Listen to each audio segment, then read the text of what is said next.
Are we live? Let me know if we're live. Are we live? Somebody tell me. Anyone? No ad Yes. has begun. Nothing? What? You're live. I'm live. Okay. I love no. how Liam's like, no ads started. You are live, but no ads. I was like, that's okay. Okay, no, I got an ad. Okay, started. Why does it matter? That's not the point. It's live. That's what whatever. Okay, how is We went to everybody? swear. What's going on, guys? Welcome to the adult animation tier list. That's what we're doing today. We're talking about adult animations. I already started the list. I got 7 here? 1, 2, 3, 4, 5, 6, 7, 8. So that means you're gonna get 7 freebies, and then anything after that you could super chat and then add more adult animation. We are going to have a couple of caveats.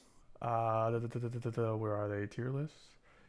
Yeah, here we go. Okay, so it's gonna remain Rouga's special little boy criteria. And let's see, delete that. Sorry, I'm getting off on a late start today. It's been a weird day. I've been moving around a lot, so I didn't actually plan this out till when I posted the poll, which was like 30-40 minutes ago. Anyway, so the criteria is no anime, because I feel like anime could be its own tier list in of itself. So we're not going to do any anime here. Anime inspired's fine, I get. Well, I don't know, because I have the Boondocks, and I didn't even realize that the Boondocks is anime technically. So Yeah, it's more or less inspired than anything else. didn't even think. You know what? I added Boondocks to the list, just out of a natural. So because if you tell me like, adult animation, Boondocks pops in my head. It's one of the first thing that pops in my head, and I totally didn't even make the link that it's technically anime. But whatever. How is it technically anime? It is 100% anime. How is it not anime? I mean, it's fucking made by an American guy, isn't it? What does that matter? Yeah. I mean, it's more of an art style than anything else, so... More of a style, I guess. Well, that's Yeah, what because anime. I Well, like to see anime is a genre. It's not a place. There's anime that's made in China, Korea, America, French anime. There's anime all over the place. I mean, are you gonna say, well, is Castlevania anime not an anime, or the Devil May Cry anime, or like none of that's anime? Like I'm not sure what you mean. I actually do not consider Castlevania anime. Why not? It was like an American Was that animation. anime? Wait, No, it that's wasn't. definitely I would consider that American. No, it animation. wasn't. It was animated in Japan. Huh. See, that's the problem. See, that's the problem with saying what is anime or not is anime just based on who made it. You have no idea. Like, it has nothing. There's no difference between Castlevania as an anime and an anime that's made in Japan or whatnot, or Scissor 7, which was entirely made in China. Dragon Ball Super was almost entirely animated in Korea, but written and created by Japanese people. Like, where it's from, it making it anime or not is completely irrelevant. I never understood this argument that people have. Avatar is anime. Boondocks is anime. You brought up a little while ago. Someone brought up Samurai.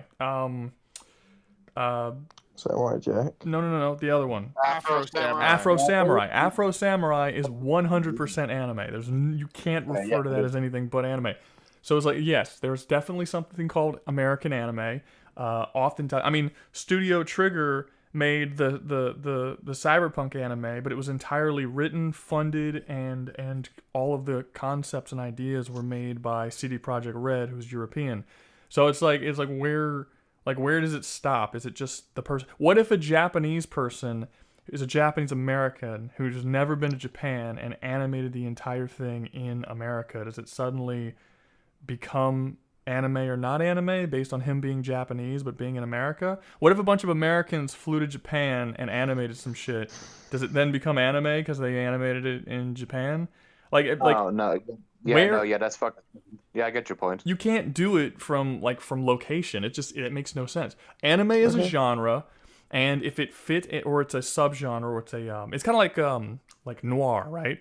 Noir was a subgenre of film that came out in French. It was the French New Wave films, and now everyone can make noir films, and it's fine. But it originally was French. That doesn't mean that if American makes a noir film, it's no longer noir. Same thing with anime. It's like a type of animated style. But anyone can make it. But yeah, I would actually count the Boondocks as anime. But I kind of broke my own rule because I was trying to not do anime, and I just didn't connect the dots that was anime. Anyway, doesn't matter. So as of now, we're gonna say no anime. But I don't know. Maybe we'll break it a little bit as the list goes on. What's up? If anyone. What's on the list? What are you saying? I don't know what he's saying. I'm saying what's on the list, and my reply to that is watch the stream. Watch the stream, you'll know. If you're not watching the stream, you shouldn't be in here. If anyone watching wants anime, just pay Rouga and he'll have to put it on. But yeah, so no anime as of right now. That was a bit iffy because we already have Boondocks on there, so I kind of screwed that one. I screwed the pooch. What's another one? Someone brought up Samurai Jack, and I felt like Samurai Jack shouldn't count because it's mostly a kid show. It's 4 seasons of a kid show and then 1 season of an adult show. So I feel like it's got to be an adult show the whole way through. Like judge one season. That's a bit weird. Yeah. So adult series all the way through. Lastly, what's another one?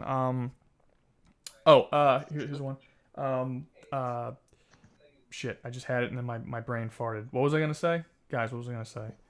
Oh no, you tell me. I don't know. Does it have to be? You're gonna say I'm amazing. Fake fans. Paper slash Fake fans. like Y'all drawn? should have known. What's up? Does it have to be like pencil paper slash drawn, like Moral Oral, for example? Oh yeah, Moral Oral. That's not animated at all. It's not even I- kind of animated. It's live. It's technically live action. Claymation is a live action series. Yeah, but it's still considered animation. Is it? Yeah. I would say a lot of people consider stop motion a form of animation. Really? Because it's pictures of claymation actual something that's animation. really there in the real world. I mean, It's yeah, technically but- not animation. I mean, we can Yeah, count but- it. We can count it. We can use claymation, I suppose. It's kind of weird because it's like a different. You can almost do claymation shit as its own stream. That's true. I mean, I kind of put it in this. In my mind, it's in a different category. I get what you're saying, but it does seem like it's in a different category. Also, one thing, because I saw Invincible down there. I'm going to try and do, again, this isn't going to be a hard and fast rule, but I'm going to try and do original animations. So, if it's based off of something else, or it's a remake, or not necessarily a remake, but like if it's based on a comic book, I don't think we should use, mainly because I don't want this entire thing to be filled up with different superhero shows and comic book shows. Well, Mighty Nine, would that count? No, that would count because it's original. Yeah. What about Harvey? I think no. I think that would count. Well, no, because it's based on a D&D campaign for sure. But the person who made the D&D campaign, the people who made the D&D campaign, then went to make the show. They wrote the story and created it based on their own original characters. It's not taken from a comic book or anything. It is its own. They made it, so it's like I would say it counts. I think it would be more of a question of whether or not the Mighty Nine should be considered anime, because I think it's pretty close. It's definitely a fusion of the two, but it's close. I wouldn't call it anime. It's Sorry, got I too. would- By the way, I would not use Western. Mighty Nine. I would say Vox Machina over Mighty Nine. Oh yeah, but That is just still, 'cause it's point, wild. point is, Well, it's my- art style. Has Mighty Nine's season even ended?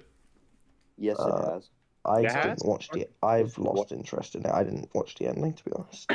Yeah, I didn't. I started not liking it. I thought it was okay at the start, but then Yeah. I don't know, 3 or 4 episodes in, it dropped in quality, and by the end, I was like straight up just kind of. I don't just know when I really stopped didn't like watching it. where they were going with the storylines. I thought the dude with his mother, that whole storyline was so dumb to me. I thought everybody, whenever it came to that storyline, everyone made stupid decisions just to force dumb things to happen.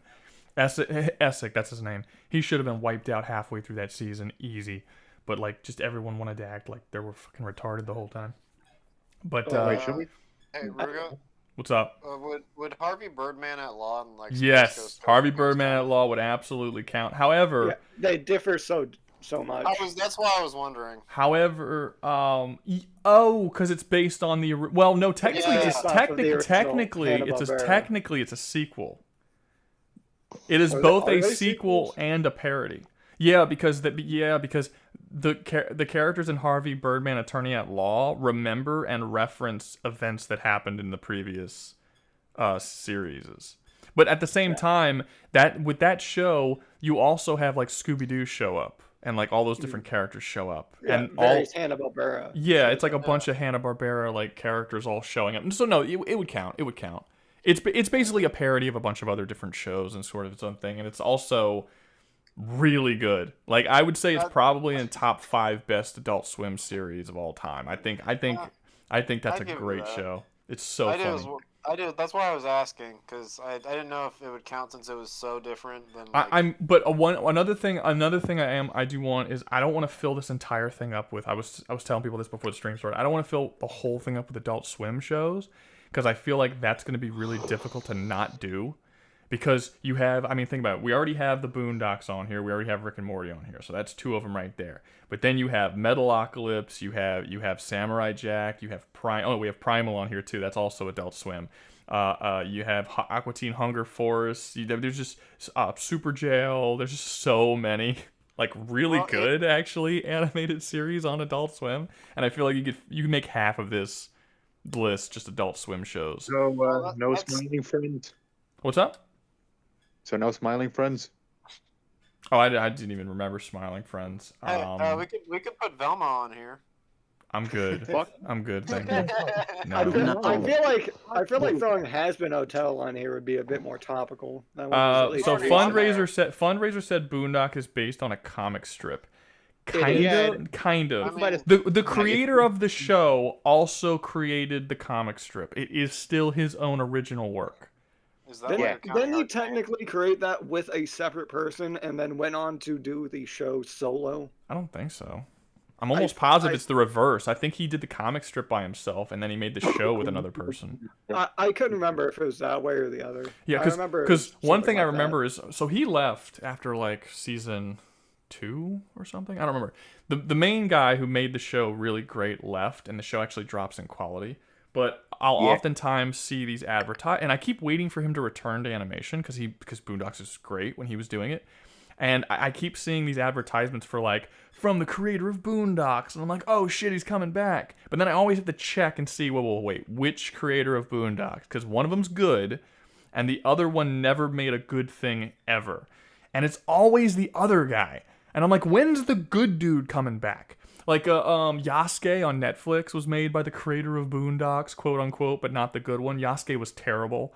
There was that one anime that came out on Netflix that was like the black guy with the afro, and he drove around a car, and his car had like superpowers or whatever, and that one was terrible. And it's like, bring the actual I don't consider that dude the creator of Boondocks. He's like a co-creator with the main dude. But once the main dude left and he took over as sole creator of Boondocks went downhill massively. And he's never made anything good after Boondocks. So I want the original creator of Boondocks, the dude who made the comic strip, to come back and make something else, because it would be great. But he's just gone. He's never come back, and I'm like, where are you, man? But yeah. So don't get tricked anytime a series comes out and it's like, from the creator of Boondocks. Nope, there's 2 of them. Okay, and you have to check and make sure it's the right one. Because that guy who made Xavier Renegade Angel, I remember waking up at 2 a.m. when I was 13 years old. Is that the name of the thing he made? No, that's not. I don't know. We can put that on here too. Xavier Renegade Angel. I'm not even sure what that is. Hey, can we put? It sounds familiar though. Final Space is another one that's pretty good. We could put Final Space on here. Venture Bros. Okay, let's just get all the Adult Swim shit off the table so that we could focus on not Adult Swim shit. Okay, because it's gonna be, there's just so many Adult Swim bullshit that is there. The other half is gonna be Netflix. Yeah. Honestly. I don't think the other half. I think that's a little bit overdoing it. There's some. That is, but there's I don't know. Off the top of my head, I can think of like BoJack and. Oh yeah, I'd say MTV from back in the day, like Arcane's on my list. That's another Netflix one. I'd like to throw out. And Celebrity Blue Eye Samurai. Deathmatch. On the list so far, I think we only have 2 Netflix ones. We have Yeah, Blue we Eye got- Samurai and Arcane, which I actually think are the 2 best animated series on Netflix. Can I agree throw with out that. Celebrity Love, Death and Deathmatch? Robots. Celebrity Deathmatch would be good. Celebrity Deathmatch is terrible. That is the best thing that has ever graced TV, and I will hear no slander. It's a terrible show. I mean, I guess it's good if you're like really big on like celebrity worship. But if you don't give a shit about celebrities and their bullshit, then it's just I'm sorry about it's just boys whatever. for a Like, second. What about Love, Death plus Robots? Yeah, Love, Death, Robots or whatever. I haven't seen it. Yeah. Is it all animation, like every single episode, or there's some live action? Yes. No. I think there is exactly one episode No. that is live action. And Yeah, then there's the one rest live is action. animated. Okay. And it's to Yeah, compare it there's- to a there's CGI one thing live that's done. It's All right. the, I have it's the not one seen where- Love, Death, Robots. I've seen literally one episode. So if I do Love, Death, Robots, someone else is gonna have to talk about it. Alright, fair enough. Yeah. Yeah, okay. Yeah, Enough I of cannot it. remember what happens in any of them. I can be really talkative after I run this errand for this list. Love, So Death and Robots is going to be a nightmare to talk about. Okay, so Love, Death, and Robots. Yeah, because it's an anthology, so it's like some episodes are gonna be shitty and some episodes are gonna be great. The quality different. The last season, I don't know what it's called. All right, whatever, so volume for was the really bad. what are some shows from Adult Swim that 100% need to be on here? We already have Boondocks, we already have Rick and Morty, and we already have Primal.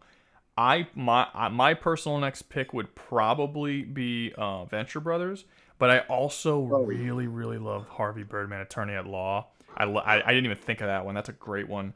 Metalocalypse is a good one. Aqua Teen Hunger Force is a good one. Which ones should actually go on the list? I'd throw in Moral Oral. Because it's a little different than a lot of the other shit. It is. Honestly, that'd be my main reason, just to get Just to something a like little change it up. Well, not because it's good. Yeah. Shouldn't No, your reason I be think because it's good? I also think it's also very good, but it's good and a little different. It fills both categories. Yeah. Let me see. Harvey Birdman. I'm probably just gonna make a thing and just be like, you guys vote on which one of these you want, because there's just so many when it comes to specifically. What's up? I mean, out of the ones you said, Venture Brothers is probably my favorite of them. Which is a show that I recommended. May I add? Yeah, I know. I think that's probably Amazing. my favorite show. That was probably my favorite show on Adult Swim too. I'd have to think about it because Primal's definitely up there. I have a question What's up? regarding indie animation, especially on YouTube. Since I Well, we assume already are have counting Space that. King and Has Been Hotel, which I guess technically isn't indie anymore, but we have Space King, so obviously I'm not cutting it out. No, what I'm asking is if it's only got one episode so far, but more planning to be made. No, that's No? not enough. I mean, I was thinking about not putting Space King on here because it only has 4 episodes. That's fair. So, but Amazing even digital. that seemed like one is just that's way too. At least with Space King, you have 4 like 20 something minute episodes plus like 3 shorts, each of which are like 5 minutes long. So at least you have I like see. over an hour. But Uh, with one episode, I mean, you got nothing. Like Nah, you don't. that's It's barely an understandable. introduction to the characters. we could throw Amazing Digital Circus on there. Yes, that is a good one. Is that adult? I thought that was for kids. It's Nope, it's it is adult very themed, adult. but kids like it. Yeah, It's- it wouldn't. The plot is that a bunch of people are trapped inside a computer simulation, so they have these wacky-looking characters, but it's an existential nightmare as they have to find a way out of the damn place before they literally go crazy and like get lost in the damn code. Okay, what's it called? Basically. Amazing Digital Circus. Amazing Yeah. Digital Yeah. Circus. Yeah. For reference, they eventually it's kind of suicide. Kinda? Yeah, they're starting to get in. They're starting to get.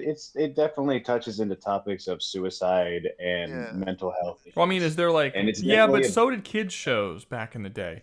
Like, is it Explicit.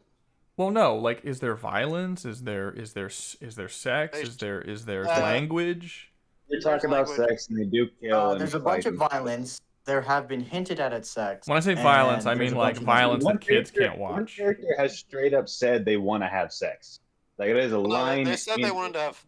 They said they wanted to fuck specifically. Oh, so they do. Okay, that's all right. Fair enough. Yeah. All the cursing is technically censored because the program won't not. Because look, if we're talking, because see, when I think of kids stuff, I am aware that like, especially more recently, kids stuff is like, I don't know what's considered kids and what's not is very like nothing. Like kids can't see nothing. But one of my favorite animated movies is Watership Down. One of my favorite kids movies, and a lot of people would be like, "That's not a kids." Yeah, that's 100% a kids movie. It's super gory, but it's 100% a kids movie. And I don't really consider for a movie to not be a kids movie in my mind. You have to do more than just be a little bit violent and a little bit, risky. You actually have to be like, okay, wow, this is like these two characters are fucking on screen. Or they're like constantly dropping F-bombs, or like something like this is clearly not, or it's just so over kids' heads in terms of the themes and what it's about. Like something like that would have to make it an adult animated thing. You can't just be like have like a little bit of violence or a character smoking on screen or them talking about child molestation, because kid shows used to do that all the time. That was totally normal for you to have like an episode in a kid. There was an episode in I don't know. It wasn't Hey Arthur. It was the one with the animals, with like the white bunny and stuff, where there was a neighbor down the street, and this was like back in the 90s. There was a neighbor down the street. Arthur? Yeah, Arthur. I was thinking of Hey Arthur, but I knew that wasn't right. But there was a one it was a neighbor down the street who sexually molested one of the main characters, and that was like a whole episode. Yeah, this was normal. This was totally normal to make these kind of shows in the 90s. Happened? What? I didn't know that was A neighbor down the street molested, I think it was the bunny kid. My memory's not the best of it, and then like it was a whole episode where they were talking about like how he was molested and like that, like what, and they made, and it was used as a lesson to teach kids, to be aware and what to do if someone does something inappropriate with you. And this was something that was in kids shows throughout the 90s. So like now kids shows don't talk about anything important, and they don't have anything that's like really dark, because everything's got to be all happy and goofy and dumb, really. But they always used to do that. I mean, even Hey Arthur, I know that's not the one I was talking about, but Hey Arthur had a kid who was who had a serious addiction that ruined his life. And there's literally an episode where he gets over his addiction, and the whole episode he's trying to get over it, and then he goes, and then right at the end of the episode he goes right back into his addiction. Oh, what the hell? No. What just happened? Oh no. What was that? I was. I don't even, that's never happened before. That's irritating, dude. Okay, well, it's fine. It's fine. We'll do it again. I have them all saved in my phone. It'll take me a second. But let's see, tier list. Okay. But yeah, no, like so I don't know. That's why I was questioning the circus thing, because I haven't seen it. Like I don't know anything about it, but it just I don't know. It didn't strike me as an adult animation, or at least not clearly an adult animation when the little bit of it that I have seen. So I just had to ask. I just want to make sure that you guys aren't being like, oh well, there's like, they say damn and ass in it, so it's for adults, or like there's this theme that's kind of darker, and I was like, that's not really enough for it to be adult animated. No, it's more so a lot of the shit would go over kids' heads. Can we put Happy Tree Friends on here? That's a good one, yeah. Was that adult? I don't even know. Is it great? I mean, I don't know. Is it great when you compare it to all of the other possible Adult Swim shows we could put on here? That's not an Adult Swim show. It's not yes, Adult it Swim. is. No, yes. it's a YouTube show. No, first. it's YouTube. It's not now. It's Adult Swim. It comes on Adult Swim. It's an Adult Swim show. Adult Swim Now? picked up the yes. Now it comes on Adult Swim? It's Adult Swim show currently. Warner Brothers owns the rights to I was about to say Happy Tree Friends. That would also be another one. But no, yeah, that's owned by Warner Brothers, and it airs on Adult Swim. Happy Tree, really? I didn't know the Happy Tree. Not Happy Tree Friends, Smiling Friends. I misspoke. No, I said Happy Tree Friends. Yeah, we're talking about something totally different, Rouga. Oh, I thought you did. Am I going crazy? Yeah. I thought he said. You are. I said Happy Tree Friends. Oh. Happy Tree Friends, I don't know. That's why I was like, what are you talking about? My brain heard something else. I don't know. Leave me alone. Stop it. Stop bullying me. No, let me get these fucking images back on here real quick. Come on, bitch. Okay, here we go. Boom. And I'll have to delete these later. Okay, there we go. But yeah, Happy Tree Friends is a great one to put on I don't know if it's a great one. It's good. It's good. It's definitely an adult anime. We'll put a vote to it if Happy Tree Friends should be on it. Let me see. What is the chat saying? Because I feel like we're adding all of them, and I want to see what other people think what we should put on here. I'm seeing a lot of King of the Hill. King of the Hill is a good one. Yes, Rouga, you're crazy. Oh, that sucks. Let's get Hunter the Parents in here, if anyone. I don't know it. Hey Arnold, not Arthur. Wait. Oh, was Hey Arnold the one that had the molestation one? No, I thought Arthur was the molestation episode. Hey Arnold. Oh, I was mixing the titles. That's what he's saying. He's saying I was saying Hey Arthur instead of Hey Arnold, and it was Hey Arnold and there was Arthur. Okay, my bad. But yeah, Hey Arnold had like an addiction episode. There was like the thing where like one of the it had a lot darker themes, and a lot of the kids had very serious problems and issues. The creator of Invincible comic works on the show. He doesn't create the show. It's not his show at all. He is not the showrunner of Invincible. Actually, Seth Rogen has more power over Invincible than he does. I didn't know that. I know. Yeah, that's why Amber was horrible in season 1. Oh. Okay, let's do this. Let's make a poll of the Adult Swim shows, and we'll get those off the table first, and then we'll move on to like stuff outside of it. So, Venture Brothers. You guys said Love, Death, and Robots, right? I'll add those later. So Venture Brothers, Moral Oral, Harvey Birdman, Attorney at Law. What should be the fourth one that we should put on? Or do you guys think that one of those should be? I mean, I think one of those. But if you had another one, we put King of the? We haven't put King of the Hill on the tier list. Okay, we're doing this right now. Hold up, one thing at a time. I'm saying I know. I'm saying adult. It's not. That's not Adult Swim show. Let's see. Oh, not Adult Swim. Oral, and then Harvey Birdman. I would actually like to put Venture Brothers and Harvey Birdman. To be honest with you, I think they should both go on. I wouldn't mind Moral Oral, go on. But I didn't have an attachment to Moral Oral in the same way. Venture Brothers, Harvey Birdman, Moral Oral. What do you guys think? Aqua Teen Hunger Force, Metalocalypse. What should be the fourth one? Actually, a lot of shows are from Disney, Fox. Can we put Big Mouth in hell? American Dad, Family Guy, Kenny, Bob's Burgers is another one. I think Aqua Teen is a good one for the last one. Aqua Teen? Okay. Aqua Teen. I think. Hunger Force. All right. I think that's probably one most people think of. Now we could stop. We could stop talking about any of the Adult Swim shit for now. As for non-Adult Swim, I'm seeing a lot of King of the Hill. So let me add King of the Hill real quick. King of the Hill. King of the Hill's a good one. Let's see. Has anyone saw the new one? I didn't watch the new one. I saw some of it. I've seen the new one. It's good. Yeah, it's not bad. It's better than like the last season before it. Yeah, the guy who makes King of the Hill, I'm not a huge fan of his, and when I say that, I don't mean I'm not a fan of his. I mean, I haven't seen a lot of his stuff. Like I've never gotten really into any of his shows, but I've liked basically all his shows. If that makes any sense. No, that's. I mean, you like Office Space. You made that too, so. Yeah, I like Office. God damn it! I just lost what I fucking put on here. It's irritating. Oh no, that's because I. Oh shit! That's because I put on both. Looks like Venture Brothers is gonna win. What's up? What'd you say? I said it looks like Venture Brothers is going to win. Possibly. Probably. Like I said, I think it's Adult Swim's best show, personally.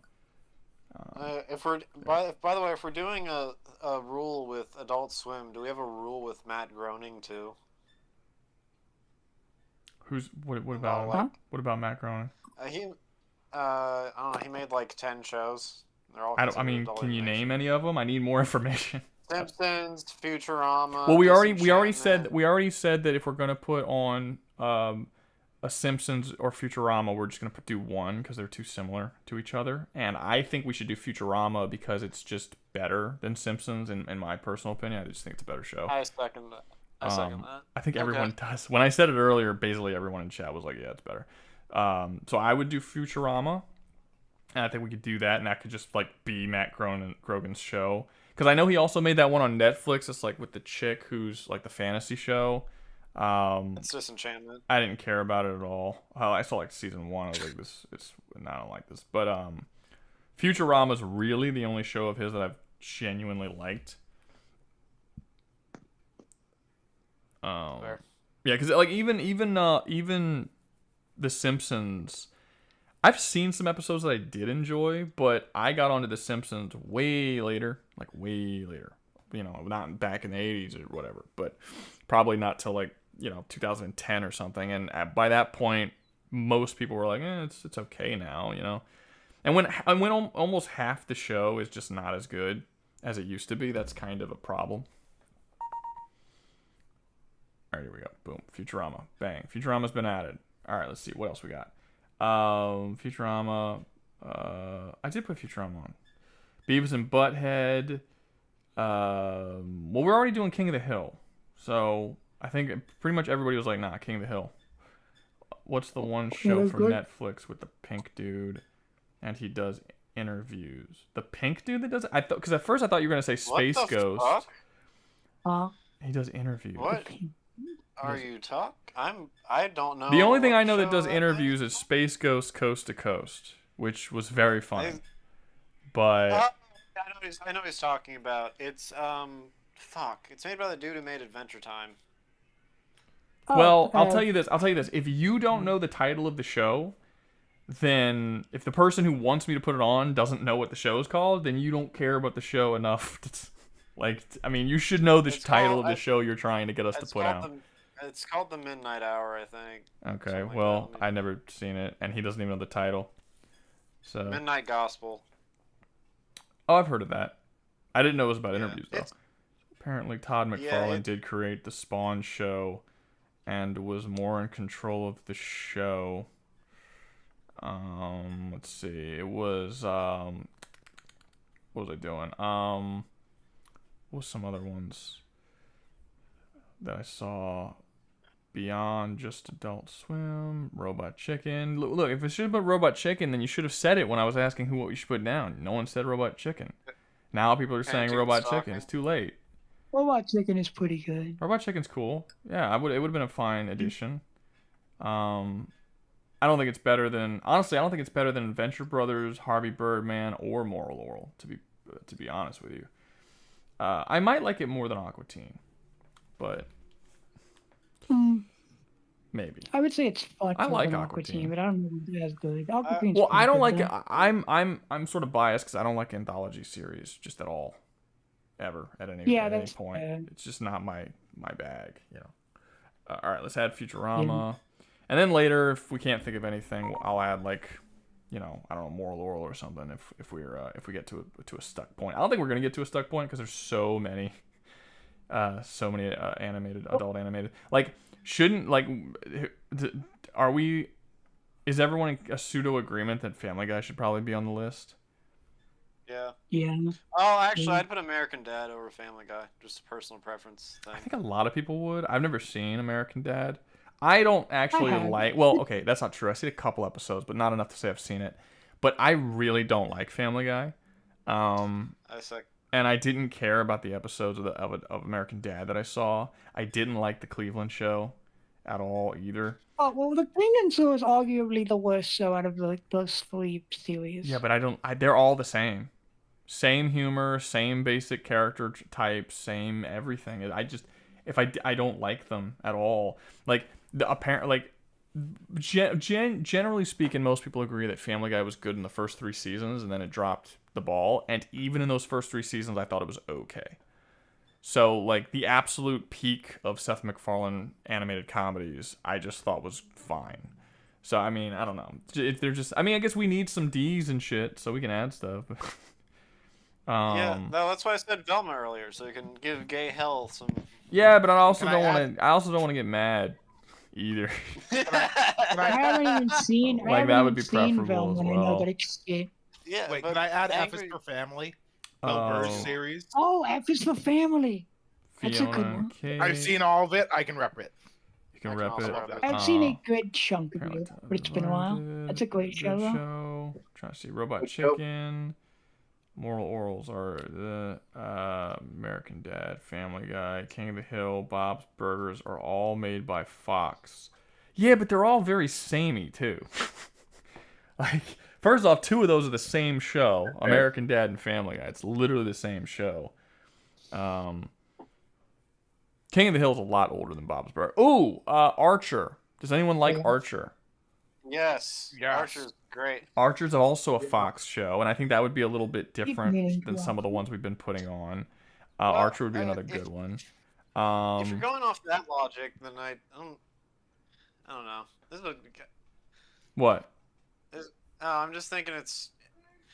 I mean, are we gonna apply the same rule to Fox as we did like Adult Swim? I mean, I don't think Fox has that many shows, and as of right now, we don't have any Fox shows on the list. As far as Adult Swim shows go, we have 1, 2, 3, 4. We have 4. Oh, Futurama's Fox. That's right. So is King of the Hill. Oh. Originally, it's Fox. Okay. Yeah, they only really. You know what it did? Because I knew King of the Hill was Fox. The thing that confused me was Futurama was eventually picked up by TBS, or one of the. I think it was Futurama was eventually. Am I crazy? It was picked up by TBS, right? Futurama was passed around a few times. Okay, yeah, because Futurama was when I started watching it. It was on TBS. I'm almost positive, and then King of the Hill was on Fox. I knew that. Yeah. Okay, and now it's on Hulu. So like, who the fuck even knows anymore? That's Disney. Well, no, I guess technically they bought Fox, so they would own it. So that makes sense. Whatever. Yeah. Anyway, so we have 2 Fox ones, and we have like 4 or 5 Adult Swim ones. So I'm okay with having a couple more Fox. I do think that at least one Seth MacFarlane show should probably be on there since he's got like fucking 4 of them. And then. If it's between Bob's Burgers and Archer, I would pick Archer personally. But hold on, let me do. So everyone's kind of in agreement. It should be American Dad. I am. I think it should be Family Guy, but it's just me. No, but I don't care. I think it's the best out of his random humor options. Yeah, that's a lot of people. I've heard a lot of people who watch them both say that it's the best. Well, let me end this poll. I'll just make another poll about it. We'll do American Dad or Family Guy. I think Seth MacFarlane actually doesn't really have any involvement in American Dad now. I would personally. I don't think he has any involvement in either of them anymore. Really? I would personally do both, just at the same time. No, basically, because they're basically the same show, and one's clearly better than the other. And I would mostly just talk about American Dad, how it's better than Family Guy. You mean Family Dad? Family Dad, yeah. It's definitely better than Family Guy, it's by like a wide ass margin. Family Dad. Okay. I mean, it does have like. So they're voting on American Dad or Family Guy. What about Archer or Bob's Burgers? Archer's probably a better one of those 2. I think Archer is good, but I never watched a whole lot of Bob's Burgers. But I'm trying. But if we're gonna have, look. But we have a lot, or not a lot. We have a couple of animated sitcoms on here. Futurama, King of the Hill, and whichever one of these is going to win are all going to be animated sitcoms. And then if we added Bob's Burgers, that is yet another animated sitcom. So Archer would be a little different. What's up? I'd also consider Bob's Burgers. Say go for Archer. I don't even consider Bob's Burgers really an adult show. I think it's just a show. It's just a show for for all ages. Yeah. There are literally only 2 things on here I can't talk about. I am surprised at how many of these I could talk about. Well, none of these are like super unknown shows, to be fair. Most unknown one is probably Space King. That's just a big change of pace for me when I come to tier list streams. I do think. Well, it's funny that you say that the most unknown one is Space King, because it's the one that anyone can watch because it's literally just on YouTube. It's the one that the most people have access to see. I mean, it's also like, I think it's also great. I love Space King. It's fantastic. It's fantastic. It's the bee's Yeah, knees. we need a show for mentally mentally ill teenage boys and 30-year-old men. Exactly. All right, so it looks like American Dad's winning, but it's actually relatively close. Yeah, it's actually pretty close. It's still a sizable. Family Guy. What's up? All right. Everyone who I've talked to who watches both has told me that American Dad is better. But I've never seen it, and I really, really just don't like those shows at all. So it's just like I've seen a couple episodes. I was like, it's whatever. I'm not a huge fan of but I'm not really a huge fan of sitcoms in general, to be honest. There's some that I can like really get into, but just the idea of specifically with the Family Guy and American Dad shit. You watch an episode, the next episode everything resets, and it's like the previous episode didn't happen. There's none of the characters grow or evolve. It's literally just empty calories. You just watch it, laugh at the stupid shit that happens on screen, and then check on next week. Like, there's no reason to binge these shows or to like follow the storylines or anything. I don't care for those types of shows. All right, what we got? 1, 2, 3, 4, 5, 6, 7, 8, 9, 10, 11, 12, 13. We have 2 more. Two more we need to do. Rouga, do HBO shows count as fucking Adult Swim since they're owned by the same people? I mean, what's the show? I mean, to round out the C tier area, Harley Quinn. No, it's a comic book. It's a comic book. Oh fuck! I forgot about that. That's a comic book show. Yeah, I don't want to fill up with comic book shows because there's a lot, and I know that wouldn't be filling it up because it would just be one. But I mean, we can do superhero shows later at some point, and that would be. We could fill the whole list up with 100 fucking shows. If we're gonna put a superhero one on here, we should make it a good one. So I wouldn't put that one.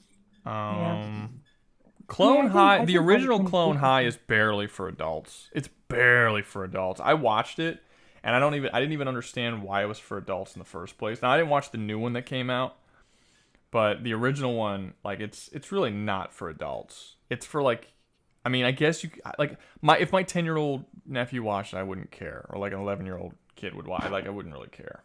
I guess it would go over the heads of like a 5-year-old maybe, but it's not. I wouldn't count it as an adult show. It's pretty basic. They go to a party and drink alcohol, and that's why it's for adults. And there's a lot of like jokes about famous people that kids wouldn't understand because it's like presidents from the 1960s, but it really doesn't go any farther than that to being an adult show. I mean, we could put Velma on here. No. No one wants to. Who wants to talk about Velma other than Jim? I still say Celebrity Deathmatch, but man. Squidbillies. That's another adult swim. We only need two. I mean, if we put Velma on, it's gonna go in F tier. Look, if I'm putting another Adult Swim show, it's gonna be Harvey Birdman. Yeah. It ain't gonna be fucking. Wait, what about that new Cape Crusader? No, that's comics. Never mind. Fuck off. Never mind. That's comics. I'm fucking stupid. Batman. Jesus, God damn it. it's in the name, dude. I know. I'm stupid. Deep Space 69 could be fun. Praise be to Space King. Space King tier ends. I don't know. It's technically anime. Okay. Wait, no. Let me get one more, and then for the last one, I'll do a poll on any of the ones that didn't make it, and then we'll just end out the poll. But let me get one more really good one. We did Fox. We did Adult Swim. We got a couple from Netflix. Is there any other good Netflix ones that I missed? F is for Family, but that's another sitcom. I know, that is another sitcom. No, that's a sitcom. BoJack Horseman. Is Love, Death, and Robots on there? Oh, I didn't put. That's right. I got the picture, but I didn't put Love, Death, and Robots. My bad. Okay. Totally forgot to post it. Okay. And then we'll just vote on the last couple. And then that'll be that. And then if you want to add something else, another. Well, okay. So I have Love, Death, and Robots, and I have the circus one. The animated digital. Oh yeah. We could just do those two. No, I'm gonna have it vote on the last one. So I'll put one of them on right now. What do you guys think we should do? Because they're both Netflix, right? The Amazing Digital Circus is more YouTube, I'd argue. Well, it's on Netflix. Yeah. It's a Netflix show. It's owned by Netflix That's currently. kind of the same way as Red. That's kind of the same way as Red versus Blue ending up on Netflix.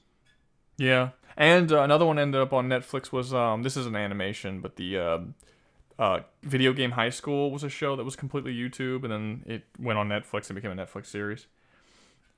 Anyway, what do you? It doesn't matter. I mean, I'll add one of them either way. Which one do you guys think we should put on? I think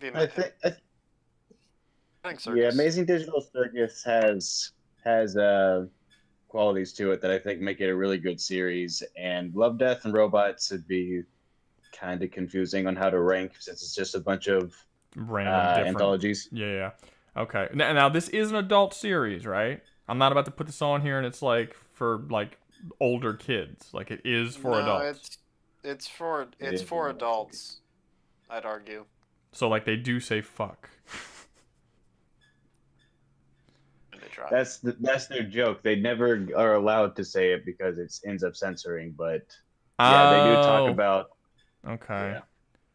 I get it. But it's okay. Yeah. I'll add it. I'm trusting you guys, but I don't entirely trust you guys. I kind of view it like I view FNAF, where FNAF is about child murder and like gruesome opening up, and then they sell like and it's kids shit, take it. And do weird stuff. Yeah, but I don't think FNAF was meant for kids. I just think that kids gravitated to it because of streamer culture, and then they were just like, "Well, let's just keep going that way." All right. That's how I would say that the Amazing Digital Circus ended up. If that makes sense. Okay, so Yaku is saying it's 100% for older kids. Are you kidding me? It is not for children. It is not an adult series. What? You guys have been arguing about this. Yeah. This should make a great debate topic. Frick, I literally just watched like the most recent episode because I hadn't seen it yet. So is it? Oh, you've seen it. So is it for adults? Or is it for older kids? I mean, it shouldn't be taking this long to answer. It should be relatively a simple question.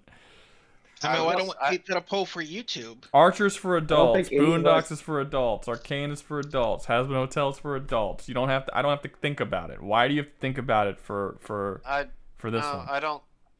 I would say it's for adults as well. I would say it's for adults. Yes. Okay, but you guys really hardcore thought about it, so I feel like this is breaking. It is for adults, but if a kid watches it, they will not learn any new vocabulary. Because it'll all go over their heads. It says who cares if it has older vocabulary? What the fuck? An adult show is something that does things kids can't watch. Would you consider RoboCop an adult movie? Okay, in that case, yes. Then yes. Rouga, what do you mean? In that case, then King of the Hill shouldn't be on here because kids can watch that all the time. Huh? What? No, because the themes themselves go over the kids' heads. Yeah, nobody. A 10-year-old is not going to understand. Yeah, I do feel like a child is not going to understand the concept of existentialism. Yeah, you wouldn't like adult. No, see, King of the Hill is made for adults specifically and only for adults. It doesn't attempt in any way to try and give it allow it to be watched by kids. And the only restrictions that the show had and followed were the restrictions that basic cable television had at the time, which is why there's not a bunch of cursing and stuff.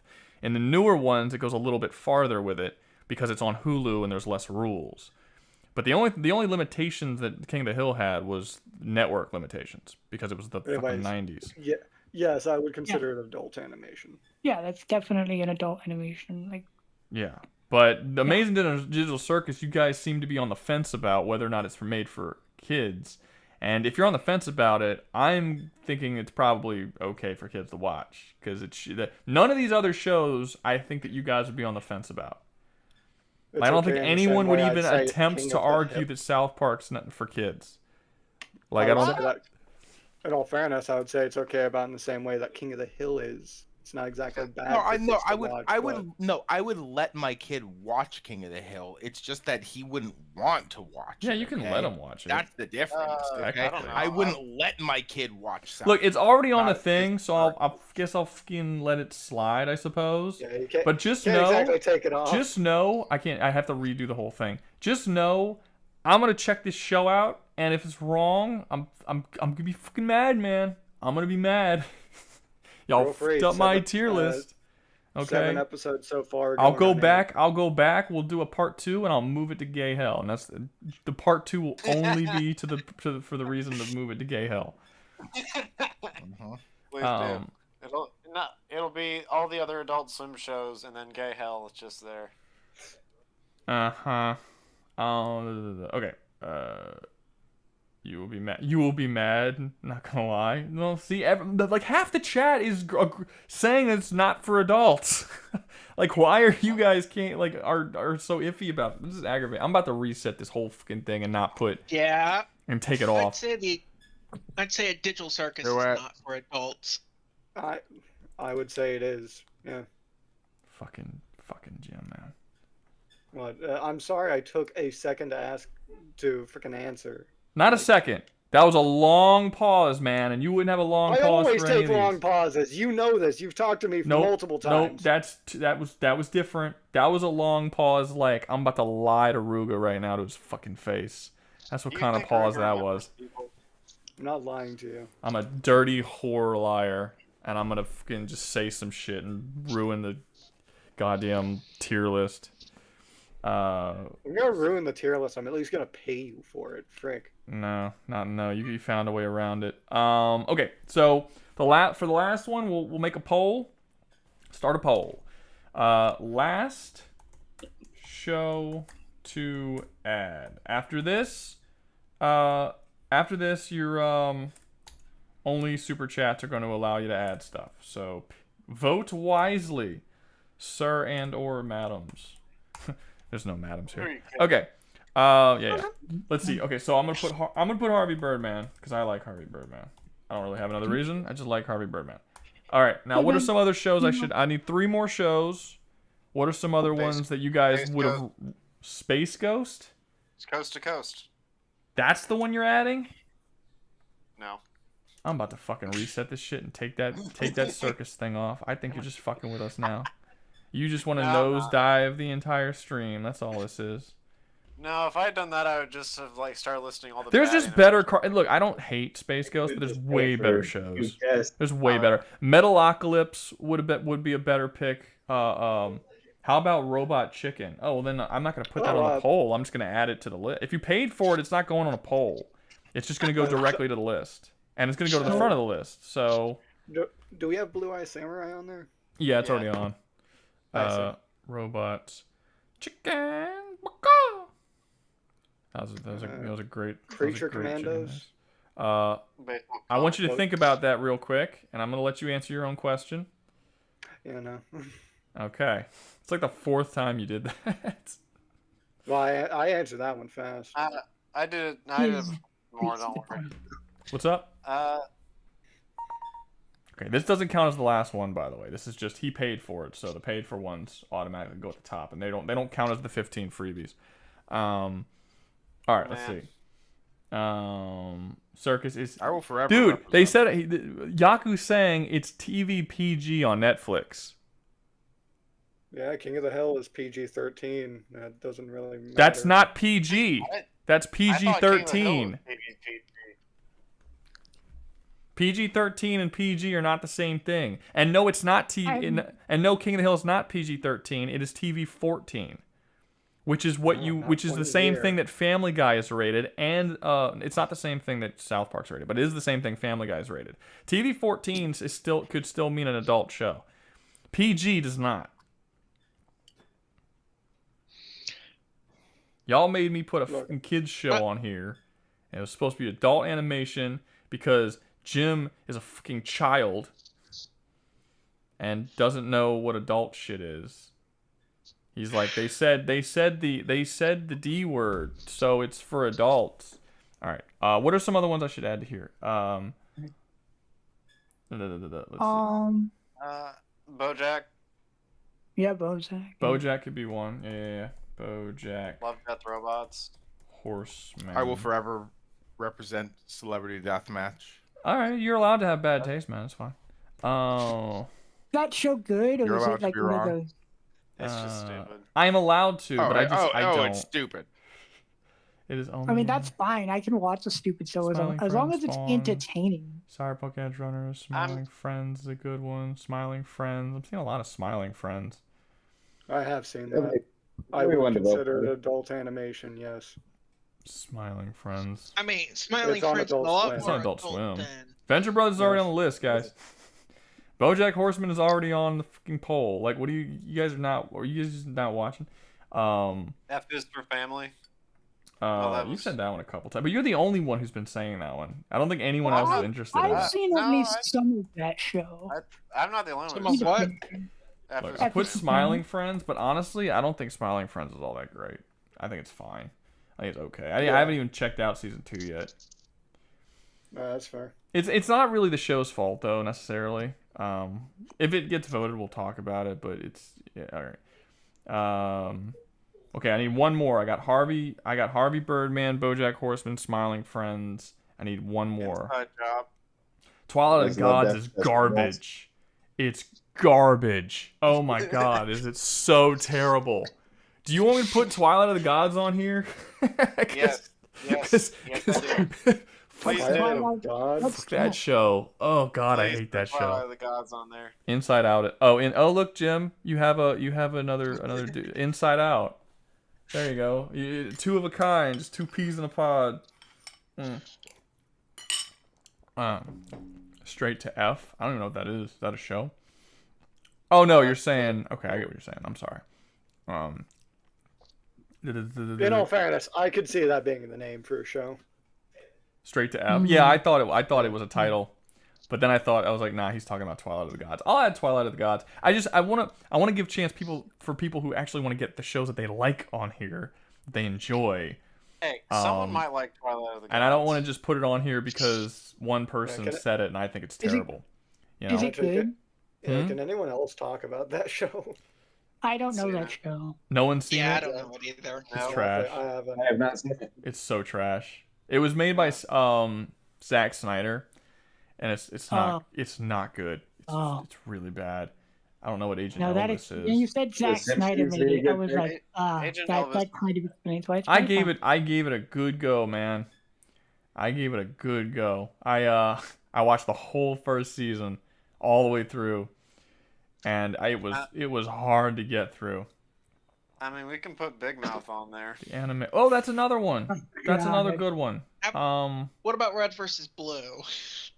Red versus Blue. The animation, if you've seen the side, it's so heavily Snyder that it hurts. I don't know. If someone wants to add Twilight of the Gods, you can super chat it, I guess. But I'm going to put something that someone actually likes. What was the one that you guys just said? Okay, I see Final Space. Red versus Blue? No, the other one. Big Mouth? Yeah. You guys think I should put Final? I think more people would know Big Mouth than Final Space. I mean, do people... Could put Bob's Burgers. Simpsons. Wait, what's up? Could put Bob's Burgers. No, I think Big Mouth's probably a better one than Bob's Burgers. That's fair. Not a better show necessarily, just a better thing to talk about. Because yeah, Common Side Effects, I've been meaning to check it out. I haven't seen it. I've heard relatively. Aqua Teen Hunger Force better be on here. 1,000 yen. I have brought it up multiple times, Mike. I want to be clear, but no one. It was on the poll for a vote as well, and it lost. But I can put it on right now. Aqua Teen. You got paid for. Nice. Yeah, I mean, got paid for. So how much is 1,000 yen in real money? It's like $2. No, I don't know. Hold up. Let me see. It's like 30 cents or something. I can't remember. The fuck is Aqua Teen? 0.2 cents. Okay. So, check that. I do find it funny though. Like, this just kind of proves my point that Adult Swim is like the king of American animated adult television. So far, we've had 2 paid fors, and both of them were Adult Swim shows. 6. A thousand Japanese yen is $6.38 American dollars. Well, there you go. And it's $6.38 American dollars. It's $44, guys. $6.38. American dollars. $6.38. All right. The Scott Pilgrim Show, 10 cents. He must win, probably. Blah blah blah. All right. Looks like Smiling Friends is winning, which is upsetting because BoJack Horseman and Harvey Birdman are way better shows. Hey, someone pay like a cent to put BoJack on. I'll wait a little more. Let me see. We got 25 people, 18. Nah, that's pretty close. Most people voted. I guess we could do Smiling Friends, unless in the last minute, some people want to vote for not Smiling Friends. Unless you want to swing the vote real quick. You want to swing the vote real quick? It's okay. I would Just love for to that? swing the vote for you. You're gonna vote for Smiling Friends just for that? I'd be tempted, but no. I like BoJack the most, probably. C-Lab, yeah, C-Lab 2021, home movies. Dude, Adult Swim's got so much shit. Adult Swim is amazing. Would the Critical Role shows count? I think the Critical Role shows would count, yeah. Hey, but Rouga, if they're equal, do you add both? No one wanted to add them. $2 for BoJack. That's funny that you did that because BoJack is now tied with Smiling Friends. So it's like no, it's now actually winning. No, they're still tied on. I still have it tied. It's 35-35. They were winning for a second. That's funny. Technically, if you pay what the hell is up with this Norton online monitor? What is this? Stop it, dude. What is going on? Why does this keep happening? I don't know what's happening. I use the computer for literally only YouTube and these tier lists and shit. That's it. Like, why am I getting these Norton bullshit pop-ups? Hey, if everyone voting for BoJack wants to switch it to Harvey Birdman, since someone irritating. paid for it, you could just like. Okay, does anybody know what fucking shows I had on here? Hold up. You had. Wait. I know I had Space. Okay, wait. Hold up. I know I had Space King. I know I had Boondocks. I know I had South Park. Blue Eyed can list Samurai. it left to right. I got the list here. Primal, Rick and Morty, Arcane, Apex Legends, what? Husband Hotel, or not Apex Legends. What the hell I say that? Arcane. Okay, I don't trust him. Okay, I'll list it. I actually got the pause here. Primal, Rick and Morty, Arcane, Has Been Hotel, Blue Eyed Samurai, Boondocks, South Park, freaking the. You know what? Do better. Just how many? Warrior. How many did I have on there? 1, 2, 3. About 14. Okay, that can't be right because I have at least 16 here.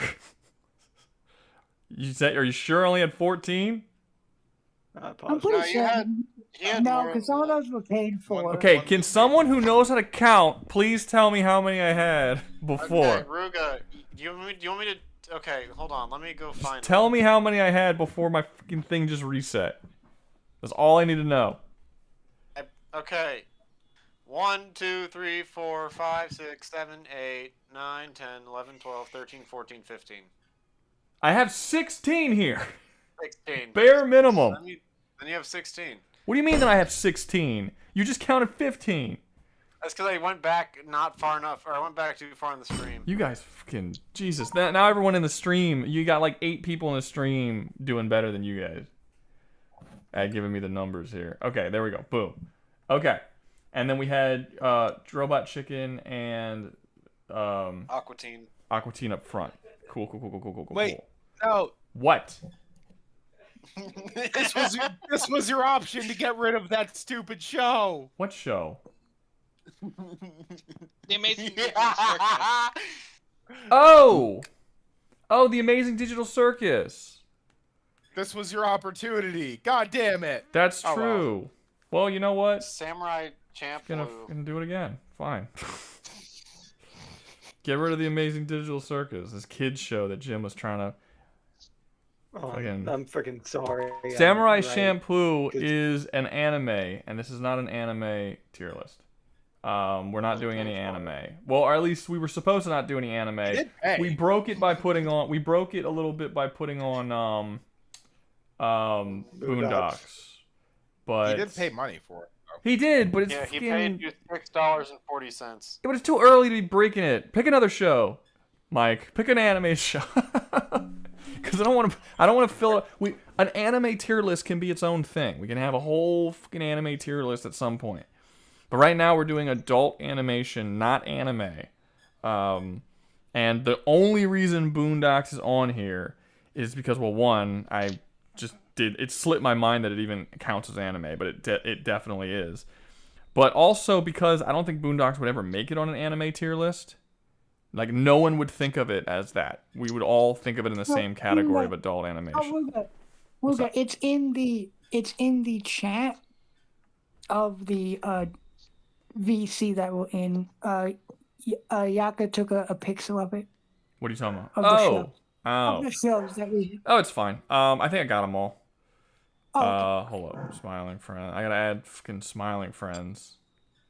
Lame ass smiling friends. In all fairness, BoJack was added separately, so... Average ass show. Yeah, I'll add BoJack too. Why did we remove the... If everyone who voted for BoJack would have just gone to like Harvey Birdman, you could have beaten Smiling Friends. Could have beaten Smiling Friends. Okay, there we go. Why did we remove the Individual Circus? Because it's a kid show. Why was because Boondocks they added consider twice? it a kid show for some reason. What makes it a kid show? I don't Is know. it the fact that the characters are made to be like kid friendly? Apparently, because they look like fucking kid show characters. Everything online says because it's rated PG. All the commenters on Well, why are we taking everything that's online as if that's like fucking canon to the show? Because the only person who's saying it's adult is Jim, and literally the entire chat is like, no, it's for children. It is for older kids. It is not an adult series. And to be fair, Jim doesn't curse ever. Jim, say fuck. He doesn't. I'm sorry, what? That was the puniest fuck I've ever heard. Jim doesn't curse. Jim has a much lighter, family-friendly way about himself. So I don't entirely buy his opinion when it comes to what he believes is adult and not adult. Also, Rouga, you got paid about $1 to add Squidbillies. Yeah, I'll put Squidbillies. That's funny. But I accidentally added Boondocks fucking twice, so I have to fucking redo that shit again, which is fantastic. So much fun. I can't wait for the thing to I'm in the middle of the tier list, and the stupid thing fucking undoes itself, and we got to start over, and I got to redo the tier list because for some reason my computer's having a stupidity right now. All right, so let me see. Smiling Friends was paid for. I can see. That was paid for, and Aqua Teen was paid for, and what were the other ones? Squidbilly was paid for, and there was one more. BoJack.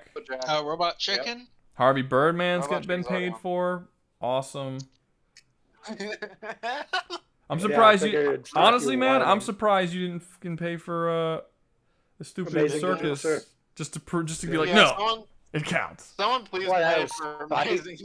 Yeah, I don't know why we aren't. I mean, I can believe you're wrong, but I'm not gonna be petty like that. Please don't. I think what the frick am I on TADC is about? somewhat adult. I'm not above that. Okay, Yeah. and then let me see. Don't pretend, Jim. Is Mr. Pickles a show or a character? I don't know what that is. To be? It's a show. It's about Mr. Pickles is a show, yes. All right, so Smiling Friends. Wait, let me fucking catch up, guys, with all these goddamn $2 super chats. Less than $2. Mike, you can't fill up the fucking stream with $1 each with 50 characters, because that's gonna very quickly become not worth it to add that many characters. Wait, hold up. Okay, Squidbillies. Affable said he would pay for TADC if we put Jim and Gayo. If we put Jim in Gayle?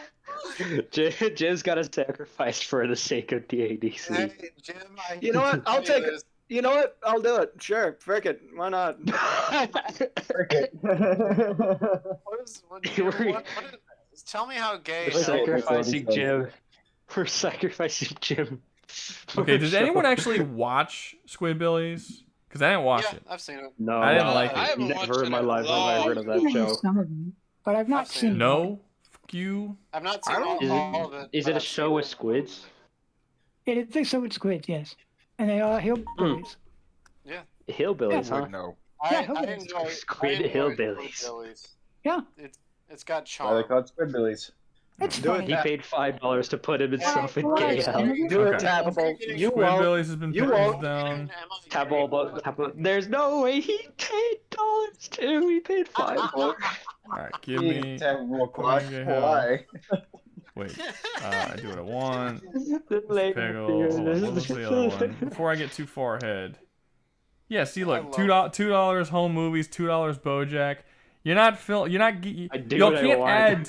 Look, if you guys are gonna add 10 fucking things to the and we're gonna have to spend like 10, 15 minutes talking about each one.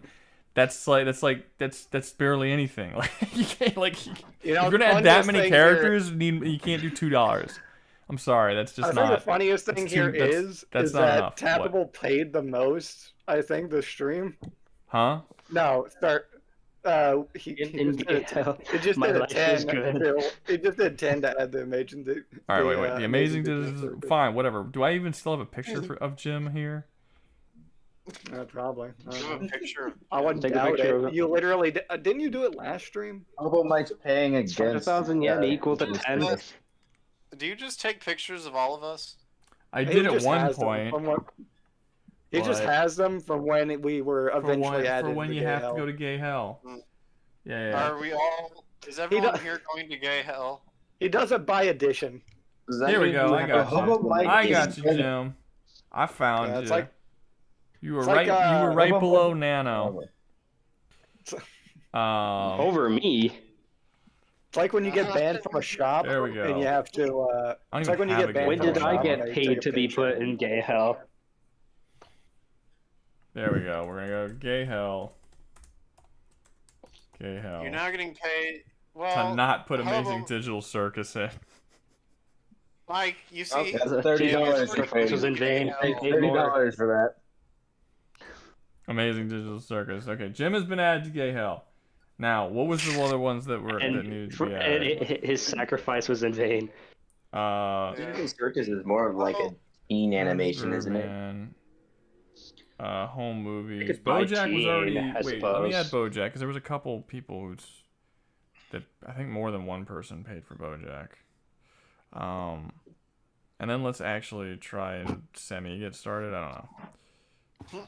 But if topics can be if adult topics can be in a show like fucking the King of the Hill, then wouldn't TADC be like that? Like they just go over the kids' heads?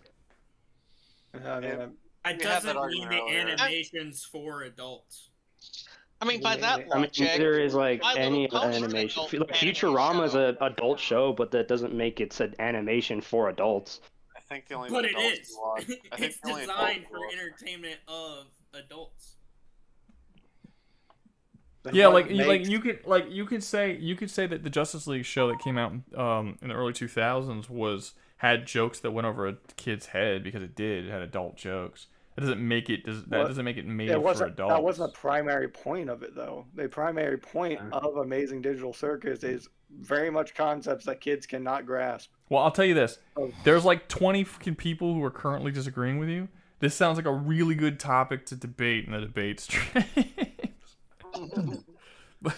but everyone is saying you're not wrong. Here's the thing: I will check out the show at some point this week. And then when I come, and then if I agree with you, we can double team this bitch, But It's as a good of right show. now, It's just not. I could agree. I do suppose that for certain aspects,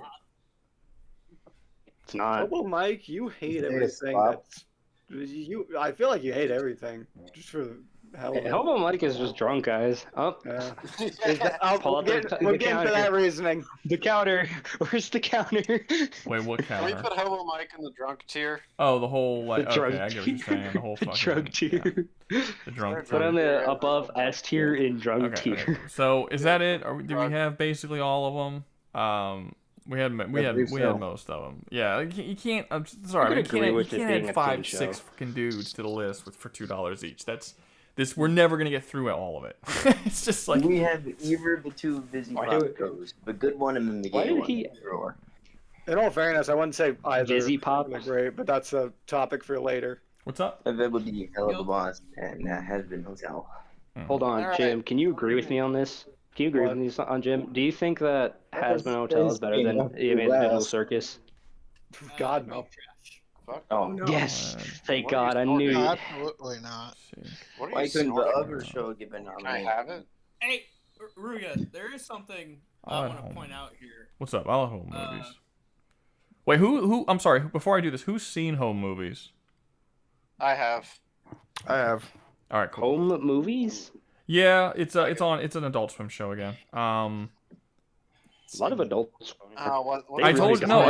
Adult Swim is the king of adult animation for sure. Even though there's a bunch of stupid shit on it, but like I said, we could essentially make an entire tier list on just Adult Swim animated shows. Because like it was going on. The dude who owned Adult Swim, who ran it, was a beast. Like he was a beast. He just gave people the complete freedom to make whatever fucking bullshit you want to make, and he just let them do it. He is famously or possibly infamously kept Venture Brothers running and gave them as much time as they needed for every season, even when it wasn't making them money, because he just liked the show and he respected the artists of the show. And he's just really enjoy it. Once he left and someone else took over Adult Swim, they immediately canceled it because it didn't have the viewership numbers of some of the other shows that were airing. You know, but it was a really sad loss from Adult Swim. Oh, dude, it was like their best show. It was their best show, but it just didn't do Rick and Morty numbers and shit. Also, Pibby, that. They were apparently having talks of it, but it just didn't go through. I wish we got that. Yeah, you remember Pibby? It's the one show. It was that wasn't a show. It was supposed to be an adult. It was a short. It was supposed to be an adult show. No. It was a pitched idea that they had wanted to do. Yeah. But they didn't actually ever end up doing it. Yeah, no, they canceled the idea because they just didn't want to do it. They did have a casting call for it. Licensing thing with all the different Cartoon Network shit, and it was supposed to be like an adult version of a great show for fucking Cartoon Network. I don't think that was it. I believe the reason was they just didn't think there'd be an audience behind it. There won't be an audience behind putting literally every single property they've ever made into a single show with an evil thing that's taking them all over and turning them evil. No one would be interested. That's just the same thing as saying no one's interested in any of your shows. Yeah, it's essentially what that's saying. I'm not saying it's a good reason. I'm saying I believe that was the reason. Jim, are you just going to put That's a dumb reason. There's something I want to point out real quick. There's only 2 fucking shows on this bitch that aren't pure, like, comedies. I know, and we're gonna get into that. Don't you worry. Yeah, that's kind of just inherent to adult animation and there are 3 shows on this list that aren't pure and there's comedies. there's more than 2. Yeah. There aren't many, but there's more than 2. Yeah. There's 4 if you count BoJack. BoJack's a comedy. Well, it's a dramedy technically, but. Or Futurama. Well, that's comedy. No, Future's 100% a comedy. Yeah, it's definitely a comedy. The only non-comedies on here are going to be Primal, Arcane, and Blue Eyes Samurai. The rest of them are easily comedies. He said pure comedy, which was my. Oh, pure comedy? Well, Has Been Hotel technically isn't a pure comedy. It has jokes, but actually, I didn't think it was comedy because I didn't laugh. It's not funny, but it tries. It tries. That's what we'll say. But no, that's a totally different conversation. And I've talked about this in streams and I think in videos. I think that American animation specifically, when it comes to adult animation, is hardcore lacking in serious adult animated series. If they make an adult series, it's going to be a comedy. They don't have the respect for animation in the same way that Japan does, where they actually make action series and dramas and horrors and all this kind of shit. They just don't do it. It's almost always comedies. I think it's a serious problem. Safe bet. I don't know why. I think they view animations like a joke. I think it's because they're trying. No. It's not that. It's comedies work. Comedies are proven to work in like American like media and Well, comedies work, but it's clear that from the rise of anime that they work too. It's a safe bet to do if you're trying. Safe bet, but that's not only a good. That's not always a good option because Star Wars tries to do that same thing, and look what ended up happening. No, in all fairness, it's because there's a lot easier to run on TV. Comedy is just inherently easier. Look how many times Robot Chicken got canceled. Like fucking over 18. Like every other season they got canceled.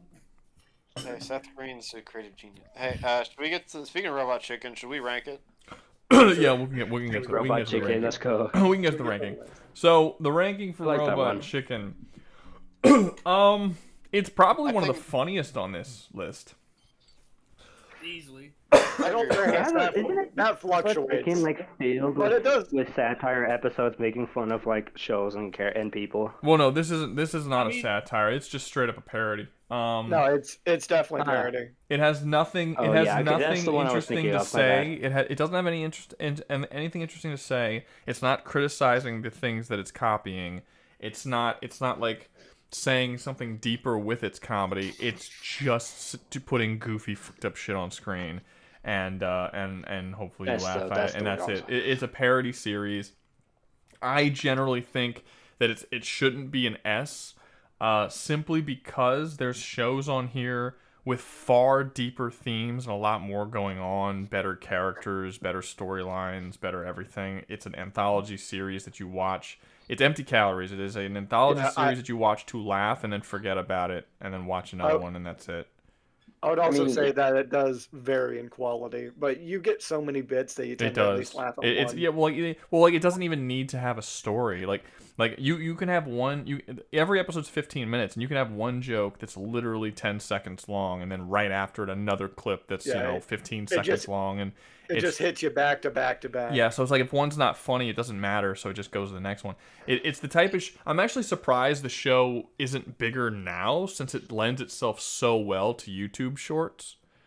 Like you could release literally every single short that they've ever made in the form of a YouTube short and just put it on the internet. And I honestly thought it was getting pretty big now because I well, I mean, it was big when it came when it came out. When it came out, I didn't know a single dude, like boy, child, that I went to school with who had not watched Robot Chicken. Like we all watched Robot Chicken. It was funny. I probably knew more people that watched Robot Chicken than Family Guy. But it was big. But I don't know about it like picking up in popularity now. I know I was putting the drunk tank. I don't want to put another tier. Because then because when you put too many tiers, you start pushing all of the you start pushing the pictures off the fucking screen and you can't tell what's going on. So I didn't put you in the drunk tank, but you did go to gay hell, and but because he didn't give quite as much as he did to get put in there, you're above him. So he essentially paid to have himself fucked in the ass by you. Hey, yeah, you're the top. Himself over. Didn't I technically put the same amount? No, dude. I paid 5 to get in there, and then I put Mike in there. You put 5 to put yourself in gay hell, but then Tappable Clock put 10 to also put you in gay hell, so that's 15. And then you put 5 to put Hobo Mike, which doesn't get him below you. So in all fairness, Tappable Clock paid. I'm on Tappable paid I'm 10. on a visiting term from the drunk tank. Yeah. Tappable put 10 to add the Amazing Digital Circus. No, he didn't. He's putting you in there because you added the Amazing Digital Circus. That's what it is. That's how I'm choosing to translate that. Well, nothing got added, so he's just said there for put me the in hell of gay it. hell because he said that he would add the Amazing Digital Circus. No, he was like the Amazing Digital Circus, and that's the reason that that Jim is going to gay hell. That is my interpretation of that message, and no amount of your interpretation is wrong. No, it's not. It kind of is. Yeah, he literally says, "I'll pay for the Amazing Digital Circus if we put Jim in gay hell." Death of the author. Death of the author. Death of the author. That's fair enough. That's fair enough. Paul doesn't know what he's talking about. Yeah, see, the author's dead. He just literally agreed with Rouga. You know what? He's just dead. He's just straight up dead.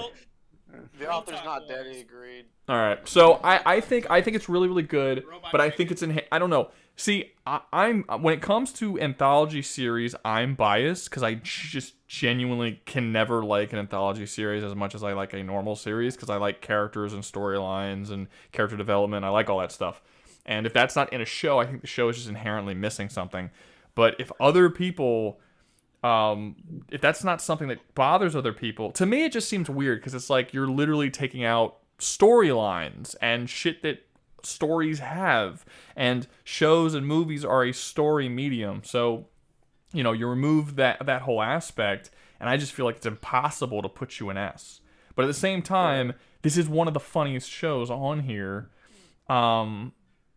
so high B, maybe low A. I mean, do you guys think that the anthology well, first off, let me ask this: do you guys think that it being an anthology should not make it go lower inherently? I don't think it matters for what it's doing. Yeah. But you don't think it matters. You don't think it matters that it's sort of like Balatro being nominated for Game of the Year, right? Like Balatro was nominated for the Game of the Year, but there's no storylines, no character, no voice acting. None of that needs to be done. Empty calories of just. I'm not saying that Balatro is empty calories, but I'm saying there's so many things that games are judged on to be Game of the Year, and Balatro just doesn't have any of them. So everyone felt kind of weird when it was nominated for Game of the Year. That's kind of how I feel about this, even though I actually don't mind Balatro being nominated for Game of the Year, just to be clear. But it's missing so many things that the other shows here aren't missing. So it's could you put this? What's up? That's not that's on design though. It's purposely. It is. I get that it's purposely, but it not being there means you're missing out on something. 15 shorts. But it makes up for it in other areas. For like this what specific area? Show, it kind of does. I feel like this is the exception. No, it's not the exception because it being humor. Robot Chicken gave us the best iteration of Boba Fett ever to exist, so immediately it has to be A tier. I feel like it passes with flying colors with what it's trying to do, which is just be a funny clip show, pretty much. I get that, but the fact that you have, well, not really, but the fact that you have to say just a clip show means that even in your head, it's in a lesser category. It's inherently lesser. No, I see what you're talking about. I would say due to its level of type of show, it kind of is something we should lower it for it being. Yeah, I'd personally say B. But it's still the best. I'd say It's one of the best funny shows, but best show in general. Well, not okay, really. so to be fair, I did say it's one of the funniest shows on here. I don't think it's the funniest. I think there's a couple here that's funnier. I think Venture. That's what I'm saying. Like one of it's one of the better funny ones. It's probably better. Yeah, it's one of the funniest. I would easily put it in the top. I would easily put it in the top 5, but. Probably not the top 3. Something to be desired because you don't watch it for a good story. You watch it to get a laugh. Yeah. Personally, and for that, it's perfect. It's good, yeah.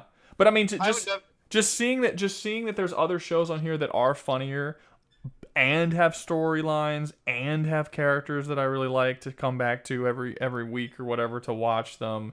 It's just I just feel like it's just inherently. Kind of like what he was saying, it's just a clip show. And a clip show is limited by how good it can be. A clip show I think will never be Game of Thrones season 1 through 4, right? It's never going to happen. It can't. Because it's missing things that are required for it to become that. It's one of those shows you wish it had a dedicated show for with everything it made. Yeah. I mean, honestly, if you threw together all the Star Wars bits, I feel like that alone would be. I think they did. I think great, they have. Yeah, they have. I feel like Robot Chicken is. It's the fact that they don't focus on something. It's just kind of literal shotgun humor. In my opinion, Boondocks is really funny and funnier than Robot Chicken, but it also has a story. It's not like some anthology clip show. So I think that lack of story and focus is something that 100% weighs it down. I feel like B is fair. If everyone can agree with that. B is fair. B is I would say perfect. high B. High B works B, great. low A. I would say that Robot Chicken is, I don't know, it's like real life when you have someone who's only good at one. It's like Robot Chicken is that autistic kid who's just really good at one thing, and he's like arguably the best. He's still the best of the class, and the fact that he's of the class. Yeah, but he's riding the short the bus. top 5 funniest shows on this list, I feel like that gives him the benefit of the doubt. Yeah, not to be S tier, but to be standing above majority of this shit. I would probably put it high B personally, or low A, like bottom of A if it went any higher. But I really do think as we add more shows to it, it's probably going to get knocked down if we put it in A. I feel like high B is something we can agree on. I think B. Placeholder to put in A first. It looks better on I had a camera. funny Dora bit last I checked though, so. Yeah, and also I think it's kind of hurt by. B's comfortable. I like B. I also think its age kind of hurts it. I think its age kind of hurts it, not because it's like old or whatever, you can't watch it now, but because when the show came out, there was nothing like that on TV, and now there's so much shit on YouTube that's basically identical and better than it now. Yeah, there's so many short comedy skits on YouTube that you can watch that are funnier and better made because you can make shit better than that in your living room now, and it's just kind of, I just think it's good, it's funny, but that's really all it has going for it. OG, you gotta give the OG some respect, all right? The charm of the action figures with the paper mouths is. You can't ignore that. That's a charm nobody can recreate. Yeah, that's literally anyone could recreate that. What do you mean? It's action figures with paper mouths. Okay, well let me tell you this. Someone in the chat did say something good. He says Robot Chicken is good for a quick laugh, not a binge watch. Can anyone see themselves ever binge watching all of Robot Chicken? No. Yeah. No. If I'm with a group of people. Again, I mean, maybe like. The only bit I could see like watching back to back to back is like the Star Wars stuff, and that's because that's practically they stuck it all into one episode. You don't have to watch it back to back. Exactly. Like it's like 15 minutes worth of footage. 30, I think. I have a question. I binge watched it once. Quality? Wait, what's up? Or like, how are we considering animation style? Out of curiosity. I mean, you can, but if the show's bad, it's not like it's gonna suddenly go up because the animation style is pretty. Yeah, even if the animation's great, I mean, it's not gonna do. Cough, TADC. Cough, cough. Yeah. Yeah, I binge watched a couple seasons of Robot Chicken, my buddy, and we only really laughed hard one time. I don't find it a very funny series. I think it's funny. It has. Well, I mean, I guess it would depend. We'll see. We'll see. Here's the thing about it. Which I don't think anyone in here has seen every single episode. I think that's. I don't think there's a. There's like what 18 seasons? 18 seasons? There's 11. Look, there's 11 seasons. Each season is about 20-21 episodes. I mean, I don't think anyone has seen every single one of these episodes. Now, we always come back to the certain clips and stuff of the show that we remember being really, really funny. But Jim even says when we started talking, hundreds of bits just cast aside because there's a lot that you just don't remember because you don't give a shit about it's it. It's the Family Guy effect. Well, that's in fairness for that kind of show. That's kind of a good thing, I'd argue. Is it? That's not a good thing. It's literally wasted time. If I don't give a shit about most of its jokes, then it's a bad show. Well, I wouldn't say it's most of its jokes, but even as a kid, I remember watching certain episodes and watching through an entire, because they're short, they're only like 15 minutes, and watching through a whole 15-minute episode and being like, that wasn't really that funny. Doug's right. There are parts of it that aren't funny, but then you'll have certain episodes like the Star Wars episode, which we all remember, which is like funny the whole way through. It's just hilarious. Yeah, and I feel like Robot Chicken is synonymous with its Star Wars episodes. Well, you say that, but it doesn't have that many. They literally put all their Star Wars episodes into all their Star Wars clips into one episode, and it made like 20 minutes of the show. So like if you look at what's the entire show, you know, it's not. I mean, there were a lot. Like they did GTA Mario, which is a really funny one. GTA Mario. GTA Mario was funny. Yeah, that was a Child good one. Abuse Tooth Fairy. I like that one. Yeah, there's a lot of funny ones. There is, but the fact that we can name certain ones that are funny and just the sheer number that just completely get erased from our memory because it's like, it was all right. You know, that is a factor. And Doug does have a point. It is true that if you're watching the episodes in random orders, you can actually see 2 or 3 or 4 episodes back to back where it's just not really funny. So I think B is a good place. I think B is a fine place. I do think I think if we put it in A, it would start moving around too much. It might still move down even now. We'll see how this goes. I don't think it should move down. I think that Doug is correct by saying that there are shows that, well, he didn't say this, but I'm adding to what he was saying. I think that we're gonna get to shows on this list that are more consistently funny than Robot Chicken that aren't necessarily great shows. And when we get to those shows, they're probably going to be above Robot Chicken. All right, fair enough. Yeah. Like, for instance, Aqua Teen Hunger Force. Okay, I actually have to way funnier. I do have a bit of a hang up with that, at least early on. What do you mean? I didn't like a lot of the jokes early on. It's weird. It's a weird show. Still going. No, I've been watching the series recently. This is like fresh. Mm-hmm. Yeah, then you're going to be a lot fresher than me. I probably haven't seen this show since the early 2000s or something. I don't know. It's been a while. I think I would put it above Robot Chicken simply because it has characters and a storyline, and I like the characters. No, certainly. Again, this is like early on. I like Fry's Meatball and Shake. Like, I like them. They have a funny dynamic. I like Carl.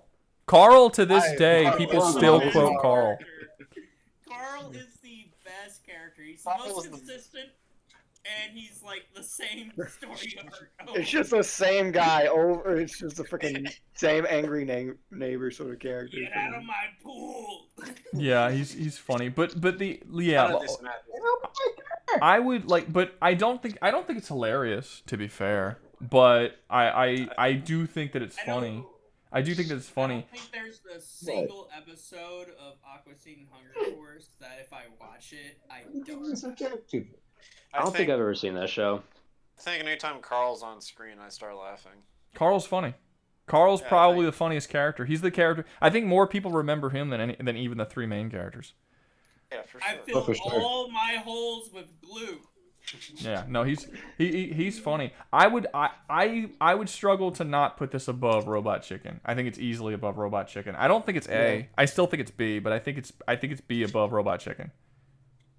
Yeah.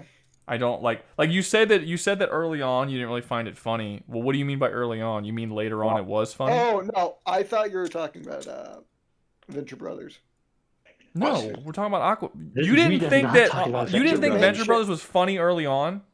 I didn't enjoy a lot of it. Okay, this is an argument we are going to have when we get to Venture Brothers.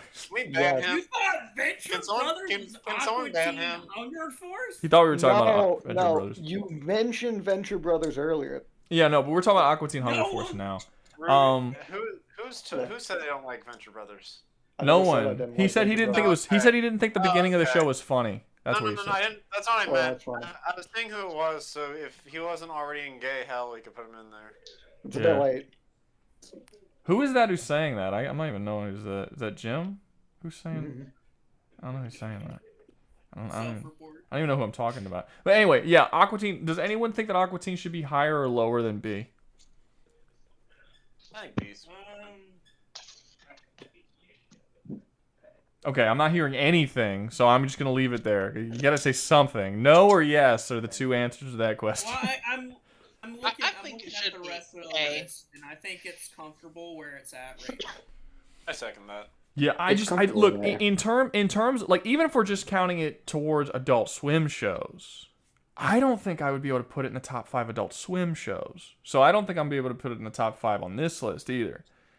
Like I think there's a ton of shows on here. I'm not gonna say Probably less than half of them, but a lot. Like a lot of these are going to be better than Aqua Teen Hunger Force. So I don't know. Like I said, we might move them down or move them up. Maybe the list is going to be very top heavy because I don't know if we have any D's here. No, we might have one or two. We might have one or two. What is that? Has-Been Hotel and fucking. We'll talk about it when we get to them. Yeah. But now let's get to the next. Let's get to Harvey Birdman. For me, I'm not gonna put it in an S. I'm gonna put it. I think it's A. But it's this is funnier than both Robot Chicken and Aqua Teen Hunger Force. This is considerably funnier. I would agree with that. I actually think this might be the funniest show on here. I think it's this show's so fucking funny. It's so stupid. The Boo Boo Bomber? Oh, dude. There is not a single minute of this show that you could take out where there isn't like 5 jokes going on within that single minute. It's just constantly hitting you with joke after joke after joke after joke, and almost all of them land. Like, it's really crazy how well it does. It's very, very funny show. It's like Family Guy, but actually good. No, because the jokes all happen within the story. It's not cutaways. Like it all happens within each episode. It's the show is made as like a ridiculous, over the top, like a lawyer procedural show, you know, where like he gets a job and then he has to like do the lawyering thing that he does, but the people who he defends or the people he's trying to put away or whatever, it's always Hanna-Barbera characters, but like super corrupted versions of Hanna-Barbera characters that are like weird or fucked up in some way or in some kind of scandalous situation. And it's just taking up context. And it's just goofy, and it's Jackie was high. It's super funny. It's really, really funny. They made Bird Girl a few years back, and it was trash. I was so bummed out because Bird Girl is one of the funniest characters in the original. Like Bird Girl, she's obsessed with Harvey Birdman. She thinks he's better than he is. He's kind of a loser, but she thinks he's awesome. And she becomes Bird Girl against his will and forces herself to be his sidekick when he does not want her around. And Harvey Birdman works for her dad, who doesn't know she's Bird Girl, but he's super sexually attracted to Bird Girl. So he constantly tries to come on to her. He constantly tries to come on to her and pick her up and like sexually harass her. And she's like freaking out because it's her dad. And it's just like, it's funny. It's a funny... That sounds creepy. It's not creepy. It's funny, dude. It's really funny. Well, the joke is that it's creepy. I need a timeout real quick. Velma is nowhere near close to what fucking Harvey Birdman is. No. Shut the fuck up. Who said Velma was anywhere close to Harvey Birdman? Who said Velma? He didn't. He's reading the comments, I think. Yeah, Velma. It is what Velma was trying very, very hard to be. I think Velma was trying to be a piece of shit, and I think Well, he's saying how the characters are corrupted versions of themselves, but I don't think that's what Velma was trying to do. Like, and it's not just that they were, and it's not just the corrupted versions. Sometimes they're like, it's not like the characters are totally changed. That's the crazy part. Yeah, like the characters are almost exactly how they are in their main show. There's just like some little tweak here that you find out something new about. Like if Shaggy appears, like the Jetsons. Yeah, like if the Jetsons appear, they look like the Jetsons, they talk like the Jetsons, they act like the Jetsons. There's just something weird. The bit is that they think they're from the future. Yeah, there's just like something weird about it that's added into it that's just kind of interesting, and it's good. It's a super good show. Does anyone think it should be anywhere but A? Yeah, that sounds right. Okay, the only reason why I'm not putting it at S is because it does not have like a storyline that you follow. It doesn't have any really deep moments. It is just a straight up comedy and nothing else. There's no character development or anything like that. What's up? Is that a prerequisite to S? Something can't just be generally funny. I think that it's not. No, it could be just funny, but I think it needs something. It needs something. It can't just be funny. Some substance. It needs some kind of substance. It needs good character work or like good character work. It doesn't necessarily need dramatic moments, but that could help. It could a really enthralling storyline that you can't help but follow. So, like if it's missing this stuff, it is missing out on something that makes like storytelling good. Like, that is the case. I mean, what makes that any different than, like, really funny YouTube short that you saw?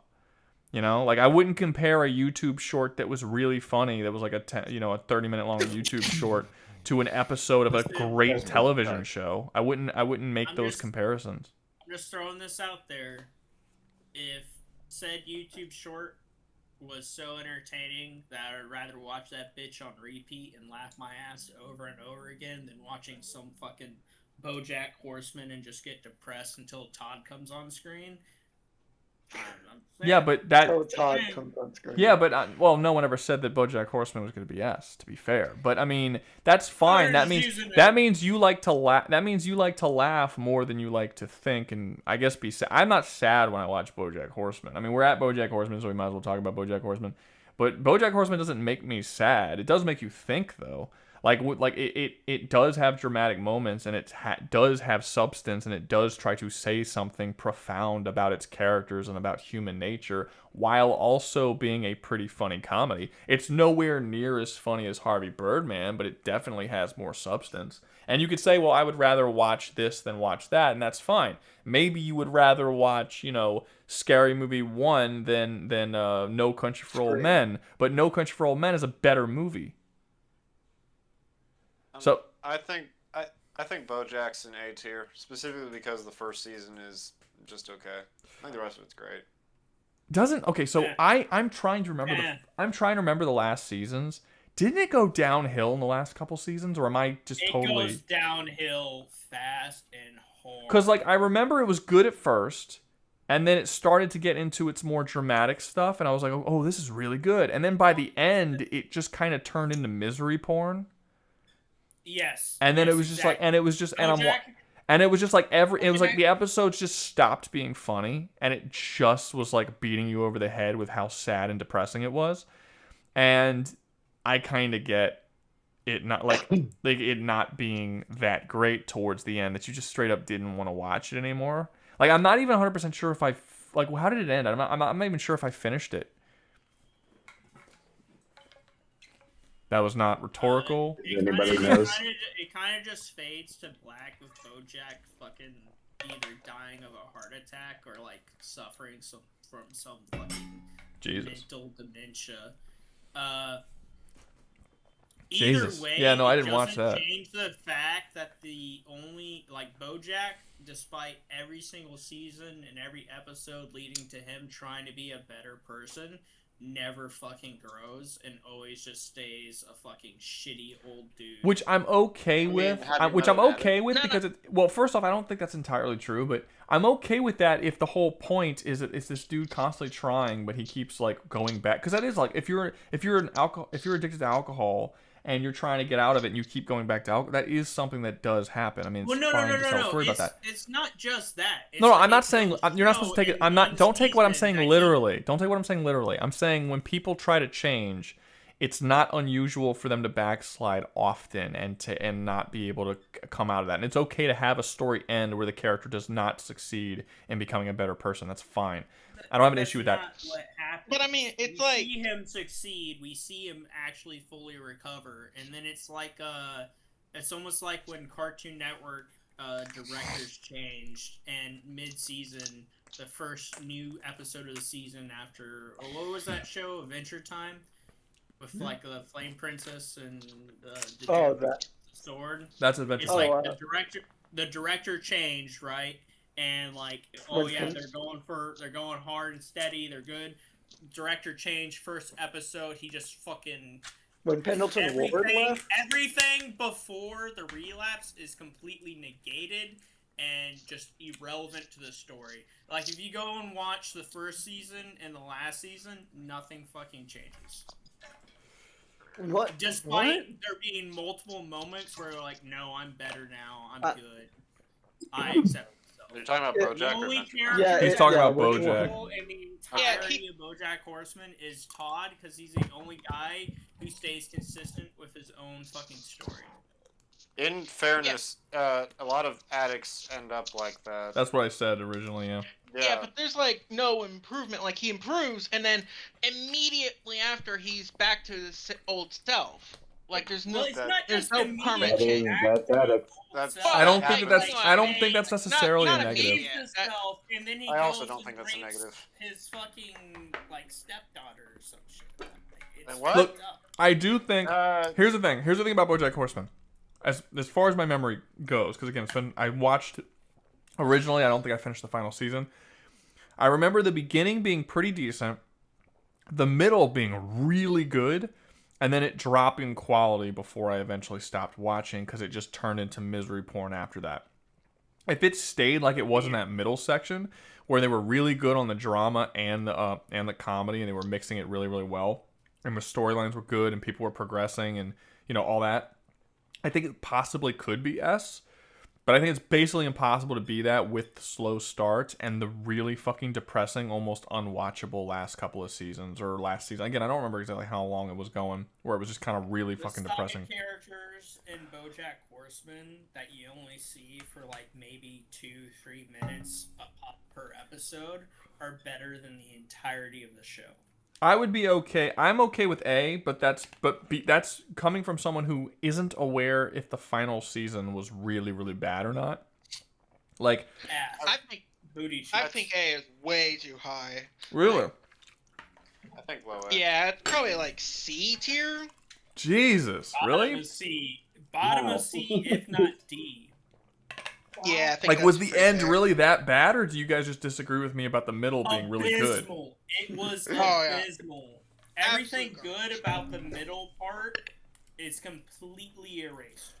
Jesus. Okay, hold up. Because we're getting a bunch of different, like, not just slightly different opinions, but super different opinions. So, I'm going to put it up to a vote. BoJack Horseman, is it, I mean, I'm saying A because I didn't watch the ending, but you guys are saying C. So we're going to do A, B, or C. Where should BoJack Horseman go?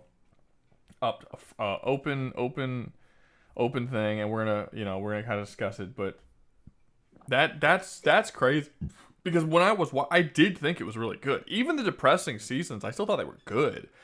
I just didn't have interest in continuously watching this dude. Basically, life just gets slowly shittier and shittier every single episode. And I'm like, this sucks to watch.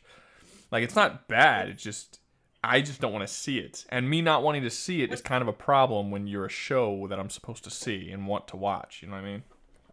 Mm-hmm. What's the horror movie series where it's just like actual gore porn?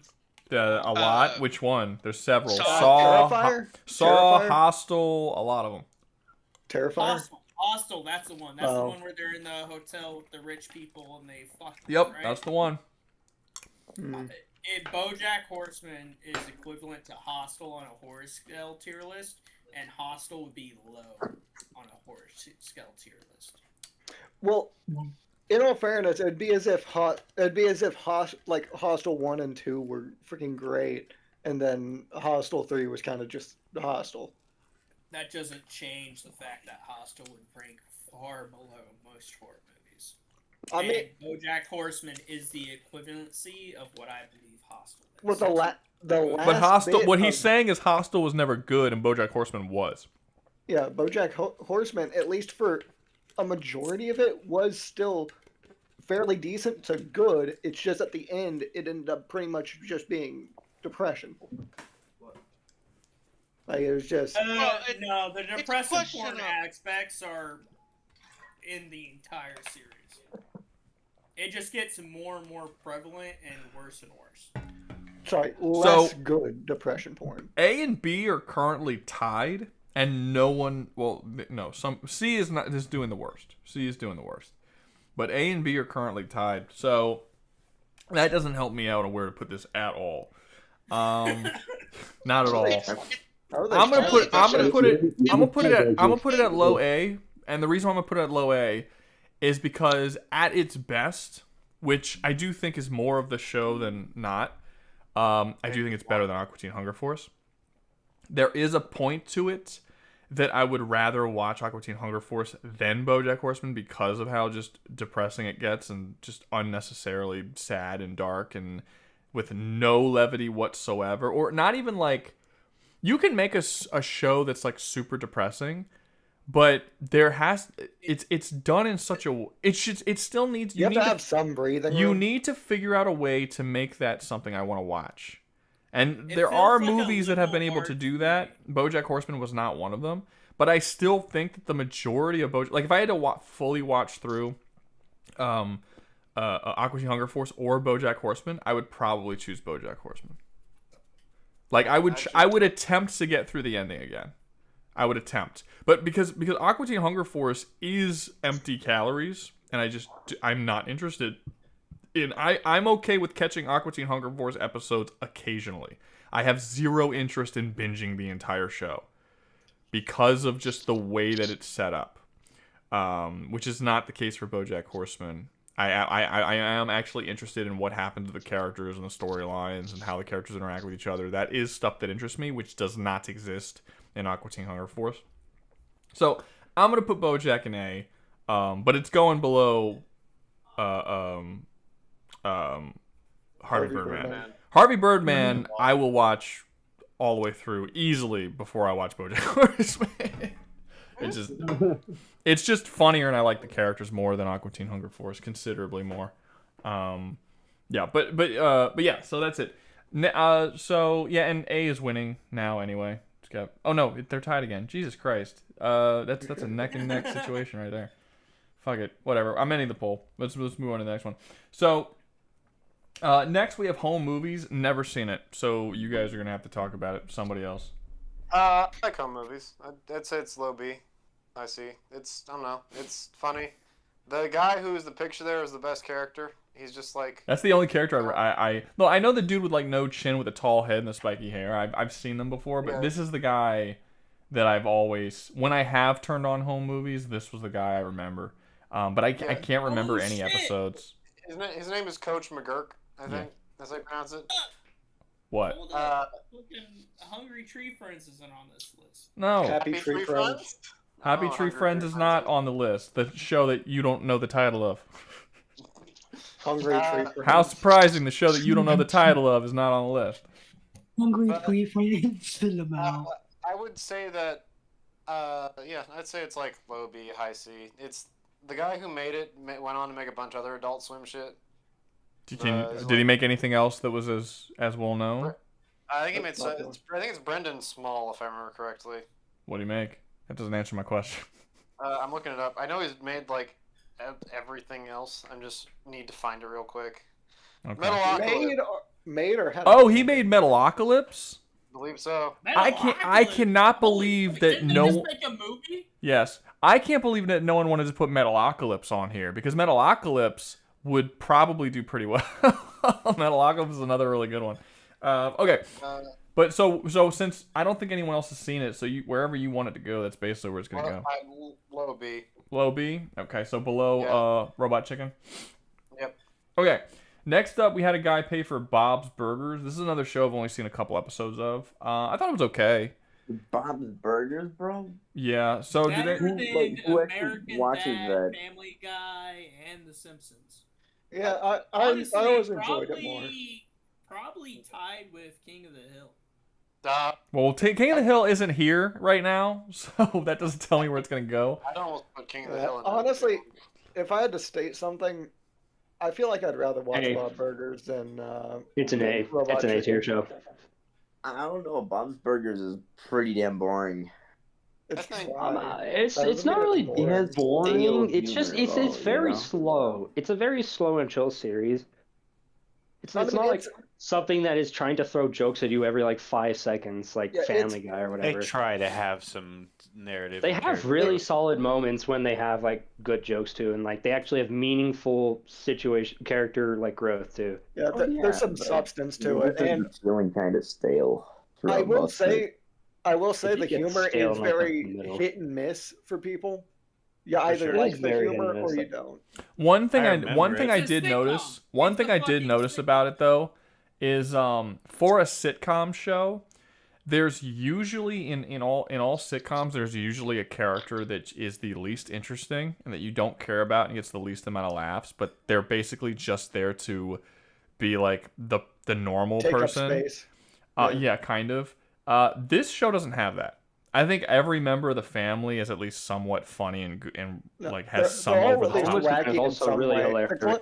The closest person is Bob himself. And even he is really funny with the dry humor. So like if you look at Family Guy, nobody gives a fuck about Lois. Nobody gives a fuck about like Meg for the most part. Brian, who gives a shit about Brian? Meg has one joke, and that's practically it. Yeah, it's really the funny ones. The funny ones are Stewie, Chris, and Peter. And the others aren't really that funny. And that's kind of the way it is for most of these sitcom-y type shows.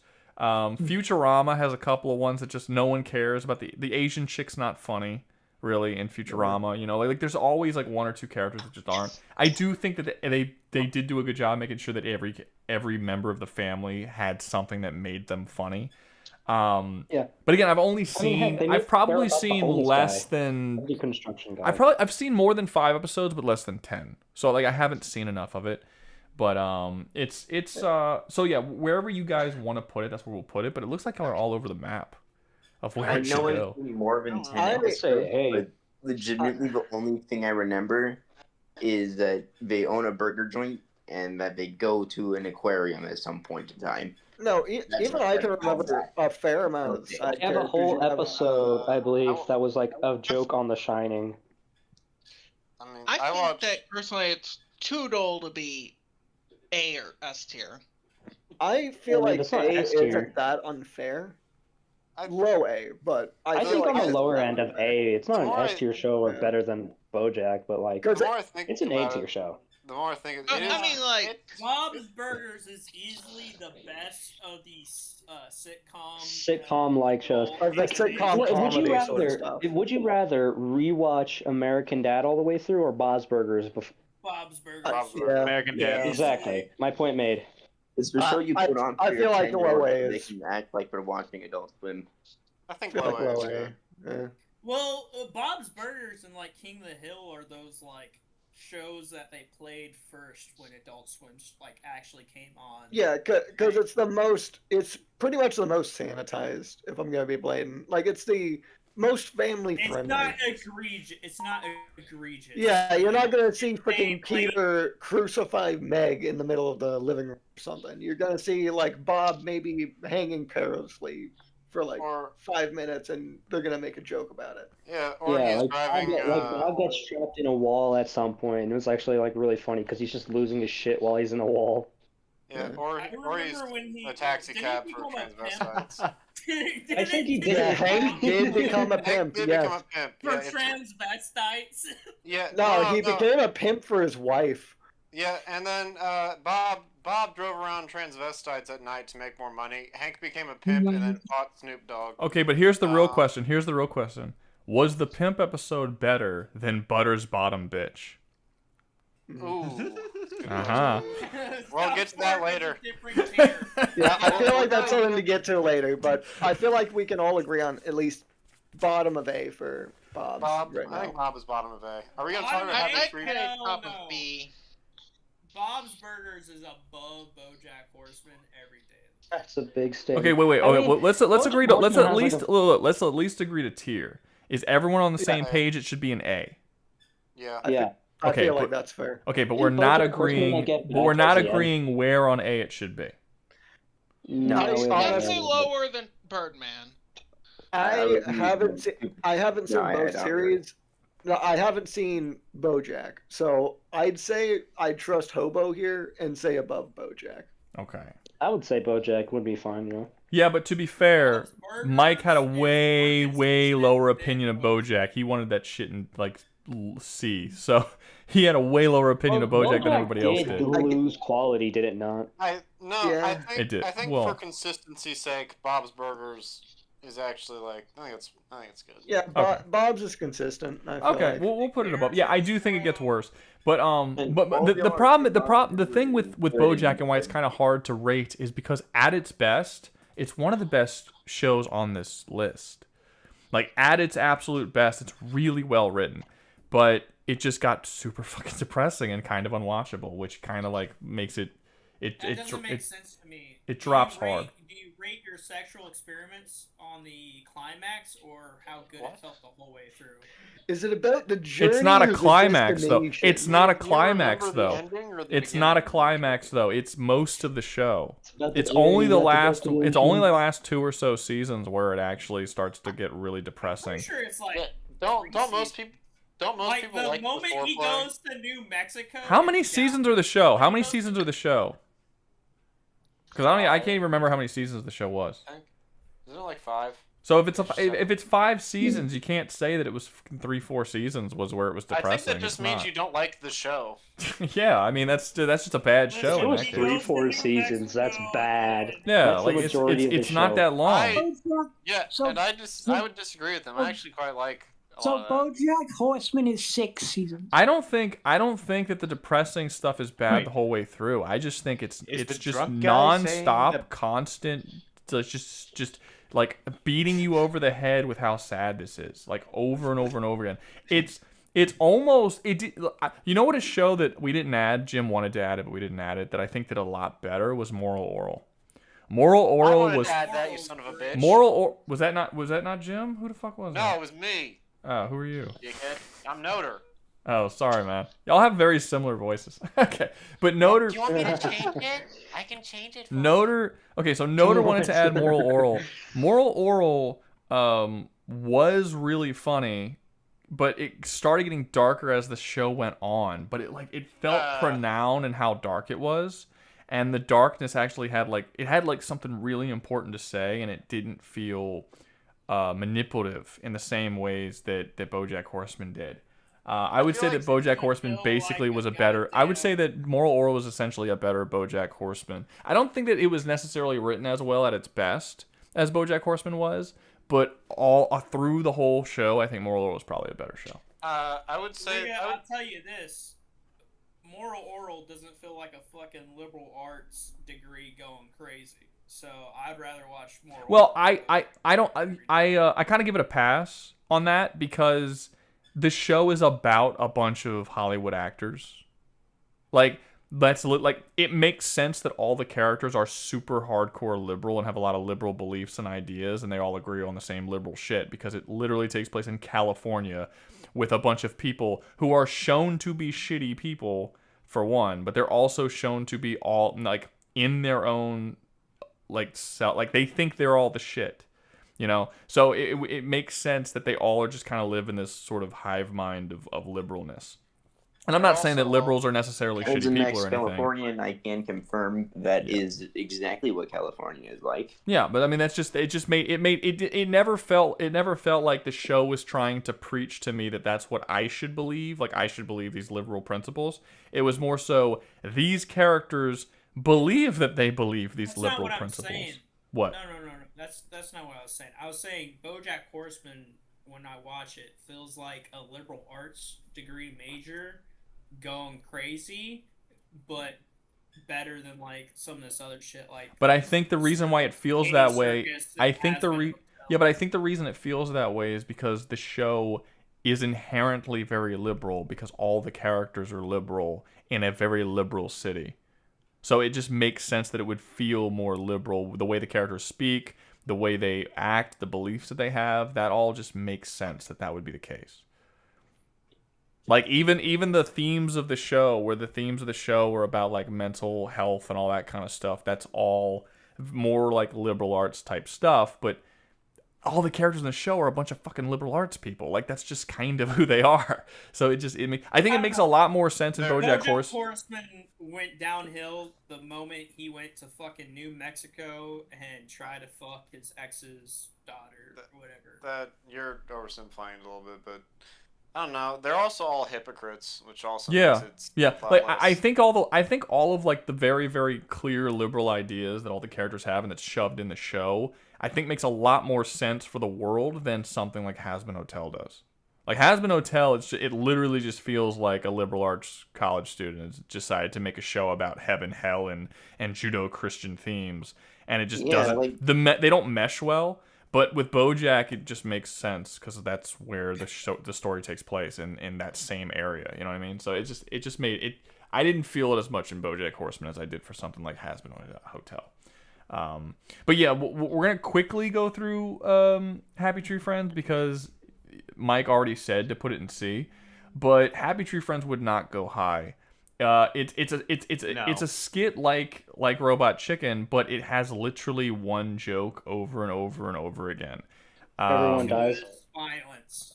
Yeah, the only reason why I wouldn't put it in D is because it's not bad. It's just the same thing. Over like that's it. It would be funny for one short, but it has multiple seasons and hundreds of episodes.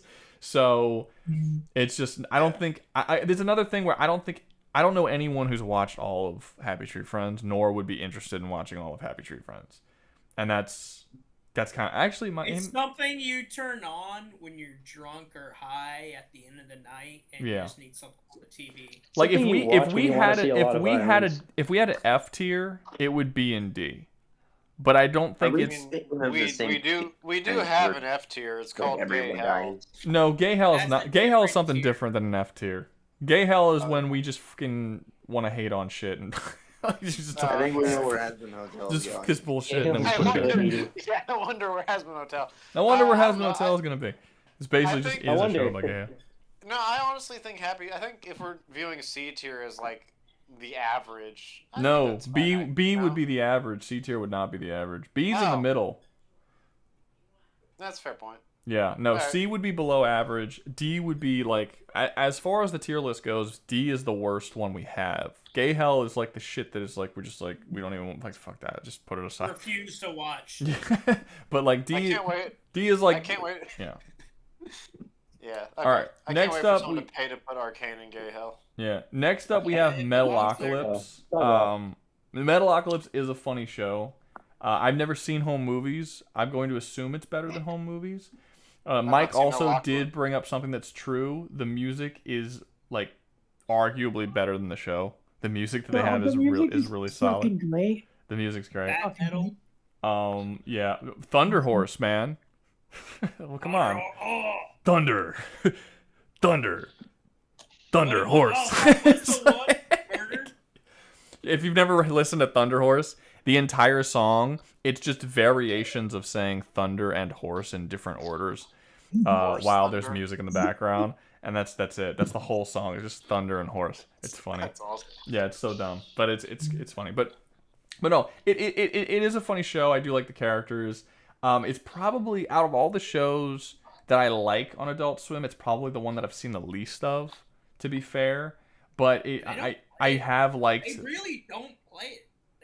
They like do not play it at all. You have to. It's not on HBO Max. You cannot find it. They released the Metalocalypse movie on HBO Max, but you can't watch the show. So like which is so dumb because the movie was supposed to finish off the show.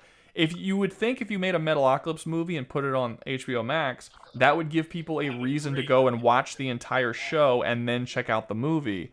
But no one's going to watch the movie if they've never seen the show. So, like, it's not going to get a lot of... You basically doomed the movie to do poorly when you didn't have the show out at the same time the movie released. They did the same thing for Venture Brothers. They released the Venture Brothers movie, but none of the seasons of the Venture Brothers show were on there. So it's like, who's going to watch the movie if you don't have the show? A full season? Wait, what's up? Wasn't the Venture Bros movie supposed to be like a whole season? No, the Venture. Well, they wanted they already wrote season 8, and then they were told it was canceled, but they could end it off with a movie, and then they just took all the scripts and the basic idea of season 8, and they tried to pack it into a movie. But it's not what it's not what season 8 was supposed to be. It's just kind of a shorter version. But it wasn't a bad movie, but I would have really liked to see that in season 8 because I really like Venture Brothers. I think it's the best show on Adult Swim. But yeah, so anyway, for the people who here has seen Metalocalypse? I've seen some of it. Okay, who's seen most or all? I've seen most of it. Okay, I've seen a lot of it, but that was a long time ago. Okay, so where exactly do you guys think? Where do y'all think that Metalocalypse should go on the tier? Kyle, can you make me a sandwich? I got you. I mean, like, this is one of those weird shows where like the fact that the music for it is as good as it is, and normally I don't have this as a consideration, but this one, it's like the weird X factor. It puts it at least like one tier above what it normally would be, and it's already Easily pretty the funny. best music on this entire tier list. From It's not even comparable is the thing. So like that alone is big. What, you guys don't like Get Swifty in Rick and Morty? You Wait. guys don't like Here's the thing. music? I find it funny. I find it funny that you guys are saying it's the best music when we have a literal musical on here as Has Been Hotel. I find that funny. To be fair, In fairness, the show is literally called Metalocalypse. Yeah, but it's not a musical. I know. I actually didn't know that, but like it's not a musical. If a show is called Metalocalypse, I hope it has good music. Well, okay, so the show is about a band, and the band is a metal band, and they have songs in the show that also acts as the soundtrack for the show, and the songs were good enough that they actually released them like on iTunes and CDs, and people actually purchased the songs in real life. That's the whole thing. But I will say this. I will say this. I will say this. Saying that it has the best music. You are competing with Has Been Hotel. You are competing with South Park, which has shockingly good music. Blame Canada. You're going up against the fucking song that what's his face sings during the campsite. Hold up. You're going up against Arcane, which has an amazing soundtrack. Boondocks honestly has some pretty decent That's music. fair. League of Legends isn't good at much, but they make damn good music. Well, I don't know about League of Legends, but Arcane has a lot League of songs. Legends is yeah. No. I think that the music does elevate it, but like the question is how much. Because Arcane was not good. Yes, it was. Arcane. Hold up. Okay, we're gonna. Okay. Me and Mike are gonna get into it when we get to Arcane. Oh God, not but again. for Metalocalypse, I'm gonna get some popcorn when we get to Arcane. But for Rouga debates with Mike yet again. I love these segments. Okay, so where do you guys think that Metalocalypse? I need a tier. You can't just keep you kind of batting around. Metalocalypse. I feel like B. I feel like B because I wouldn't binge watch the series. I wouldn't binge watch more than a season. You know how I know Mike's wrong about saying that Arcane isn't that good? Because Yaku agrees with him. Yaku agrees with him on everything. Yaku is terrible opinion man, and he agrees with Which one is Yaku again?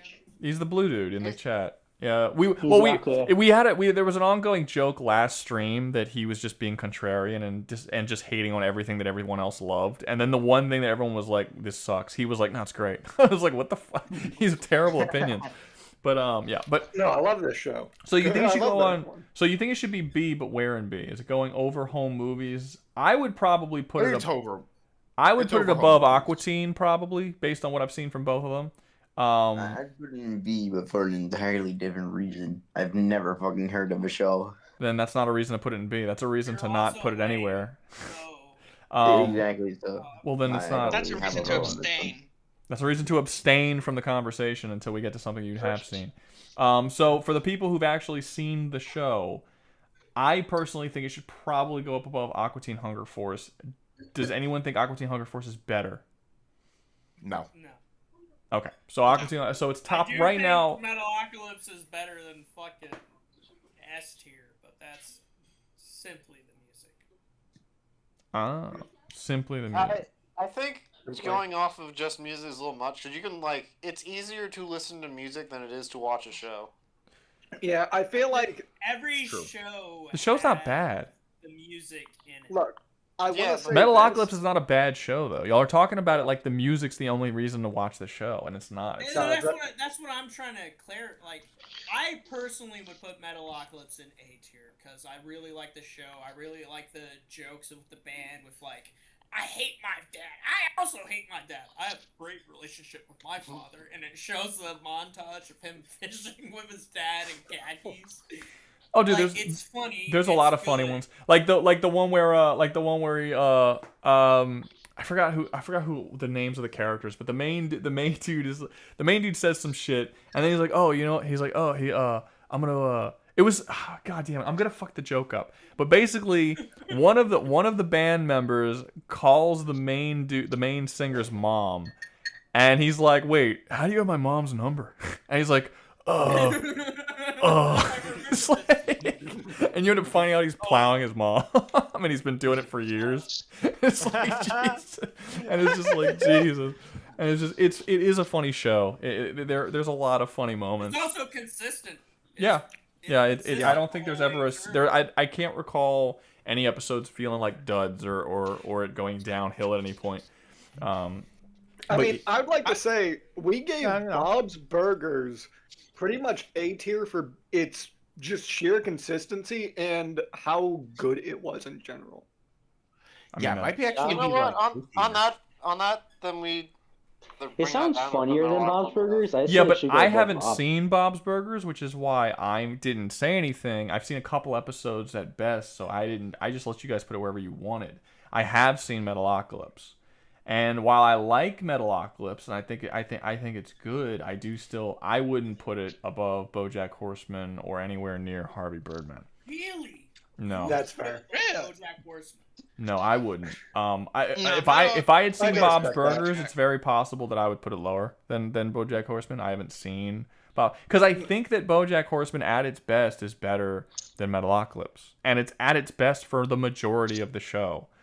It's really just the ending that it gets according hard to watch. what's his face, it wasn't, because 3 to 4 seasons were According bad. to Mike, it's like It's not 3 or 4 seasons. It's literally like it's not even like it doesn't even start at the beginning of one of the seasons. It starts like kind of beginning middle of a season, and then the rest of that season's depressing as shit, and the whole next season was depressing. And I think that was the end of the show. And I was just like, this is like hard to watch. There might have been one other season after that like where it maybe went for another one, but I only remember it being like 2 seasons that it was really like that. Yakub, you certainly have opinions, sir. Holy I shit. certainly have opinions. When did you, Rouga, leave the BoJack? When did you stop watching BoJack? Because I am firm in my position. It all went downhill when he went to New Mexico. I don't remember because I didn't watch it as it released. In the third season. I didn't watch it as it released. I binged it, and I didn't binge it, but I watched it when all the seasons were already out, or most of the seasons. I think they had like one more season coming, but I watched through it, and I got to a point where I was like, this is fucking depressing to watch. And then I just kind of didn't finish it. So, but I saw most of the show. So where it went bad or what season it was like, I don't know, because I wasn't paying attention to. I don't know what events happened in what seasons. I have no idea because I just watched it through. So. Do you know what I'm talking about when I say he goes to New Mexico? I remember him going to New Mexico. And he fucking. I would disagree with you there because you're misremembering it. The whole point is that he didn't, or it doesn't matter that he didn't. Even later, he proceeds to follow her to her goddamn college town and stalk her with his fucking little sidekick character from his movie show. The fact of the matter is, he was 100% willing and would have done so if he wasn't interrupted by the mother. I remember it started. Look, I remember it started getting really depressing when the chick from his old show came back, the redhead. I think she's a redhead. She was the child actor, and then she ends up like in. That's exactly what we're talking. And her life starts getting better, and then she kind of goes away for a while. She comes back, and then she ODs, No, that's not what we're talking. We're talking about okay, so Like that's where like the depressing stuff starts. That's not. I don't think that's where the show like dove off a cliff with the depression stuff. She But that's comes where it back, really started. BoJack ruins her life again. BoJack and- is never the same from that point on, and that basically leads to the just absolute depressing last season or two. But I don't think that's where it went bad. But that was like kind of the start of why it went dark later on. Didn't we get done with BoJack? Yeah, we did, but we keep we really should be going on Squidbillies next, which I haven't seen any of because I had no interest in it. It looks stupid to me. So you guys are gonna have to talk about it. I don't know anything about this show. Yeah, I feel like it was mostly just redneck stereotype. It pretty much is just redneck stereotypes. It has more of a story than Aqua Team Hunger Force. Yeah, at least funny. A deep enthralling story of Squidbillies. Deep enthralling story about hillbillies. Squidbillies, man, get it right. They're Squidbillies. Squidbillies. Squidbillies, you're right. Squids don't live on a hill. They can't be hillbillies. Racially profiling them. Mud squids. No. Yeah. Yeah, we don't like. The show does treat them like they're some like fucking backwards ass country, fucking goddamn like, I mean, the show is Appalachian goddamn Mexicans. Like it's crazy and the show is called Squidbillies. What did you expect? Yeah. However, the I'd say show is consistent in its storytelling of. I mean, the idea of squids being hillbillies is really funny to me. Becoming a CEO as like a fall guy from some fucking like stonemason company, and just Early's Kyler's character and his slow degradation until he's irrelevant as a character, and instead it's his son becomes the main character and has a kid with his cousin. Of if I remember correctly, and him raising that cousin together. If I remember correctly, and him trying to be a better father for his son. See, this sounds more nasty than funny. To be fair. Correlation, but I just want to point out the guy eating on a ceramic plate. Okay. I mean, so wait. I feel like. So, do you think that this should be? Do you think that this is better than Okay, first off, what tier do you think this should go in for the people who've actually seen it? C. I'd say like B. Have you seen it, Lily? Yeah. Lizzie? Yeah, I've seen Lily. I haven't seen much of it, but I have seen some of it, and from what I've seen, it's funny. It's good. Yeah, I've seen a little bit here and there. It's kind of funny. Hey, you know what? I'd probably put it in like B tier.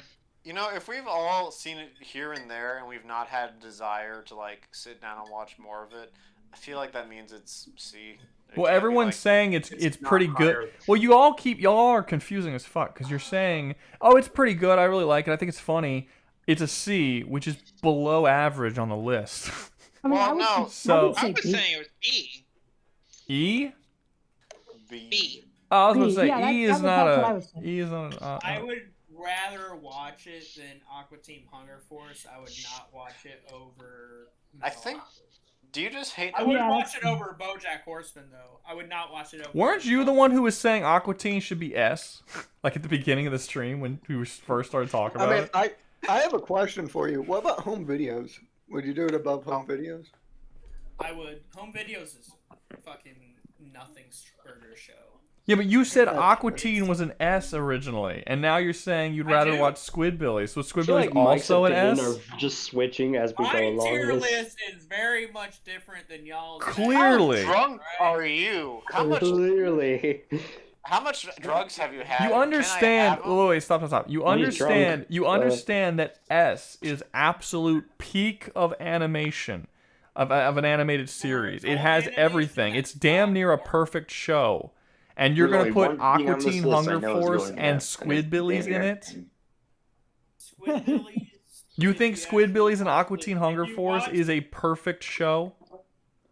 Yes. Or adult animation specifically. I feel like I can't take your opinion seriously anymore, Mike.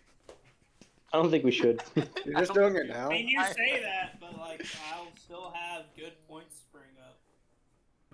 This isn't one of them. No, This is not one of them. That's I don't S for fucking. I've never seen Squidbillies. Okay, maybe it's the fucking Mozart of animated shows. But I have seen Aqua Teen, and it is the farthest thing from a perfect show. It's not perfect. It's barely holding together. It's just funny. It's taped together with fucking shitty tape. Squidbillies legitimately does have I would like to describe as the perfect mix of episodic episodes and overarching storyline in which every episode does impact the next episode in some reason. It's sounding so weird that you're talking about the ever expanding storyline and lore of fucking Squidbillies. That's just wild. It's so crazy, but like I'm not lying about the story arc of these are just poor people. Has anyone said more? Has anyone seen close to as much of this show as Mike has? Who can actually? No. I wouldn't waste my time on that. Definitely not. And I don't think I want to waste my eyes on it. He says. Let me see. Is this show on? Prejudiced individuals. It's a story about poor, uneducated individuals living in the boondocks of nowhere, and their life and story and how it progresses. They're a family, technically. Yeah, that makes meth. So you're gonna be sad, but Squidbillies is not on HBO Max currently. So no, I can't watch it. I cannot watch it with the purpose. Whatever Mike's drinking, he needs to send some to me so I can have a good time. Okay, Yeah, I will say in defense of Squidbillies, Venture Brothers isn't on HBO either. Aqua Teen Hunger Force is. All 12 seasons are on it. Venture Brothers is great. But they took off. No, I'm not saying. I wasn't saying that as a negative. I was saying it's just not here for me to see if he's full of shit or not. I can't confirm his situation. But Aqua Teen Hunger Force, all 12 seasons are still here. Wow, 12 seasons? Yeah, which I would say is nowhere near as good as Venture Brothers. But yeah, they got all the seasons. The final season's only 5 episodes. Wait, the last season came out in 2023? Yeah. Oh yeah, that's when they did all the wokey shit. With, I don't know. Like the VR headset and all that shit. I don't know. What do you mean wokey shit? They did a bunch of shit that they did with a lot of recreations of old canceled shows, in which they just try to appeal to quote unquote, not my words, the modern audience. And basically they try to appeal to a bigger fan base than what they actually had, and it caused the fan base they did have and their target audience marketplace to dislike it. That's very common. But yeah, it only has 5 episodes, but it came out in 2023. Because they made a movie and then they came out with the half season, and the half season didn't do too good. Yeah, they probably did it just to test to see if it was going to bring the show back permanently. Sadly, they did not do that for the actual good show of Venture Brothers, which is considerably better than Aqua Teen. But whatever. You know, I think this is the most that the Squidbillies has ever been discussed on the internet. Ever, yeah. Okay, so he said above Aqua Teen and below Metalocalypse. I haven't seen it. I can't reject that premise. Sadly. Yeah, I reject it on person who says it, but other than that. But he did say it goes an S, which I feel like I could reject. But I wouldn't put it any higher than a C. Personally, have you seen a decent amount of it? Yeah. Okay, you know what? Fuck it. We're gonna put it on poll. Well, you haven't been talking, man. You haven't been saying anything. So. Yeah, what the fuck? What is this conversation? Look, Squidbillies. Should it be in B or should it be in C? Or you know what? Fuck it. Should it be in D? Let's find out. Start a poll. Vote away. Where should Squidbillies be? Mike thinks it should be an S. And Everyone else thinks it should be in C. Yeah, Mike sounds. I think you're out of your mind. Anyway, while that's going on, What's up? oh, nothing. I don't know. This list is very interesting so far. I'm glad you're enjoying. I am. I don't think anyone has talked about Squidbillies this much ever. No. The Squidbillies have.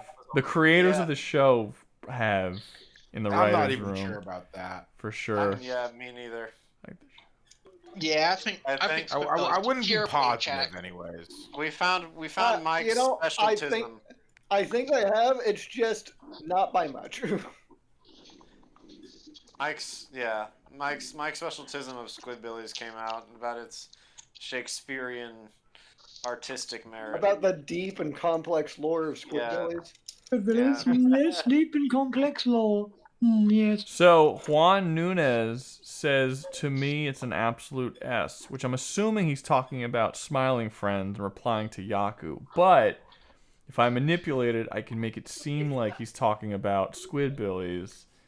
And that gives some points to Mike. If you blatantly mislabel his words. If I blatantly just ignore his you know. Like, get rid of his context entirely. Yeah. I just take it out of context, like the scaling community, and I'm just like, no. He said it was S. See? That's weird, Rouga. I got the scans of him saying it was S. Here it is. You know, I think that's true. I think that's true, honestly. And I honestly, now that I've seen that, I think I'm in full support for Squidbillies to be S.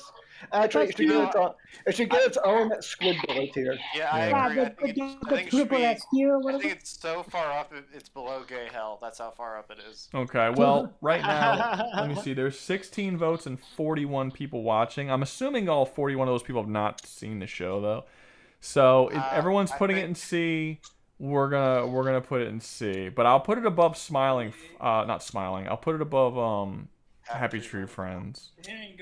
Yeah, it's better than that, yeah. Because Happy Tree Friends is just one It ain't joke. going in C for long. He's not going in C for long. This shit belongs above them all.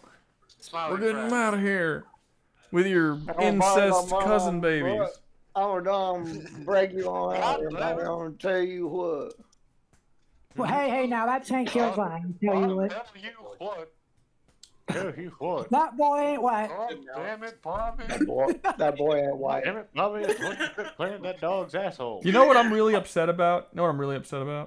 All the shows I want to talk about are in like the last half. Yeah, like all the ones that I actually am interested in talking about are not. I do not. We could always just go in reverse order. I don't care about the next 5 or 6 shows. Like I don't care at all. No, that's not true. I like Archer. I like Archer and I like Venture Brothers and Primal. But like Archer fell off hard. it did. Well, we're gonna talk about it. Squids go S tier. Fight me B. Hey, what? Oh, so Is you want Archer that okay? So one Squid show with a spy. Can someone pay more to not let it go So to S tier? he paid 10,000 yen. Yeah, So, that's like Squids. that's like 500 or something. It's not 500. That's like. But It's like 100. So a Squids. Okay, so what? How I'm interpreting this is that Squids go in S because that's what he believes, but tier Fight Me B. He's gonna fight for it to be in B. So we'll put it in B, right below Metalocalypse. Because obviously that's what he meant. That's what he meant. That's right. That's true. You gotta. What do you mean that's Wait, I'm sorry. Wait, let Mike speak. Let Mike speak. Mike, what were you saying? What's up? Right here. What do you mean that's what I meant? That's what he meant. That's what he meant. Actually, man. That was the story. We have the scans. We have the scans. Wait. What does? Let him say what he wants to say. Mike, what do you want? What are you trying to say? Squidbilly easy S tier show. If you got an issue with it, come fight me. Okay. So I hear you. Right, I hear. Shush. I hear your interpretation. I get you. But I get no. Listen. No. This is serious. This is serious, guys. This is serious. Okay. Let me. I get you. I hear you. But death of the author. Is there one for I mean, I'm, whatever the fuck it was? You know, Luca's really using that fucking death of the author. Death of the author, you know, you Card, know. like it's like Yeah, goddamn brought up candy, twice. The funny He's thing pulling is, it out like it's- he's using this like Exodia, fucking pulling it out like the and Well, like the ultimate funniest trap thing- card. The funniest thing is, this has been done in both favor Twice. and against. No, it's been done both relating to Hobo Mike. Okay, hey, can we get off of Squidbillies now? I'm It's like his tired. trap cards. Like every time Mike says something, Rouga just has to go. You activated my trap card. Death No of the one is author." forcing you to climb on Squidbillies, man. If that's you, that's on you. No one. If you want to have an incest baby with the Squidbillies, I'm not gonna judge you. It I'm wouldn't not be an gonna judge you. incest Billy with. It wouldn't be an incest baby with the Squidbillies unless he was related to the Squidbillies. Incest Billy. You're calling him a That's the Squidbilly. bit. That's not how that He's works. a Squidbilly. Have you ever seen a picture of Hobo Mike? Goes in S tier. Well, we Okay. don't know what Hobo like looks like. Jesus Christ, Mike. Okay. So are we actually putting Squidbillies in S or? He paid, well, yeah, he he paid paid for it. nearly $7. Mike keeps trying to get that. Yeah. Yeah, Can you, hey, paid for Ruger, it can you twice. rename B tier to S tier because B up to S? Bring it on. I mean, Sounds like the dude at the end of Scrooge trying to shoot his boss. it's okay. Mike, I feel like you are verbal Russian roulette. Next up, we have Smiling Friends. I'll be honest with you. I saw season 1, did not see season 2. I don't really care about the show that much. I think it's fine. I didn't love it. I didn't hate it. I thought it was. I think it's a perfectly middle of the road, okay show. I would probably put it. I would probably put it above. I might put it above. I would put it probably. Jesus, this is hard because there are things about it that I liked more than Aqua Teen, because I do think Aqua Teen is not a good show overall. I just think it's kind of funny. I would also agree about like Smiling Friends. It's pretty funny. I've seen all 3 seasons. Yeah. And I would honestly say above Aqua Team. It seems. Yeah, I don't think I've ever seen a full episode, but I know that I like the show. I think it should be around Aqua Teen. I don't know if I would put it above or below, but I think it should be around there. I don't think it's better than No. laugh out of me. I would say above, but I'm not gonna fight you too hard on that. Let me see. Hold up. Yeah, I like the episode with the. I do point something out. I do want to point something out though. Yakub disagrees with me, meaning that I have to. You're wrong. That's what that means. That means it means I'm wrong. I want to say I like a lot of the episodes, especially the one with like the Shmamoogles and the building inspector. No, I do like those ones. Yeah, those are pretty funny. Yeah, those episodes were really funny. Like, fuck no, you guys failed miserably. No, you failed miserably. This is the worst building I've funny ever enough, seen. that's actually the perfect summary for the show. It's like, fuck no, it's not like the best show, but you guys make me laugh. So yeah, that was pretty funny. All right, I just made a poll, guys. Smiling Friends above Aqua Teen or below Aqua Teen. Also, it should be noted that Squidbillies was accurately voted to be put in C, not S, as S was not on the poll, because no one in their right mind would ever put Squidbillies in S. So yeah, just know. Despite popular belief, it's not an S. So just know that money can buy truth, I guess. but the truth is, Squidbillies belongs in C, and we all know it. Okay. The truth is that Mike is a little bitch who doesn't like that his precious show was getting in His C. his precious squid incest show. It's in S. It's his there. precious incest kink. He can be happy. He can be happy that his show is an S. It's No, he fine. doesn't have his deserve cake and eat happiness. it too. Y'all are talking a lot, but it just sounds like broke bitches. I think. Yeah, you know what? No, I'm not broke. I'm just smart enough with my money not to spend it to put Squidbillies in S tier. No, I actually. Here's the thing. Disposable income is. No, Yeah. He's got a point. He's got a point. It's like saying I'm not broke. I just didn't buy that yacht because I don't want to spend it on stupid shit. It's like you couldn't afford the yacht. Like, let's be honest. You can't afford it. You can't afford I mean, it. from what I've heard, I will be blatant You're not a from yacht. what I will be blatant from what I've heard from Mike, assuming it's true. Yeah, he just has a disposable income. Yeah, that's probably that's probably how it works. Yeah. I have seen some of the donations Mike has dropped just on a whim. It is ridiculous. No, he's got it. In fairness, He's very generous with his money. Drunk people make bad decisions sometimes. I'm not look. He wanted to. I'm kind of kicking myself in the head a little bit because the one week he said he planned to be there sober, I happened to cancel the stream and I moved it the day after, and he didn't even show up to it. But I'm like, I've never seen Mike sober, and I'm like, I missed it. We kind of talked to him when he was a bit sobered up after a stream. Bro, what if he shows up with like a? What if he shows up with? What if when he's sober he shows up with like a posh British accent and he's like, "Well, hello," sounds like talking like Henry Cavill or something, just being super respectful and kind and courteous to everyone. I the one time. I respect. Wait, were you not drinking that day? I do. No, I was drinking, and then I saw the stream, and so I was like, "Oh, I only have one drink in. Let me join the stream." And then that ended up with me passed out on my futon. So you were drunk anyways. It doesn't matter. No, I do. No, but didn't start that way. How? Okay, why did you pass out on the futon then? How are you alive? I had like fucking 16 drinks that stream. Yeah, that means you were drunk after the fact. You're like you're maybe tipsy for like. Guys, y'all are missing an actually a really interesting poll here. I mean, Smiling Friends and Aqua Teen have been neck and neck, just barely like one will win, and then it goes tied, then another one goes tied, and it's like Jesus. This really is. This is a close race. 17 just hit. Mike's drunkenness. It's 53-47 currently, with them saying it's above Aqua Teen. This is really close. Like super close.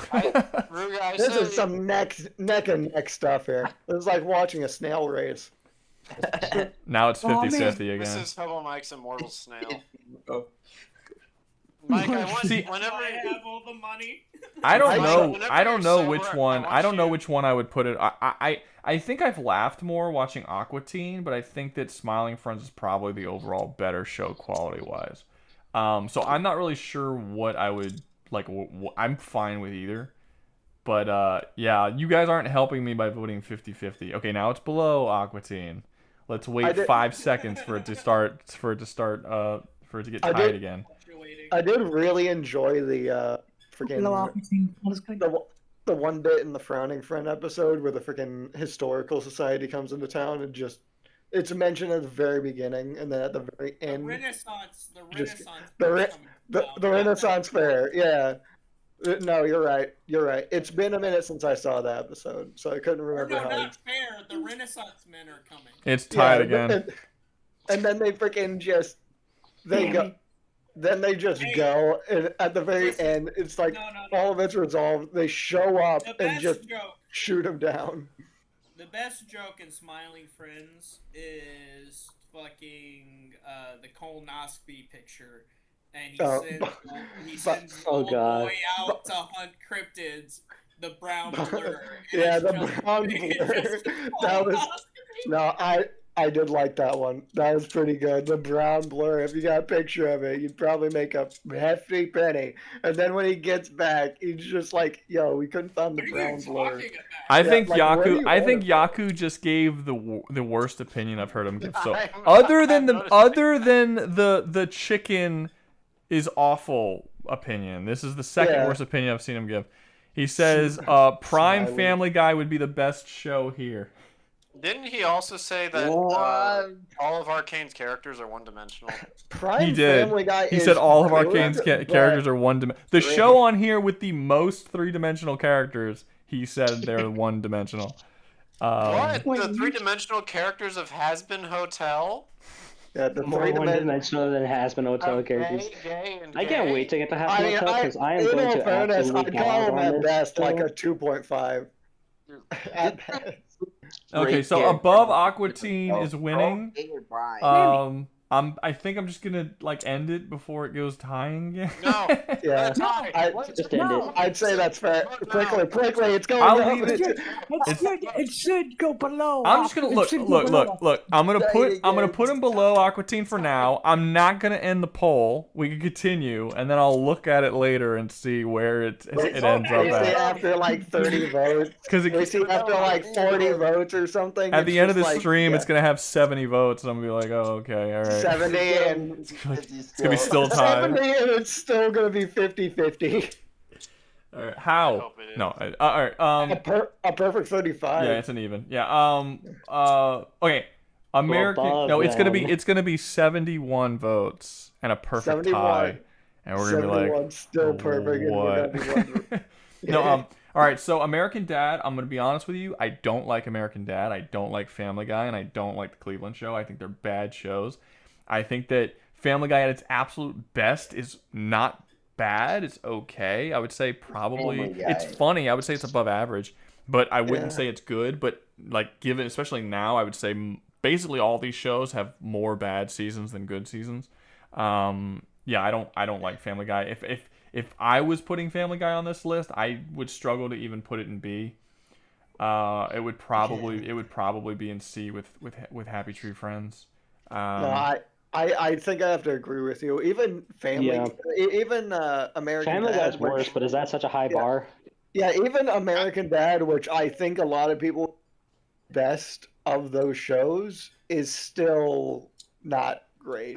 I think American Dad below Family Guy. Is that a crazy take? Any of the three. Let's say B. The problem I have with all of them is that there isn't anything of substance in them, which is fine if it's funny, but I don't find them funny and haven't for years. I don't like even Yaku disagreeing with this. They have very fleeting funny moments. See, no, Yaku's saying he's in B. Honestly, I think it's C. Everyone's saying it's in B. Not This too, is the alien weird. is fast. Overestimate the quality of Family Guy. I don't think that it's as funnier. Other than maybe Smiling Friends, and I haven't seen home movies. I don't think that Family Guy's as funny as any of the shows in B. I don't think it's fun, and not any of them. Like it's not even close to any. In terms of how funny it is. I do want to say most of the time, anytime Stewie's in the show, I think it's really hilarious, especially when he's paired up with Brian. Well, that's Family Guy. We're talking about we're talking about American Dad, to be fair, not Family Guy. Yeah, there is my bad. American Dad is very funny. Way better jokes and whatnot going on. Way better jokes. I do remember one joke, and it was a joke where they fucking get a. American Dad to D. Doesn't mean I remember a whole. I remember a whole episode because Jeff, Haley's boyfriend, was like afraid to go through the hallways like it was a broken down neighborhood because Roger keeps mugging and raping him every fucking day. The one episode. The money he also paid him to like do shit for him at the same time. The one episode where Stan opens up his like dream restaurant and it's like really great, and then Roger's just an asshole. That episode's funny as fuck. Yeah, but one good episode doesn't make a good show. But no, I mean, I'm just an example. There were other good episodes. The alien is fast. I want to say, goddamn. Episodes. This is not No, there were definitely good episodes. I mean, yeah, there's good episodes, but are there more good episodes than there are bad? No. Not I'm pretty sure we can all agree a majority of American Dad is not. Oh, dude, if there's more bad episodes than good episodes, it's an instant D. Yeah, I feel like that's where it belongs. Yeah. Wait, does everyone agree that there's more bad episodes than good? Yes. Yep. Yeah. Then why are we even arguing whether or not it should be in B? B is for like middle of the road shows. If more than half of your episodes are bad, you're not a middle of the road show. You're a bad show. Yeah. Yeah. Okay. Let's just put it in D and move on. That's a bad show. I don't even understand why y'all are arguing that it should be in B if y'all know that the episodes are bad. Like that doesn't. Yeah. No, I feel like I don't get your it either. standards for quality have to be so low if you're arguing that like if a show has 51 or 52% good episodes, that makes it average. No, that still makes it bad. That's a bad show. I mean, going through American Dad is like panning, finding get every. I would say if 30% of your episodes are bad episodes, that's a bad show. Exactly. It's mostly just dirt. It's not good. It's not great. Hey, can I get a mixture of whatever Yakub and whatever Mike are having? Because it sounds like I think you'd have a heart attack. I think you'd have a heart attack. I think it'd be great. Someone said Juan Nunez says the good balance out the bad. No, that's not how it works. No, they do not. That's not how it works at all. Even if it's like a 50-50, in order for still not good. No, in order if you. I can explain this. Fellas. You can. Juan Nunez, right? Right? Eon? The good balances out the bad, right? However, if you have 9 big black dicks fucking you and not 10, you still have 9 big dicks fucking you. No, see, like, look, even Yaku, who was I think he was arguing it should be in B as well, I think. But even him is saying the ratio is 60-40. That's a bad show. These are not good shows. 60-40? I've watched shows that I've thought were okay that had like 80% or 90% good episodes. Like 60-40 is terrible. That's an awful show. That's like you can watch that. I mean, you're watching like whole seasons where there's just nothing good. Like that's crazy. Whole seasons worth of television. There have been shows that have had like 6 or 7 seasons straight of just really good seasons and then one terrible season, and it's basically ruined the whole show for people. That's literally what happened with Game of Thrones. And that's like oh, now people say Game of Thrones is dog shit because it had 2 bad seasons. But y'all are gonna argue that American Dad is still a good show with 40% of it being bad. Yeah, even if it's 40, that's still a large amount. Also, and that says a lot. That's Yaku's words about 40% being. Which you gotta take a grain of salt with, anyways. So I need the whole fucking bottle. Yeah. Grain, dude. For grain, Yaku has the whole goddamn rice bag. He's got the entire slab. Yeah. Whatever. Point not the whole loaf. It's not grains, bro. It's loaf. Oh, hey, Xavier Renegade Angel. Does anyone know anything about Xavier Renegade Angel? Yes, I know Xavier Renegade Angel. Okay. I also know about Xavier Renegade Angel. Okay, I heard one person, Jim, knows about Xavier Renegade Angel. Yeah, I know about it. You son of a bitch. Yeah, those are. I'm not Jim. I heard one person, Jim, say, "Oh God." I immediately knew what it was when I looked at the picture. As soon as you looked at it, it's like you got. It's like a freaking. It's like the sleeper agent comes back and hits you, freaking as soon as you see it. This show, I never saw this. This show just looks like trash. Yeah, it does. Just a note. High quality. It's not. Just a note. Another Adult Swim show. Yes, because Adult Swim is good it's in like general. Not this one, but. Wait, you know which one I'm surprised wasn't added? What? Beavis and Butthead. Beavis and Butthead was asked to be added once, but we already had King of the Hill, so I just, I was just like, well, we already have the representation for Mike Judge, so. I mean, I would say the shows are inherently different, but yeah, fair enough. Okay. Did Mad TV just close down? Okay, maybe. Let's get to yet another show I don't give a shit about, and push back the shows I actually want to talk about. Let's talk about Xavier Renegade Angel. Why did you put Space King at the end? Xavier Renegade Angel, like you gave crack. I didn't put it. Look. Let me be clear.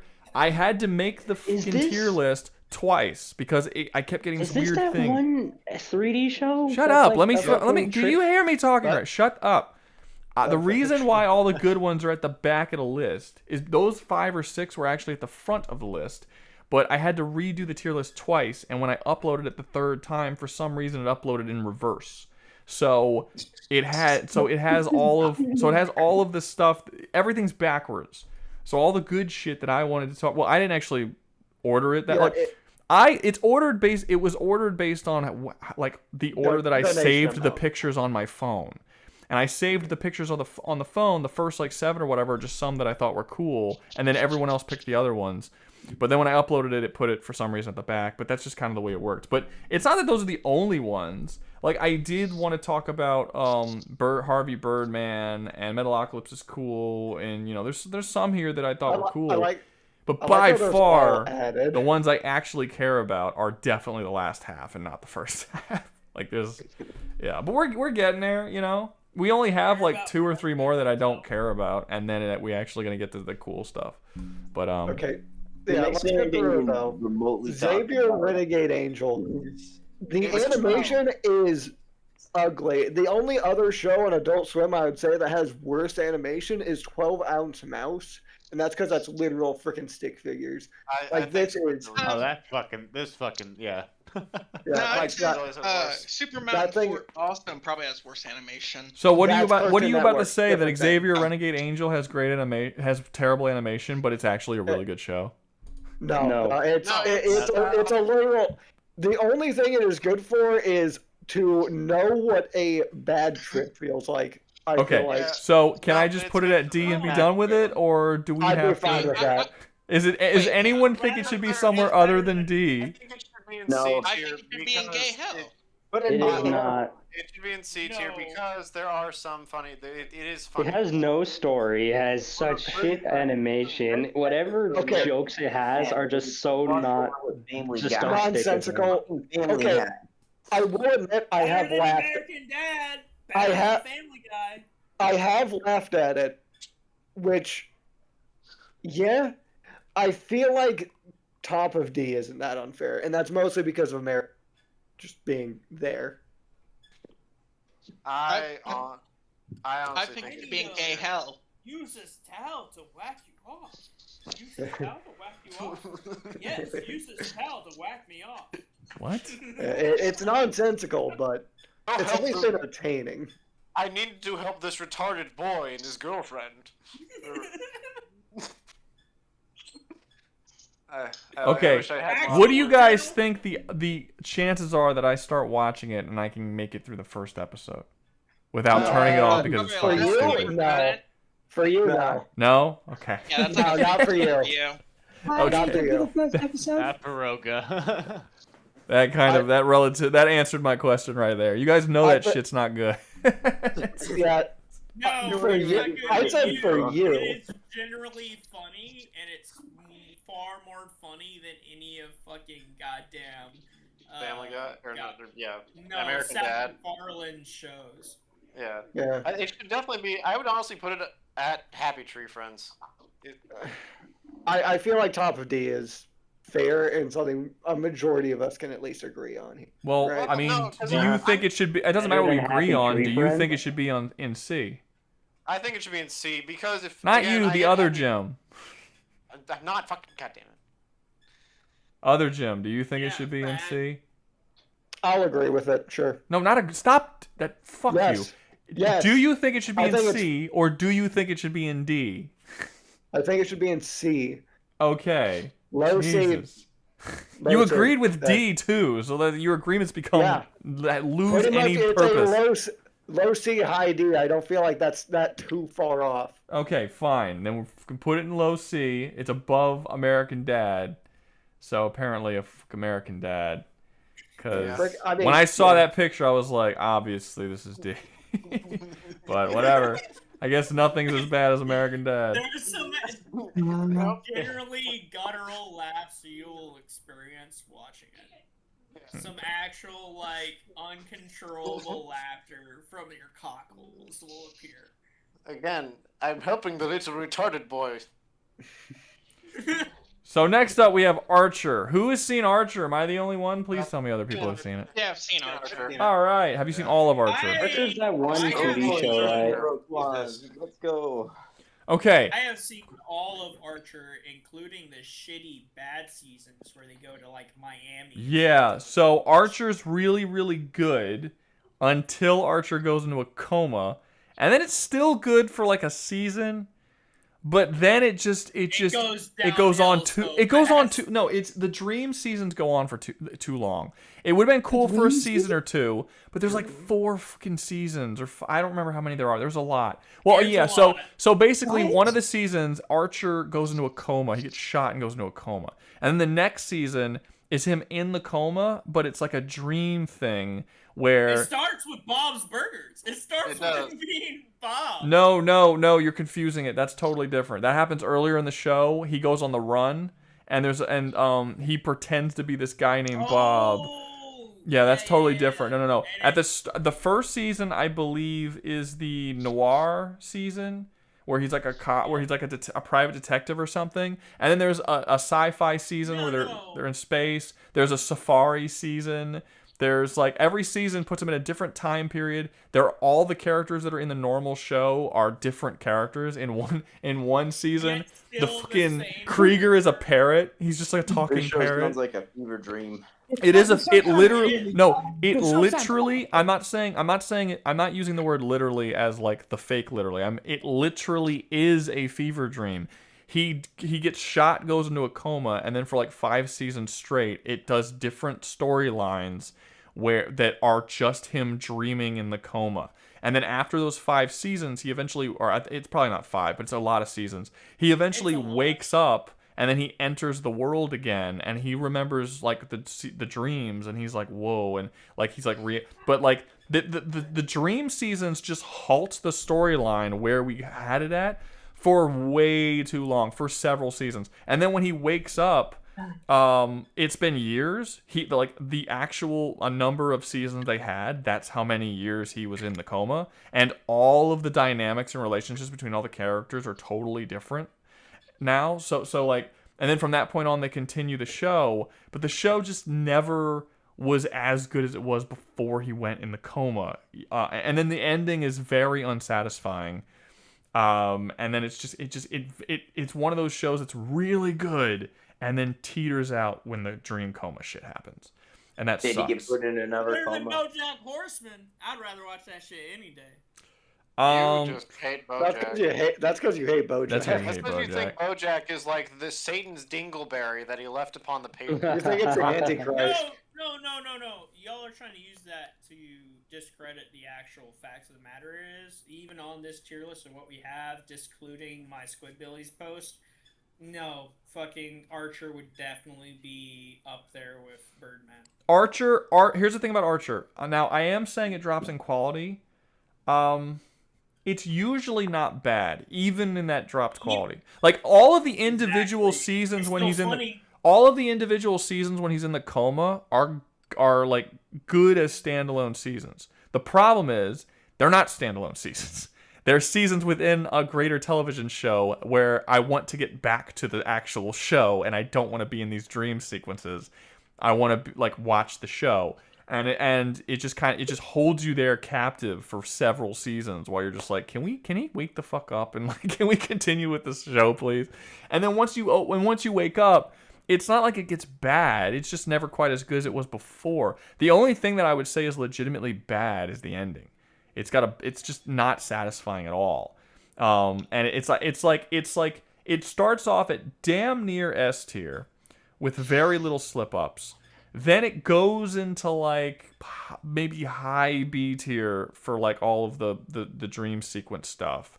And then you get out, and I don't think it ever really hits A tier, but it never goes down to like C or D. It never gets bad. So I don't think that Mike is actually wrong. BoJack Horseman gets bad. I don't think he's wrong to say that it should be above BoJack Horseman necessarily. But I think there's an argument to be made that it could or couldn't. I don't think that it's an instant win for I would not compare it to Harvey because Harvey Birdman's good the whole way through. It's way funnier. It's fun even at Archer's funniest. Harvey Birdman's funnier. But Archer, I do really like the characters, and the storylines are really good. And there's a lot of really good shit in the Archer show. I would say like storyline wise and character wise, it's better than even Harvey Birdman is, up to a point. and then it starts to get the character stuff starts to get a lot worse. But yeah, I mean, I would be okay with below or above BoJack Horseman personally. Didn't the creator come out with a statement about Archer of like, yeah, I purposely try to make it shit, so that way I wouldn't have to keep making it? I mean, he could just stop making it. What a dumbass. Well, he was on the contract with Adult Swim. The show's got like 12 seasons. Who the fuck writes out a 12-season contract? It could be until it wasn't profitable. Well, it's not like being an actor or a voice actor. If you're a storyboard artist, you're a fucking. That's different. A storyboard artist is different from a showrunner. A showrunner no showrunner signs a fucking 12-year contract. At some point he was offered a contract and he could have turned it down. I'm pretty sure the creator for Archer kept his contract up so he could keep writing Bob's Burgers. Wait, it's the same creator? Yeah. Yes. That's surprising. That does it makes sense as to why. Well, it does make sense. They both have the exact same main actor. They have a crossover episode kind of with what Mike said with the whole like he becomes Bob from Bob's Burgers at one point in the show. And they're both on Fox. So that makes sense. But Archer's showrunner's previous show is Frisky Dingo. And the animation of Frisky Dingo is identical to Archer. Bob's Burgers doesn't look anything like Archer. Like anything at all. You say it was Frisky Dingo? Frisky Dingo was the show that he made before Archer, yeah. Brendan Smalls worked on that too. Who was that again? You still haven't told me who that is. Wait, what? And Metalocalypse and Home Movies. That makes sense because Metalocalypse also has a similar animation style to both of those shows. But Bob's Burgers, it doesn't look anything like Archer, animation-wise, which that would surprise me if the same dude was the showrunner of both of them, because his art style is very noticeable. But yeah, so I don't know. Who else other than me and Mike have seen it? Where do you guys think it should be? I've seen it. I think it's above Bob and below Harvey. Honestly, I think it's above Bob's too. Really? Okay. So for you guys, the later seasons didn't really harm it all that much. I've not seen the last bit. I think that's like my cutoff. What do you mean the last bit? Like the Dream episodes? Because if you haven't seen that means you haven't seen probably half of it, if not more. No, I've seen the Dream episodes. The Dream episodes are a huge portion. There's a lot. The Dream episodes are after all the stupid Miami shit. It's after the stupid country arc. No, I saw a lot of that. But from my memory of the show, I would be above Bob and below Harvey. I don't saw the last bit where it ended, just because life got busy. But yeah, from everything that I saw, even the Dream episodes, they were still better than Bob's Burgers. That's just my opinion, though. If you only watch one of the Dream seasons as its own thing, it would still be funny in and of itself. Because those are basically just like parodies. Those are like, hey, we're going to make fun of this thing for this entire season. Okay, so apparently I was wrong. There's only 3 Dream seasons. It felt like so much more than that. But that's still 3 years in a row where you're like stuck in this dream state and you kind of want to get back to the story. But yeah, so he ends up going into coma at the end of season 7, and then 8, 9, and 10 are all Dream seasons, and then he finally gets out in season 11, and they have 11 and I think 12, and then the show ends.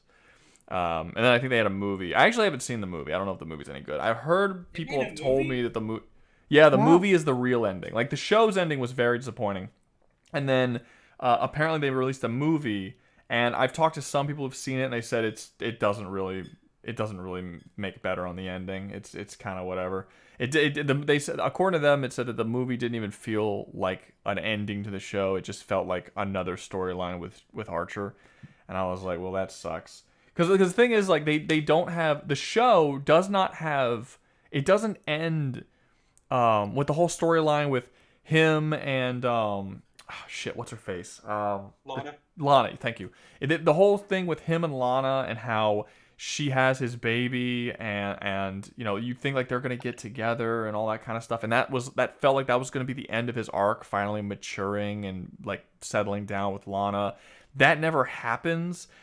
Everyone by the end of the show is still basically the same characters they always were. There's no closure for anyone on any storyline, which is really a bummer at the end of the show. Doesn't he also have a kid with a prostitute? It's not his kid. It's not his kid. No, it's actually Cecil's kid. But who, by the way, if you haven't seen the show, Cecil is voice act by Jerry from Rick and Morty. So that'll tell you exactly what kind of character Cecil is. Oh God. But yeah, so. Oh yeah, because they go through the fucking, and he does the whole cancer shit. Yeah. So is there? This is how funny the show is.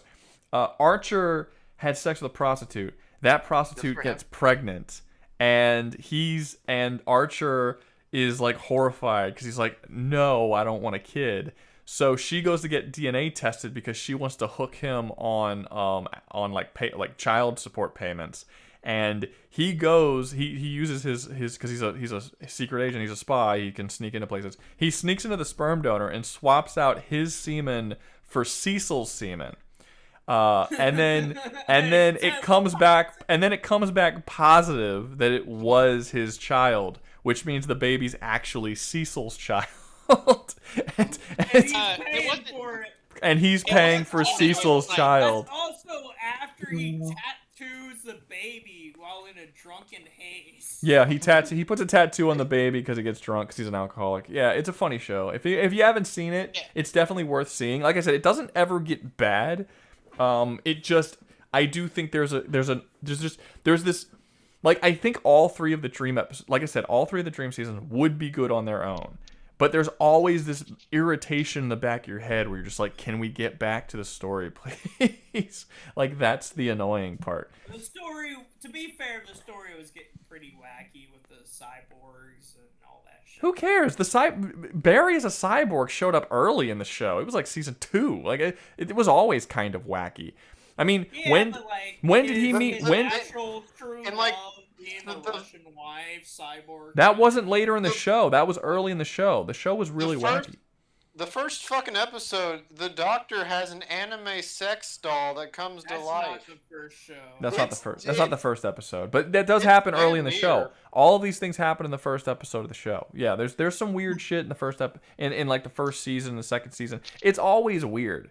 Like the whole show is kind of inspired by like the ridiculousness of James Bond movies and shit. So you have like a kind of grounded like thriller spy show, but then there's like cyborgs as well, and there's like giant laser weapons, and they go in space, and like that shit does happen. There's one episode that's just the same as what's that old movie? I forget the name of it for the 60s. Why is your pussy in the sink? Oh yeah, his cyborg girlfriend becomes a cyborg, and he goes in the bathroom and he screams and he's like, "Why is your pussy in the sink?" And she's like, "I was cleaning it," and he's like, "Okay," because she's a cyborg now, and he like can't get around how weird it is that he's a cyborg. He's kind of like a cyborg racist. It's funny, but yeah, good show. I would have to take autism meds to watch your show. I don't even have autism. After the love of his life leaves his ass because she's a cyborg and he can't satisfy her cyborg needs, she still, like, every time she fucks with him with what is his ass, Barry? Yeah. I'm pretty sure his name's Barry. He fucking, every time she fucks with him with Barry, she's always like, I still want you. Barry's great, dude. Barry's fantastic. Well, no. That's what I'm saying about his true love or whatever. I'll tell you this about the later seasons when Barry got a split personality and then Archer became friends with Barry. The friendly Barry, I liked the friendly Barry. I did. Well, again, for people who haven't watched the show, Barry hates Archer and he's a villain throughout the vast majority of the show. But at one point he gets therapy. With valid reasons. With valid reasons, to be fair. With valid reasons. He slept with his fiance and shattered basically every bone. No, he crippled him and slept with his fiance. So yeah. Yeah, but the reason why Barry's a cyborg is because of Archer. Yeah, but Barry becomes like this dude. Yeah, but Barry starts hating Archer, and he's like his greatest arch nemesis for most of the show. And then after he gets out the coma, he realized that like Barry basically got a bunch of therapy, and him and Archer actually become really close friends. But then Barry gets a split personality where one of them is really cool and really like, oh no, hey, what's up, buddy? We're like best friends, and their chemistry together is really good. Like you're like, oh man, I really like these guys together. And then occasionally evil Barry comes back, and then he just like fucks with people. And then there's two Barrys, and it's just anyway, like two Barrys. If Barry's great, two Barrys is better. It's awesome. But if I can carry away here for a second, the poll has been going on for like 36 minutes. The what? It's been sent on like Smiling Friends poll. Yeah, no, I told you I was gonna leave it there until we need the poll again. I'm just gonna leave it there. Just gonna let it run. Oh, okay. Someone get below Aquatine. Sorry, you had said it. You were just gonna leave it there for a while, so I wasn't sure how long. I don't care. I'm just gonna leave it there. It's fine. All right, next. Let's move on. Below Harvey Birdman feels fine. Yeah. All right. Next up, we have Futurama. Great fucking show. Futurama's good. I haven't seen as much of this as I've seen of a lot of other ones, but I do like it. I think it's better than Simpsons, which is why it's here. I do like it more than Simpsons. Which makes it better than The Simpsons. Wait, what's up? It actually ended. Makes it better than The Simpsons. No, well, it ended like 4 times. It was canceled several times.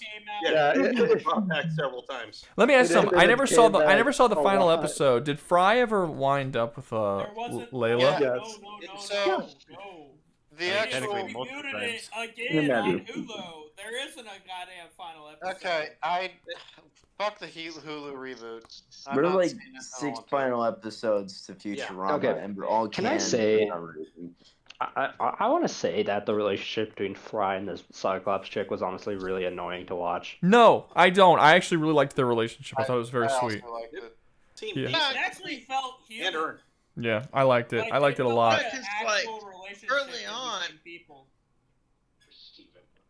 Like early on, you know, Amy's right there, but then like he just keeps trying to go for Leela, who shows no interest for like.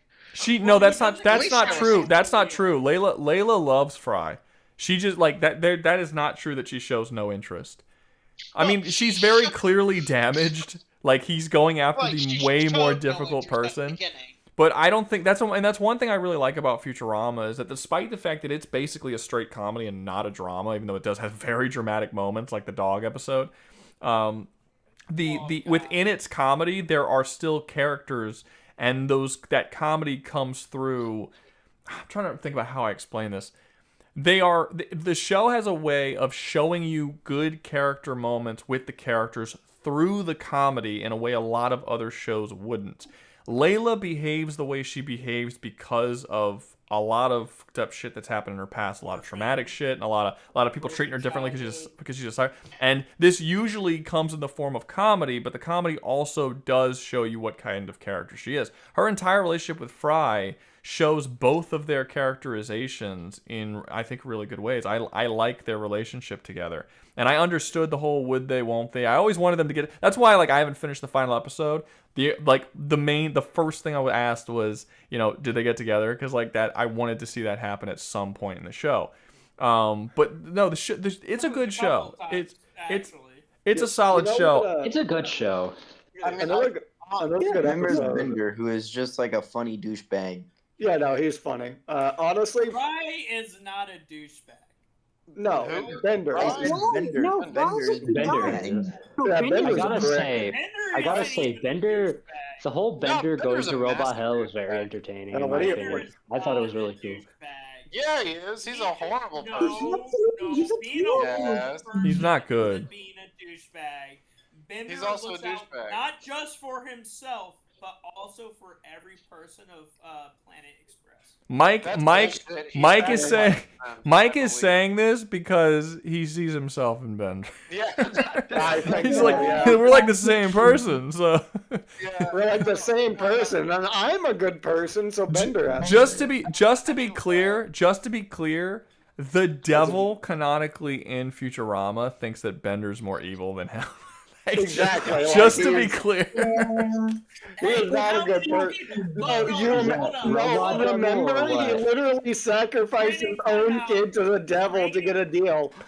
Yeah. Training timeout. How many people Like easy. know his child, so his child is No, he knew his child. He literally walked up to the kid and said, "Hey, son," picked him up, dragged him back, and was like, kicked him into hell.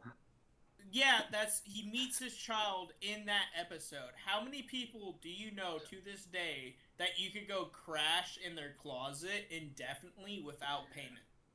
Okay, listen here. If you fucked a woman like 7 years ago. This isn't a woman. This is Bender and Fry. This is bro talk. This isn't a woman. This isn't Bender's nothing. perception of what a crime is a bit literally distant. crashes in Bender's closet for free indefinitely because Bender understands bros before hoes.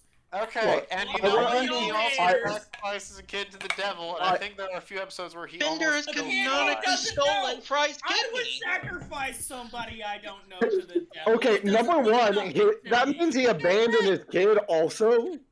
Yeah. Like, he knew the kid existed, but he abandoned him. I probably have multiple kids in fucking Guam, Thailand, Singapore, and fucking goddamn Bali. I don't know them, so they don't matter. I hate to break this to you. The women you fucked in Thailand did not have any children. But secondly, I believe there's an episode where he literally, like, steals the funding for, like, an orphanage. Like, No, remember he literally steals the freaking replacement legs from a child? I can't believe we're arguing whether or not Bender's a good person. The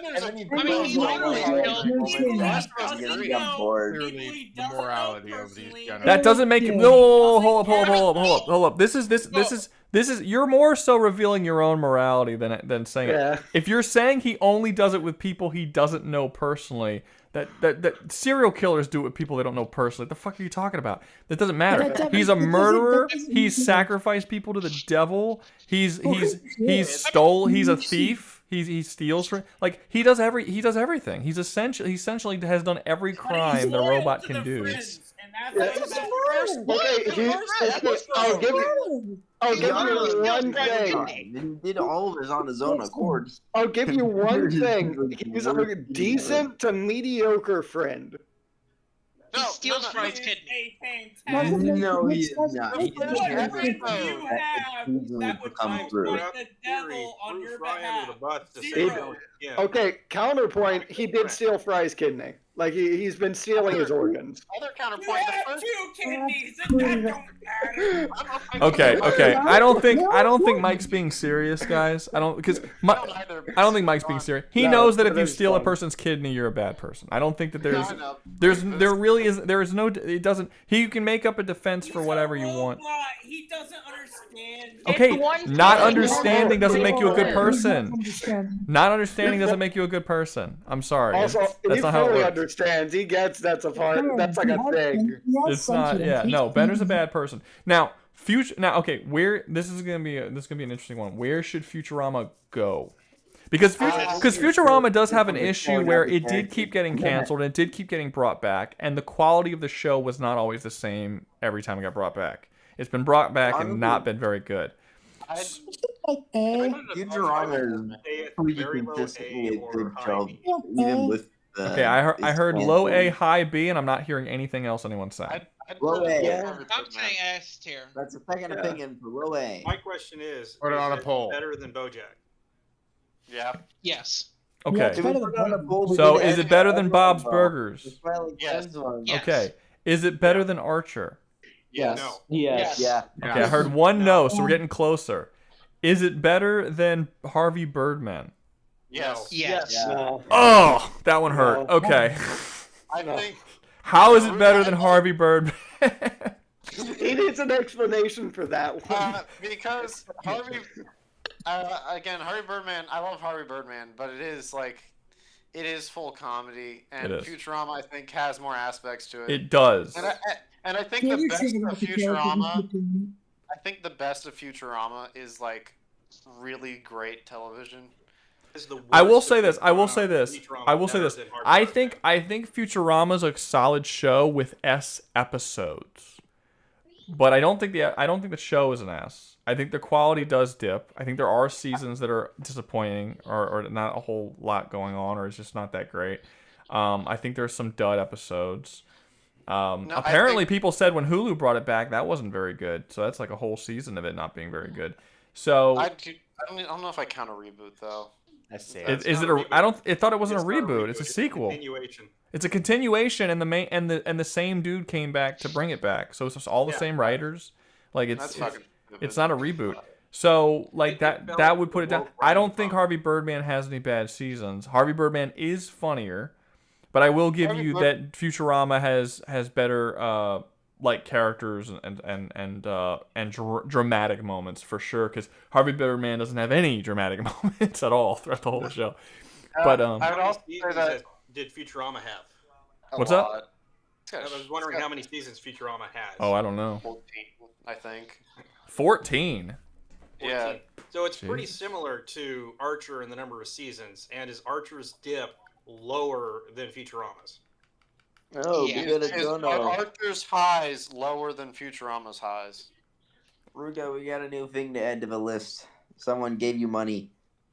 What did he asked a question? He didn't actually add it to the list. I'm surprised it was let out. How about Final Space? Nah, we gotta have Final Space. We gotta have Final Space. No, I would say above Harvey Birdman just because as a show in its entirety, it does a better job. Harvey Birdman is definitely funnier. I'll give you that any day of the week. Yeah, I'm okay with it. It wouldn't bother me if Futurama went above Harvey Birdman. I mean, it bothered me a little bit because I like Harvey Birdman, but it won't bother me that much because I do understand that it's a good show and it's funny and it's dramatic and it's all that. I do think that the lows are a lot worse than anything than Harvey Birdman, though. I'll say, unless you want to count Bird Girl, which is a totally different show. That actually is a reboot. Mike, you gave less money than Mr. Pyrogram. You're going to have to do better than that. No Final Space? You can't remove someone's thing by... Petty ass shit for no reason. Yeah, you did do that. Yeah, you did just do that. Like, I feel like this is a hypocritical thing. I didn't do that. No, the second season is actual garbage, and I didn't give less money. Second season of what? Final Space. No, it's not. Wait. Okay, a little bit, but not garbage. It's... a little bit. No. I mean, well, when I say a little bit. I'm not wrong, but I don't like. No. When you gotta let me explain. When I say a little bit, I mean it's the worst season probably. But it's not. But it also has some of the highest highs. There's a lot of good shit in season 2. It's not garbage. Season 3 is amazing. Season 3, I would put season 3 of Final Space against any season in any of these shows, and it would probably be. Most likely, it would beat it. I would struggle to think of another. Well, not Arcane season 1 for sure. Probably not Blue-Eyed Samurai either. But it would beat most of them. Like it's a great season of television. You do have to get through 2 seasons of I wouldn't say bad television, but unfunny television that's trying hard to be funny. And then I season. would call that bad, Rouga. You know what's in D tier because it's unfunny television trying to be funny. No. But it's different because Final Space is not a funny. It's not a comedy. Final Space is a dramatic space opera that Comedy Central forced them to make funny. So season 1 and season 2. So season 1, we're not at it yet. Let's finish Futurama and then we'll get to it. But I'm not removing another dude's thing. What are you doing? That's messed up. Why would you pay? Jesus Christ, Mike, why would you, Mike? Exact same thing earlier. Why would you pay lots and lots of money to make the stream shorter? That doesn't make sense. To end the stream sooner. Rouga, do you feel like a Japanese fucker being paid all this yen? Do I feel like a Japanese? Rouga's my geisha bitch. Leave him alone. Okay, well, first off, I'm okay with being paid in yen because it means because at least we might not be much of an exporter anymore, but at least this way we're bringing some money into the states. You know what I mean? Like that's like anything that we're that's dominance if anything. But no, so have we decided that Futurama, where Futurama's go? We're saying above Harvey. I'd say above Harvey. Yep. That's fair. I mean, Harvey only had 4 seasons total. So Okay, it doesn't matter.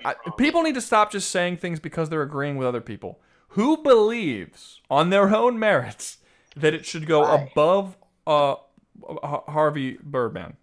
I believe it. I do. Okay, so that's at least 3 or 4. Who believes it shouldn't?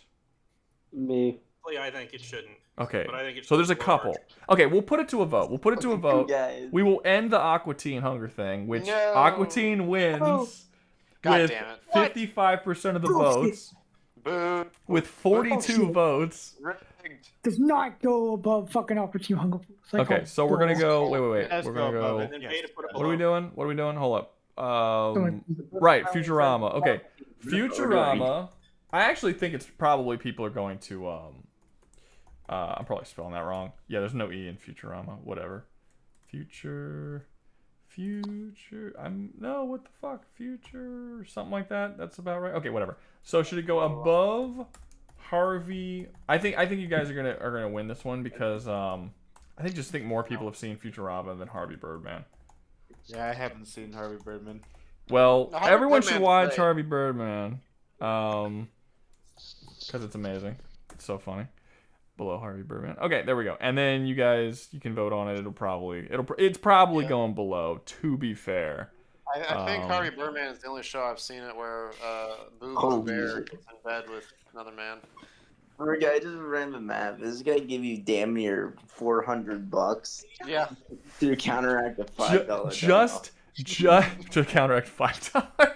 That's true. It was $5. I totally forgot it was $5. I see that Mike has the U.S. military ideals for combat. What's Good going for you, on? Mike. Who's putting words in my mouth? You're throwing a shit ton of money at something and seeing if it works. You're doing like It always way works. more. It always works. Shut up. Shut up, you little commie fag. Yeah, I knew Harvey Birdman. I knew Harvey Birdman was gonna lose because like Futurama. Most people I think have probably seen Futurama, and I don't know that many people who aren't my age who have seen Harvey Birdman. Like no teenager or people in their 20s have seen Harvey Birdman. They just don't go. It's on HBO Max. If you have HBO Max, go check it out because it's extremely funny. Birdman was old for Aqua Teen Hunger Force, which regularly made fun of him. Harvey Birdman is in the same age of motherfucking Doom. See, when I'm looking at it right now, and it says, no, it's not. No, that's no. Hold up. That's not true. Harvey Birdman, the original show, came out in the 60s. Harvey Birdman, Attorney at Law, came out in like the late 90s, early 2000s. Oh wow, that's an old ass show. Older than Aqua Teen. God damn, I didn't realize it was that old. Well, no, because Birdman is a different show than Harvey Birdman. Birdman was a superhero show that came out and was competing with like, the old Marvel superhero shows that came out in the 60s. It was just an adventure show. It was like around the time of Johnny Quest and all those. It was a Hanna-Barbera cartoon. And then Harvey Birdman was a comedy series where Birdman had retired from superheroing to become a lawyer, and it's just a straight up comedy, which the original Birdman was not a comedy. They're very, very different shows. You can't even really consider them this in the same league. Like it would be like if I don't know what's a good example. It would be like if fucking I don't know Family Guy Peter used to be like a heavy drama, you know what I mean? Like that he would, and then they just made Family Guy. Like it's a totally different that you can't consider. You might as well just consider Harvey Birdman Attorney at Law a different show than Birdman. But Harvey Birdman Attorney at Law came out in around I think 2000. But it's an older show for sure. Let me see, Tucker, same thing. Yeah, it looks like above. I don't think this is getting turned around, guys. 79% votes. It's Futurama is going above Harvey.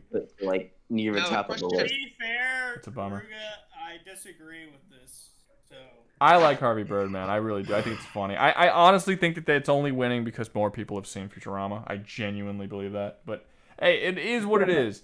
On to Final Space. I've never Now seen the question it. is, hold up, wait a minute. What? is Futurama higher than Squidbillies? Someone did pay. Hey, Rouga, in fairness, someone did pay to have a Space King next, like before that. Oh, that's true. That's true. That's why it was there. So That's I feel true. Like Wait. Yes, but he gave $2. Crazy. And then $5 was paid to put this above it. It's still next. It's still next, but he was outbid for Space King for Final Space. But yeah, but no, Rouga, he just asked to have Final Space on. The other person asked to actually do that next. It doesn't matter. That's the way it works. Things go. You can pay to have it moved up front, or you can pay to have something added, and it's based on. It's like an auction system. That's how it works. Because otherwise, it wouldn't be fair. Because then you can have people. Then you can have people giving $50 to have their shit on, and then someone pay $2 to have their shit next, and then the person who paid that much money have to wait. It's just not fair to them. Anyway, if I can't remove Final Space, cast it to gay. Well, fine, but I'm still talking about it. I did add it. I'm doing it. Never Google. I don't know why you're doing it, because you're in gay hell. So that means it's going to be raping you. I'm just putting that out there. $427. First and 31 foremost, That is it was put into the drunk tier list. Your thumb is big. Well, it doesn't exist, so you went to gay hell. Sorry. Blame Jim for not thinking that through. Now look. I mean, that's the same. I mean, hey, I feel like I win either or. I don't even understand what your hatred for Final Space is. It's such a weird show to have a hatred for. Because at its worst, it's still okay. Like apparently it's a hatred worth $427. I don't get. Yeah, okay, we get it. You've said that several times. We understand. Yeah, it's money. Now, I don't like it. I just don't. Have you seen season 3? Yes, I have. Okay, that's not possible. That's bad. You have bad taste. Season 3 is damn near a perfect season of television. I don't have bad taste. Plenty of people agree with someone. Who agrees that season 3 is bad? We're not talking about. I never seen Final Space. No, I understand, but you can't. Yes, but I'm not saying that you not liking the show is a bad take. I'm saying that you having such hatred for the show and thinking that it's garbage is a bad take. Seeing as season 3 exists. Season 1 or 2. Yes, it doesn't make up for it, but you can't cast it out as complete worthlessness when it has such a good season in there. Like you can lower it, you can put it at below average if you want. You can even put it at not that good, but you can't just say it's not worth talking about when it has such an amazing season going for it. Like even terrible shows with really solid seasons, like you would still say like, oh man, that's a good season. I mean, there's still people who talk about Green Arrow or like the Arrow show from the CW as, you know, man, the first 2 seasons were really great, and then they get into all the bullshit that happens afterwards. But you want to completely ignore all quality the show has, which even exists in season 1 and 2, by the way. There's some really great episodes and scenes in both season 1 and 2, and you want to completely cast them out as well as season 3 just to like be pissy about the bad stuff. And it's like, you're ignoring a lot of good stuff there. I'm not ignoring the bad stuff, but you are ignoring the good stuff. 25% good out of 75%. It's not 25%. It's not 25%. The entirety of the final season is amazing. That's 33 right there. Okay? Then you have a bunch of season 1 and 2 that are actually really solid. The character work in season 1 and 2 is really, really good. Kevin sucks. Kevin can die in a house fire. Yeah, I hate Kevin. I feel like calling it more like an. I know you're wrong, but here's the things that you're right about. Fuck off. No, no. Hold. Mike, you're using your drunk brain. You're using your drunk brain. You saying the show is a dumpster fire and trash and belongs in gay hell, No, and me saying seasons of the show are a dumpster fire. it's not a dumpster fire. It's not a dumpster fire. I'm not saying this is how you're right because they're not a dumpster fire. You saying that me agreeing with you by saying that I'm not agreeing with you. They're not a dumpster fire. There are flaws with them. I'm not agreeing with you, but here's plenty of points of why you're right. He made one. Mike, point. you're being dumb. You're being purposely dumb. You know that you're saying that I can't say anything flawed about season 1 or 2 without saying that you're right about saying it's a dumpster fire. That doesn't make any sense. You can think a show as an F and deserves to be trash, and I can think a show as a B and criticize it, and that doesn't suddenly mean I'm agreeing with your very over the top and exaggerated take. That I'm not agreeing with you just because I think I think season 1 and 2 have flaws does not mean that I am agreeing with you that it's a dumpster fire. It's not a dumpster fire. Its flaws far outshine. This fucking asshole falls. Its flaws don't outshine. Nope, not even close to its flaws outshine. Some of the greatest dramatic moments in American animation history are in this show, including season 1 and 2. Like, this show breaks your heart multiple times throughout both season 1, 2, and especially 3. And it's really, really good at it. It's an amazing sci-fi opera for a large portion of it. It sucks that it was forced to be a comedy by Comedy Central, and the writer of the show and the creator of the show did not want to make it a comedy, so he had to do it. So a lot of the comedy is not funny, and that is a problem. But so many amazingly good scenes. Like well animated, great soundtrack that really puts up the emotions. Like, I know people who literally cried watching the show. I know people who watched this show and they had to turn it off and go walk away because it was making them feel too emotional. I have a friend that dropped the show because he actually thought it was kind of funny, which I didn't think it was funny. But he actually thought it was pretty funny. But he's like, I couldn't watch it because I was in the mindset of watching a comedy, and it was making me fucking with me with all of the dramatic stuff, and he stopped watching it because it's really good at the dramatic stuff. It's really good at the dramatic stuff, and there's some really great twists and turns, and the storyline is still written well in 1 and 2. Just because there's some stupid moments in the comedy doesn't work does not mean that it's a dumpster fire, and it's for sure not the majority of the show that's bad. The majority of the show is great. There's problems. I can't put it in S. Severe problems. Hobo Mike, I want to ask you something. If I said BoJack Horseman was the greatest show in all of history, can you admit that Can you admit that the first couple of seasons of that show was good? Can you admit that? I said this when we were talking about. So you say yes. Yeah, I'm asking you right now. I'm asking you. I am asking you right now. About BoJack Horseman was Todd, and Todd is most prevalent in those first seasons before it got all depressing. So okay, you're proving his point. He said it was the greatest show of all time, and you're saying why he's right. You're agreeing with me. That means that you're. No, this is the same line of logic. It's the same logic you used against me. He's using your logic against you. He's saying that just because you're saying something good about the show that he's saying is the greatest thing ever doesn't mean you're also agreeing that's the greatest thing ever, which was the argument you were using for me criticizing a show that you said was a dumpster fire. You were saying that I was agreeing with you. I wasn't agreeing with you. That's what he's using He's using your same logic. Just because I criticize something that I think is good doesn't mean I agree with you who thinks it's bad. But just add 2 points to Hobo I'm Mike. so confused about what's going on right now. Well, then listen. Everyone's speaking in English. I don't know how you're confused. I do want to say one. English. I do want to say one thing about Final Space. You said that the final season is practically the perfect show of adult animation, right? It's damn near. I think their seasons. I think it's their season for what it's doing. Shit. I think that the dramatic scenes in season 1, 2, and 3, really, but especially in 3, are probably the best dramatic scenes I've ever seen in American animation before. They're really they're well set up.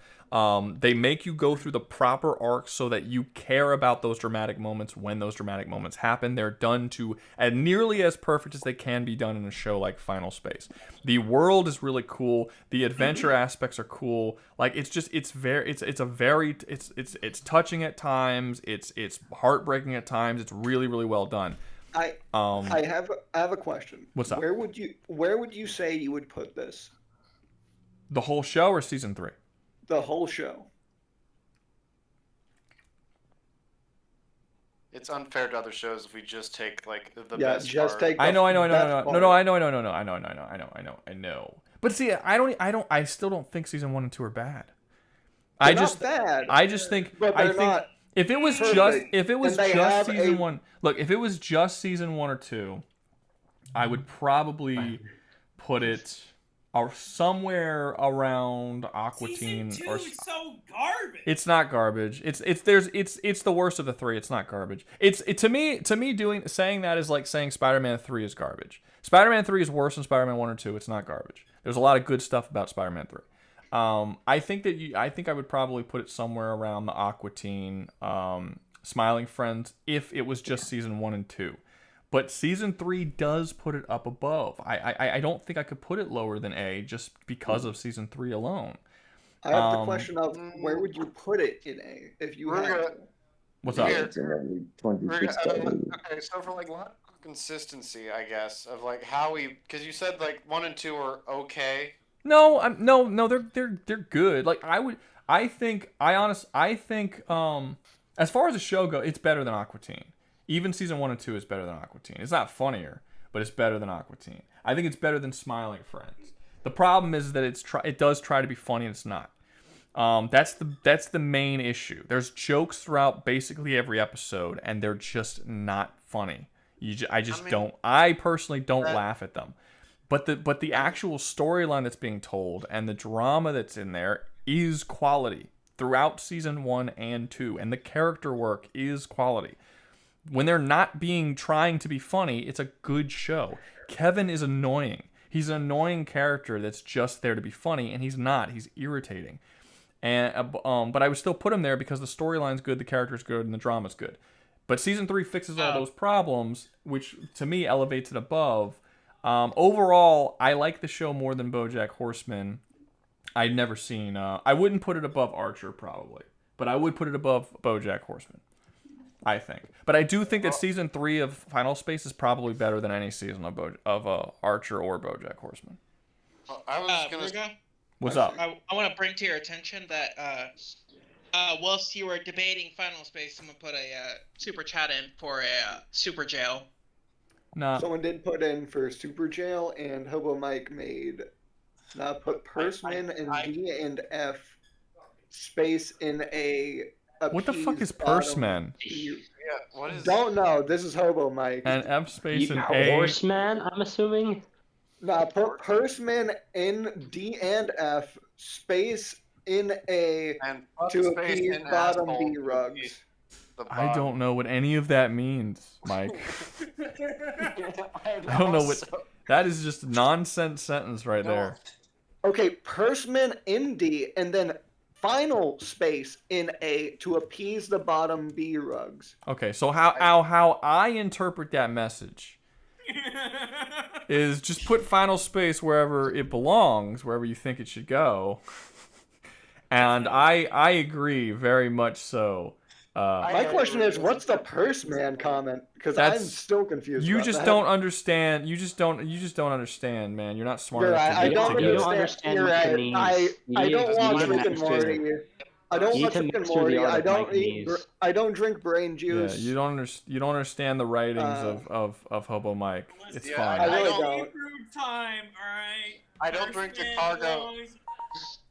I think becoming blind from drinking wood alcohol makes you able to see through time. I'm pretty sure at this point, the juices inside of Hobo Mike's brain is lemonade. So I'm I'm okay with putting him. I'm okay with putting him below Archer. If Hobo Mike can, I don't know if Hobo Mike wanted me to put him there because I don't. I mean, he did say in A. I can't translate that I like dialect. the third season of Final Space. Right, I do actually like third season of Final Everyone, Space. it's a good season of television. I would not watch Final Space over Bob's Burgers. I would watch it over. That's a wild statement to say. You would watch two methed out hookers like fake fucking over BoJack Horseman. Okay, has anyone else seen Final Space other than me and Mike, who can like sort of? or is it just me and Mike? I've only seen like the episode Titan or stuff. season The Titan 1. shit was cool. The Titan shit was cool. The Titan shit was cool. The Lord Commander shit was cool. All the stuff with Avocado was cool. The comedy just drags it so. It does. It does. But it gets less every season, which is why I think it's weird that you hate the second season, because there's way less comedy in season 2 than there was in season 1. And in season 3, there's not almost none, but it's so little, and season 3 is when he finally got the ability to make the show the way he wanted to. So there's almost no comedy. Like throughout there might be a couple funny moments in each episode, and the funny moments that they have are actually kind of funny because they're not being forced to just make a bunch that aren't supposed to be there. Basically, the dude who makes the show, Olin Rogers, wanted to make an epic space odyssey like adventure series, and Comedy Central wanted their own Rick and Morty because Rick and Morty was super successful at the time, and they're like, "Oh, this is a chance for us to get our own Rick and Morty." And he's like, it's not Rick and Morty. That's not what it's meant to be." He's like, "Yeah, but make it Rick and Morty." So season 1 and 2 are just constantly trying to be funny when Olin Rogers didn't want it to be funny. So they're forcing jokes in, and it does suck. It really sucks.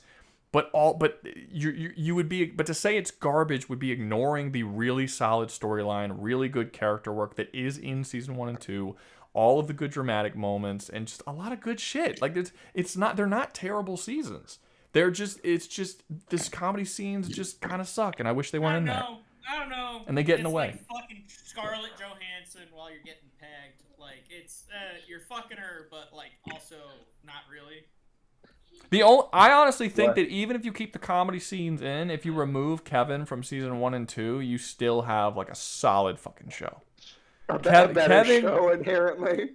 Kevin is fucking awful. Does Kevin like die in the 3rd season?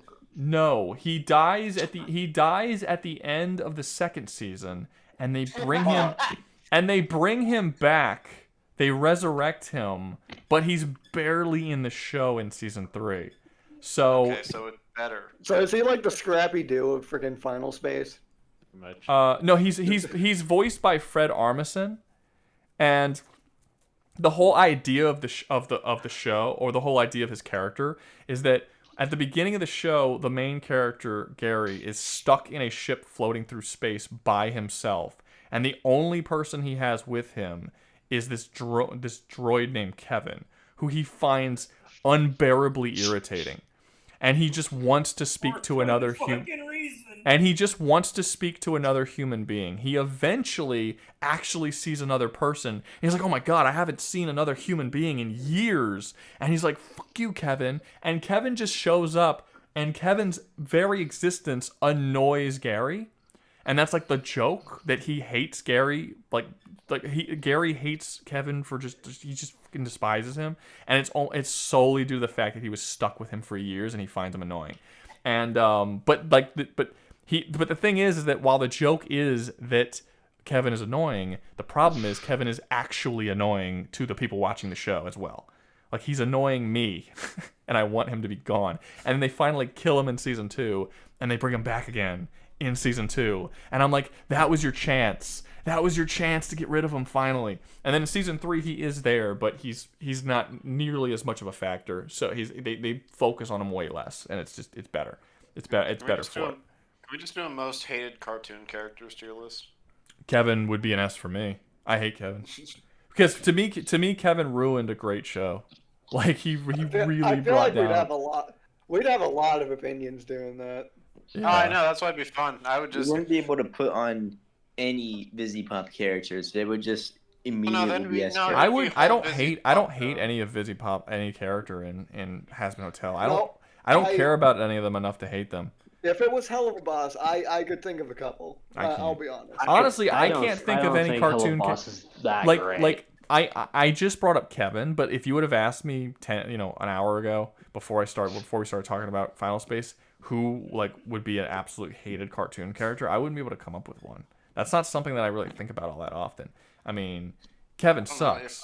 If I see them, I find them annoying. That's pretty much all it takes.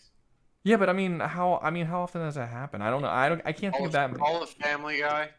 I find all the Family Guy. See, to me personally, I find most modern Cartoon Network characters to be annoying. Like I find I just think the comedy of the shows is annoying. I think the characters in Adventure Time are annoying. I think the characters in that's surprising. In We Bare Bears are annoying. Like I just find they're all loud and they have the same optimistic personality and they're just obnoxious. And I'm just like, can you like bring it down? All the Teen Titans characters in Teen Titans Go, all of them are annoying. They're well, Teen Titans Go is just terrible. They're just loud and obnoxious and in your face, and it's like, can any of you people feel more like real people and not like fucking? The original Teen Titans was way better, actually, a lot more tolerable. Yeah, no, they had likable characters and shit, but it's just like when I think that we and it's not just new. Cartoon Network started entering this era of super fucking annoying main characters a while ago. I would say the start of it was like Adventures of Flapjack and Chowder. Like that's where it was like, okay, these characters are getting really irritating. Like, well, can you guys stop? They're just obnoxious. That's really the only way I could put it. They're loud and obnoxious, and I would find them annoying if I think SpongeBob is annoying. I find SpongeBob very annoying as a person. Isn't Cartoon Network like not streaming anymore? No, Cartoon Network was can't live TV or some shit. I don't know. I have no idea. Cartoon Network got like dragged into the ground after a while. I have no idea. I am pretty sure they still broadcast because I remember flipping to their channel while I was at my grandparents. No, well, they don't broadcast. They don't. They broadcast on like other channels, but Cartoon Network itself is. It's not just Cartoon Network. Like I found Star from Star and the Forces of Evil to be annoying too. Like that was a Disney show. Like there's a lot. They're just they all have the same personality and they're all loud and they're all obnoxious. That's basically my issues with them. What is it you said? There's no shows for your 12-year-old nephew. No, there's none. I feel 11, but no. That's the issue right there. That was made to be annoying. That's not true. Adventure Time should be one of them for your 12-year-old. No, it's not because no. That's not no. That's you're not taking no. You're taking what I said. They're taking what I said out of context. What I said was there's no shows that are specifically being made for young boys. They're always for girls or they're or they're unisex. Adventure Time is unisex, arguably leaning towards girls. Star and the Force of Evil is a girl show. Yes. That is not true. 100% that's true. No. They got a point. Adventure Time started out I am surprised you're saying Adventure Time. Why not? Adventure Time is 100%. Adventure Time, it's not. Adventure Time is absolutely there. Yeah, absolutely. It's if like, what do you think of when you think of boy shows? I mean, when I think of boy shows, I think of Batman the Animated Series. I think of Teen Titans. Nope, Teen Titans was unisex. I think of He-Man. I think of like the Clone Wars. What's Power that? Rangers, honestly. Star Wars: The Clone Wars was a good one. Power Rangers isn't a bad one. They're action series. I don't see why you're saying Adventure Time is. It's literally a boy and his dog going and slaying it's made for boys. At the start, motherfucker, it eventually becomes, after the director change, it fucking does a goddamn. Do you mean having for, the main like, character new show, having a the main new character be a show? male does not mean it's made for boys. I don't know why you think having a character made for boys right here on the list. Adventure Time is not. You're saying it's about him slaying monsters, but it's not an action series. It's not even close to an action series. It's an adventure series about Finn. That's what it is. But it's not. It is. Yes, it is. What do you mean? It is 100%. It's not an adventure. I don't think it's an adventure series. I think that it's a comedy series. Adventure Time. But have you seen the show? There's no adventure. Yes, I have seen the show. It's they him. go on an adventure like every other day. How are you it depends. No, it depends. No, they call them adventures. But adventures have peril and danger, and people die, and problems happen, and they just have they're what they have is not adventures. They're like, hey, we found this new thing. Let's have a wacky little situation come up. You're thinking of like. You guys are all talking over each other, and I can't hear anybody. An adventure that doesn't include death. I didn't say it had to have death. I said it had to have peril. Which Has which- Peril. I No, it also doesn't. would Yeah, say it was Peril. Peril. Hey, Adventure Time's not even on the list, and I think we've argued about it at this point more than what. I can agree on that. I've at seen least, yeah. several seasons. I've seen several seasons without Peril. I'll put it at that. If there is peril occasionally, if there is peril occasionally in the show, fine. But I watched the show. It is not inherently for boys. Now you could say it's unisex, and I think that would be fair. But it's not for boys. It was not made for boys. I have a question. It's about a kid going around and running into wacky characters and having wacky little adventures. He's in a fucking bubblegum kingdom with a bunch, and all of the things he runs into are all cutesy and sweet, and it's not. This is not for boys. What are you talking about? To be fair, Both go to hold hell. up. Trading Time Out. The one that's thing fine. Adventure Time has going for it is Ron Perlman as the Lich. However, Yeah. that was established before the transfer of directors of the show, and that was when it was more designed for young. I mean, even then, the Lich sticks around for a fair amount.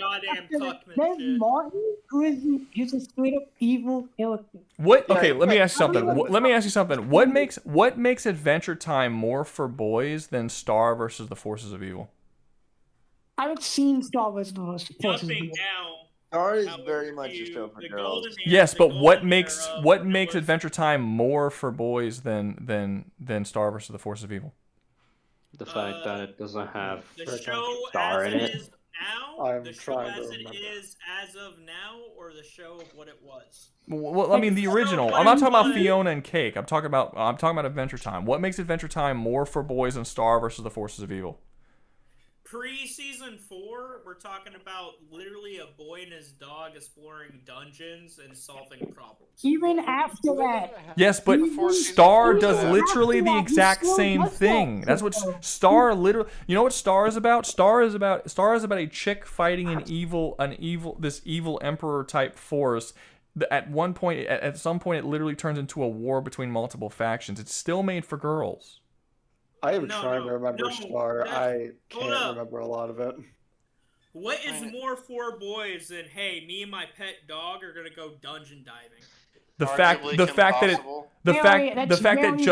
you're going into a dungeon doesn't make it for boys. The fact that it's the themes of the story are for boys are the stories that are being told specifically aimed at boys and dealing with boy problems. He grows up in the series. Guys, you can't ask me a question and then start talking when I answer it. Like, you either let me answer the question or don't ask questions. It doesn't make any sense. Okay. You asked me what? Okay, what would you consider Kim Possible? That's for girls. That's for girls. That's clearly for girls.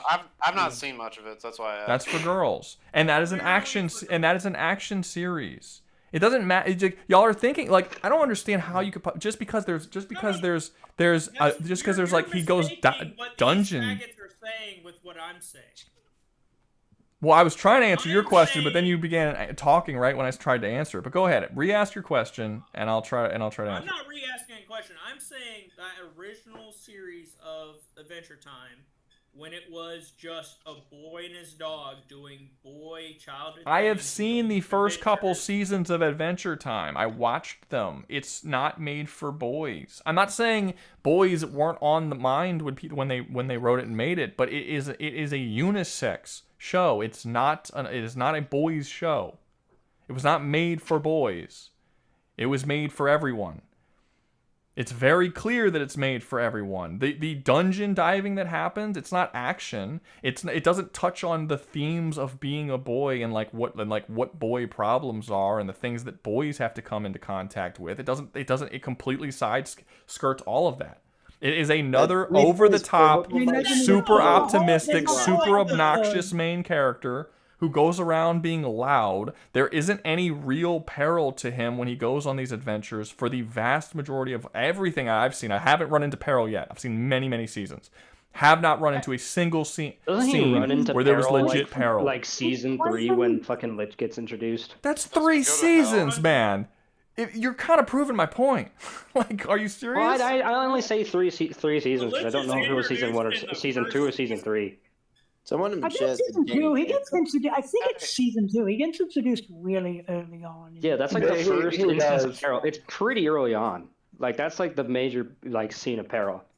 I haven't hit it yet. So wherever it is, it's not that early. You must have skipped it or just didn't pay attention. And Jake being a positive role model for male children is going to sit hard with me. Everything else about Adventure Time can be the gay cuck shit you're talking about. Jake is a positive male role model. Well, it's around season 5. That's when they started doing that. Okay, no, but look, guys, I am not arguing with you guys that boys can't watch the show. I'm arguing with you that you're saying it was made for boys as a boys show. You guys are gonna sit there and say that fucking Bubblegum Princess and the Candy Kingdom was made for boys? Really? Like it's not like you're gonna say that this was solely made for boys?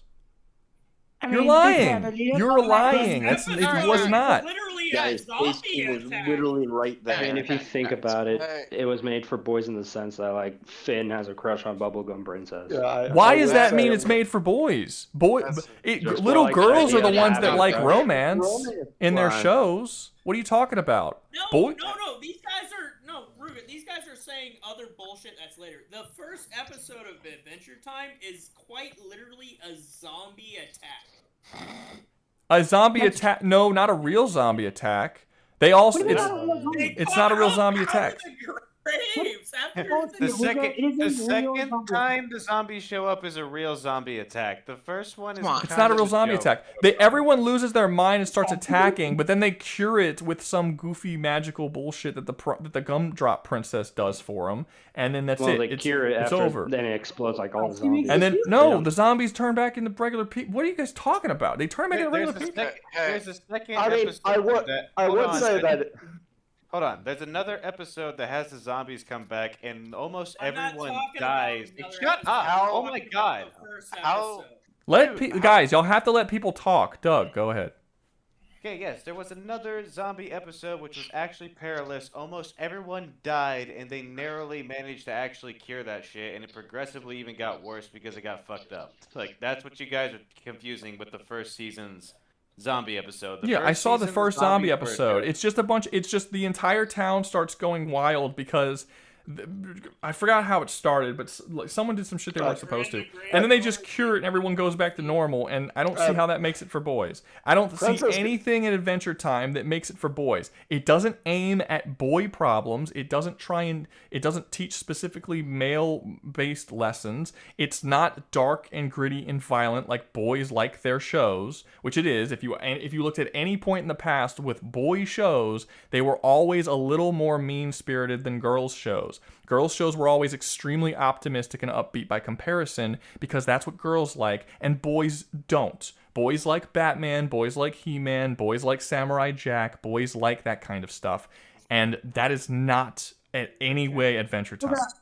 I don't mean to be rude, but the fact that you haven't seen Adventure Time... I have seen Adventure Time. But you haven't seen all of it. It doesn't matter. If I have to watch 3 or 4 seasons before I get to a point that the things I'm talking about show up, you have not defended your point.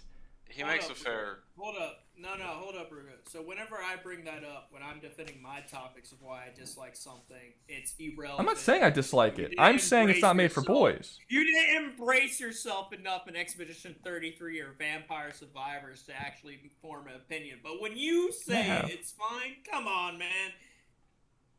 Wait, what? I beat both of those games.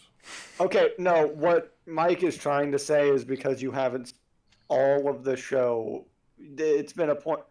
He's saying that his point was, since he didn't finish those games, and you said that means that you shouldn't have a full opinion of that. I don't have a full opinion. I'm not giving you an opinion of my quality. I'm saying it wasn't made for boys, and you don't have to watch a whole show to know. How many episodes of My Little Pony do I have to watch before I say it's not made for boys? Like, what do you Just want mean? to throw it out there. Y'all are picking first the 3 wrong seasons. show to die on. That's almost the same. Hey, I have a question. I realized it. I have I a don't care question. anymore. It's How have we fine. been talking about Adventure Time, which isn't even on the fucking list, longer than Because we can talk about whatever the fuck we want on the stream. What are you talking about? That's always been the way it is. We talk about whatever topics come up. I don't know why. Like, okay, if you want to move on, that's cool. That's on you. But if we're talking about something, we can talk about it for as long as we want. I don't know why some of y'all just feel like specifically this topic, because it just seems like at this point it's just like saying the same shit over Final again. Space. What are you on? Not. I don't know what. What drugs are you taking? What drugs are you He taking? said that he wants to I'm get running back cool. to the list at hand instead of continuing on Guys, the guys, conversation. guys, one at a time.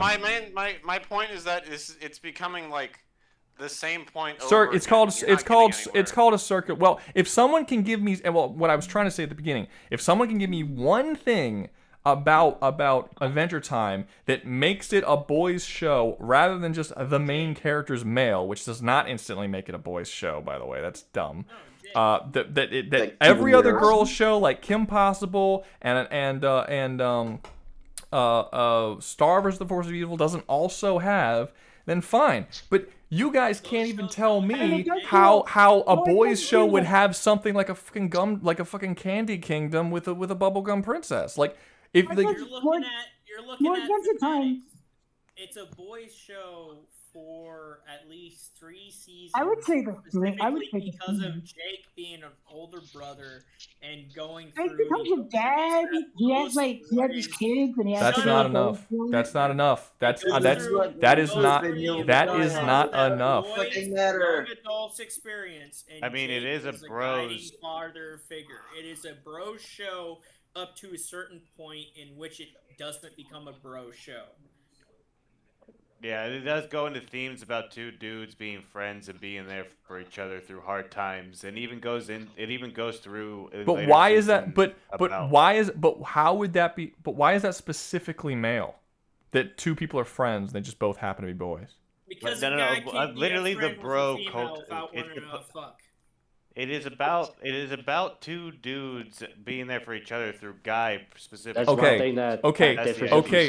That's fair. But I never argued that it was made for girls. I argued that it wasn't made for solely boys. It is a unisex show. That's always been my argument.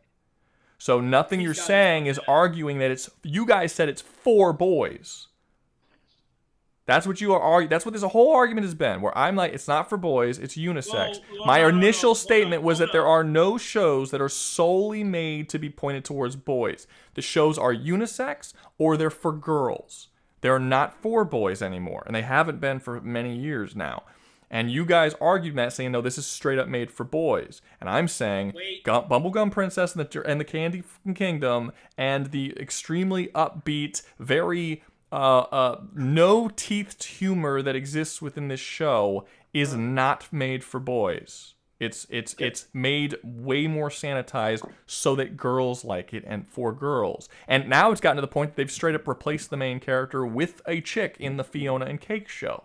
So that's our point, though. You're not. Actually, once upon a time, yours. it was meant for boys, and that it's become that.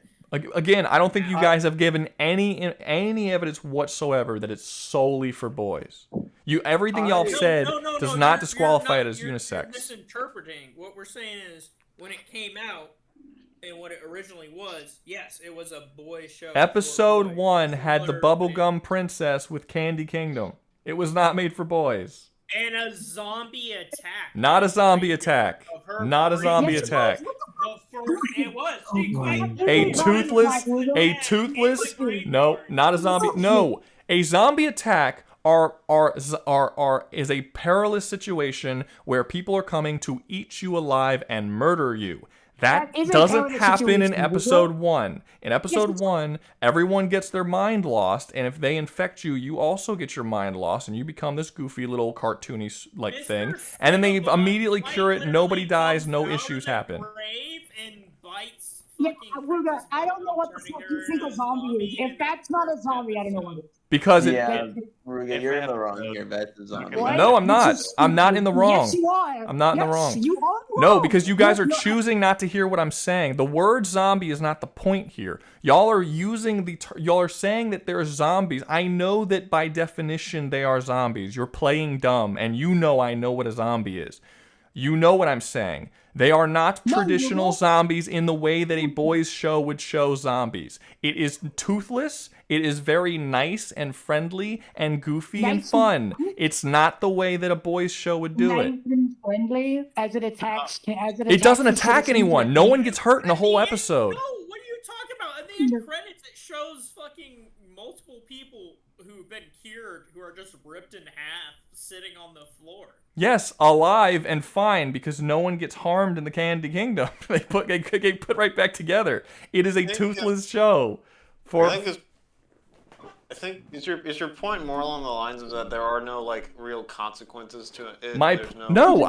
I've said my point several times, and you guys y'all are just choosing to ignore it. Boys shows are made differently than unisex or girls shows. They're darker. Their humor isn't nice. It's actually kind of mean because boys are mean to each other. That's how boys interact, and that's how boys joke with each other. They're mean. They're kind of assholes. We find that funny. The everything from the humor to the dialogue between the characters to the world itself is not built for boys as a boys show. It is built for unisex and girls. It is heavily leans towards girls. I'm not saying that boys weren't in mind, that they didn't want boys to enjoy the show. I'm saying that it's not made as a boy. Samurai Jack is a boys show. It's a dark fucking show where bad shit happens to people. People die. Things like there's serious problems. Slavery is in it. Like people are caused massive, massive suffering in that show. Samurai Jack get cucked by a coup? Doesn't a coup turn No. into a female? Oh yeah. Well, no, he doesn't get cucked. He doesn't get cucked. Well, no, because Jack never. Jack doesn't. He gets catfished. No, he gets catfished. No, because Jack never. No, because Jack. At no point in the show does Jack find a coup attractive. At that. Well, like there's no evidence that he finds female like attractive. There's no evidence. Well, Aki, he likes Aki, but not Aku. Aku turns into a. I'm talking about pre. Yeah, he's. I know what he's talking about. He's talking about the episode where Aku turns into a woman, but there's no sexual thing there. It's just they team up to do an adventure, and then he ends up finding out by the end that it was actually a coup. And she just happens to be this woman in a dress, but there's nothing sexual in that episode.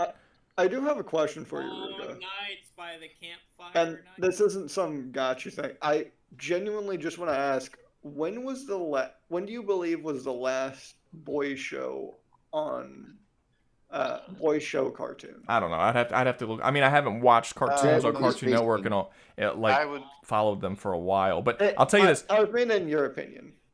I don't. That's what I'm saying. I can't. I haven't seen cartoon. I know. Look, Samurai Jack was for boys. Very, very clearly, Samurai Jack. A large portion of the DC cartoons for a while were made for boys, especially in the '90s and the early 2000s. Were mostly boys shows.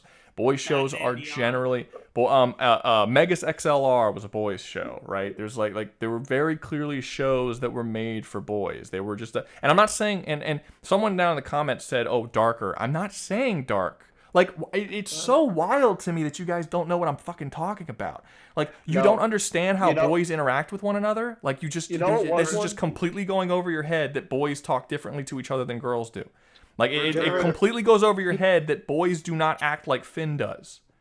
Boys, that's not the way that a boy acts. Boys do act like Finn does when they're around a woman they find attractive. But he's not. It's just how he acts the whole show. The reason why boys act that way around girls and women they find attractive is because that's what girls like. So thank you for proving my fucking point. It is not written for boys. Adventure Time was a boys show for a certain period of time. It wasn't. I've seen the first couple of seasons, so no. Like, that's what I'm saying. I haven't seen the later seasons. So if you're saying that it started off for boys and then eventually became not for boys, well, I've only seen the start off part. So in the start off part is the part that I'm saying wasn't made for boys. I'm saying solely made for boys. Not like boys weren't on their mind at all. I'm saying it was made for unisex. They did not make the show for boys, and they just was like, yeah, this isn't for girls. This is for boys. We're focusing on boys. We're aiming it towards boys. That was not Honestly, the case. The last one was probably Transformers Prime. Story arcs I'd say one of the directly Ben 10 boy-related problems. Of Like the last He-Man show was not made for boys.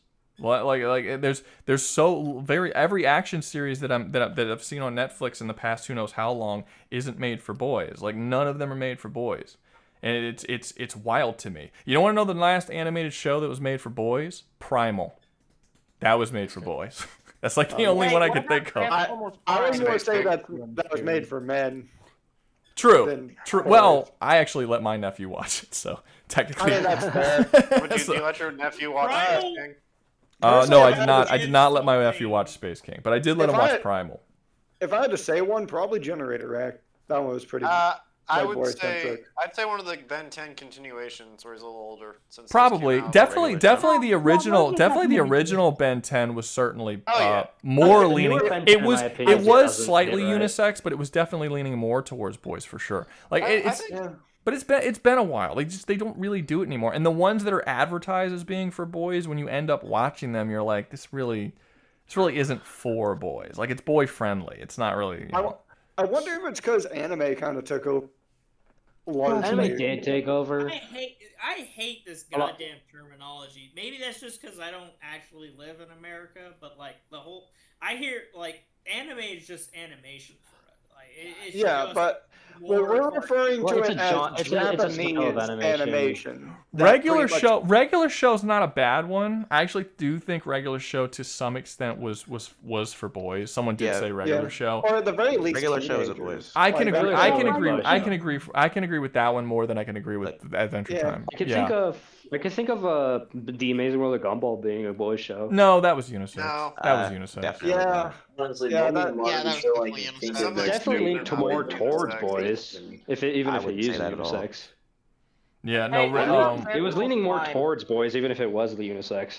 I don't know if I would say Final Space was for boys either. I just think Final Space was for adults. But I think boys would just be more inclined to watch Final Space because they like fantasy more and they're more inclined to watch animated adult series in general than girls are. So I think it would just naturally be inclined towards more male. But I wouldn't say there was anything in Final Space that just. Like, there would be a time when I would say a sci-fi action series automatically would be a boys thing, but girls are getting more into that kind of stuff than they used to be. So that's not really inherently boy thing. Generally, when I'm talking about a boys show, I'm talking about a show whose themes are solely pointed towards boys, and they don't defang the points that they're trying to make and the personalities of the characters that are supposed to be for boys so that girls can like them more. Because girls wouldn't like the characters that boys do. Like they would not oftentimes the reason why boys are skinnier and smaller is because boys like protagonists that are giant muscly dudes, and women and girls don't generally. They like smaller ones. I don't know why. It just kind of is a thing. Like there's just a lot of stuff that they just don't really do anymore. We haven't seen a really big, muscly, badass main character of a boys show in a really long time because it's just you just don't do it. At least in the Western, certainly not. Yeah, I'm specifically talking about the West. I'm not talking about the East at all. Space King is not a kids show. Space Kings isn't a kids show, and that's for men, and that's for boys who have cool parents. But that's for men. And boys with parents that don't freaking watch them. You know, Space King is for when it's like 1 a.m. You're not supposed to be up anymore, and you like get on YouTube. Exactly. Yeah. Like your phone or your tablet or something. Yeah. Rouga, let me guess. Rouga considers Invincible a girl show. No, but it's not a boys show. It's unisex. Everyone. I mean, if it wasn't unisex, you wouldn't have several episodes of Amber talking about, like, are you serious? Amber as a character wouldn't exist. in a boys show. Like, or it's not as involved to any degree. yeah, you wouldn't have a solo episode that went through the backstory. You wouldn't have several girl power, but you wouldn't have Doc Seismic showing up and talking about how much she about how he had much a feminist degree, how he got or a feminist something. degree. Like, are you liberal art. serious? Like, this wouldn't exist in a boys shows. It's unisex. It's for both. Yeah, like this. I reckon I've been out of America for too long, and that the shows I think of as like boy shows are no longer relevant. What do you think of? I think of like fucking goddamn Dragon Ball and shit like that. Dragon Ball is 100% a boy show. Like, No, that's the thing. That's the thing, No, guys. When y'all are like, when I say this stuff, a lot, even some people in the comments are like, "Well, where does it end? Where does the show stop becoming for boys and start becoming for unisex?" But anytime I name you a show that is clearly for boys, you can clearly see it. But then, like, you start acting stupid on the other shows that are clearly unisex. Like you know what a boys show is when you see it. So like, why are you pretending like this is like some crazy concept? I'm not pretending anything. That I just made up. I do believe that like Adventure Time in its first season was like, hey, this is a boy who doesn't know how to deal with women, and is attributed to that boy conflict of. We still don't even know how to deal with women, if I'm being honest. Yep. That they solve that plot line. I'm a grown ass man. I pay. They never do solve that issue. He no, basically they gets don't. cucked. So Shane would be technically a cuck, would he not? I mean, the closest thing you ever get because of Marceline, because Marceline and Bubblegum end up together. The fact that Bubblegum never wanted him. Never wanted him, but like even still. I still don't agree with you, Mike, because I've seen the first season and I never at any point thought that was made solely for boys. Again, episode 1 shows a bubblegum princess with a candy kingdom, and Finn does not speak like a boy in the way that boys do. His relationship with the dog, whose name is slipping me, Finn and Jake. Their relationship is very fangless for two bros who are friends with each other, especially at the ages that they're supposed to be at. That's because Jake's like a fucking 40-year-old man. Doesn't matter. I'm saying, I know that's what I'm saying, but they're not. They don't talk to each other in the way that boys talk. They don't interact in the way that boys interact. They interact without teeth. Boys speak with teeth. I would say they don't even interact. They just don't interact. You cut off. They do prank each other. They probably date each other sometimes. I don't think I'm qualified to talk on this topic because a lot of the shows we have out here for children and young adults are not the same. And aren't you the one who's been the main person? Yeah, you've been like the main guy here. He wants to say 45 minutes into a debate. He wants to be like, I'm not the right person to argue about this. I'm done. You're saying this as fucking three of you who just fucking spoke besides Rouga also were fucking defending Adventure Time. So fuck off, suck my nards. I was. Go watch your goddamn fucking stupid shit. I'm just saying. Hey, clip that. Look, we're gonna move on. Because we've been on this for a while. But all I'm saying is that when you look at something like Adventure Time and you compare it to something like Samurai Jack, Megas XLR, the original Batman series, the original Justice League series, there is very clearly a difference in the writing, in the tone, in the storylines.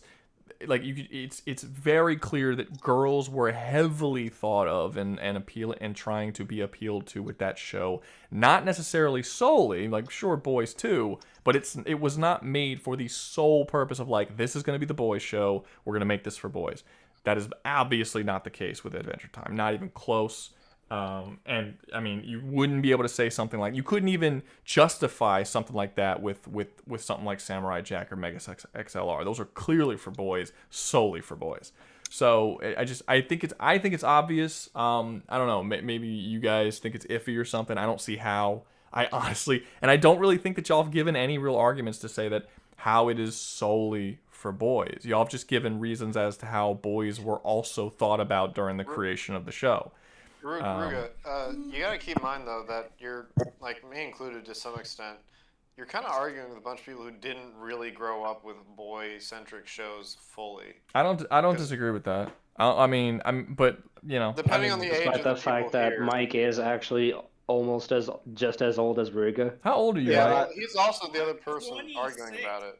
No, he's considerably younger than me, he's like- actually. To be Yeah, fair, he's like 38 or something. He's like 62. he's or something. He's I actually can't considerably Mike, younger. you just than say you were me. 26? But yeah, he said he's 26. So he's That's no, he's right. considerably Big younger. bro, But holy shit. it's fine. But no, it's I mean close. Nah, close, dude. close enough. Honestly, he was he was born.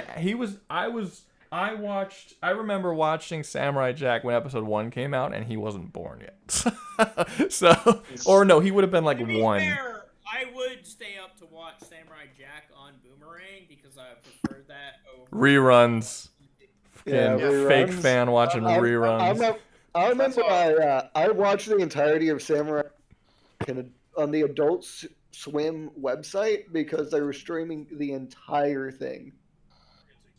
Not even on Boomerang. I just watched it on HBO. Yeah, look, if you got if you poor young girly boys want to see an actual like show made for boys, go watch Primal because that's what you got modern way.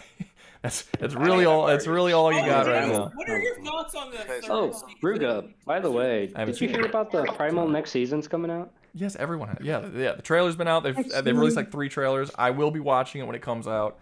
I haven't seen it yet. Obviously, it's not out yet, but I will be watching it. And yeah, I like Primal. Primal's a cool show. Primal's rad, From a man. primal survival video. Another Primal. I mean, I've already made 2 or 3. I don't remember exactly, but I made a couple of them. There's gonna be more. Well, this time it's not just zombie dinosaurs; it's zombie spear. Yeah. What was it, Mike? You were trying to say something? No, that's exactly what I was saying. It's like, what is your thoughts on the teaser so far of him? Yeah. No, I mean the only thing we know from the teasers is he's a zombie, and he's in hell for at least a little bit of it. But it looks like he gets back to Earth. At some point, he fights the fire dude that killed him again.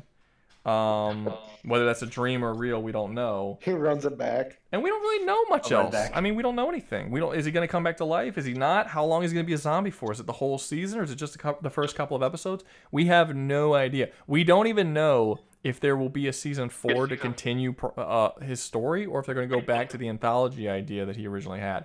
I hope we continue to follow Spear basically forever. And if he wants to make another series at some point, go make that. But I would like to Like a stick. spin-off? Sure, but the idea was season 3 originally was supposed to be an anthology series, but he decided that he wanted to bring him back for one more season. I don't know how interested I am in an anthology series. I don't care for anthologies. I've made that pretty clear. I would like to keep following Spear and continuing his story, and maybe even if Spear dies and the next season follows his daughter or like mirrors, I would be okay with that. But like, some continuation. Yeah, but like I don't want to like, oh, next season takes place in World War II, and it's like, well, okay, fine. Like completely different story. Well, no, that was the initial idea. The initial idea is that every season was going to be, it's going to be primal, and it's going to be about these darker, more gritty, bloody tales of like more male-centric stories. That's essentially what it was. And one of the examples was like one would be in, you know, the prehistoric times, but then another would be in like World War II or something, and it would just I understand it's cool. I would like to see a show like Primal set in World War II. I just don't want it to be Primal because I don't care for anthology series. That's really my only issue with it. If anything, it would have to be a continuation of Primal, where it's just like a far descendant of Spear, and it just so happened to be in World War II or something. Yeah, like if every season wanted to follow, like if it was like JoJo, where it's like it's in the same universe. Every generation we follow a new Spear. You just follow a new generation of. Yeah, that'd be sick. Not necessarily a new generation. Not necessarily a new generation, but every season stayed within the same world, like the same universe. Yeah. It's like, what would this universe look sense, yeah. like? Because this universe is currently like damn near prehistory. It's not prehistory because you do find out that people can write. You and stuff. see, like, but it's Vikings like and all Bronze Age or something. It's the Bronze Age. Yeah, but There's like what some would this Savage Land Island? Yeah, and but then what would this somewhere. Spear is like from a place that just hasn't caught up yet. But what would this world look like in World World War II, a world that does have magic and a zombie plague and like a bunch of other crazy dinosaurs and shit. What would this world look like during the fall of the we Roman could see Empire? a World War II think where the dinosaurs would where still an be around? American soldier rides on the back of a fucking T-Rex with a machine gun, just like. Badass. Where they're in they're British and they're in Yes, and that was him testing out the anthology aspect, and that is my least favorite episode of the entire show. You know what? You know what'd be funny? It just turns into a time travel plot, and you just have fucking Spear being slung through different time periods. It's just Spear ends up in the middle of the American Industrial Revolution. He becomes immortal.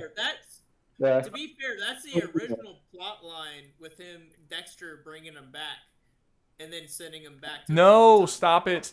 No, that was a fan theory. That's the same character. No, it's not. There's a caveman in Dexter's laboratory that looks similar to the design of Spear. The reason why it looks similar is because it has the same artist. That's it. That's the only reason why it looks the same. The dude who made the creator. Season 4, he gets brought back.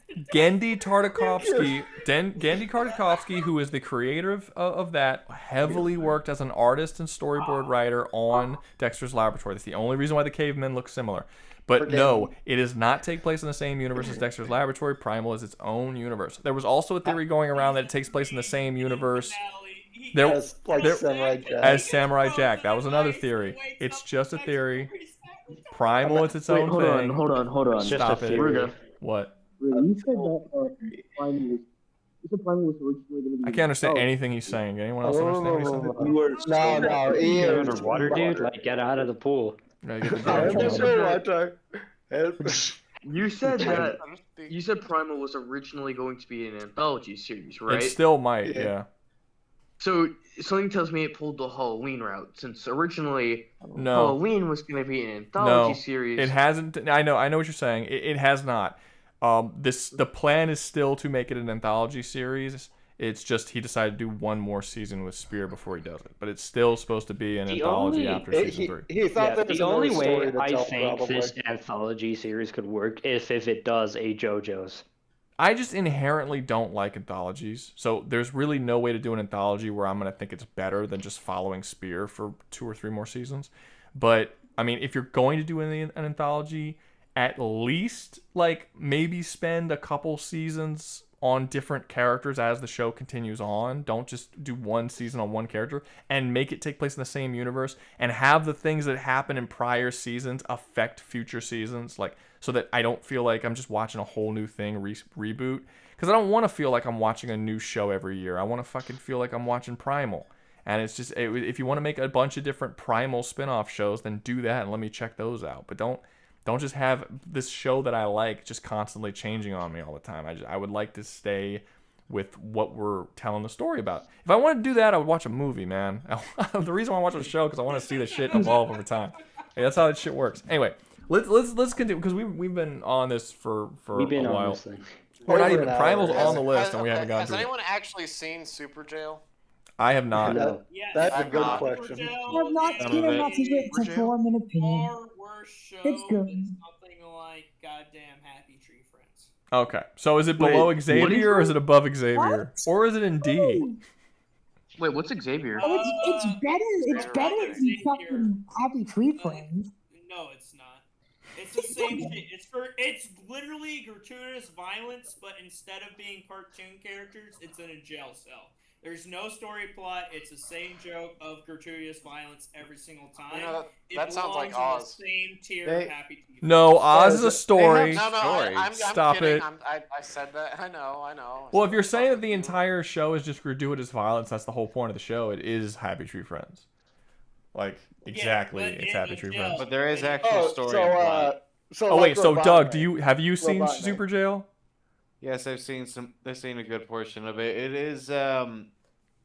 is mostly gratuitous violence. That's kind of the main shtick of the jokes. However, it does follow a character who wants to make the best prison system for some reason. I can't really remember. I think something to do with his dad, and it can get pretty fucking trippy and weird at times. wants to make Super Gel the best gel ever by inflicting gratuitous violence on everybody. Is it just me, or does it sound like he just read that off a Wikipedia page? Like he said it in the way that he was reading it. Like I'm not saying you read it there, but you were speaking it as if you were reading like the word. He could also just be drunk. That was the point, Rouga. I was saying it like that. Do we have a drug count for this stream? Please tell me we do. Okay, so where I'm high on based pills. on the people who've seen the show, like Doug and Mike, where do you guys think it should be? Probably somewhere around B tier or lower end. Are you gonna say it's better than home videos? That show's a I've classic. never fucking seen it. You never seen home videos? No. Okay, and Mike said it was around Happy Tree Friends, which is C. So we're gonna do a poll. We're gonna do a poll, guys.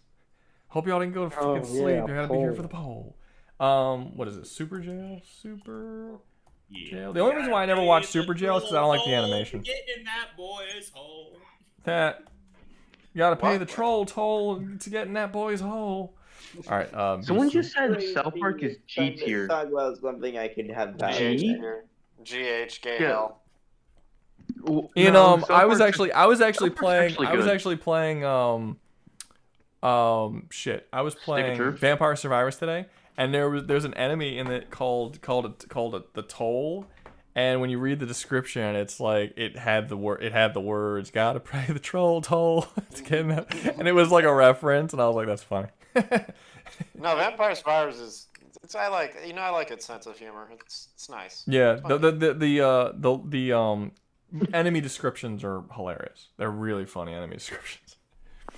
There's one enemy description where it's like, okay, so there's one place called the dairy. It's called like the dairy farm. No, the milk farm, and you can go to the milk farm. And then there's like milk elementals and like the whole milk theme. And then there's a minotaur enemy there, and you beat him, and then you read the minotaur, and it says, yes, the milk comes from these minotaurs. No, don't ask why there's no cows here. And it's like, oh, that's gross.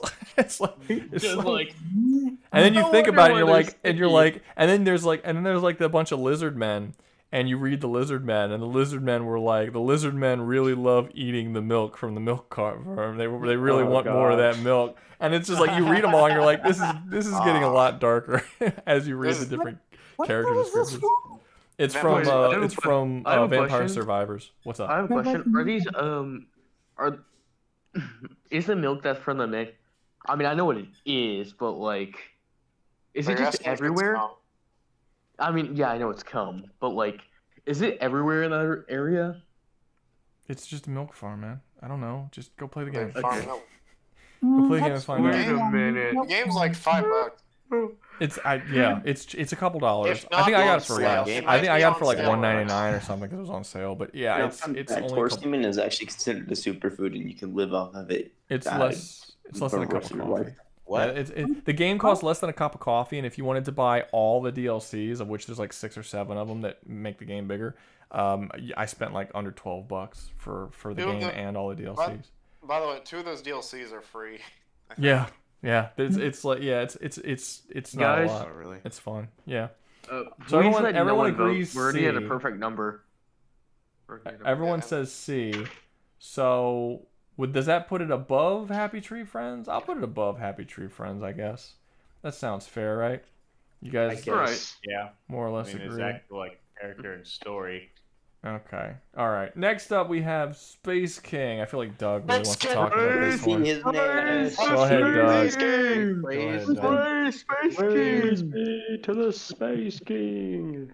We all know where this is going. Do we even need to argue this? Can someone pay for S tier real quick? Oh, Terry's retarded now. Okay. That's honestly one of my favorite jokes. Okay, Rouga, I have a question. If it's 4 episodes, but they're all really good. S tier. Yes, S. Yeah. S tier. And we know that disagree, it does have like a storyline going. Currently, it's episodic, but we know it's adding up to something eventually. Yeah, and in my logic is, if you say anything below S tier, you're a traitor, and you you're committing treason, and you deserve to be shot. If you say Exactly. you're a woman. So far, aim for the globulus. If you can pierce their armor. How did Man, the most that their armor's been dealt with by like actual people shooting them was like ships. If that was And we seen in the first episode. What the fuck they were doing? What about the big? I'm talking about like with guns. Titty bitch who shoots the laser beams out. Probably. I can't put this show. I cannot put this show in S. Yeah. I can't put this show in S. It's good. What? I can't put it. I can't put it in S. Good I can't put it in deal. S. And the reason why I can't put it in S is because it doesn't say anything. It's just meant to be funny, and it is funny, and it does have a storyline. We haven't seen anything real from the characters, anything that's like really good character moments, even within the comedy. Like you don't have to be a hardcore drama to have really great character moments. What about Chestnut? Chestnut. He literally gets to use the hate.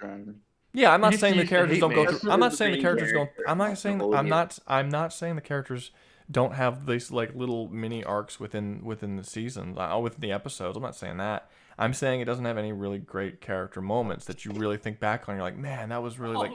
No, it's like Barry throwing the rock. That's like the greatest thing. Yeah, it's funny. It's a cool show. It's a good start to a show. I'm enjoying it. But like when you start to think about like those all-time moments where you're like, man, that was like kind of profound, you know, which some of these other comedy shows on here do have, like Venture Brothers and even Rick and Morty.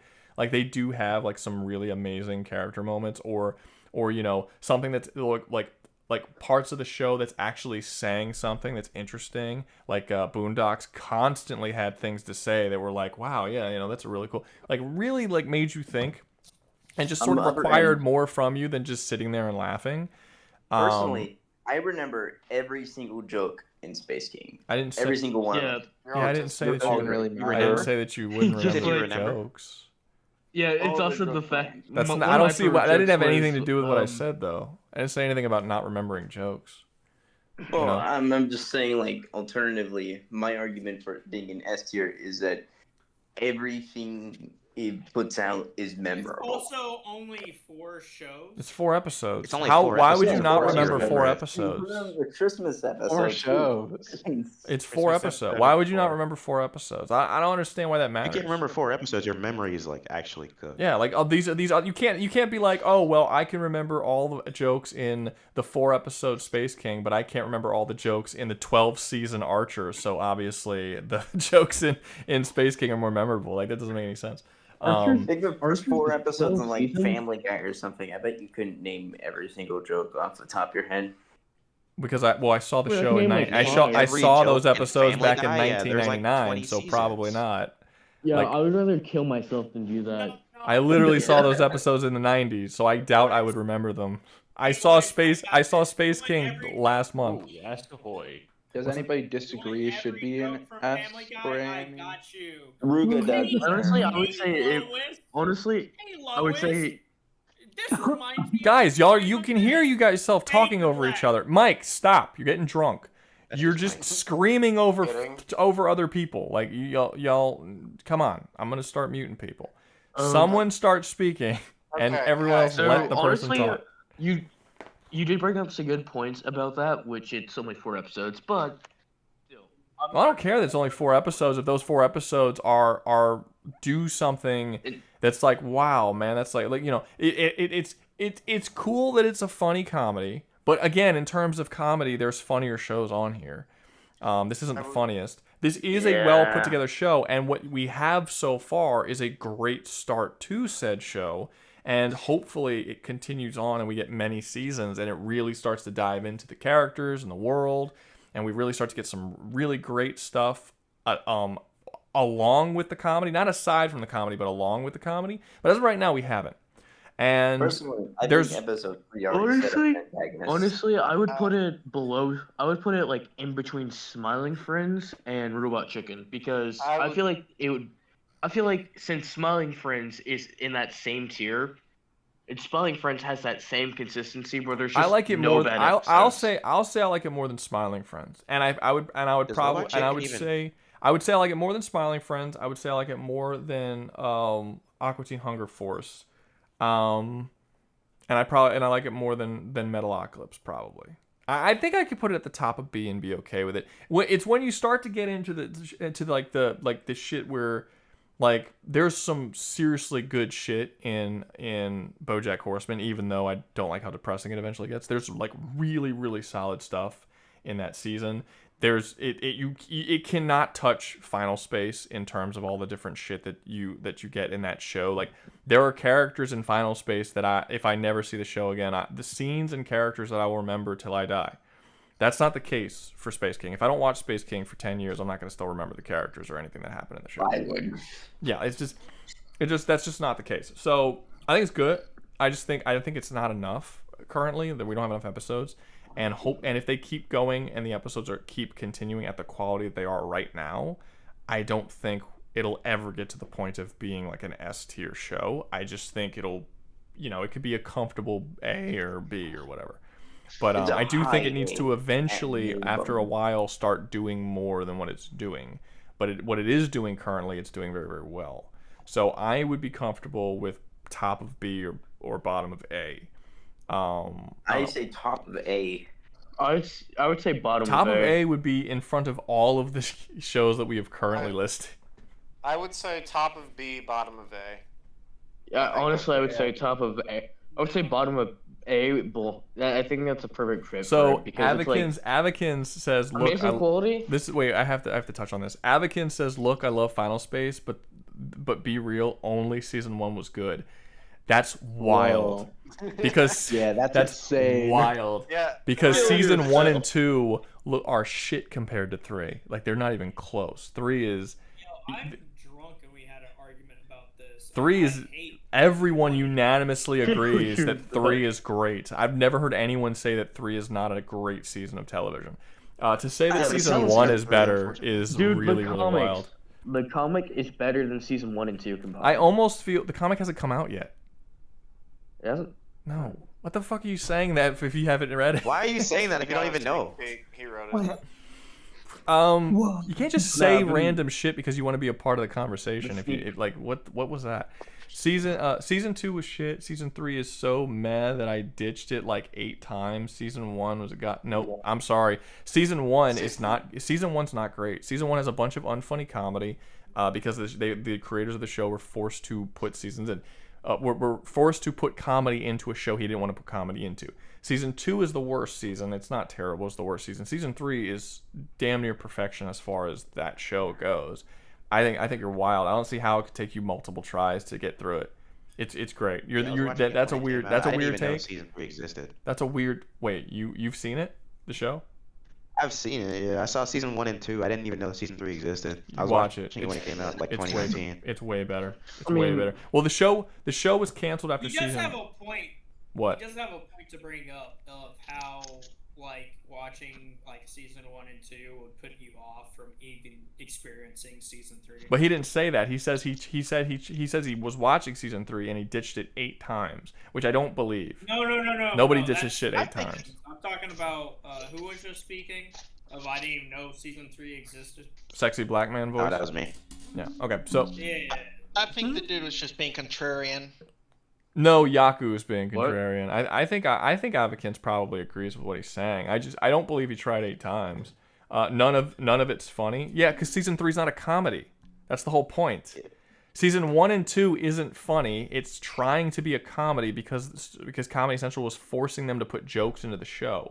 When the creator didn't want to make a funny show, he wanted to make a space opera. Season 3, the show got canceled after season 2, and then it was picked up in season 3, and then he got to make the show the way he wanted to, and he took all the comedy out because he never wanted to make a comedy in the first place. And season 3 is way better for not having comedy because the comedy in season 1 and 2 were bad. It wasn't funny. So the complaint that season 3 wasn't funny when season 3 is not a comedy doesn't make any sense to me. It wasn't even trying to be a comedy.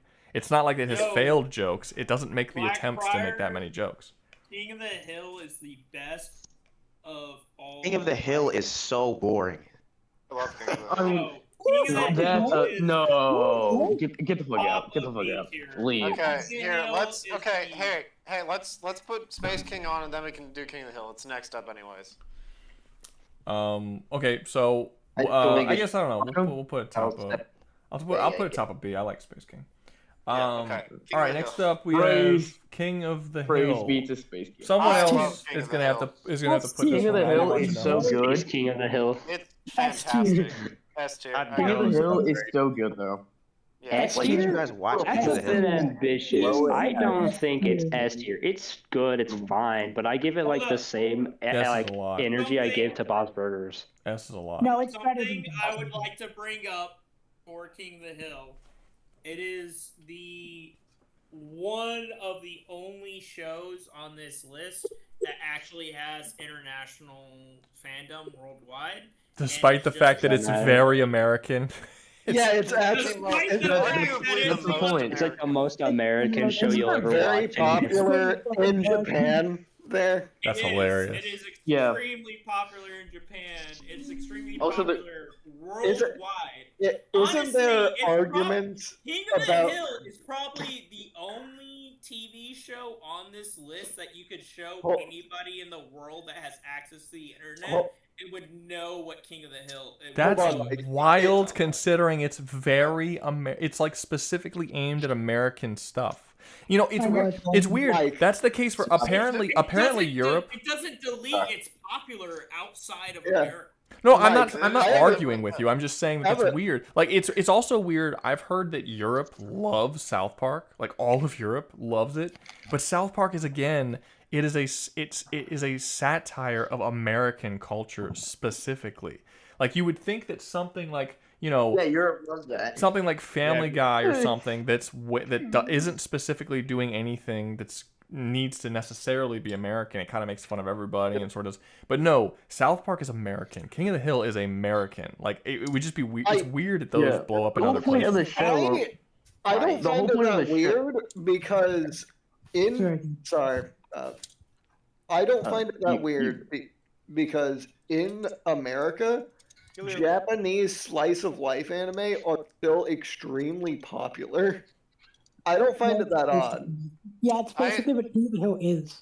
No, I don't find but it odd. It just the thing that's weird, Japanese. the thing We're that's talking internationally worldwide. King of the Hill is Yeah. like one of the only shows on this bitch that you could go to each country on the face of the earth and someone would be like, "Oh, that's King of the Hill." No, you want to know what the funniest thing is about that? No, wait, hold up. Let me correct Bellcross. Bellcross is saying it's not weird that an American geared show can get international appeal. Anime got international appeal despite being aimed to the Japanese. That is not at all what I said. It's not that it's not that it's aimed at American audiences. It's that it is specifically things that only Americans would understand, like to a certain. It's literally about American politics and American issues, American problems, and America. Like it's all. You can watch Naruto, and Naruto is not specifically. Naruto is universal problems. It's not Japanese problems. It's not Japanese. There's Japanese shit in it. Obviously, it was made in Japan. It's going to have Japanese stuff, but it's universal. It has universal appeal. Dragon Ball Z, universal appeal. One Piece, universal appeal. Most shonens have universal appeal. King of the Hill does not have universal appeal. If you King of the Hill want is to bring up specifically something American. Japanese that did appeal to just Japanese and actually made it international was Godzilla.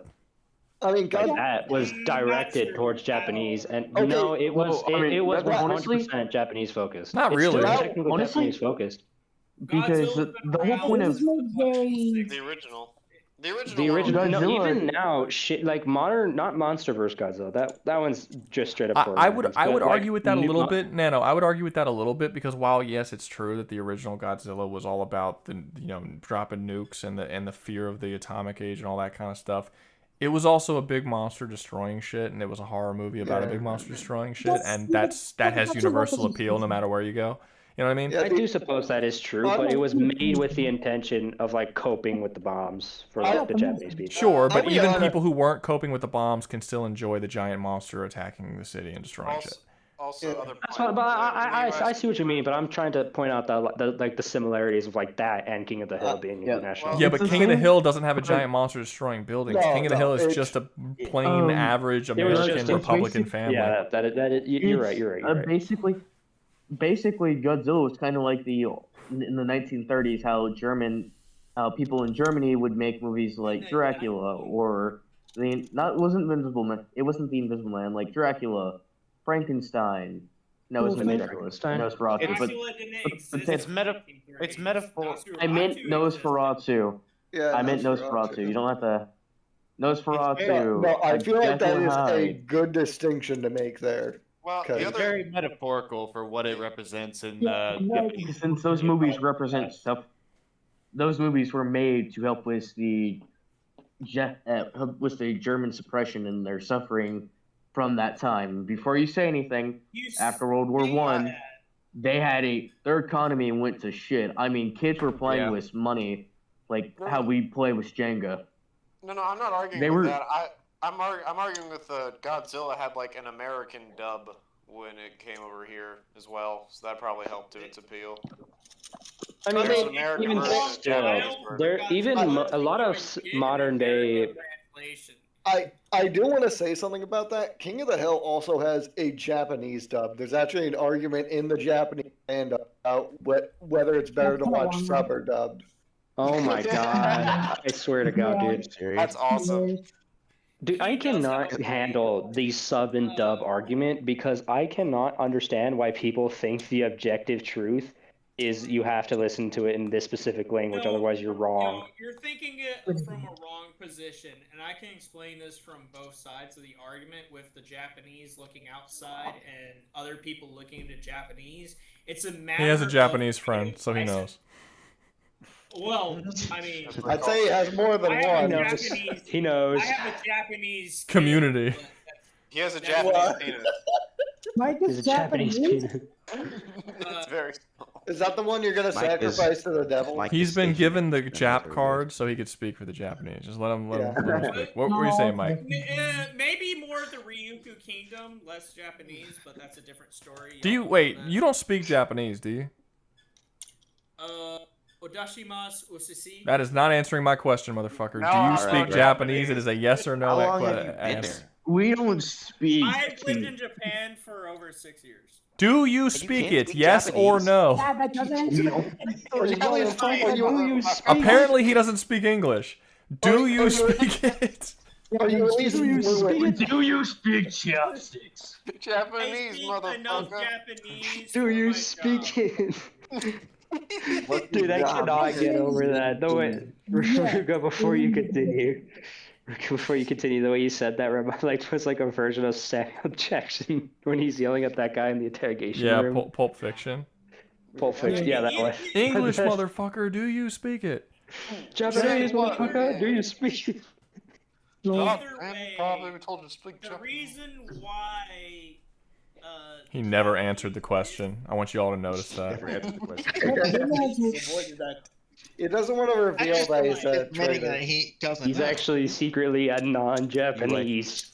Do you at least understand it reason enough? why the Japanese dislike, and the reason why some of our senators over here are actually lobbying the government and new laws are being created about dubs and what do you call it? Studios designed for translation are getting more strict is because it's come to the light of a lot of the Japanese creators and artists that their works are being purposely mistranslated to change messaging about what they originally said. Yeah, that happens all the time. You can complain about like, oh well, they didn't change the words that much; they just made it more friendly for their audience. The problem with that is, and the reason why it really doesn't matter, is that the vast majority of Americans can't speak Japanese, which means that whether it's dub or subbed, the written subbed is still translated differently, so it doesn't matter. You're being mistranslated. That's not a sub or dub issue. That's why they're crashing out, is because some of those dubs are changing the like any 4-kip stuff. They're changing Like the any 4 themes kids? of entire scenario. Well, if it was 4 kids, that's understandable. But the thing is like it's not really that because I've seen arguments that vary from that specific thing. Maybe towards Japanese people that is the case, it's but not entirely the everywhere else Japanese. that's not the case. It's not entirely the Japanese that are bothered by it. Well, first off, I haven't heard it too much in anime, although I assume it does happen. I've heard this about video games. A lot of guys, you gotta let people speak. I've heard this about Japanese video games, and Americans have been complaining about it in Japanese video games. I don't know how much they've been complaining about it in anime, to be real, because I think more people watch anime than play Japanese video games. But I do know that in Japanese video games, there is an issue with localizations of Japanese video games where a lot of fans come out and be like, y'all need to stop fucking changing what people say, and it's irritating. And that's been a problem here too. That also like FromSoft, they're really good at keeping it exact. No, I do want to say. Yeah. Sorry. No, you go ahead. Sorry. I do want to say I have noticed it in some dubs of anime. Like, if you're anywhere into Kobayashi's Dragon Maid, they had a thing like that happen, where someone just, for some reason, got extremely liberal for no reason, despite the fact that wasn't in the original, version. I simply wanted to bring to y'all's attention that there is active laws being made in the Japanese federal government against distribution and wrongful changing of how the creative licensing and intention was, such to the point that I believe it's causing issues with streaming services in different countries. They make King of the Hill a liberal show. That'd be kind of funny. Yeah, no. The point. What I want to say though is that I haven't heard that as an argument at all. I've certainly heard it as an issue, but I've never seen it as the main reason of why people believe that English voice acting, actually just English voice acting in general, is just lesser and inferior to just Japanese voice acting. I don't know I'm talking about legislation in Japan. Honestly, whatever. Talking about what you just actual said, I'm laws gonna. being made to regulate international trade of Japanese properties. Yeah, but that doesn't apply to what I was saying. I'm talking about a completely different thing. What you're saying. You're saying I'm talking about how people. Based off of a conversation I brought up over Japanese iterations and why King of the Hill is popular internationally, and then we got into the conversation of IPs and translations. Oh shit! Did Anyway, you guys? you got into that Did you guys know that season 3 premieres January 12th? Oh, what? It's literally it's like a week. I didn't realize it's that. A week away. Yeah. No. Now one thing I will say, it says season 3 premieres. God, I hope we don't get one episode at a time. One episode at a time. Every 2 weeks. I wouldn't doubt if it's one episode at a time. Dude, they're 20. Well, if Cartoon Network doesn't exist anymore, then I don't see why that would be the case. It's a better way to build hype. But they're only 20. I understand that if they're hour-long episodes, but they're 20 episodes. At least 3 at a time or something. One at a time. Sort of small batches sort of thing. Yeah, little What by about, little. Okay, hold on. Bro, releases... maybe I doubt it, but maybe they'll do the thing. They won't, but maybe they'll do the thing that Mighty Nine did, where Vox Machina was 20-minute episodes and Mighty Nine was 45-minute episodes. And I'm like, get 45-minute episode of Primal. That would be cool. That would be crazy, but I don't think they're gonna do that. It's not the type of show they would do that for. Maybe the first episode. No, I don't see it happen. Either or, we never actually started talking about King of the Hill. We kind of just went on to Japanese. I love King of the Hill. I think it's great. I like King of the Hill. I think also, King of the Hill. I think the King of the Hill should be our first S tier. I think it's S tier. Yeah. Oh hell no. I would argue King of the Hill can't be higher. You guys when y'all watch King of the Hill? Once again, King of the Hill is one of the only shows, actually probably is the only show on this entire list you can put in, and you can go to any country and it doesn't matter. Clip of King of It doesn't. It doesn't matter. That doesn't matter. It doesn't matter. That is not a measurement of quality. It's in such a quantity. It's a quality. That's not a measurement of quality. I don't care. Hobo Mike. Quantity is quality. Wait, Hobo Mike. The Simpsons is extremely popular. Does that mean it's good? It's extremely popular in America and not elsewhere. Transformers is extremely popular everywhere. The worst ones were extremely popular everywhere. In China, in Japan. The Transformers movies. Yeah. But China has a bunch of commies. We're talking about But China It doesn't matter. Look, I'm not arguing that. We've argued this before in a previous stream, and it went on for like 2 hours. This was a long time ago, but yeah, there was a whole argument, like 6 dudes arguing against, specifically Mike, about how quantity does not add to quality, and he disagreed, and we know his stances on it. If you want to go check out that previous stream, you can go check that out. We're not doing that again. But yeah, for my was it a debate stream or was it tier list? Huh? It was a I don't know. It was a video. It wasn't a video. It was one of the streams. It was something, all right. It was one of the streams. I don't know. It was a stream. I don't know. I'd have to go look. There was some stream. We stayed up. I'll tell you. It was the stream after I made the Evil Dead with Jesus in it. It was after that one. Because I remember that we were talking about that for a long time during the stream too. But yeah, by the end, this came up in the whole quantity and it was like, oh, if more people like it or more people spend money on it, that means it's better. And that's what Mike's opinion was, and literally everyone disagreed with him. And that's not the opinion. That is what the opinion you made last time. 100%. That is what the opinion was. I don't know if you changed your opinion. You can misinterpret my opinion. No. I've rewatched that section of the video. I've rewatched that section of the video. You argued adamantly for like an hour that more people watching it and being interested in it is itself a measurement of the quality of the thing.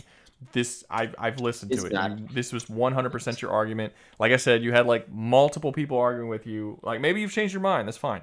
But you had multiple people arguing with you in that video. You had multiple people arguing with you for like well over an hour about it. And they were not just misinterpreting you for a full hour. You made yourself very clear what you believed in that video.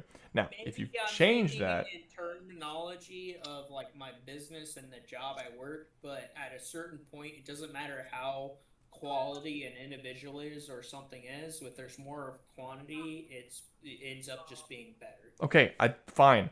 Don't care. It doesn't make anything better for me. Okay. If I'm sitting down watching a show. If I'm sitting down watching a show and if I'm sitting down watching a show and that show is dog shit, and then someone tells me that this is the most watched, highly beloved show in the world, that's not going to change the fact that it's dog shit when I'm watching it. It doesn't affect my 4 walls or the screen in front of me and how much quality I think that thing is worth. It's not relevant. So you're just a little weirdo, a little scamp. No. Anyway, I think people like bad shit happens all the time. I mean, American Dad's like either one of the most popular shows here, but we put on D tier because it's trash. You know what a good example? You know what a good example is? You know what a good example? You know what a good example is? No. I'll give you a great example of quantity doesn't equal quality. Marvel and DC Comics are the most popular comic books in the world, not including manga, obviously, but as far as the American comics, for sure. They are the most popular in our country, and they are some of the most dog shit storylines and just comics that you can get. And they are the most popular. Nothing else even comes close. They're terrible. You said a word in which I can't compete anymore because you said in our country, so. No, because no, that's dumb. That's dumb. That's dumb. That's a dumb point. That's a dumb point. I'm not in America, so I can't be a part of this conversation. It's a dumb point, Mike. Oh my god, I'm gonna shoot. Okay. You make me want to. Mike, did you shush. You make me want to shoot myself. Shush. Okay, King of the Hill. Where do you think King of the Hill should go? I heard some people. Okay, what about for the people? Stop. For the people. That's crazy. Shut up, everyone. Jeez. Okay, I'm muting. Oh, now everyone wants to shut the fuck up? I'm not even going to tell you guys next time. I'm just going to mute somebody. King of the Hill, for the people who don't think it should be an S, where do you guys think it should be? I believe of B. South of A. I think it should be about middle of B. And the main reasons why I want to say that is while it had started out pretty well, it got pretty good in the middle. A lot of people agree that it kind of dropped off towards the end, making Hank kind of being less of a flawed individual and more so pretty much he's always right, and that ended up affecting a lot of stories that weren't great. Also, there are a fair amount of episodes that just aren't good. I shouldn't have to mention the one Christmas episode with the old lady that wants to die in Hank's house. I have watched. So this is why I like to just talk about it for a little bit rather than just place it, because there's been multiple times, not only on this tier list, but in many other tier lists, where I've said, where should this go? And everyone together unanimously says S. And then as we talk about it, everyone drops their rating significantly. Because their like nostalgia for the show initially makes them want to put it super, super high until they start like sort of discussing it longer. But I haven't seen all of King of the Hill, so I really haven't seen enough of it to talk about it that much. But I have seen whole episodes of King of the Hill that I just did not laugh once at all, and I just didn't care about what was going on. I'm sure I'm not the only person who's felt this. I'm sure people who watch the show on a week-to-week basis probably felt this way as well. I'm assuming. I mean, like putting it in S seems like a lot. I'd put it in A. I'd put it in A. I wouldn't put it in A at all. I would say that the show's quality is good enough. I would feel good in S, but I think top of A is fine. I think for what it sets out to do, it does it very well. And every time you've argued to put something in S, you put the caveat for what it sets out to do. I feel like no, because Harvey Birdman sets out to be a comedy, and you would put that in S, right? No, I did not put it in S. No, you said at first you wanted to. No, I did not put it. Yes, but then I immediately said no. And then I put it in A, and I gave my reasons for why I wouldn't put it in S. I at no point said that it should be in S. I said that my feelings makes me want to put it in S. I almost want to put it in S, but I'm not going to, and then I explained why. I misconstrued. Misunderstood you. I'm pretty sure we've been talking about S pretty much being the pinnacle of adult animation in the West. Like the best. So a lot of people, this is going to be funny actually, a lot of people are arguing in the comments with Yaku because Yaku says he doesn't believe in copywriting his ideas, and he thinks ideas shouldn't be locked up by copyright, and everyone's jumping on him right now. This is the one thing I agree with Yaku on. No, What? Yeah. No, I don't know if I'll go as far as to say I 100% agree with completely removing copyright, but I think it's a net negative to society, copyright. I think the length it goes for is certain. Oh shit! Yeah, the length it goes for is completely. It should go back to the old system. It's a perfect system. Dude, I feel like if you create something, you should be able to steal it. What was it? Then let them steal it. I'm not saying. See, here's my issue with copyrights are inherently selfish. They're inherently selfish. So it's like I created something that's this great thing that many people could enjoy, but I don't want you guys to have it. So I'm going to basically steal everyone's freedoms of expression and speech to basically say that this is mine now. You don't own your ideas. Like, I don't really see copyright as any different than like the people who complain about cultural appropriation and like I can't wear fucking like dreads because white people can't have dreads because it's culture. I think it's stupid. You don't own ideas. You don't own anything. Like it's very strict. Property rights, sure. But like outside of objects that you actually can grab and own and hold in your hand and land and stuff like that, I don't think you should own concepts and ideas. I do think it's weird. I think if someone wants to write a little comic book of Spider-Man and stuff, and Disney shouldn't be able to sue him, which Disney has sued people for literally painting like Marvel characters on the wall of their school. Like this has happened many times. Like it is ridiculous to an extent, and oftentimes what happens is you have a bunch of big companies who come in and they'll buy up all of the ideological properties, and then they just completely fucking destroy them, like Star Wars, like they do with Star Wars and Marvel and all these other things. They just completely shit on them, and then copyright is oftentimes used by bigger companies to steal the ideological properties of other people. So like there was one I don't remember the company, and so I'm not gonna say it because I think I don't know, I don't remember, so I'm not gonna badmouth. But basically, a dude was creating his own character, and he created them. But because they found out that he wrote the character, or he wrote a piece of the character while at work, he no longer owned the right to the character that he tried to publish on his own. What? Because he was working. Because he was working for. It was like. That's fucking. It happens. retarded, It happens. right? It happens constantly. Like for instance, if Stan Lee does not own any of the characters he made while he was at Marvel, none of them. He built Marvel into what it is today. He has not seen a cent of royalties from the selling of any of those characters. He never saw. He gets He never saw recognition anything. for those characters, though. He I'm got not saying I should. Wait, what's up? Okay, something. I'm just saying I feel like I should get recognition if I create something new. That's not copyright. But that's not copyright. That's not copyright. He didn't get any money. Recognition isn't at all. copyright doesn't have anything to do with recognition. It's money. It is specifically you owning an idea. Like how many people have complained? I feel like people like copyright sometimes, and then sometimes they're like, oh, that's bullshit. We all think it's bullshit that Warner Brothers copyrighted the Nemesis system from Mordor. We all think it's I horrible. feel like it's completely different though. No, 'Cause they how? don't use it. That is a copyright. That is an idea. Hold up. Can I? Yeah, I'm not saying it's a perfect system. I'm just saying. Hold up. What? I just want to Was put this out Elnate? here. Was Elnate? It is an individual's right, if you invent something new, to have some sort of leeway and captivity on it for some amount of time. How long that time is up for debate, but if you make a new technology that, I don't know, it's a 3D printer for food, basically people could put whatever protein slush in it and it'll make whatever food that person wants out of it, you should have the sole rights to that for a period of time. Because it's yours. You made it. I don't think you own your ideas. You don't own ideas though.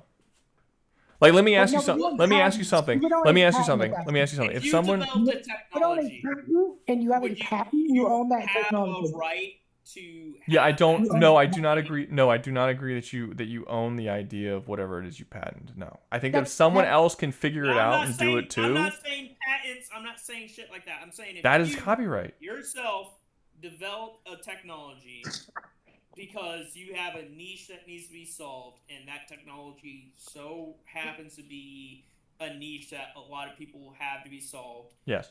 You should have the priority No. to monopolize that No. for a certain period of time No. above others until it becomes an I don't agree. I don't agree. I don't think that if you made something and someone was like, "That was a cool idea. I'm gonna build upon that, and I'm gonna make something. I'm gonna make something like that," and then they figure it out and they make it. You don't get to tell them that they don't get to use that idea. That idea came out of their head. They get to do that.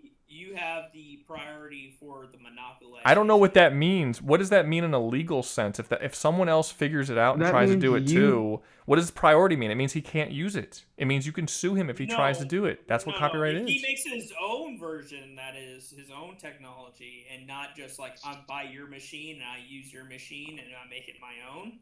That's a different story. That's not what I'm saying. But you already purchased the machine. That's the part that doesn't make any sense. Like someone said that someone in the chat was saying that they were using Night of the Living Dead as an example. Night of the Living Dead is not copyrighted. You can literally go put the entire movie on YouTube and no one could stop you. There's no copyright on Night of the Living Dead. Okay, fine. The guy who made Night of the Living Dead, George Romero. George Romero, thank you. I was going to say like Robert Rodriguez, but I know that wasn't. George Romero made that. I know that was the name I was thinking. I knew it was wrong. George Romero made the Night of the Living Dead film. It went in theaters. They made the money off of the film, and he made a very successful film career from that movie. Who gives a fuck if someone wants to put the movie online? Look at Space King. Space King is entirely not copyrighted. If I want to record an entire episode of Space King and put it online in one of my videos, I can do that. You noticed in my last Space King video, not my last one, but the one before that, it was literally just a ton of clips of Space King because I could do that. There's no copyright on it. Well, that one is more. I would argue that one's a little more so just because it was put out into a world. It where doesn't matter. It doesn't. It does not matter. When you create something, you can make. I specifically have an issue when it comes to something tangible and real world, and not some fucking 2D. Yeah, not just an fucking idea. piece of art. Yeah, that's right. Well, when we're talking about but this conversation came from intellectual property. What they were talking about in the chat was intellectual property, and I don't think that you should. I don't think that you should be able to copyright intellectual property. If I write a book, I don't want people to be able to just take it and do whatever the fuck they want with it. Why not? Yeah, that's what I'm saying. Why that's not? my problem. I don't. It's not your property. You don't own your ideas. Can I draw a clear line? Yeah. I am trying to say there's a solid difference in between you developing a tangible, physical piece of technology, and you should have some sort of leeway for a certain period of time, up to debate for that period of time of, hey, this is my property, I made this is mine, I can do what I want to do with it without outside interference. Now, I don't think that tangible physical property of real world technology should apply to the same sense to like animation, entertainment IPs as it does to. Well, that's what the conversation was about. Was about entertainment. It was about intellectual properties. Want the clear distinction. No, I understand. You're making a distinction of things. I still don't agree with it either way. Because all copyright does, it does two things. One, it allows more powerful individuals to steal the ideas of people below them and then use copyright to make sure that the people who created those ideas can't utilize their own ideas.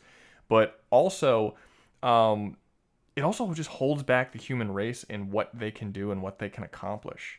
Like, that's how the human race works, is that someone makes something. We don't have... all of our knowledge and all of our advancement doesn't come from us being geniuses. It comes from generational increase of knowledge about the world around us. Copyright stops that. The whole idea of humans is that one dude will start an idea and he'll make it, and then someone else will take that idea and make it better, and the next person will take that idea and make it better, and this is how we've evolved. We evolved insanely far in a very, very short amount of time because this is how we do things, and copyright puts a fucking stop to it immediately. Because how far could the Nemesis system have gone since it was created in the time that it hasn't been utilized because WB had a copyright on it? Now, obviously that's something that's not really that important. It's just, kind of sucks for video game players. But people can do that to anything. They can do that to medications. They can or medicines. They can do that to technologies, vehicles, EV, electric cars and shit. They can do that to anything they want. They can copyright it, and now no one can use it. And now the entire human race goes from like accelerating at this insanely fast speeds to just completely fucking stagnating.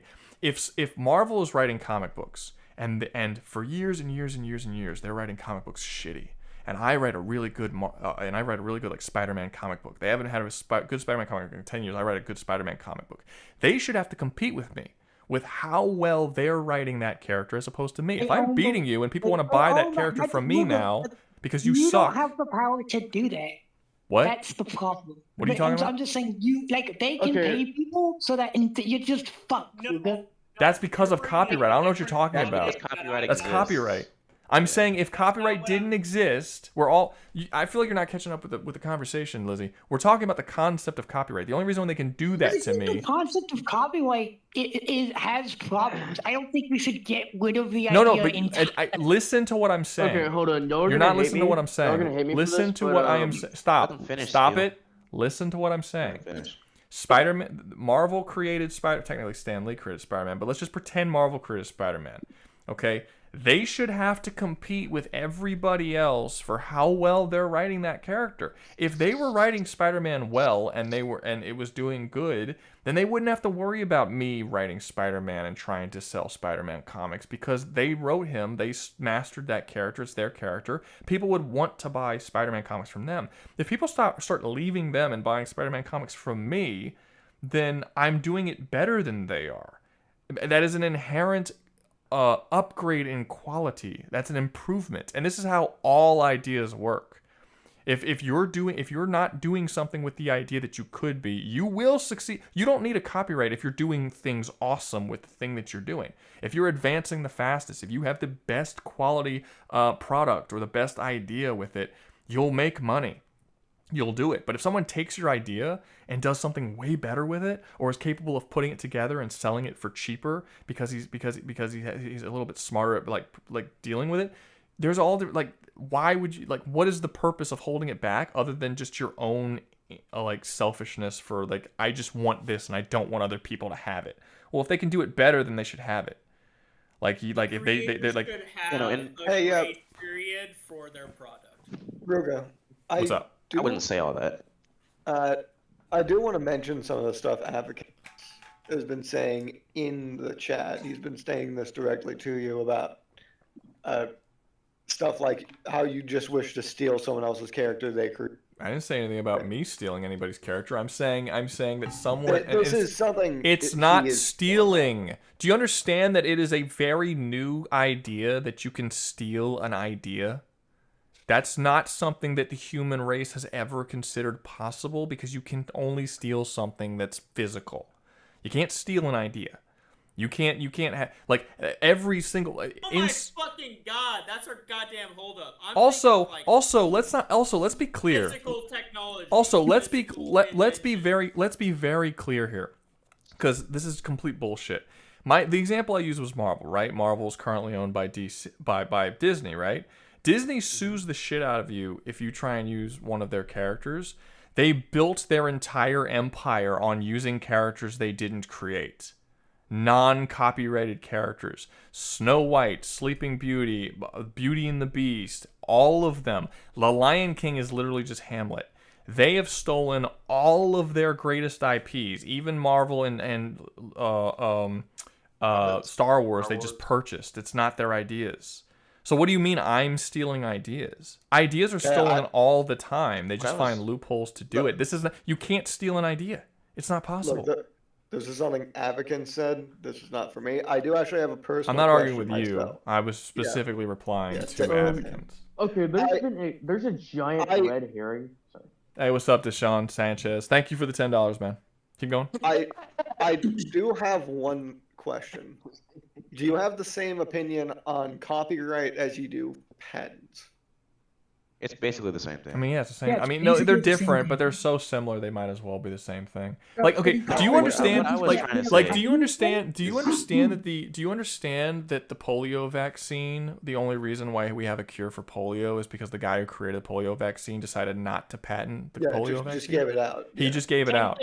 He sold it. Now, to be clear, he sold it. He didn't hand it out on the streets. He made money off of it, but he refused to patent it. So because it would have been a horrific thing for humanity. It is all, yeah, that would have been an absolutely horrific thing for humanity. Copyright is a problem, and the idea that and it's big businesses and governments and who have put it in people's heads that you can steal an idea, and now people like Avakins believe that that's a thing. You can't steal an idea. That's not how ideas work. Every idea and every thought that pops into your head is taken from somewhere. Is taken from something else you heard or saw or experienced. Every single piece of art that has ever been drawn or written or done is a culmination of ideas from other places that you got them. That is what ideas are. They don't just come out of the fucking ether. And you the way I cannot think about steal it, though, an is idea. like copyright is should be like a recognition thing, not who can use what. Like in your Spider-Man example, you could go and create this Spider-Man comic. In the future, now everyone thinks, oh, this guy created Spider-Man. I don't care about that. I'm saying, like, if I make something, right, and you can take on the idea and add to it, but I don't want people to think in the future, oh, this guy created this. I mean, no, it was originally me. I made it. So are you saying it should be like SCP kind of, where they have to give like? Yes, yeah, like that. Okay. You have credit, yeah.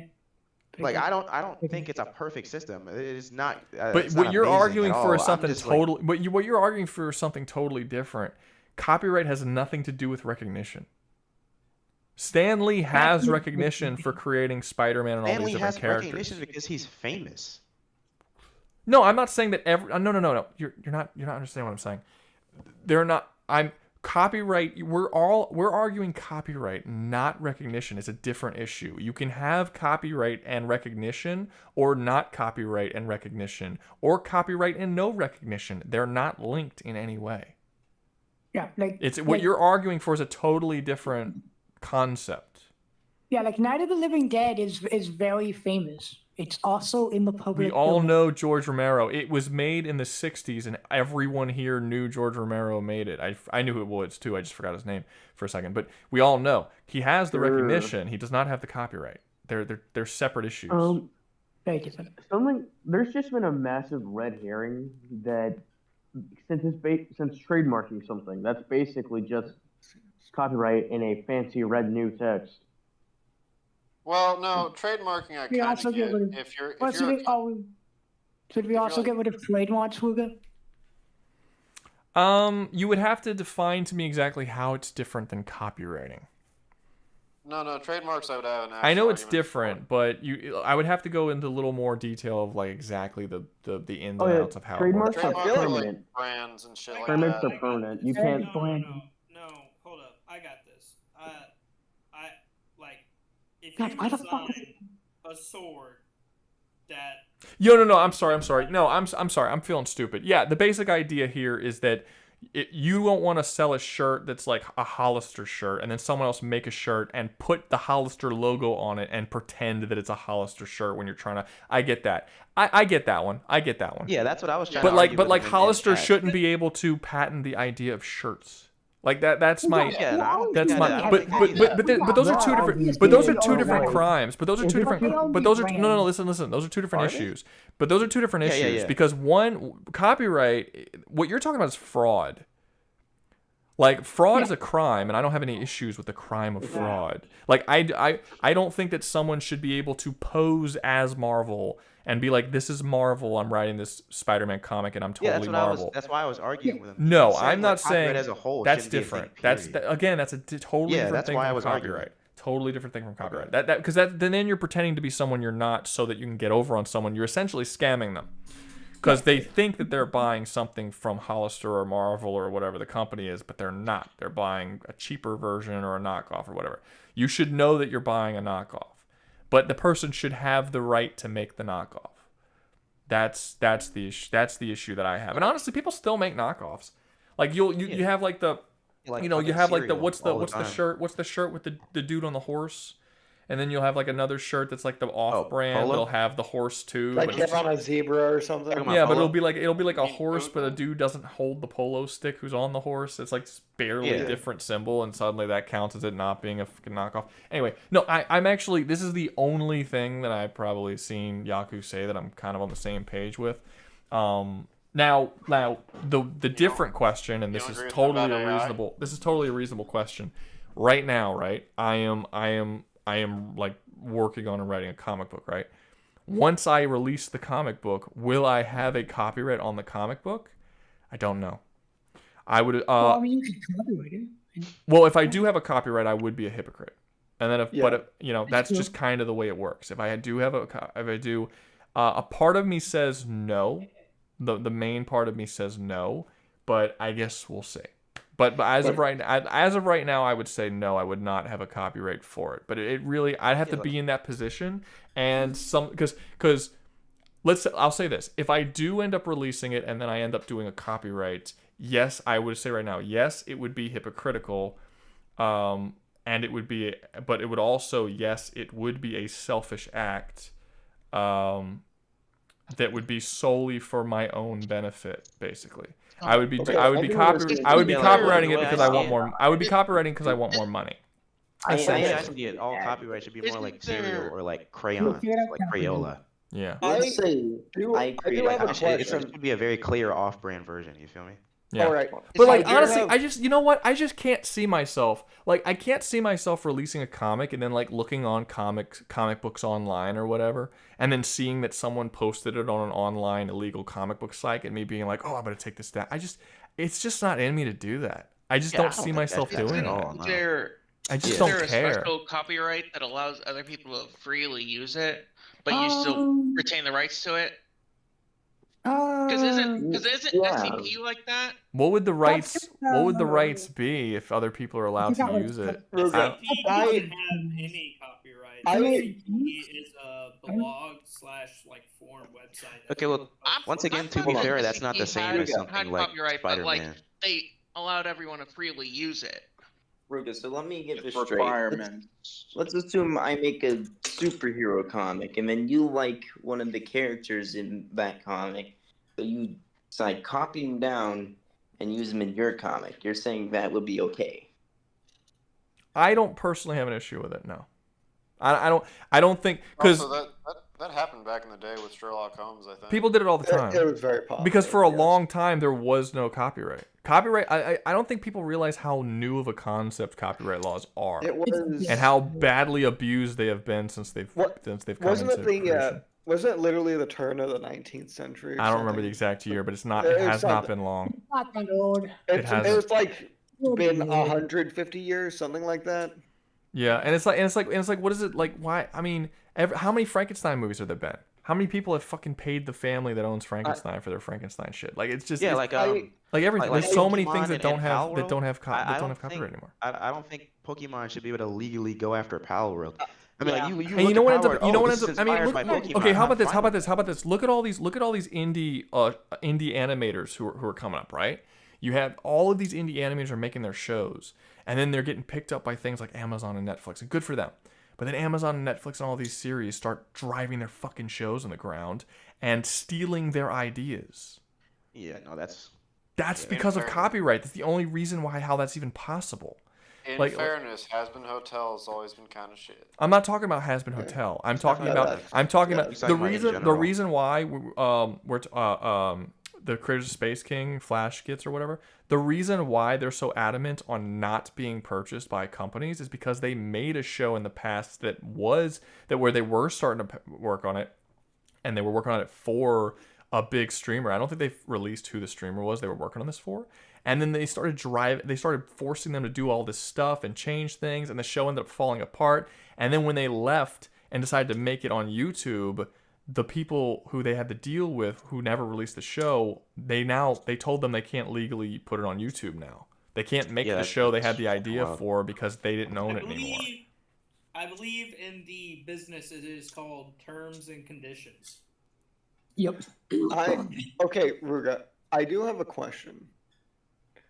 What? Are you opposed to someone copywriting for a small bit of time just to ensure they make money for the product? No. Yeah, like a decade. No, not Yeah. really. Not really. And the reason No, no, that's no, and the reason why is because every law that comes up that takes one step, it I know, eventually it's inevitably always gonna becomes a overstep. mile. Always. Yeah, it's always going to overstep. That's how copyright law Well, was that's how originally. Well, that's how we got to fucking 95. It always will. And the truth is, and I mean, you might like, if you cannot, I don't think you can believe in a meritocracy and also copyright laws. If it is, then your belief has to be a little hypocritical, because if you create something, right, and you start writing it and you do it, and then I create something better, and your writers leave you to start reading the thing that I wrote that's based on your characters, it's because I'm better than you. It's because whatever I'm writing, they like it more. That's how it works. So so it's just the people, you create the idea and then you hold the idea enslaved by your mediocrity. And then other better people can't utilize those ideas that they could utilize better if they thought they could. Like I'm not big on it. I do understand, and this is why I was saying about the copyright thing, and about like I don't know what I would do if I was in the same situation. It's very possible I would be a hypocrite. We'll see. But the basic idea is I understand the idea that someone, they write something and they want, and like this is I'm gonna make it, I'm gonna get out there and be, make it real big, and I'm gonna write this thing and I'm gonna release it, it's gonna be great, and then you're worried that some other more known person is gonna take it and then steal and all that kind of stuff, right? It happens all the time, by the way. That happens in comedy constantly, and you know what happens in comedy when it does? the comedian gets fucking ripped apart by the audience. They hate them. like when Amy Schumer steals a joke, everyone fucking attacks them because they know it's shitty. I like you said when and not all the time. What do you mean? What? Isn't that like most of her thing is just stealing other people's jokes? Well, no, yeah, I'm just saying like that's what happens. But do you honestly think that and I think it's deserved that the people, go after her and was like, you're stealing people's shit, and so I do think that's well deserved. But do you really think that if someone decided to come out and start writing Marvel comics and they did a way better job than Marvel's currently doing, that people would actually attack them for doing it? Do you really think people would have much of a problem with finally getting good Star Wars movies being made by people who aren't Disney currently? Okay, No, not at all. I do have. World. Look at Operation Sunbreak, the fan film Fallout show. I have. You're talking about Nuka Break and no, Operation Sunbreak somehow too. Oh, no. Operation Sunbreak is better than the entirety of the Fallout TV show. Hold on. I thought you were talking about a separate fan series. Break. Oh wait, hold up. Let me touch on this real quick. Avakin says, if it was truly a meritocracy, you would not have to piggyback off of someone else's ideas. What does that have? That has nothing to do with a meritocracy. A meritocracy is skill, not ideas. That doesn't make any sense. That's like saying that every person who plays polo and is good at it now, they're stealing an idea because they didn't invent polo. Like that makes I don't know how you're taking meritocracy and in any way conflating it with the existence of an idea, but there's literally nothing even. Meritocracy has always and it will always mean skill, not ideas. You can't have a meritocracy of ideas. That's not how a meritocracy works. The most skilled idea.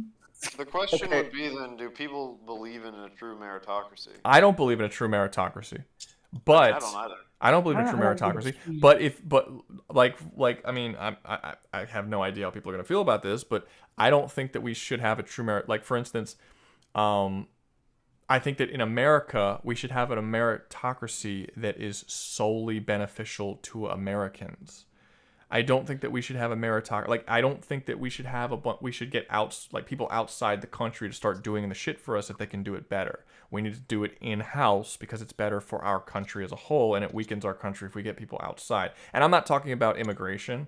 I'm talking with anything like importing, exporting, production, whatever. I don't think that it's like, well, these guys in Mexico make this thing better than we do, so we should start importing from them or whatever because meritocracy. Meritocracy should be within our own borders. But within our borders, I think that a meritocracy should be the case within our borders. But my question would be, what if we're not the most skilled at doing something? Then we should still do it in-house and figure it out, get better and figure it out. Yeah, it's fine. There was one more thing. I mean, just look at America. Look at our food. The most eaten, most beloved food in America, not by Americans but by foreigners, is Chinese food. Because isn't even Chinese food. It's most of it's made by Chinese people, but it's Americanized version of Chinese food that was made in America, oftentimes not by Chinese.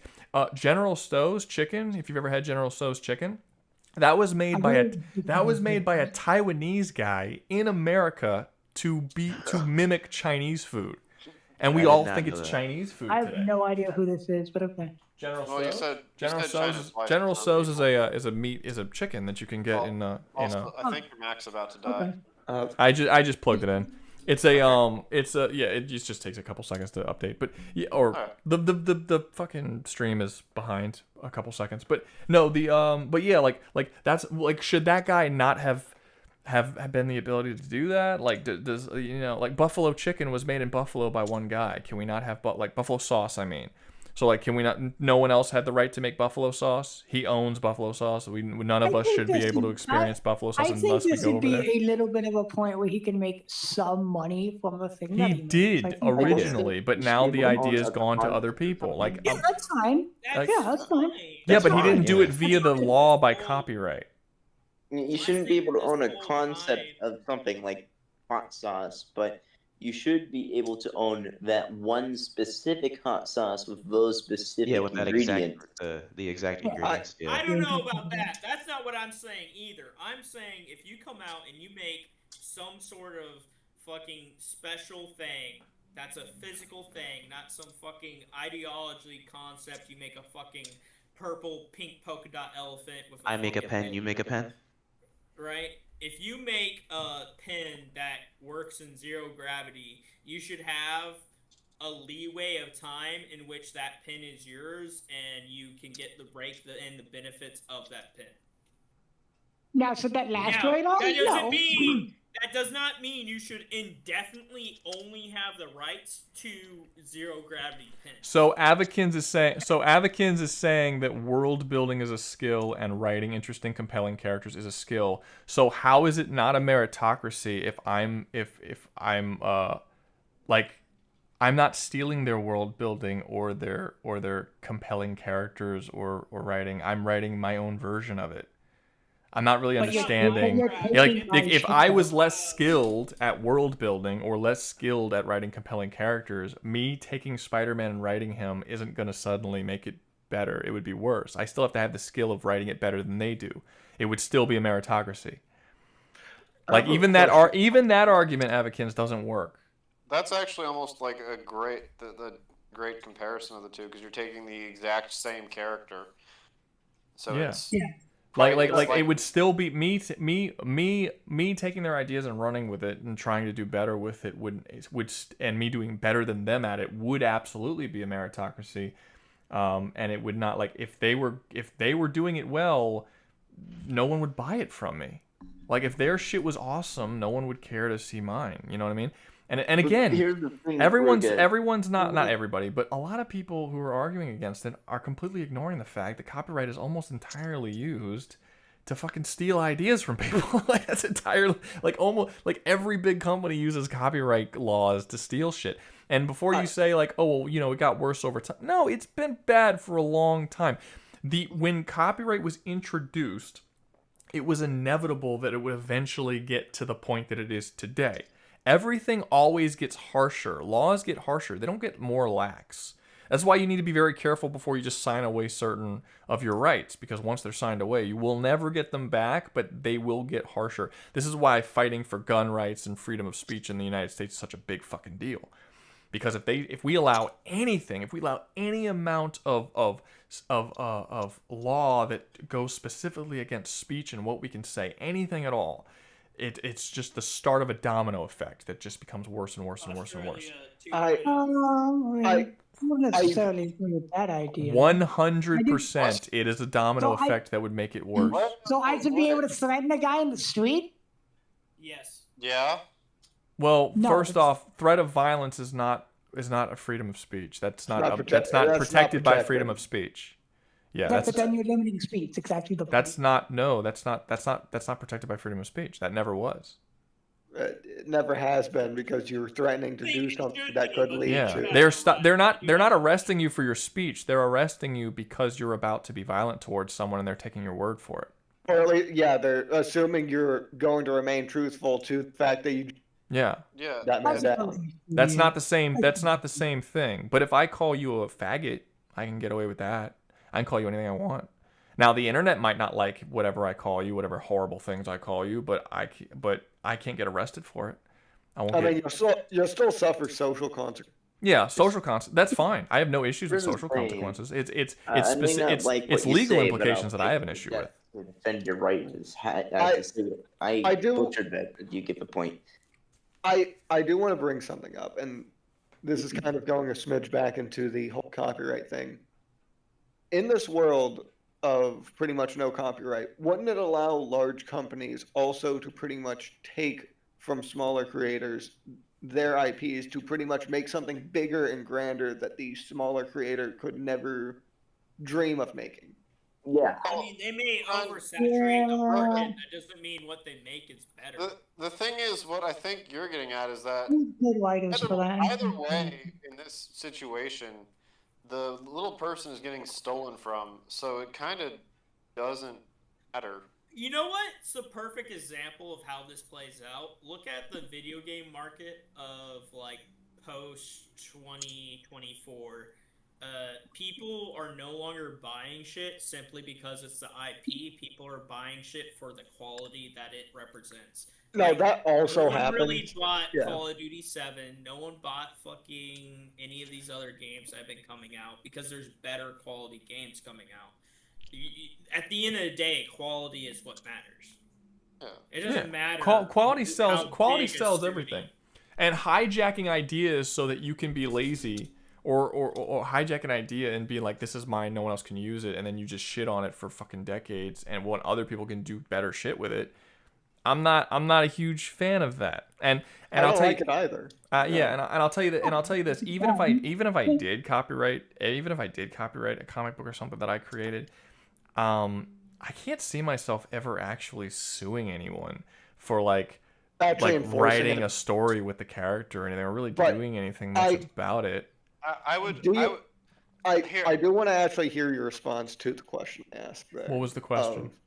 The question was, what if a massive company pretty much were to take the IP from a smaller creator and pretty much just do something bigger and grander That's with already it happening. That's already happening. And that is why we need That happens all the time, constantly. prevent that from happening in the first Copyright place. doesn't prevent that from happening. Not Well, right they now. have It doesn't. rights. Right now, the way the copyright Yeah. works is that the people who the richer, more powerful people have a much easier time dealing with copyrights, and they use it to silence and stop the art of smaller people.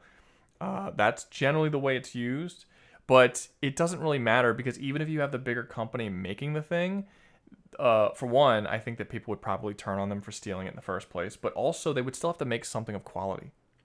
So Rouga, And I don't think the rules should be different for rich people, for more powerful groups than it should be for You're weaker missing groups. the psychology. They wouldn't need to make something good with the. They would still have to make stolen something art. good. Yeah. No, they would not. They would just need to oversaturate the environment with shitty versions of that, so that the general perception of that thing is negative, overwhelmingly. That's purposeful sabotage. That's Yeah, that okay. sounds- You're that talking sounds about like something totally beyond different. You're talking about sabotage. someone purposely sabotaging a smaller creator. In what world would this happen on purpose? You're talking about a In a world rich. without copyright, it would happen almost instantaneously because businesses would be able to capitalize on it for a quick buck with no consequences at all. to The the consequences would be them not losing care about money. work. What are you talking about? That is the consequences. So That's what's happening right now with shit I- like Concord and fucking. Yeah, they are. That's Concord like is that ass. would be Concord that always would be the better consequence. than Also, you're making a weird point where apparently this dude is so small and so unknown, but every major company knows about his work and is stealing it and, Well, it would and like just need to be flooding on the one- fucking one thing major with it. company. Obviously, it's pretty well known if all these bigger companies are doing it. There would just need to be one company that knows about it. It would be like maybe he knows a dude, and that dude works at that big company, and so that dude is like, "Oh, well, fuck, I'm gonna take this other Either dude." way, I don't know. for it to matter, for any of the conversation to even begin to matter, it inherently relies on the fact of the original concept and IP being well known enough to where there's a big enough fan base for it to generate money. I would also ask one more thing. What stops a bigger company from just taking the original story and just distributing it across a much wider market that they actually could do? That was gonna be my question. Yeah, that's a good point. Advocate says, and again, without patent law, no one is investing in curing cancer. Yeah, I No don't think one. that's true. They're not investing. Well, first off, Whoa, terrible. states. First off, terrible example because no one's investing in curing cancer currently. No one wants to cure cancer at this moment. They really don't want to. Yeah, because the money that goes into treating cancer is It's a a large, lot. large portion of what the medical pharmacies and medical, not pharmacies, but what the medical industry is actually making from it. But also, I mean, and again, without patent law, no one is investing in curing cancer. That's just, it's so weird to think of. Like, why? I don't understand the link there. That link doesn't make any sense.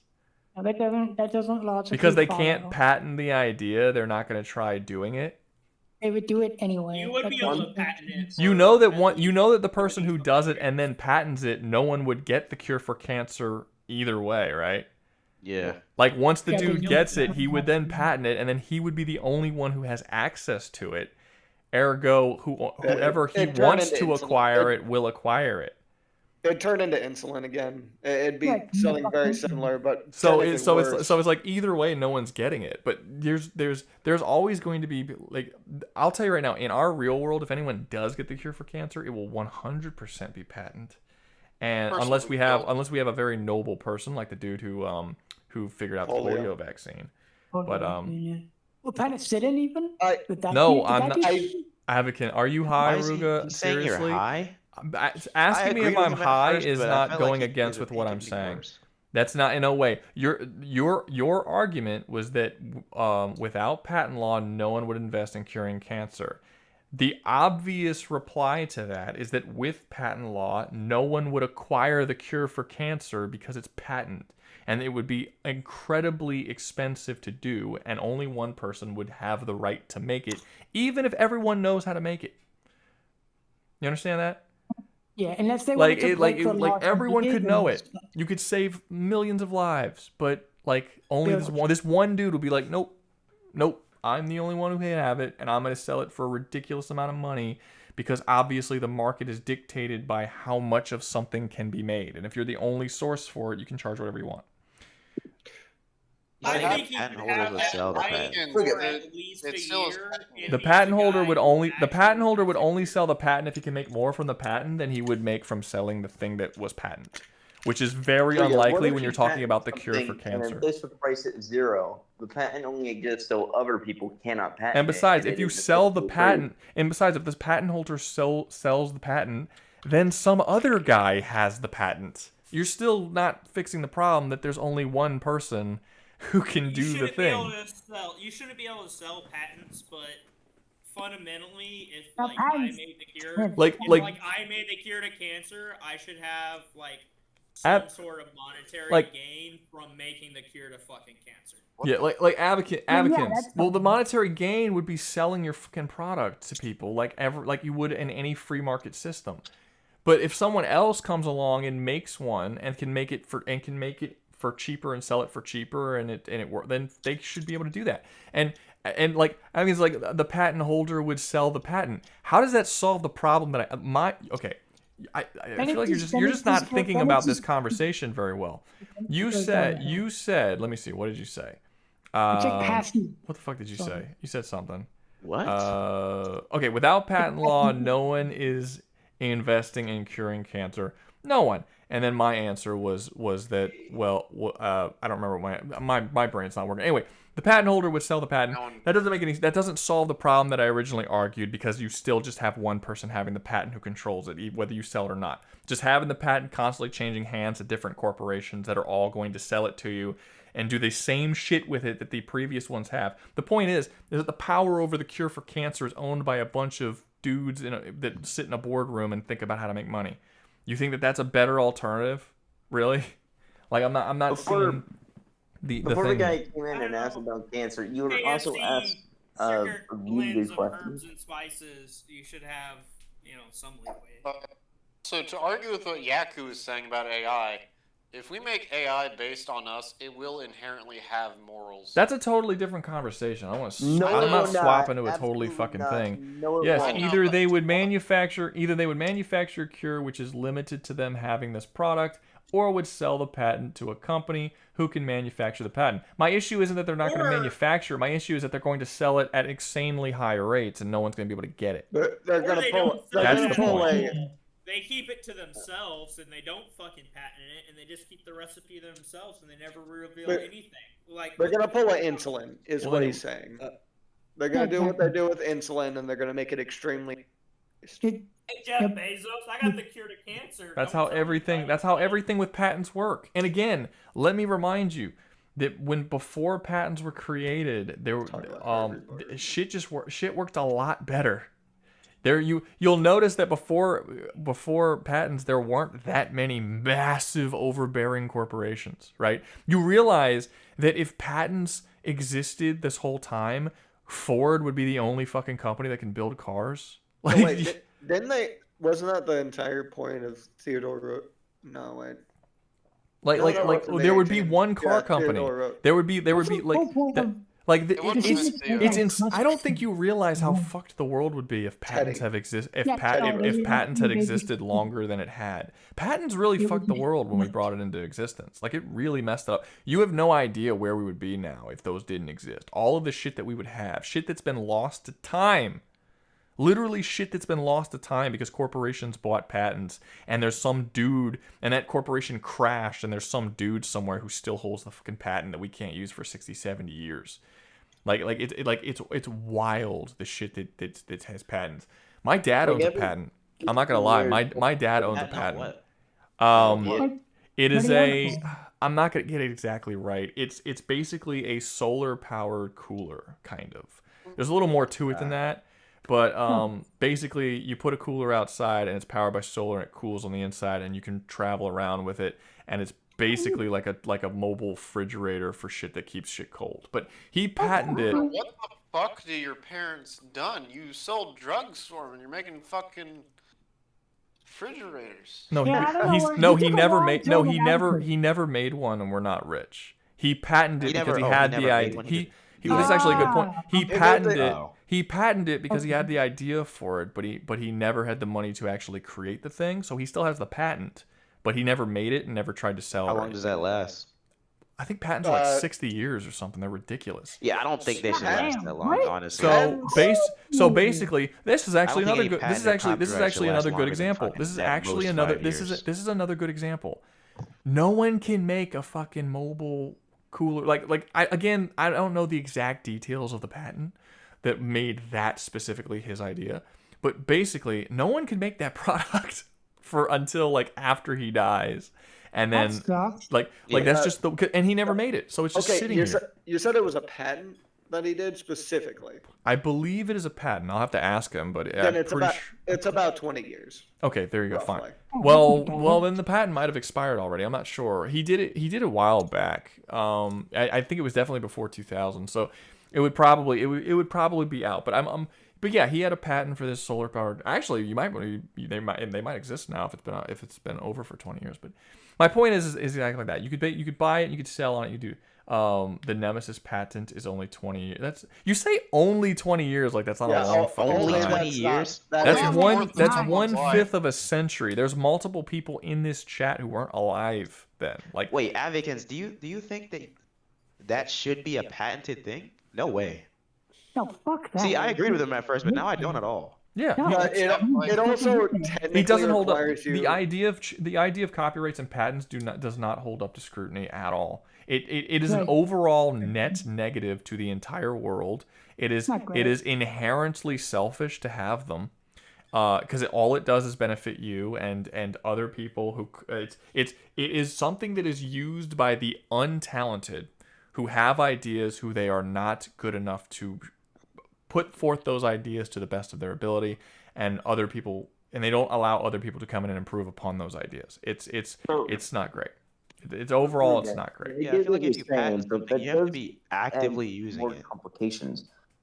For example, what if a bigger company just verbatim copies exactly the story you put out there and pumps it out in mass?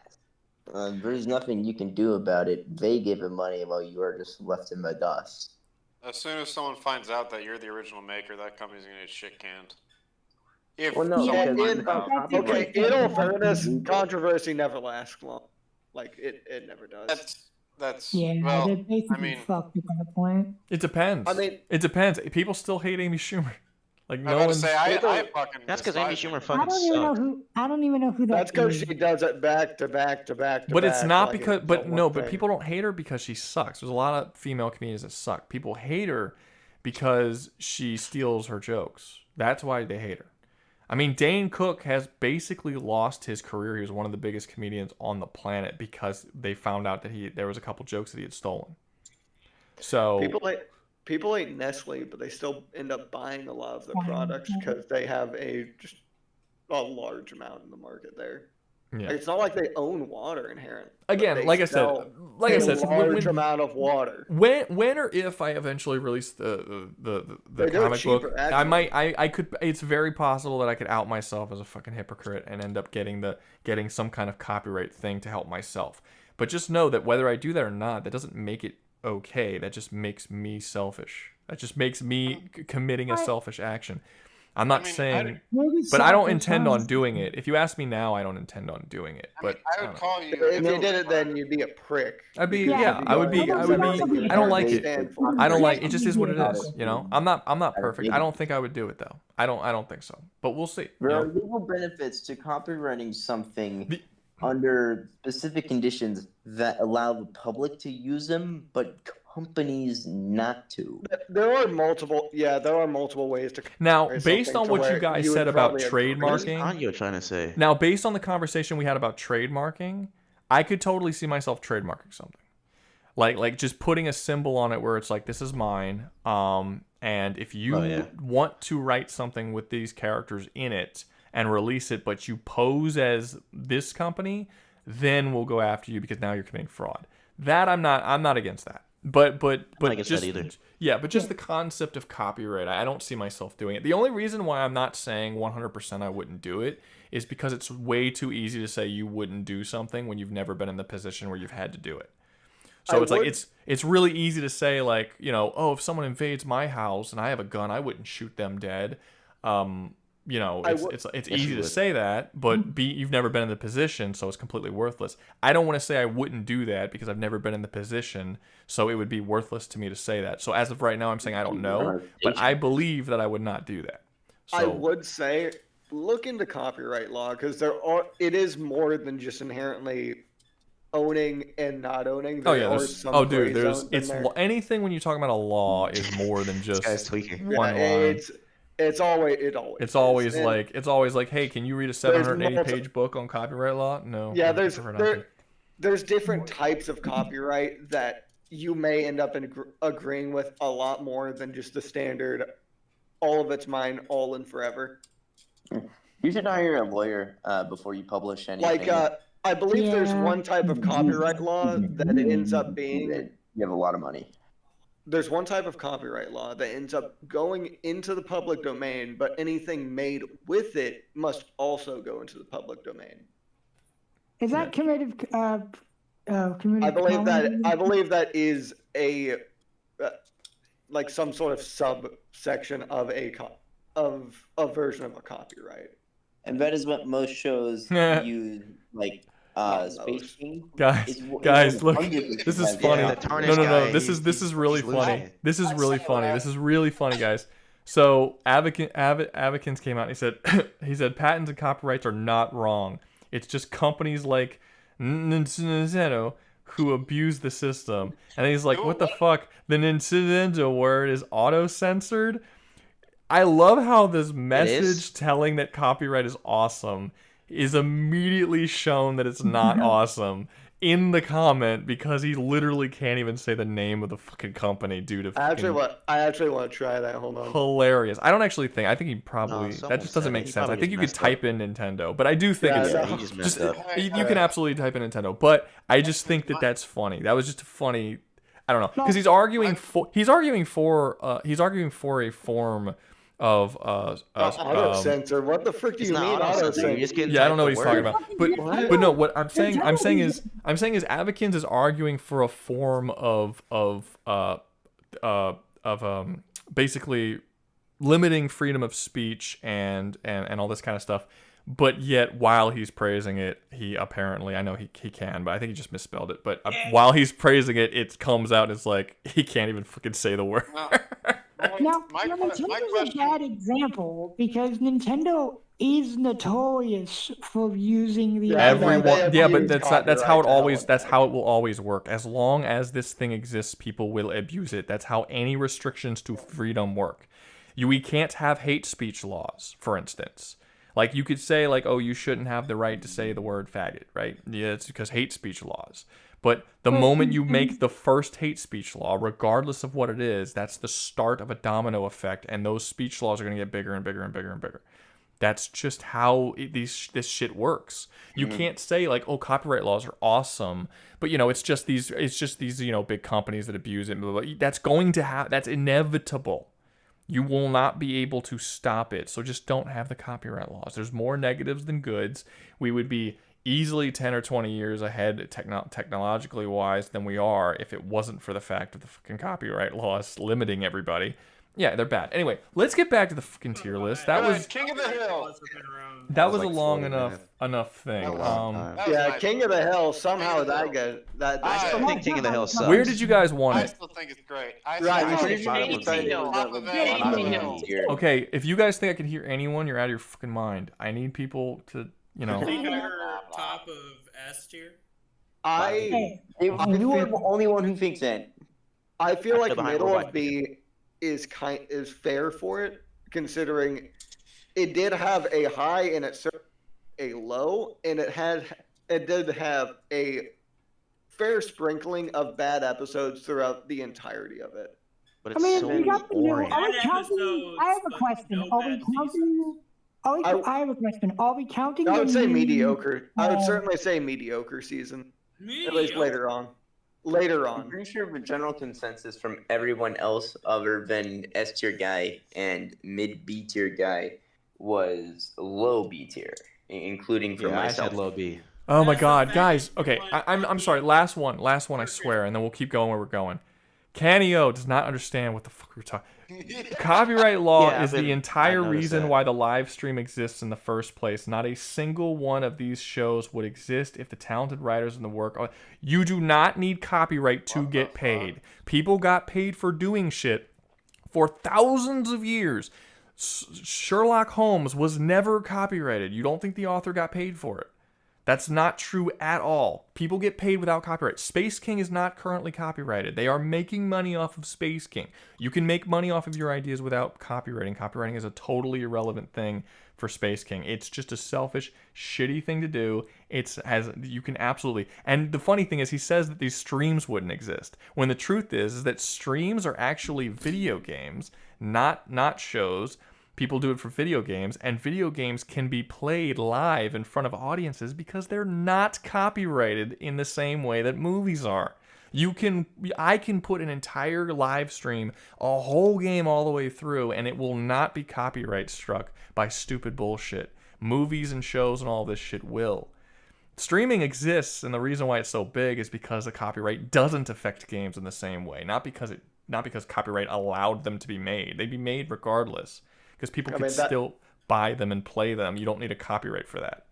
Okay. It also depends on done. Someone tell me where to put fucking King of the Hill so we can get you moving on. Top of A. Bottom of B. Bottom of B. Okay, I'm getting different ones. We're putting it to a vote. That's going to be a hell of a long gap between the two. For the top of A and bottom of B, like that. I don't know what that is behind Robot Chicken. So I'd say put it behind Robot Chicken. Behind Robot. Let's get a tier down first, and then we can discuss where on the tier it goes. All right. Did you just agree that you've never seen it over a show like Robot Chicken, and so you don't know where to place it, and still give your King of the Hill? No, I've seen King of the Hill. I haven't seen what's behind. He hasn't seen King of the Hill, and he hasn't seen the shows that he's comparing it to. But he's seen King of the Hill. Yeah, he hasn't seen home videos, which is a fair thing to say when put it at the very back of. I don't blame him for that. To go to the bottom of A tier instead of top of B. Like, I don't know when y'all watched King of the Hill, but when I was like 12, if Robot Chicken stayed on, I'd watch it. If fucking King of the Hill came on, I'd go to sleep.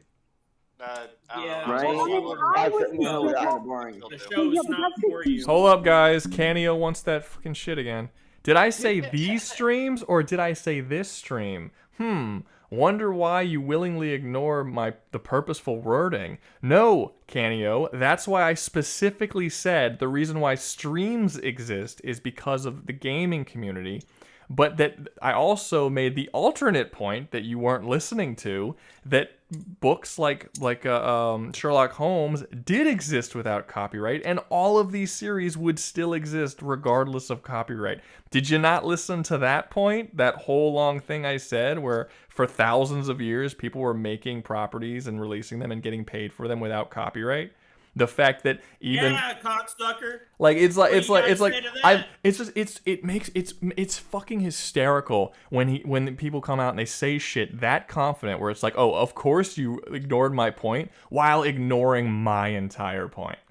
It's like, what the fuck, you literally focused on half my point to complain about me only focusing on half of yours. It's wild. It's fucking wild. Oh, is that just a super chat with no message? Ah, man, he just wants to support this thing. It's cool. No, Thanks for the dollar, man. I can appreciate Put a just Much message. appreciated. You can't say anything unless it's $2. However, Thank you. oh, is that how it works? However, I will say that if you do, I didn't know that you couldn't say anything with unless it's $2. Yeah, you but literally can't if say you anything. are going to just Wouldn't pay and not say anything, I mean, ask a question or something. You know, get something for your money. You know, move something around in the tier list. Ask me to add something to the tier list. You know, whatever. Just anyway. Who's King to S tier? Who movies move Space King to S tier? Wait, I can move. Who wants to move Space King to? I'm kidding. I'm kidding. I'm kidding. Okay. Better bring that money out, fool. I'm not doing shit. I'm just here for fun. I'm reading this wonderful chat and. Okay. All right, so we're gonna go on King of the Hills, blah blah blah blah. Wait, did we decide where to put it? No, right, the vote. They're saying A. 8 is I don't think it winning. belongs in A. 8 is winning. It got good again with the new season. A is winning. So where in A should it go? We need to decide where in A. If it has to go in A, You guys BoJack need to fist fight this shit out. I'll fist fight. It definitely goes above BoJack. No I shot. will fist everyone on this stream right now. I will It is fist you back. King of the Hill is Those are my definitely your ass will be my facing sphincter is too tight to be fisted. King You of the Hill think? is definitely on par with Archer. Do you have a narrow urethra? On par with Archer? It's No, very it's good. not. It's very good. I think it's very Yes, good. it is. At least King of the I'd Hill put it didn't above fucking Harvey waste Birdman. my Have you time seen with Archer? fucking Yes, I season. have. There's a distinct 3 fucking seasons of Nothing Burger. I guess, bro. I guess. On top of 2 more seasons of Nothing Burger, of them being a country singer and Miami Vice. At least I guess, King of the Hill doesn't waste my fucking time with that kind of bullshit. I legitimately like the character work of King of the Hill. Like, I Yeah, the think that, character work is great. Cotton, Yeah. Hill, and his character and his like whole thing with Hank and Bobby and his whole relationship with his dad and So do all you think that Friends is shit. good? My main point is that Good. as good as the show King of the Hill is, it's not better than Space King. Even if just by a little, Okay. it's just not better than it. Space King. No, it's better than. No, I'm sorry. It's better than Space King. Yeah. Oh. I don't know about all that. It's just So, fucking like, do you four- like Friends, though? Do you enjoy watching Friends? I haven't watched Friends. No. They're basically the same thing, in my opinion, at least. I disagree. You with think that. Friends is the same thing as King of the Hill? Did I mishear They're that? basically the same. You are what? Yeah, that's crazy. They're both sitcoms. I mean, that's a genre That's very shared at different. least, I guess. Yeah, Ruga, what do you think? What do I think about this show that I barely watched? Nothing. You guys got to Okay, decide where it goes. I vote. I would honestly put it above Futurama, but again, that is. But I feel like I like King of the Hill a lot. Pretty good. But I would say that if there's enough people who are, if it's in A, it has to be in A. Just put it above Archer then, because if it's going to be argued about it and we need to like move on, I I would say still that makes the most sense. firmly believe that King of the Hill Y'all heard is that bitch not mode better than shit, right? Space King, which would break the entire integrity of a tier list, with Space King being in B tier. I want to mention something, and Squidbilly's got paid to be put in S tier. I want to mention something, and this is kind of backtracking a smidge, but God damn it. sorry. Sherlock Holmes was copyrighted. Yeah, I was gonna say Sherlock Holmes was copyrighted. Everything since fucking zero fucking goddamn AD has been copyrighted. From No, fucking I'm meaning the original books were copyrighted because it released in like 1927. The Bible was copyrighted before it was even fucking written. The Bible is copyrighted. Granted, there still are good examples. Like Mark Twain, he existed as a writer, was a successful writer, and was live off of his writing career. But no, that's not true. What you guys are arguing are different. Back in the day when Sherlock Holmes created the copyright, when Arthur Conan Doyle created Sherlock Holmes, copyright was automatic, and it wasn't copyright. Not like Avakins not like Avakins is arguing. All the copyright back then did is said that no one can basically take the books and sell basically give those books and pass them off as their own sort of thing. But Sherlock Holmes was used in other stories that weren't written by Arthur Conan Doyle. That was not uncommon. He can write whatever he wants. Ideas were not copyrightable back then. That wasn't Fair the enough. case. I wanted to bring that up because it's something Avakins mentioned. I looked it up.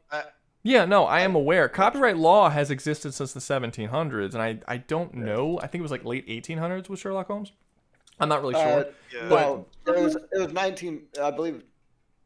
I don't believe that at all. I know for a fact there's at least one or two that was in the 1800s. It's in the 1800s. I don't know when, but I remember. Yeah, it's in the. I would say keep looking. There's at least one or two stories that's in the late 1800s. Rouga, it got decided for us, by the way. I think. Soundtrack during deep moments should put it at top A. For King of the Hill? Is he saying they should puts it at top of A? The Both soundtrack? are going to be very good moments. Oh, hell no. The soundtrack in King of the Hill puts it at top of A? Well, I don't think he's saying put it at the top of A. I think he's saying soundtrack during deep moments should put it at A. I think he's just wanting us to know that. But I don't recall, no, the soundtrack's, it's fine. It's a cool little theme and shit. I like the opening intro and the transitional little tunes. I like how they use Chuck Mangione for any moment. Yeah, but I mean, we have literal musicals on this list. We've got Metalocalypse on this list. We have Arcane on this list. They have better We have songs. Has-Been Hotel. We have that's a musical. We have there's better music. There's better music and soundtracks in these shows than in King of the Hill. King of the Hill's, it's not bad, but it's I will say, what's the one episode with Bill where he strips down naked in a tank and starts? Oh yeah, that one. Ignore what the A guy said. That's just a spiteful donation. And he doesn't even put it somewhere himself. He's just like, no, I just don't want that guy to get what he wants. I just don't want it where he said it. If you guys come to that conclusion naturally, put it somewhere else. Okay. Anyway, should we go to Venture Brothers? Yeah, I actually have something to say. We are about now that. finally in the section that I actually want to talk about. I vote Venture. I think Venture Brothers is S tier. I think Venture Brothers is also S. Does anyone disagree that Venture Brothers is S? This is like putting in B tier, Rouga. You never get a pull on it. Venture Brothers succeeds in anything it tries to do, and I think it's great. Every season is better than the last season. It's comedy, it's drama, it's good characters that evolve over time. Some of the character arcs are amazing. I'm never again. I can live 100 years. I will never forget Henchman 21. I won't forget Brock Sampson. Yeah, I'm on. I'll never forget Sergeant Hatred. I'm on. Sergeant Hatred is great. Like the first time skip. Fun fact: Sergeant Hatred is voiced by Brendan Smalls. Funny. I do want to say one thing. I wasn't the biggest fan of the comedy first season. The only person I really enjoyed and laughed at, or even really enjoyed character-wise and laughed at, was Barack himself. See, the funny thing about you saying that is I think my favorite joke in the entire series is in the first season, and it's the orphan joke. I think it's the funniest joke. That was a good one. That was a good one. I'm not gonna deny it. Which one is that? I mostly just remember everyone calling each other retarded. No, there's a joke.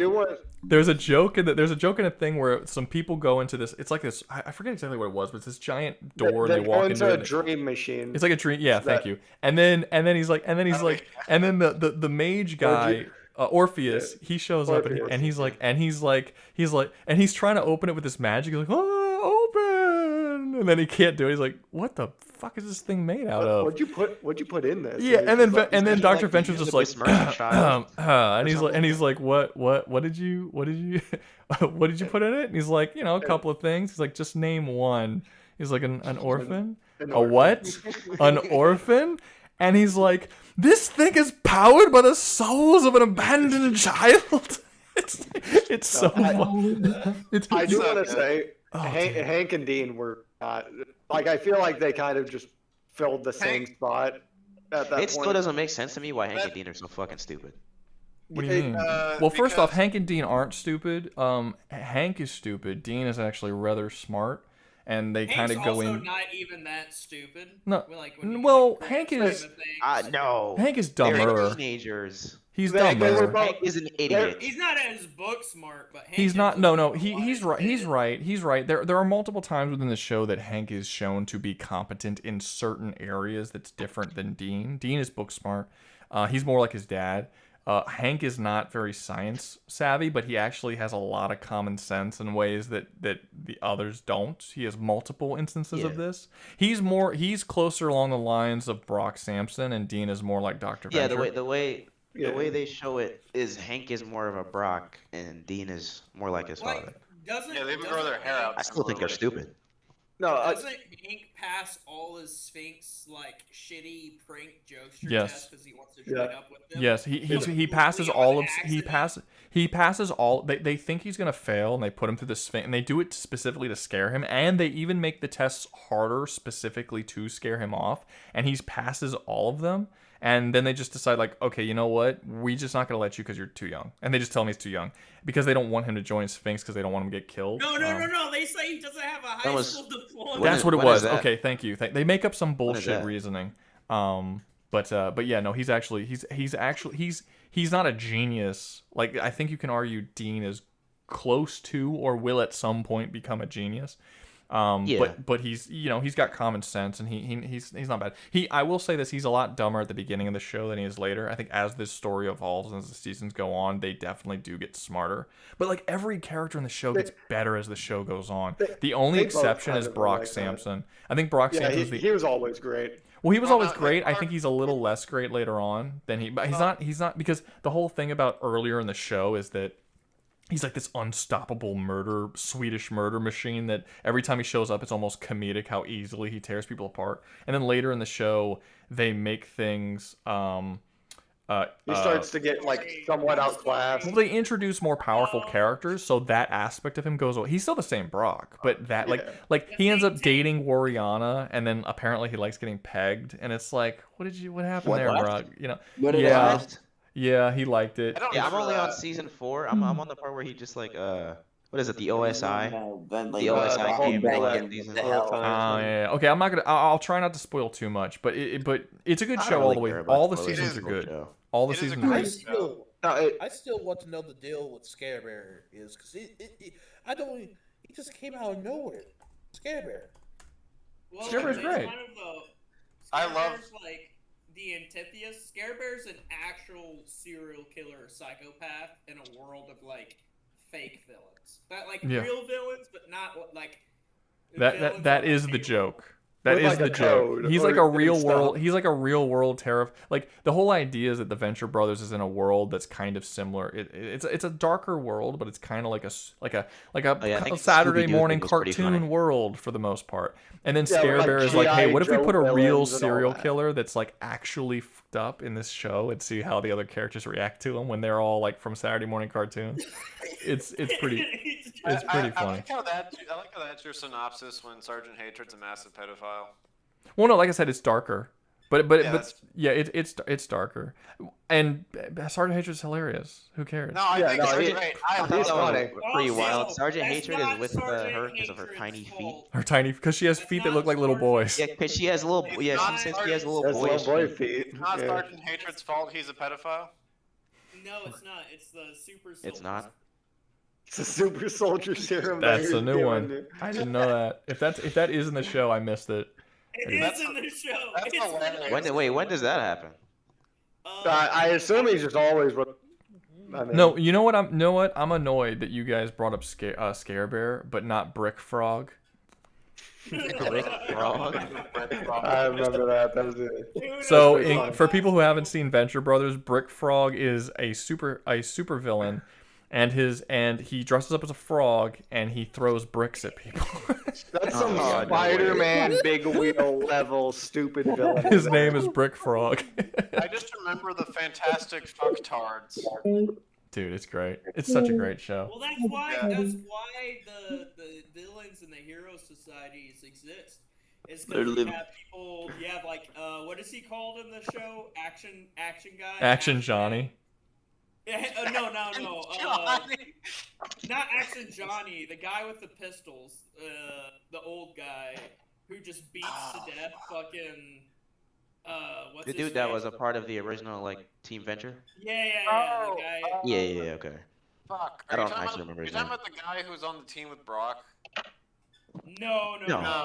Okay. The dude, he was on the team with the big Asian guy and the others. Oh, you talking about the one with the red goggles? Yeah. Yes. I think that's what he was talking about.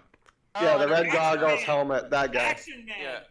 Action, yeah. Oh, Action Action Man? Oh, I didn't. He uses 2 pistols and some boxer dude kidnaps fucking goddamn Yeah. what's his face? And they beats him to death. Randy, and he whips him to death with pistols. I love how that's what you think the funniest part. I don't even think that's a joke in the show. I was thinking of Shore Leave and Brock's old boss who becomes a stripper. He becomes a No, woman. I'm talking about why there's a might classification better of why He becomes a woman? I thought he still had his dick. No, he becomes a woman. He gets a sex change to be a woman to go undercover, and then he gets another sex change to go back to being a man to rejoin OSI. But then he secretly misses being a woman, and he's very open about it. He's like, I miss my big beautiful tits. He's not even gay. That's the funny part. He's not gay at all. He just misses having womanly He tits. just likes the extra He way. just wanted tits. Yeah, he just Yeah, wanted well, tits. the best part is he still has a full 5 o'clock shadow at all times. Hey, Yeah. honestly, good for him if he wants some. Yeah, and one of freaking Brock's flashbacks, he talks There's so about, many. like, There's oh, I wish so I many had great. big There's so many titties. great characters. Action Johnny's great. I see you got some herpes on your lips. Have you been kissing your wife's ass? Because I put herpes in there. It's like Jesus. There's Red Death is fantastic. Red Death's awesome. There's Fist or whatever the fuck his name is. the Monarch, Henchman 21. Their whole dynamic is great. There's just so many. Great. Doctor Girlfriend. Dr. Girlfriend's amazing. You smoke? You couldn't tell. Oh man, it's so good. Such a great show. Who's the actual boss of the OSI? The guy who ends up becoming Oh, the dude who turns into Red Hulk. I'm forgetting his name. Yeah. I'm forgetting his Don't name. you let go of that handle? And then David Bowie is the leader of the Guild of Calamitous Intent. But then I thought that was pretty crazy. Yeah. I always had a soft Mary spot for. Poppins villain? Who's the Mary Poppins villain?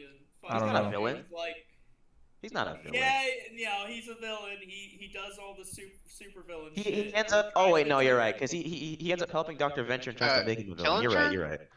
Yeah, Killinger. He tries to make Dr. Venture a villain. I did not know who you were talking about when you said Yeah, because Mary Poppins. he's always floating away with the umbrella. Yeah. I didn't connect the dots. Yeah, the Killinger and then the lawyer guys who I'm forgetting, Monstroso, Phantom Limb, whose power is that all 4 of his limbs are invisible. He just can't see his limbs. He's also really strong. He fucking delete people. Apparently. Well, he's able to just instant kill someone. Well, that's true. That's true. kill. He does touch them, and okay, fair Isn't enough. it like thing that he has a big dick too? Didn't they like specify that because he was fucking someone's I think that's more the Monarch's jealousy because Dr. Girlfriend used to date him. Also invisible. Yeah, like they have an open relation. Like they have an open relationship. Dr. and Mrs. the Monarch and the Monarch. Well, they're swingers. They're swingers, and then it's kind of like an open relationship. They do say that at one point the Monarch sat in a corner and jacked off while he was in the cuck chair. Yeah, he was in the cuck chair while Dr. and Mrs. the Monarch was having sex with the chin guy. The Crimson. Oh, you know, I thought it was pretty weird that fucking Dr. Venture was fucking not Dr. Venture, the Monarch. He was fucking Dr. Venture's robot with his face on it. Why did he do that? Well, he's bisexual too. Like they make it very clear in the show that Monarch is a sexual deviant. Like very. Yeah, 'cause I think it was. I don't remember which one of the boys it was. It was Dean or Hank walked in on him. No, and you he's remember like, the "What the hell are you doing?" No, you remember the bit where it's like freaking Dr. Girlfriend and Henchman 21 in the BDSM outfit freaking dead because they're trying to cover up for Monarch being in like there's freaking Dr. Venture's Mindscape. Yeah, no, that's the show I just quoted. He quite literally goes, "What do you think? This is some fucking love story? We're villains. What do you expect? We're fucking swingers, man." Oh, that's when Henchman 21 had a thing for Dr. and Mrs. the Monarch. Like in one of the seasons because they all get together, like all three of them, and then while the Monarch's passed out, he kisses her and like kind of confesses, and then he feels horrible about it because like the Monarch's his best friend. Which I love their relationship, the Monarch and Henchman 21. But yeah, he's like, dude, I kissed your girlfriend, and then Monarch's just like, so we're fucking swingers. I once sat in the corner and jacked off while I watched her have sex with the dude with the metal chin. I don't remember his name. I think it's like a steel. No, the guy from Underland. Like from Underland. Yeah, like the Russian dude. Yeah, well, like apparently, like he watched his wife get railed by him in the corner while he was in the cuck chair, and like he's like, so he just didn't care. Underbite is his name. So yeah, half the season, Henchman 21 was like horrified that he was falling in love with his boss's wife and who was becoming a very close friend of his wife, and then he was afraid it was like this whole betrayal. And then when he tells him, he's like, yeah, I don't care, like it's fine, like you could have sex with her, I'll watch you have sex with her. It doesn't matter. Like, but the Monarch does have one rule. They have an open relationship, but she is not allowed to do anything with Phantom Limb. She can't even speak to Phantom Limb because he fucking hates Phantom Limb and it's her ex. I really enjoy the fact that when Brock Sampson gets knocked out, he is such a death grip that one of them dies because he wouldn't let go. That's the first episode. That is the first episode. So you're saying, yeah. So It's like, yeah. So yeah, Jim's saying he didn't think season 1 was funny.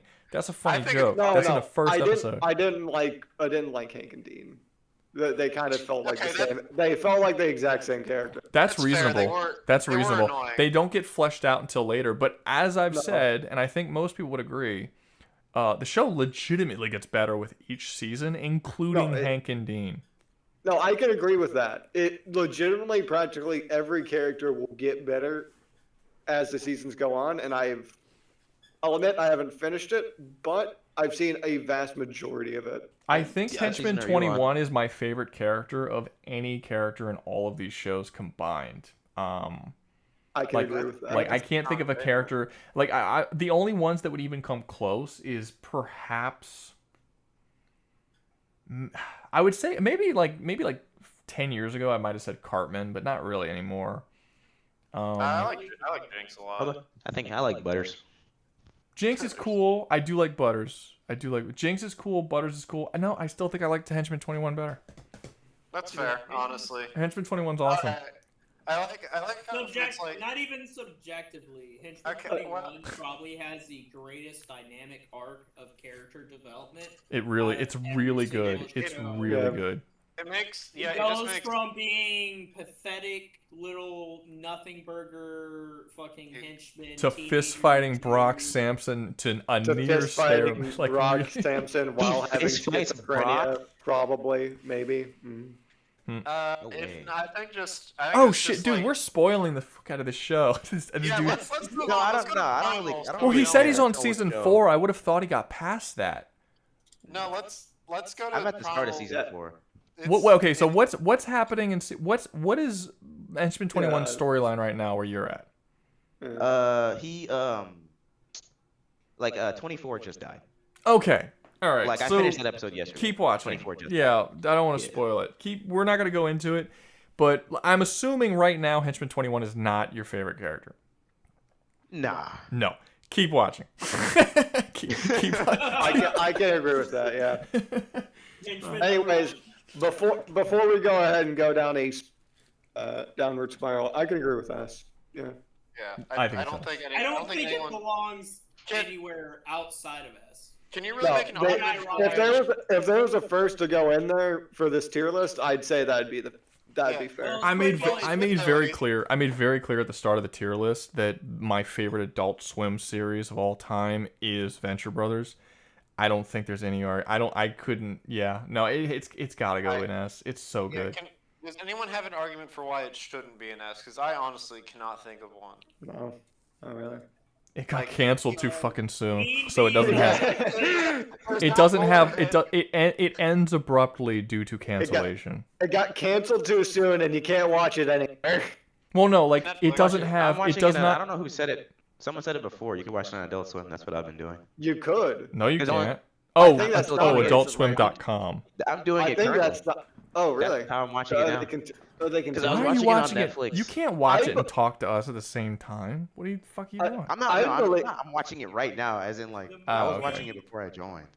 I thought they stopped doing that like not too long ago. The movie ending also doesn't do too much to actually like end the story. No, it doesn't.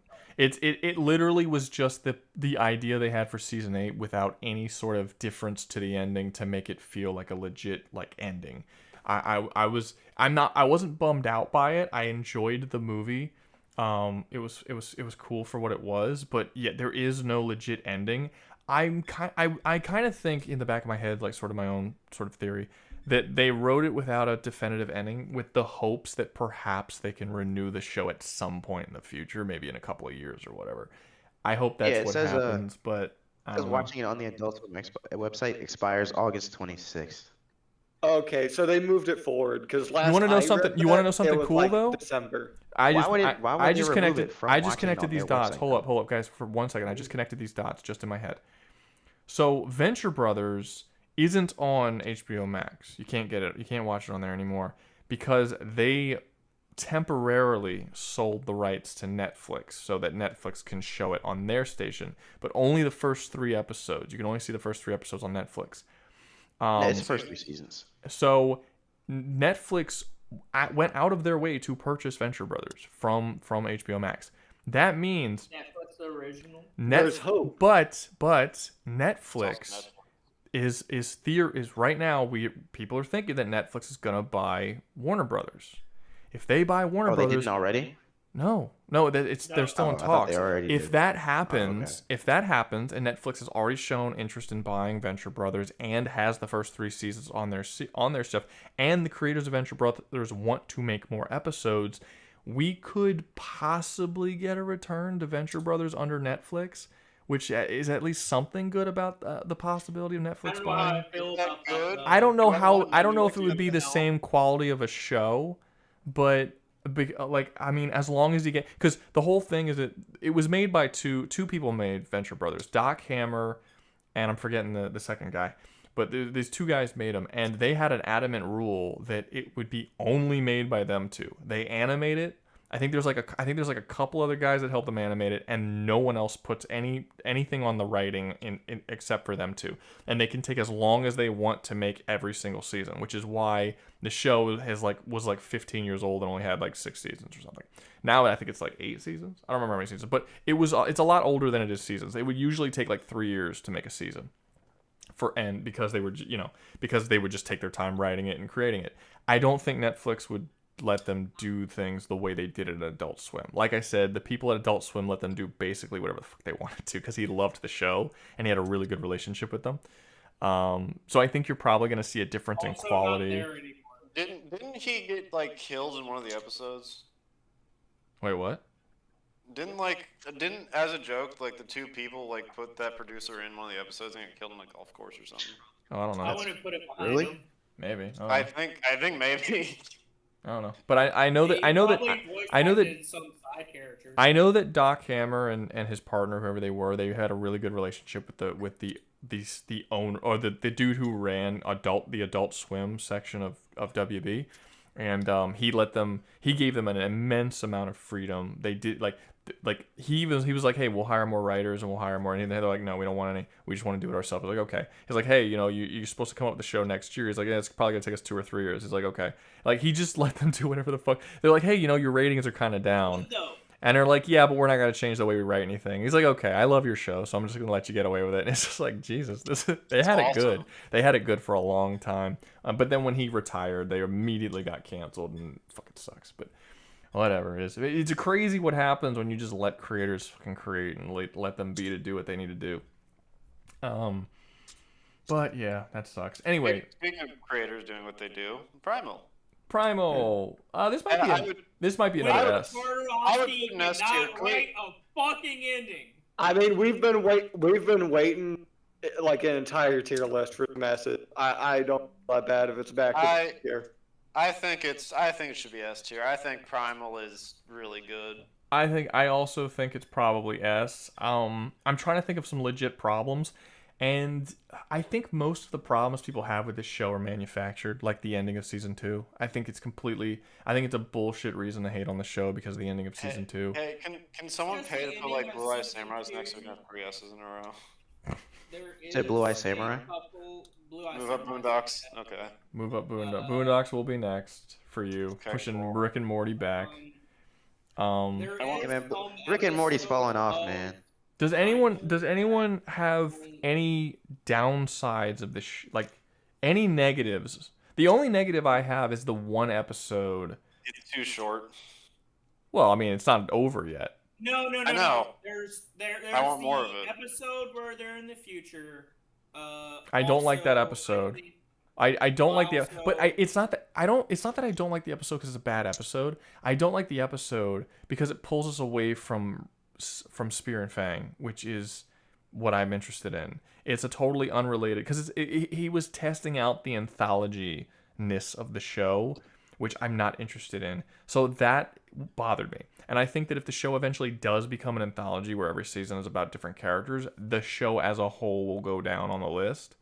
But I don't think that one episode, which I still thought was a good, well-made episode, just me personally, I didn't want to get pulled away from the current story. I don't think that's enough to move it from S. There's some episodes that do that anyway, and it's just they just not really. No, there isn't. Every other episode other than that one is about Spear and Fang. Not just about, but like they just disconnect from like what's going on. Like what's the one episode where they become fucking slaves for some Egyptian bitch and just fight in wars for like 20 fucking minutes on screen? And wait, I'm sorry. 1 second. Someone's telling me to Blue Samurai. The fuck is Blue? I think it's supposed to be Blue Eye Samurai? Yeah. That's already on here. Oh, he means push it up? I think it's supposed to say and, like, move up Boondocks and Blue Samurai. Yeah, okay. No, that's not and. That is I meant and. I know it says it. Oh, wait, that's you? Oh, you're in here. Yeah.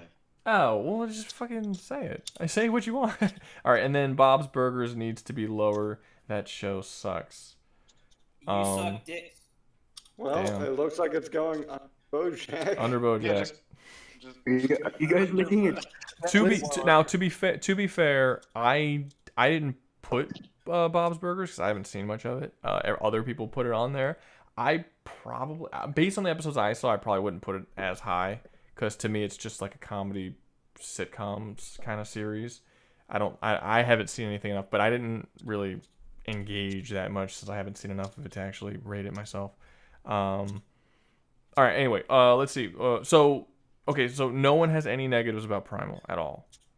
None that I can think of. Dude, so many episodes are so like distracting and disconnected. Like, what's the zombie episode where they're dealing with the? How is that distracted, disconnecting? That's one of the best episodes of season 1. I'm not saying it's not a good episode. No, I'm but saying how it is it doesn't make distracting? sense in the concept. Just what is it? Wait, no, but what is it distracting from? Or like the witch episode where they're getting possessed and shit. How is that? But what is it distracting from? Just being like primal and it's like some caveman dude, and all of a sudden like, oh, here's a fucking PTSD. He's honestly never just some caveman dude. Wait. No, I don't understand. Wait, I don't understand what the point is. The first season is an episodic show where every single episode he runs into it and has to face some new problem. One of those episodes is a zombie plague. One of them it's a witch. Some of them it's him being one of them is him being attacked by some insane, dinosaur beast from the shadows. Like there's always something he's coming up against that he has to overcome. It's not distracting from anything because that's the main thing. Like that episodic nature just doesn't do it good justice. When a lot of those episodic shows feel like they're at least like trying to cohere they're traveling across like the same place and they go up against like regular shit you might come across, and then all of a sudden it's here's a fucking zombie alien plague. But I think that's you putting shit on the show. Weird. I think that's you putting shit because you're looking at it as a prehistoric show like just a prehistoric show, but it's not. It's a fantasy show. It does have shit that's not actually exist in the real world. There's magic in this universe. There's black goop that turns ape men into fucking giant King Kong level beasts that he has to fight against. There's a zombie plague. There's witches. There's all kinds of fantasy shit. That episode makes sense because that episode is like, oh, these apes, these cavemen, lesser inferior humans, whatever the fuck you want to call it, are taking some sort of drug substance, become some roided out beast. No, I think it's clear that's magic. And then the next episode after that is fucking Spear protecting Scar, fighting wolves or like coyotes or whatever he's fighting. Yeah, no, I mean, but I don't think the zombie episode doesn't make sense. It doesn't fit in. Yeah, it's a fantasy show. There's magic and all kinds of different bullshit in the world. Like there is magic. It's like does it not? It's like when he fights the Vikings and then the Viking leader guy ends up making a deal that turns him into a giant fire monster. It's a fantasy series. In season 3, are you telling me that season 3 is going to be bad because the whole season he's going to be a zombie? There's a season 3? Going to be. It's not out yet. The trailer released, but in the trailer he's undead. He's coming back from hell. Like, is all of season 3 going to be a negative because in that season he's undead in the season? When it comes out, I think Gwent or Charlesy or whatever the fuck has given up on the Primal IP and he's gotten bored of it, just like he did Samurai Jack. Samurai Jack also has magic and sci-fi and shit. Like I was speaking specifically towards Primal for that, but like it just confuses my brain watching it where it's like, okay, this is a clear progression story of them going through an island, and then all of a sudden you get a random episode that's completely disconnected from the other episodes. I think you're misusing the word disconnect because all the episodes are disconnected from other episodes in season 1. It's an episodic show. Yeah, it's an episodic show. Other than the one where Fang gets hurt in the ape episode, and then he has to fight the wolves in the next. Going to the beach, them traveling through the ocean. No, that's one episode. Maybe afterwards. The traveling through the ocean is season 2. Them going to the beach is one episode. That's the gorilla episode. That's the ape-man episode. All the other episodes are disconnected. I think Are you looking at this from perspective like it's supposed to be not that extreme? No, it's very clearly supposed to be extreme. It sounds like you're having issues with the fact that there's fantasy elements in That's not it either. It's that there's such a disconnect in between I'm fighting a goddamn pterodactyl or a giant spider to I'm fighting a fucking zombie plague from I think you're misusing disconnect. I don't get what you're saying by disconnect. May I ask something? Actually? Watching the episodes in order from the start of the season, you're like, okay, cool, this is fine, this is cool, and then all of a sudden it's zombie. Yeah. Like, and it's specifically the zombie episode that fucks me up so much. I can deal with the witches and like. Well, no, it's just. Well, no, I don't. Really determine. Yeah, but again, I don't really buy. I don't really buy that. Specifically, the zombie virus. I don't really buy that because that like it's in every fantasy series that you watch. It's not like from episode 1 it's revealed that there's magic. Sometimes it takes a second for the character to come across magic. Spear has never seen this stuff before. He's lived with his family somewhere. The world of Primal is being revealed to him the same way it's being revealed to us. He isn't even aware of the concept of names or language or steel weapons. So like all of this shit is new to him. When he sees a zombie virus going up, he freaks out. And if you're looking at it being like, whoa, what the fuck? You're feeling the same way that he is because he didn't know that was in this world. Same way you didn't know that was in this world. I think that's intentional, and I don't think it's a negative. I second that. Yeah. Like, I just kind of. Oh, sorry, big two. Sorry. It just feels wrong, and in all the episodes in his traveling, we see him transition from the previous area to the next area. At least, like environmentally wise. Okay, so Avakins is getting to Yaku levels of weird. How are you gonna have an amazing series like Venture Brothers in the same category as a chimp and his pet gecko that doesn't even have dialogue? It does have dialogue. Wild. Okay, so first off, Primal is a masterful showing of visual storytelling solely due to the fact that there's basically no dialogue. Like that's one of the strengths of Primal is that there's no dialogue. It's amazing visual. It is the concept of Samurai Jack, which was mostly based on visual storytelling, taking to its natural conclusion. Where Samurai Jack, if you ever watch Samurai Jack, there are many episodes where no one speaks.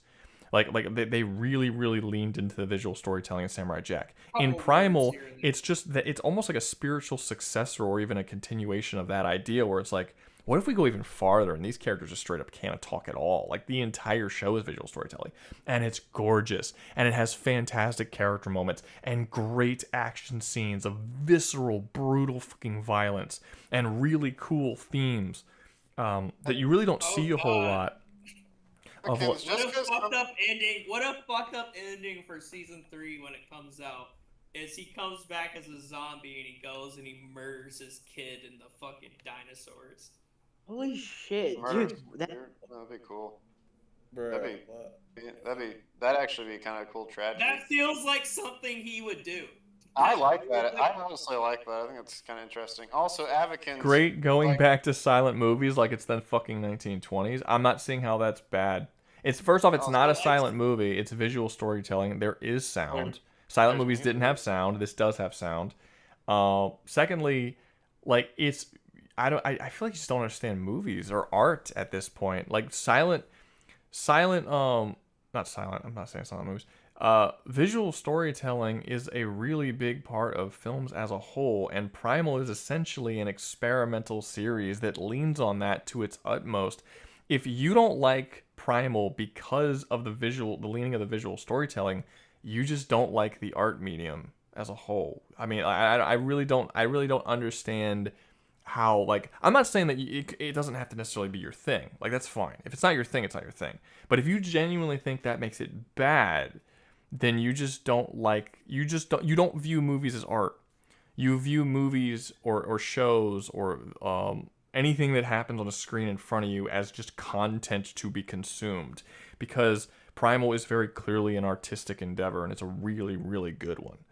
Like it's kind of crazy to think that, like, how is it even a negative that Primal is about a caveman and a T-Rex who team up and have to survive in a world that predates language or human understanding? Like, we're not supposed to have shows like that. Like, that's not like anything any story that we want to tell that exists prior to language, that's just don't show that, or or say fuck it, let's just put language in it anyway. Well, they have their language. They do. Well, Spear doesn't. I'm giving him the benefit of the doubt that he's talking. I don't think he's seen the show, to be fair, because he's not getting any of the information that he's saying about the show correct. It does have it does have language, and it does have people talking. One word he says Mira, but that's not. It's one word. Yeah. No. His actual family, like they clearly communicate. They don't speak. They don't speak. No, they don't. They don't speak. It's body language. No, he's saying that's what he means by communicate. He's talking. I'm not playing stupid with him. I know what he's talking about. So I'm just going to say, like, I get he's not saying it the best way, but it's fine. Like, I get what he's saying. We all get what he's saying. So it's not. You just like the necrophilia at the end. There isn't necrophilia at the end. She has sex with a man who's dying, not dead. Yeah, she has sex with a man who's dying, not dead. It's not necrophilia. I'd do the same. Give him a good eye. eye. Why are you so quick to point out necrophilia? Is that what you're into, Atkins? You little nasty bitch. Yeah, I don't. Yeah, like I said, I don't know. I don't actually believe that Yaku rage baits. I just think he has terrible takes. I'm not really sure if Atkins is rage baiting. I don't want to assume, but I don't think he was doing this last stream. But this stream, I don't know. He's being oddly aggressive in a lot of things that he's disagreeing with, and that I don't really think. I think that his disagreements are kind of losing their logic a bit. You know what? I agree with Advocate. It is not as good as Futurama or Archer. It's in fact better. Yeah, it's way better. It's way better. It has no bad seasons so far. It basically has no bad episodes, which is not the case for Archer or Futurama. I have way more of an attachment to Spear in the 2 seasons of that show than I do to Archer, who had 12 seasons, which is crazy. And it could possibly be because Archer's an asshole. So I don't really care what happens to him that much necessarily. That might be It's probably exactly that might have something to do with it. But yeah, I do feel a legitimate attachment for Spear, and it says something that the show only was 2 seasons, 10 episodes. Each episode was 20 minutes, not particularly long, and a lot of people were fucking devastated when Spear died. They're like, "Oh my god!" Like, no, not Spear. At least he went out in a cool way. Yeah. Well, I think the thing is that the entire show is about survival. So his one goal is to survive, and the fact that he did not survive. Primal instincts. Yeah, and the fact that he did not survive is. But no, there is no show or movie or anything that even comes close to being like Primal. The closest thing is Samurai Jack, and they're so clearly not the same thing.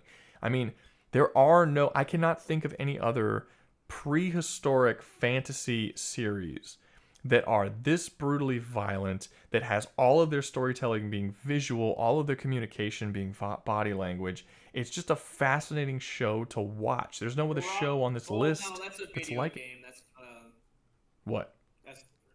I was gonna say Turok, but that's a video game. That's not a TV show. Ark. Kind of. Ark has the Netflix TV show. Ark has plenty. No, I'm saying the game. I'm not. So someone said I haven't heard of Primal, but if we're going on audience scores, Futurama is above, but that would also make Bob's Burgers an S tier. So fuck that. Well, see, here's the thing. This is actually good. This is actually a good point to bring up. Comparing scores really doesn't work, because like you might ask me what this thing is, and I might be like, oh shit, that's amazing, that's a 9. And then you might ask me this thing totally separately, a completely different time. I'm not even thinking about the other thing. And like, what's this? Like, oh, that's great. That's like an 8. And then when I compare the two, I might be like, oh, I like that 8 way more than I like the 9 thing.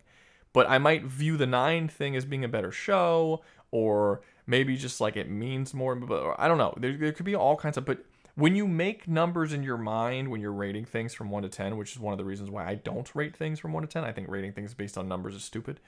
But if you did rate things based on numbers, I feel like once you compare those things together, you'll realize very quickly that your numbers don't fucking mean anything. Because you're going to have shit rated way higher than shit that you like, and shit rated kind of lower that I'm like, no, I really love that thing. That's way better than this thing. It just doesn't work. So I don't really care about numbers, especially when it not comes to the average numbers of thousands of people rating 2 different shows. Futurama very clearly has bad episodes throughout, and people generally, especially fans of the show, will ignore the bad things because they like the good things.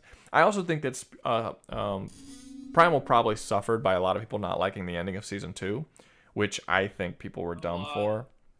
I don't think people were dumb for not liking the ending. I think people were dumb for the reasons they didn't like the ending. Because the reasons they didn't like the ending is because they viewed Mira as raping Spear and having sex with him against his consent, which is such a bafflingly wrong. And it's like, were you not paying attention to the whole fucking show? Clearly, but it doesn't. No, that's not my point. My point has not. No, my point isn't that Spear was okay with it. Spear was okay with it, but that's not my point. My point is that the entire show takes place in a land. It very clearly shows this, where the rules of morality and basic etiquette don't exist. The show's fucking called Primal. It's a primal universe. Consent doesn't exist in this world at all. Like it is crazy to watch a story about a caveman and a T-Rex fighting who don't have language, fighting giant monsters, but yet you're going to hold them by the standards of modern consent. There's people who are alive today who don't understand the concept of consent because it didn't exist 20 or 30 years ago.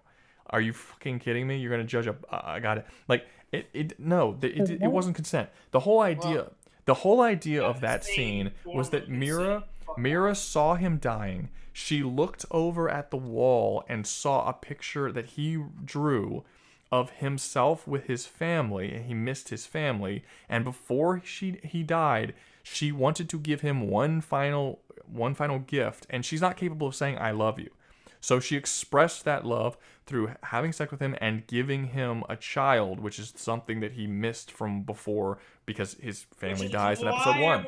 Season 3, undead fucking It's killing them all. It's just like everything in Primal. It's beautiful in a primal, gritty kind of brutal way. If you have the ability to put yourself in the world, then hold up. This is on top of a whole season dedicated to Spear protecting Mira, trying to save Mira, and being treating Mira as his family. Yes, absolutely. And going out of his way, endangering himself, not just for survival. He actively endangers himself to protect both Mira and the T-Rex eggs and the little baby. Yeah, the whole thing is that him, Fang, and Mira were creating a family. Fang was having children, and Spear was taking care of them as if they were his own kids, and he was he wanted to be close to the kids, and at first Fang wouldn't let him get near the kids, and he was sad about it, and eventually Fang had to build up enough trust with him to allow him to kind of be around her kids. And it was very clearly this thing where it's he wanted this family unit that he lost in the first episode of the show, and he was going to die without getting it, and she just wanted to give him this final gift. And it's a very touching, very beautiful moment in the show that, yes, is also kind of fucked up because it's Primal, and that's how Primal works. But it's because the rules don't fucking work the same. It's a prehistoric world. Obviously, it's crazy. It's nowadays. Did you watch the episode where Spear is going after and killing the fucking mammoth? That's very clearly looking at it, scared for its life, and be like, "Oh, Spear's a piece of..." No, because you understand it's Primal. They're all doing this because this is the way the world works, and it sucks that this poor dude is about to die, but Spear also needs to eat so he can survive. Wait, Avakins, I have a question. Do you not so when you watch something, do you just not think about stuff? Why would you? Why is it artsy if you understand a different world? I'll be honest, Avakins. I don't really, based on the last statement you said. See, the way you were describing it is why I dislike it. It's like you feel you have to like it because it's artsy, when really, without the fart huffing, it's just mid. That is the most nothing fucking statement. I just gave you a bunch of reasons, a detailed explanation of why I like it, and I never said it's because it's artsy. At no point did I say that. You ignored literally everything I said and then just made up a bunch of bullshit stuff that's like, oh, fart huffing. No, I said exactly why. You chose not to listen. So I don't really see a reason in conversing with you anymore about this. Because you're not arguing with me on good faith. You're not listening to what I'm saying and responding accordingly. You're not doing anything. And I don't feel any need to like Primal because it's artsy. I like Primal for many, many different reasons that I mentioned that you ignored. So, I mean, you don't like it, fine. It is what it is. But I think that you are choosing to willingly be in ignorance of the reasons why I and other people like this show. And I mean, fine, do it. I mean, that's cool. That's your decision. But yeah, it's a good show. It is S. It deserves to be an S. It deserves all the praise that it's been getting. It's a great show. So yeah, you'll get over it, I guess. I don't know what to tell you. If you were responding to the things that I was saying legitimately, I would still be talking to you about it for as long as you wanted to. I don't care, but you're clearly not. You're just I don't know what you're doing, but you're not listening to what I'm saying, and you're not responding to anything that I'm actually saying. You're just kind of, I don't know. I don't. It's not a mindset that I understand or really have any interest in trying to. I don't understand the last comment. I don't understand that. Yeah, I say we just ignore it and move on at this point. Cause... Hey, Anthony, I'm letting you know. You saying you beat every Dark Souls game blindfolded? I did beat the original Xbox 360 version of Dark Souls, not the remastered bullshit, with a Guitar Hero fucking goddamn little fucking stringy guitar for fun. Stop lying. So proof, video get proof. out of here with that blindfolded. You got any proof, Mike? But come on, let's get back to the list for a bit. Okay. So I think this show's S, obviously, because fantastic action sequences, beautiful animation, great visual storytelling, sound design's incredible. I love the characters, great characters in here. It's really cool. It's great. It's probably the best action. I think it might be the best action series on here. I only see two others that even kind of compete. But it's probably the best action series on here. I think it's an all around. It's a great show. I think it's fantastic. What are the two others? We haven't done either of them yet, but okay. Yeah. Yeah, I can think of the okay. Anyway, but I guess Boondocks is next. You don't like the action in Archer? Are you kidding? Is that a joke? No, not really. It wasn't a joke. I haven't seen Archer in a while. Oh, okay. It's not an action series. There's some stuff. Oh. The action is them shooting guns. Yeah, back and forth, and then talking while they're shooting guns back and forth, and occasionally someone gets hit. Like it's not. Yeah, it's not action. The guns aren't animated where you like see the recoil. They're just like bang. Yeah, like as far as the action. Oh, no, actually, yeah, you're right. I'm thinking about it now. As far as the action of the series that are currently on here, I would say the best is Final Space, and then. Metalocalypse is up there. It doesn't have. It's action. I wouldn't say it's action. Not really. It has some hardcore action. I like the fighting in Boondocks. I'd have to rewatch it. I'd have to rewatch it. I would say Final Space, and then maybe in second place might be Venture Brothers. I guess I don't really remember the action being great in Metalocalypse, but it's been a while since I've seen it. I haven't seen it since it released. So, but yeah. So I would say probably. So like, and I don't think Venture Brothers has great action, by the way. I'm just saying that's how low the bar is. Final Ball. It got raised a little bit.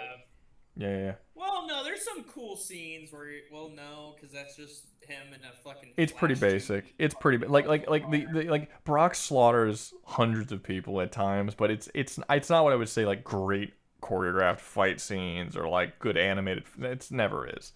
The fights is not what the show is focused on at all. So anyway, let's move on to Boondocks. Okay. I stopped watching it before it got bad. Wait, what's up? Boondocks never got bad. Okay, I stopped watching it before it got worse. Boondocks got worse. Okay, so here's the thing. Boondocks was originally made by a guy who I really like, who makes made really good stuff. I don't think he's made anything in a really long time, but he said something with Boondocks. Boondocks had messages, and it critiqued the black community, and it critiqued black culture at the same time, praising the good aspects of it. And it did it all in a really funny way without feeling too preachy. It was a very, very tight rope to walk down, and he did it fucking beautifully. And then he left, and then the secondary dude took over, and all of that, like, all the purpose for the show, everything that made the show more than just a comedy was thrown out the fucking window, and then it just became a comedy. And it vastly lowered in quality after that point because all of the substance was sucked out of it.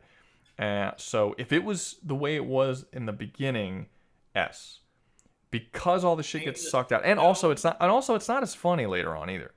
It gets less funny, and the comedy is all it really has towards the end. So I would say I would put it at S if you're talking about just the first couple of seasons. I actually don't remember what season he left, but if you're just saying the first couple of seasons, I would say S. He left at season 3. Well, there's only 3 seasons.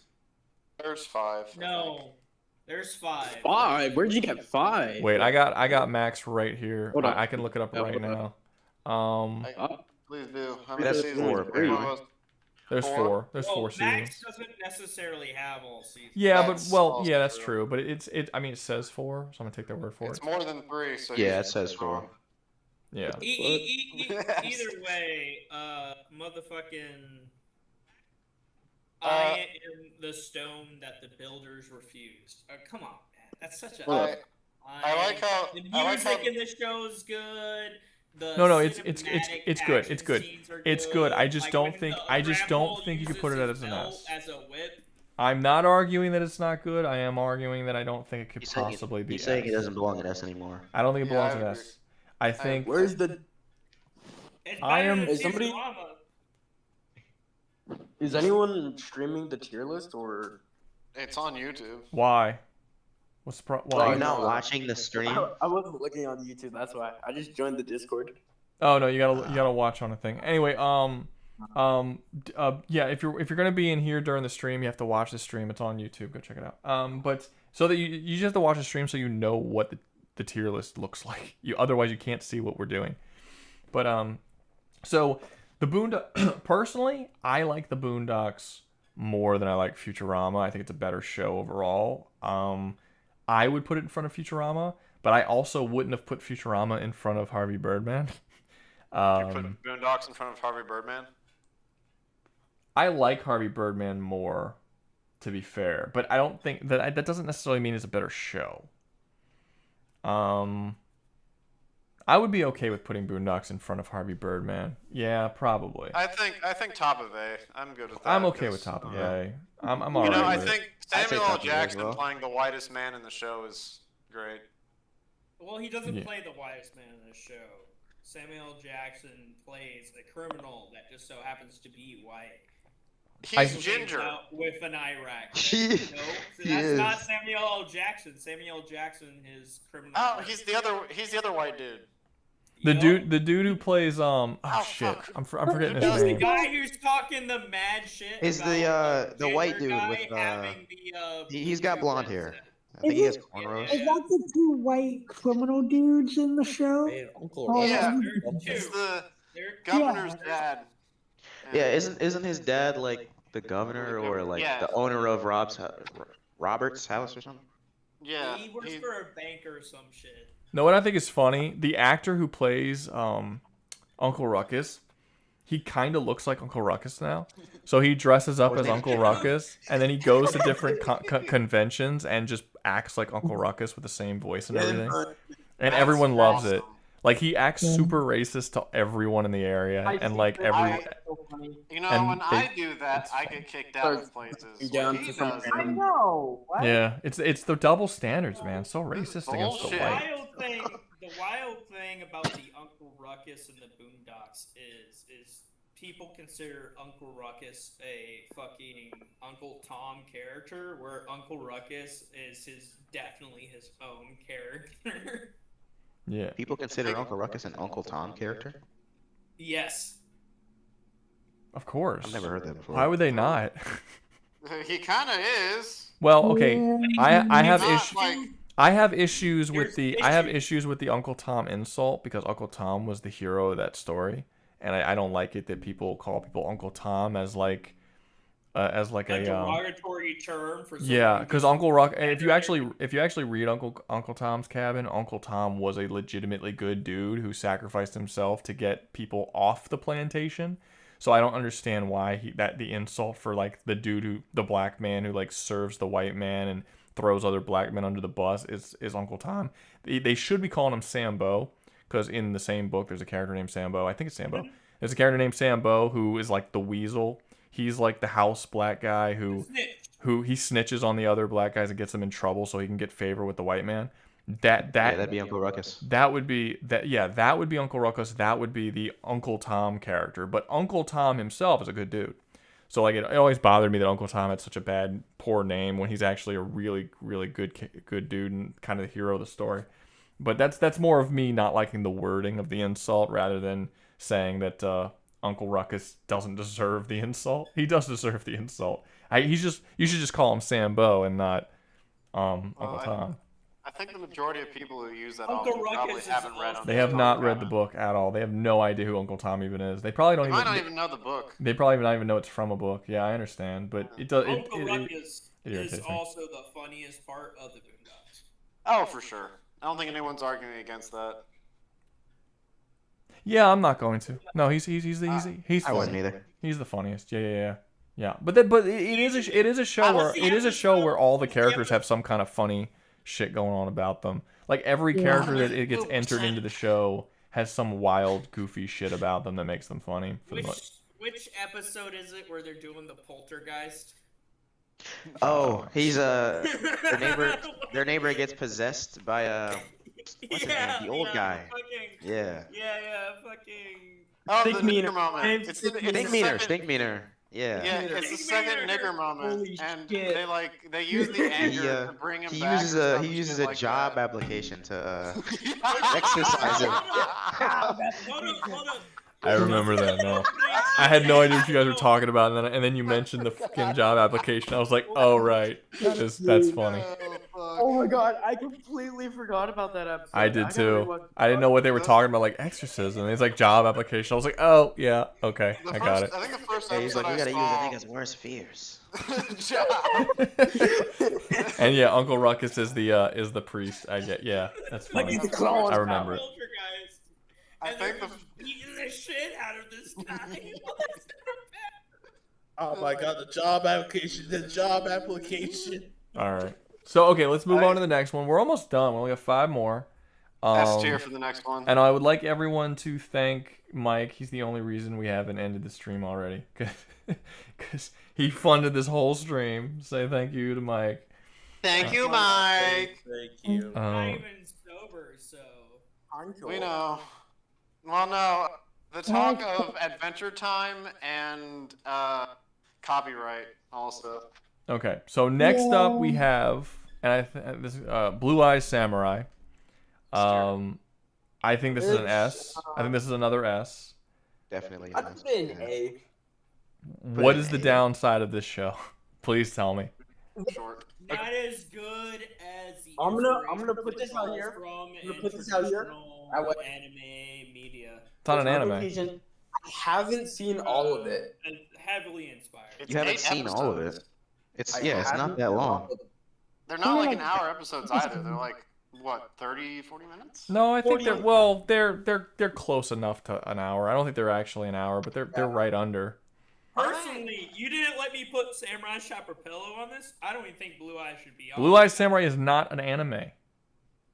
It's not animated in anime stylings. It doesn't have anime like storytelling. It was written by white American people, animated by white American people, not as an anime. It's not even inspired by anime. It is an animated it doesn't like anime is a very specific animation style that uses exaggerated lines and big, like none of that is in here. The characters aren't drawn with big eyes. There aren't like exaggerated waves. Nothing is over the top. In fact, the fighting is all very well choreographed and meant to look like things that people can do. Like they actually had people mock out the combat, like what they can do, and then they animated the characters to follow real body movements. And the characters in the show use real martial arts in the way they fight. There's nothing about this that's an anime. What about the 1v50 Everything in you just episode 5? described, if it's anime. No, it doesn't. Nothing what I just described fits anime. Anime and human. Outside of the creators not being The Japanese. 1v50 No, because the that creators not being Japanese doesn't. There's plenty of CGI fucking anime. I didn't say CGI. That's not what I said. Nowhere in there did I say that because it's CGI, it's not anime. The body morph, the audio of actual martial arts happens all the fucking time in anime. That's also not his point. His point Not is, what I said. Yeah, I think your point was more so like it looks realistic where anime doesn't. It's not. It does not have the. Anime that looks realistic. No, it doesn't. It does. Anime as a style specifically has to be exaggerated to be considered anime. A specific style. Yes, it does. Anime is just Japanese animation. No, it's That's yes. everything from I don't care. Dragon No. Stop it. I am not talking about the word anime how it's used in Japan. I am talking about the genre of anime as it is used in America, which is specifically a style. There are shows that appear in Japan that Americans do not consider anime because they're not made with the anime style, just like there are American shows that we do consider anime. Like, for instance, the Castlevania anime. That would be an American anime. It happens. There was all kinds of anime that happen in America. I am so confused on this topic right now. I don't know why. Anime is the words anime. Y'all are using don't make sequence definition sense. And not if you're using the Japanese meaning of the word anime, but we're not using the Japanese meaning. We're using the American meaning, which is meant to describe, which was a word used meant to describe the genre of animation that started in Japan, but is now grown to many different countries. Rouga, you're getting money. Look at chat. Hey, yeah, Rouga, You're getting money. Look at chat. From like Ghost Why? to, like, Why? Thank you, sir. Black Fury, you're my favorite. Rouga, take your blood pressure medication. I don't have blood pressure medication. I don't take medication. That's a lie. I don't take medication. You I've gotta never take taken prescription medication. I don't. No, I don't. I don't even take medicine. When I was sick and shit, my voice was all fucked up. I didn't take no medicine for that. I believe you. But no. Nah, that won't cure it, but it might help. I don't trust doctors or medicine Salty goodness. or the government. Yeah. Is that sore throat? Yeah, exactly. Chocolate, salty chocolate balls.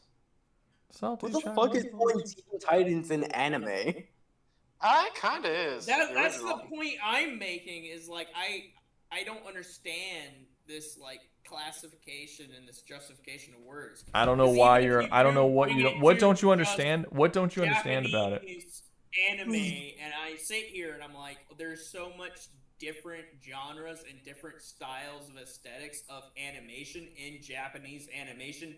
In and of itself, That's because you're not listening to what I'm saying. I already told you that Japanese animation is not anime as used in the States.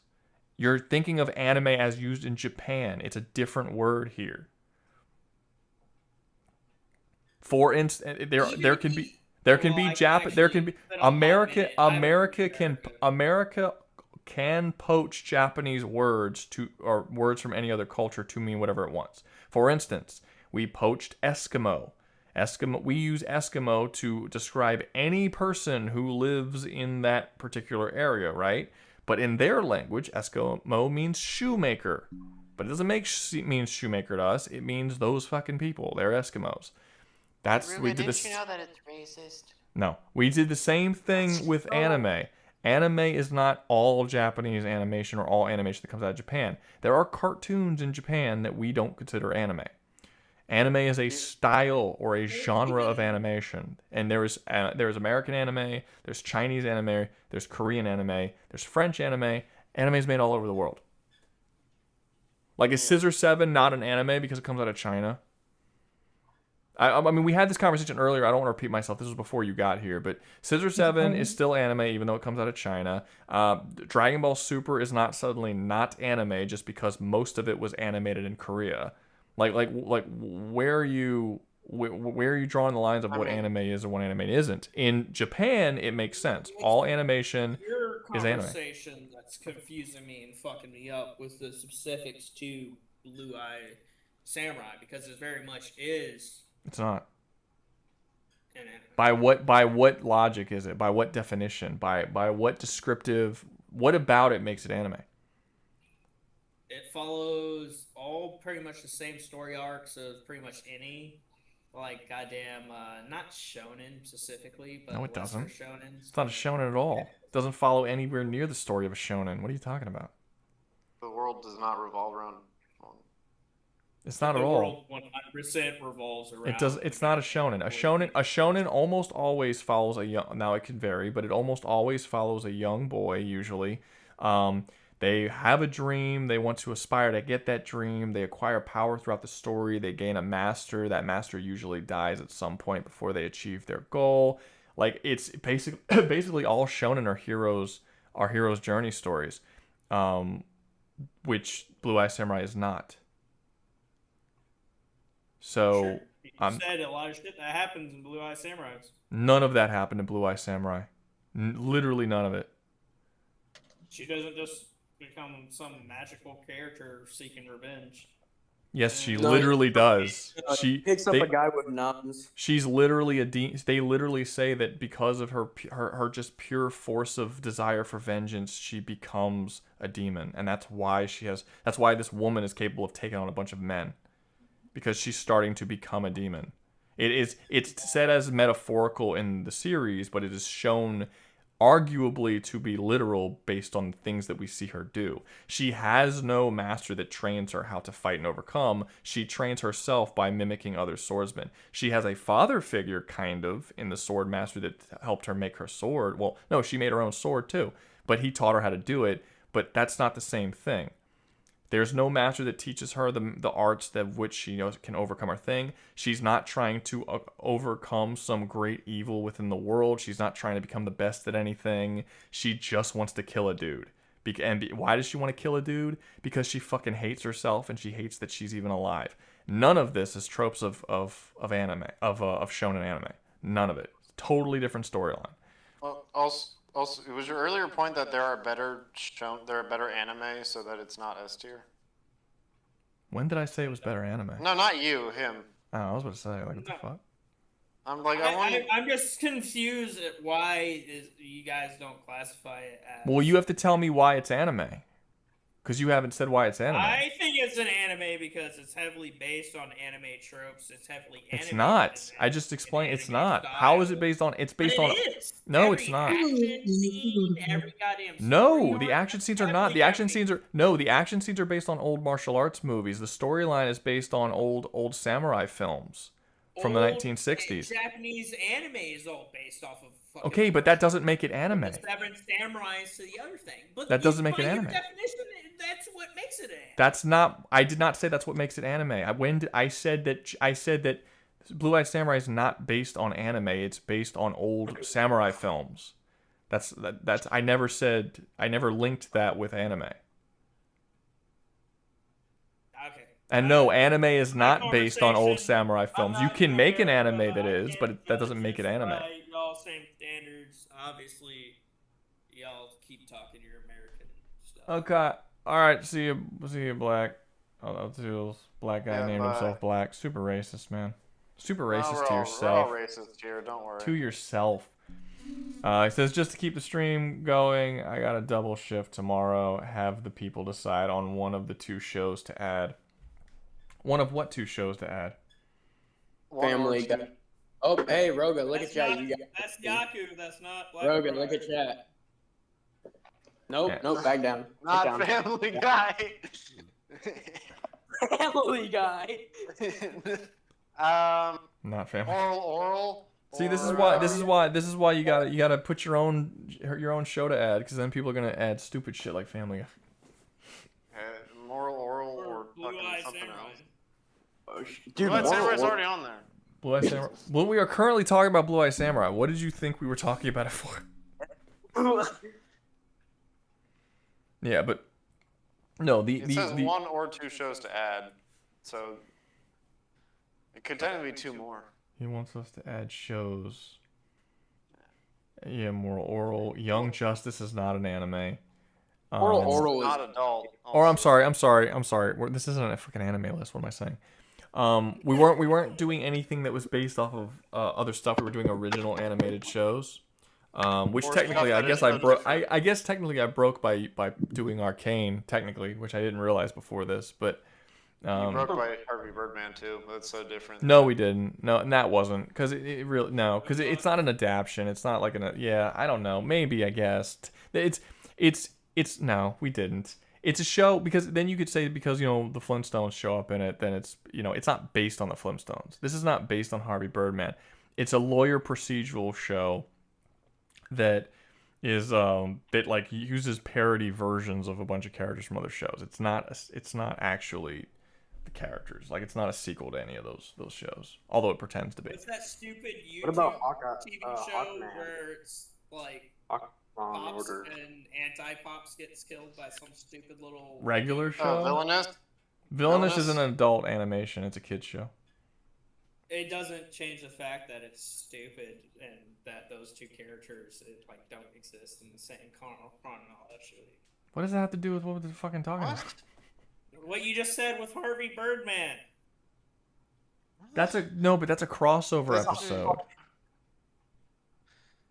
The whole plot of Villainous is that they like help the villains. Yeah, Villainous is a show where he crosses over with. My own fan fiction about fucking whoever I want. That doesn't make me fuck whoever I want. Well, it does what? I don't even. This has nothing to do with what we're talking about. Warner Brothers owns all of these things, and Villainous is a show that oftentimes crosses over with other Warner Brothers properties. What Harvey Birdman Attorney at Law is a parody series that takes a bunch of characters from older Hanna-Barbera cartoons, throws them in this one universe where they're all arrested for crimes, and then Harvey Birdman Attorney at Law has to come in and help them. But it's not trying to be or in any way attempts to be a sequel or a canonical story. It's a parody of all of these other series. It's a jokey over the top goofy adult version of these characters. Villainous is not the same thing. Villainous just has a bunch of crossover episodes. Like that's total. These aren't different versions of the characters in Villainous. These are supposed to be those versions. Write Or my supposed to own be. goddamn fan fiction, make whatever crossover I want. That doesn't mean the As long as if Warner Brothers buys your fan fiction and then puts it on air and then makes it canon, then yes, that is exactly how that would work. Which think this you is mean what when they did for that- Villainous. I don't. Chief, go talk to JD Quintel or somebody. What? Also, people are saying add Invincible. We didn't. I thought the rule was no superhero shows. I was trying to avoid superhero shows, but at this point we're adding super chats and people paid and the dude paid for it, so I guess we can break some rules. It's I not still a big vote. deal. I still vote moral oral. Does anybody know the Succubus pilot? Oh thing yeah, on Mr. YouTube? Pickles didn't get added to this. I know. I don't even know who that is or what that You is. paid $2 for it, and you discussed that earlier. I'll pay more. Isn't Hawkman Law and Order a superhero show of DC? Kind of. Hawkman You mean Law Harvey and Order? Birdman? Harvey Birdman? All that law? I don't know what Hawkman Law and Order is. No, I don't. That's a weird show. Is that about his divorce papers to Hot Girl? Well, you say that Well, like no, it's yeah, super. but- You say that like it's like this really goofy concept, but that's literally what Harvey Birdman Attorney at Law is. They took a superhero that's basically Hawkman and they made him a lawyer. Like I don't think I would just say Harvey Birdman Attorney at Law is a better title, but that's basically what he did. That's true, What's but the TV show I'm thinking about where they do it's more like interview setup, like late night show, but it's all animated. and it's the Midnight same Gospel. shit. Like it's all the same shit as like Harvey Birdman. Where it's where just it's them like taking characters and poking fun at them. Eric Andre. Okay, No, look. it's animated. Look, here's what we're gonna do. We're gonna solve he's this pretty super. fucking animated. Look, we're gonna solve this super easy, right? You ready for it? It's gonna be super easy solved. Okay. Space Ghost. Yes. Space Ghost. No, Space Ghost. To Ghost, add. Ghost. Okay. Boom. Oh wait, no. Hold up. Poll. What's up? Do we do the top two since you said 2? No, I'm just gonna make a poll. Whatever 2 win the poll, they win. I'll add moral oral. Yeah. I spelled moral oral wrong. It's fine. What was the other one? Space Ghost. Holy shit! The YouTube thing. Space Ghost, Coast to Coast. What's another one? Big Mouth. Fuck no, Big Mouth. Somebody said Well, I want Invincible. those two. I want those two to win. So. You're gonna say bad ones. What if everyone's gonna vote for the bad ones out of spite? You think? Invincible.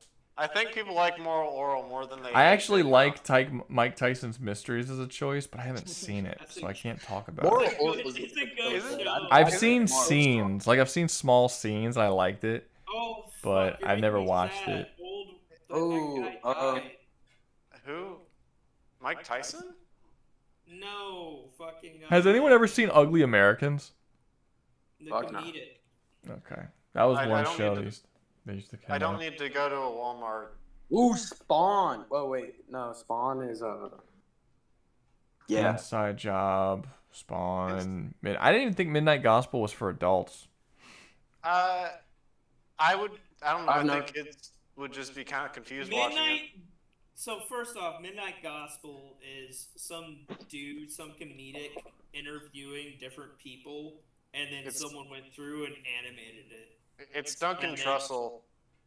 Yeah, they did some fucking like slight tie-ins in the interview process, but that's it. Like the show, the visuals of the show only. What do you call it when something comes out after the fact of something else and ties into it? Anime. Yeah. just trying to confuse him now. just like what? Oh man, I don't get it. I don't understand what anime means in America anymore. Supplementary. Ooh, Inside Job. I saw some. Why'd you say ooh like you were about to say something awesome and then you said Inside Job? Same thing instead. You know what I would really like someone to if you're gonna reboot like an old thing and bring it back as like an animated adult show. I've been thinking about this all night and I haven't said it, but I'm gonna say it now. It would be really cool if someone brought Heavy Metal as a series back. That would be awesome. Dude. They'd have to pay someone with big tits a lot. Oh my god, it would be so cool. Because the movie was like. Can we put Heavy Metal on here? Like you'd have to get an album. You would have to get an album. Well, fuck. How would you? I'm gonna look on. Can I watch? Mad TV just closed down.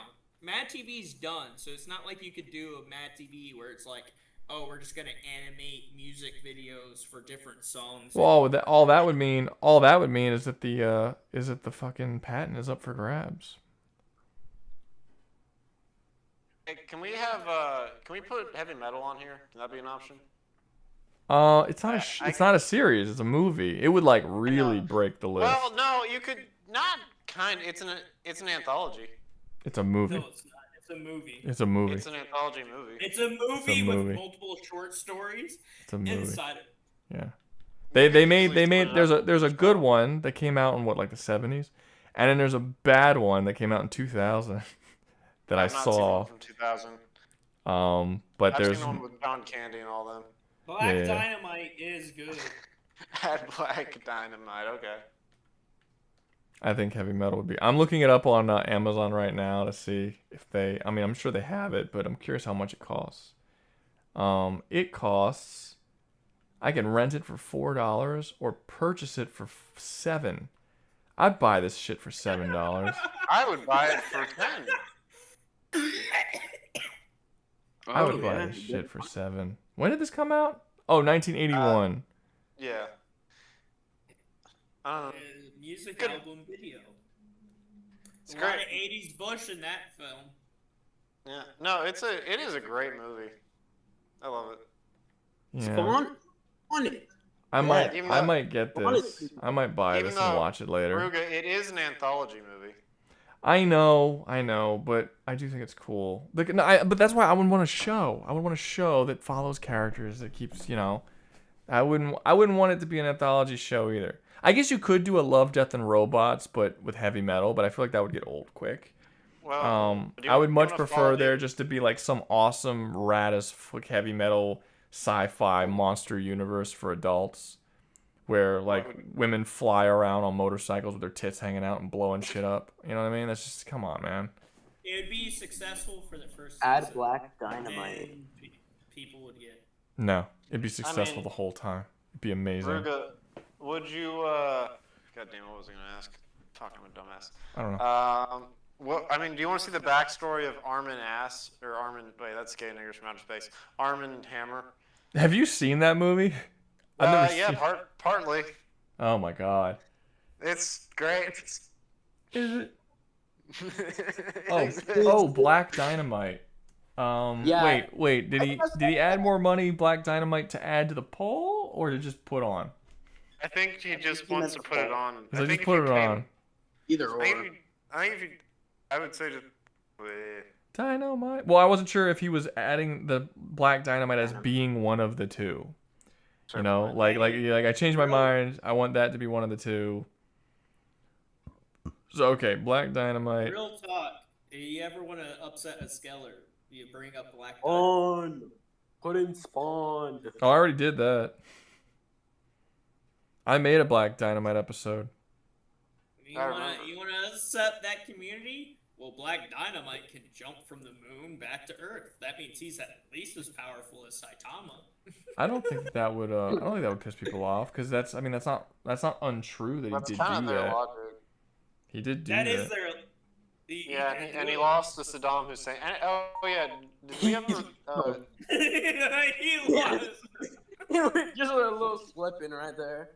Yeah, well, hey, we all lose. He can't beat fuck the Dick. He can't beat Dick the Dick in a physical conflict. Look, it's hard.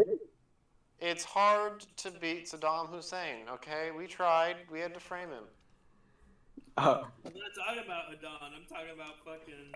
I need two more show. I need two more shows to add. I need two more shows to add. 12-ounce mouse.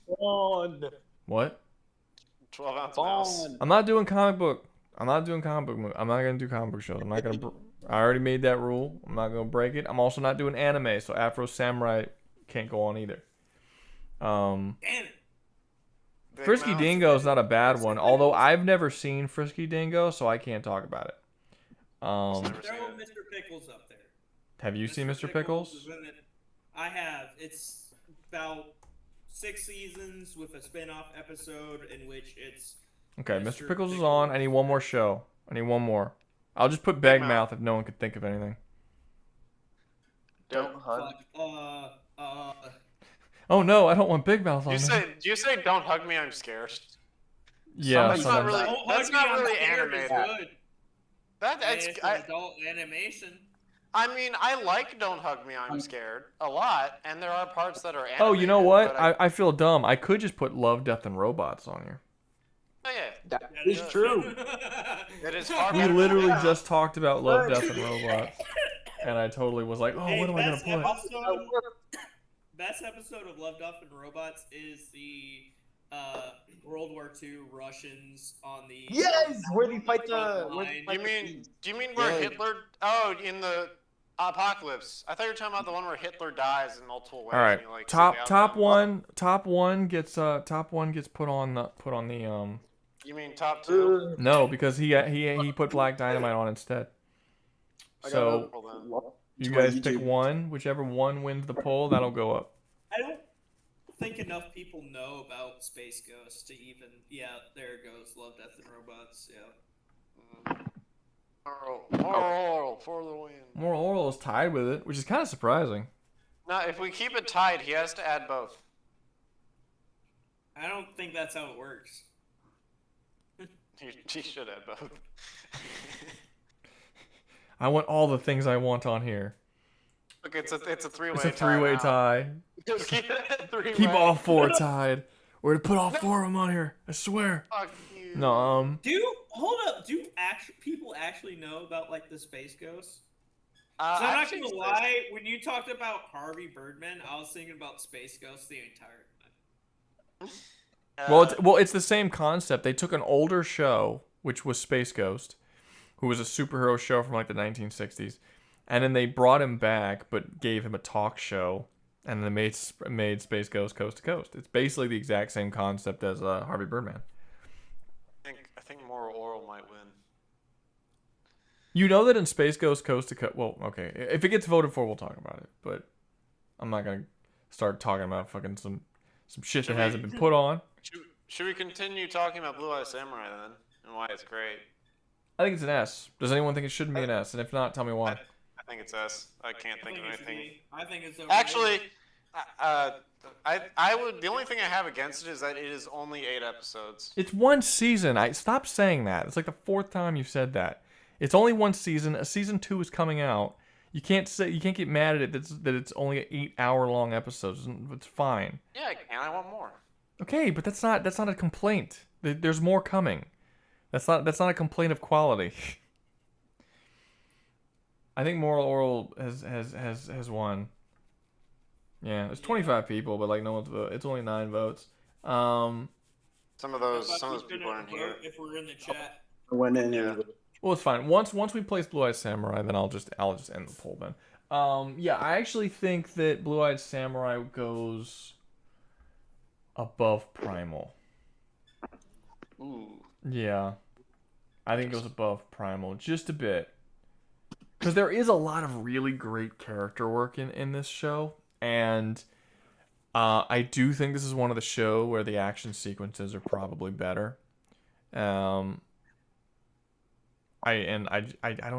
liked this. I like the show a lot. I also think it has a great villain, which Primal doesn't have really any great villains. It doesn't like there's no characters. There's the Queen from season 2 kind of, you know. But I mean she's fine.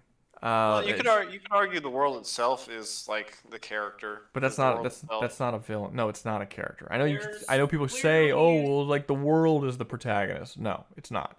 It's just, it just doesn't have one. No, that's what I was gonna say. I was gonna say there's clearly some sort of supernatural demon devil god who's. I mean, maybe by the end of season 3, Vidar might become the like final villain of the series. Vidar is the big horned fire beast that gave the Viking powers. So maybe they might do something like that and kind of give it an overall villain of the whole show by the end of season 3. Either way, I'm going to step out of this conversation because y'all don't value my drunk opinions. And I never said that. When did I say that? Who said we value You didn't say it, but your actions meant it. How? Your bad language. I haven't said anything. I love lovers' quarrels. Lovers' quarrels? Jesus. Okay, anyway, does anyone think I should move it? Or is it good right there? I think I like Primal more, but that's personal preference. So. I think I have more of an attachment to the characters in Primal. Necessarily, but I think the story arcs and storylines. Well, to be fair, I think a lot of that might be because I've gone back to watch Primal more than once, and I have not done that for Blue Eyed Samurai. Like I have gone back multiple times to rewatch old episodes of Primal, probably because it's an episodic show for a lot of it, so it's easy to do. Whereas it would be a lot harder to do that for Blue Eyed Samurai because it's like a very story kind of based thing. But I just know I'm more enthralled by the overall story of Blue Eyed Samurai. It does have a better story. I do want to see I'm oddly more excited for, I think, season 2 of Blue Eyed Samurai than I am for season 3 of Primal. I love Primal. I want to see season 3 of Primal. But the seasons of Primal don't end with like, ooh, what's gonna happen next? Like, what's this? Like, what kind of? It doesn't like lead into anything. You just know it's gonna be more Primal, right? And Primal's great. But when Blue Eyed Samurai ended in season 1 with her leaving to go to London, I am fascinated by what's gonna happen when she gets to London. Because she's a Japanese woman who hates white people, who hates herself for being white. She believes she was born a demon, who's about to go to a country where everyone's white. Like that's interesting to me. Second season isn't even about her. They make it an anthology series. Oh, then it would drop. It would plummet. They fucking plummet, dude. Immediate super gay hell. Look. I like the pseudo romance relationship thing they got going on with her and the dude. I like the fights a lot. I think the animation's gorgeous. I think all the acting's really good. Yeah, I like the storyline. Like, it's a really good show. I don't know. It's close for me. I'm not saying it's like an easy thing. It's just, I think that I don't know. I think you're gonna have to ask me this later as to why exactly I feel this way about these shows comparatively. But maybe it is because the main character. I'm gonna fuck the main character. No, that's not why. No. Animation, clearly CGI. No, that's not why. I think it's probably the storyline. It's probably the storyline I'm more interested in because Primal doesn't have much of a storyline. In season 1, it's an episodic show. In season 2, the storyline was finished. So, and the storyline was basically just getting Mira back, which they did, and that was cool. But in Blue Eyed Samurai, it actually has like this. It's like this sprawling epic of revenge of her trying to overcome and kill these 4 guys because she thinks one of them might be her father, and her relationship with the villain, and her relationship with the other characters. I like it. I think it's really, really, really good.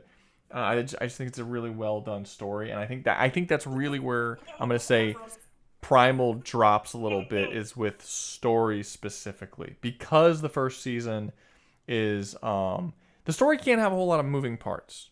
It can't get too deep because none of the characters can fucking talk. So it's all like characters fighting each other and shit like this, and it's a survival. That is the story. As long as the characters survive, the story is going on. As long as they're alive, they're going to run into more things they have to survive against. And there's just a lot more going on in Blue Eyed Samurai, and I think it's really well done. I like it a lot. But I do find it hard to explain, to like word exactly why that is. Yeah, I'm gonna put Blue Eyed Samurai. I'm gonna put Blue Eyed Samurai ahead for now. Also, did you know the writer of Blue Eyed Samurai is the writer of Wolverine? Like the Logan. Sorry, Logan. What? That is really? Not that surprising, honestly. Yeah, the writer of Logan is the showrunner and writer of Blue Eyed Samurai. Logan works Wolverine movie. Okay, now you're just. Whoa, wait! I wouldn't. He's just being dumb. Yeah. I wouldn't do all them are fighting words. I mean, that's the same thing as like, no, not the same thing, but he's got a bad case of the retards. The guy who directed Mad Max directed Happy Feet. Well, I don't think that's at all the same thing, because those are two completely different stories. I know. I said that's not the same, but it's just interesting. Or Robert Rodriguez directed Spy Kids and fucking Sin City. Spy Kids and Sin City are fine. And a lot. They're good. It's just interesting to me. A lot more than that. The mariachi, a lot of stuff. Machete. Know what I think is funny? The Christmas movie Hugo was made by Martin Scorsese. I find that one funny. His movie with the least cursing in it. Yeah. Every once in a while, a director will make something where I'm just like, okay, that was weird. That's something. But I mean, some directors like that. Some directors have like a very similar style in every movie, like Quentin Tarantino. And then you have some directors who's just like, yeah, we're just gonna make some fucking wild. We're always gonna do random different shit. You know, like the same dude, who made was it Robert? No, it wasn't Robert Zemeckis. Who the fuck was it? Ron something. Did you see his recent interview? Who's what? Ron Perlman? No, that's not a director.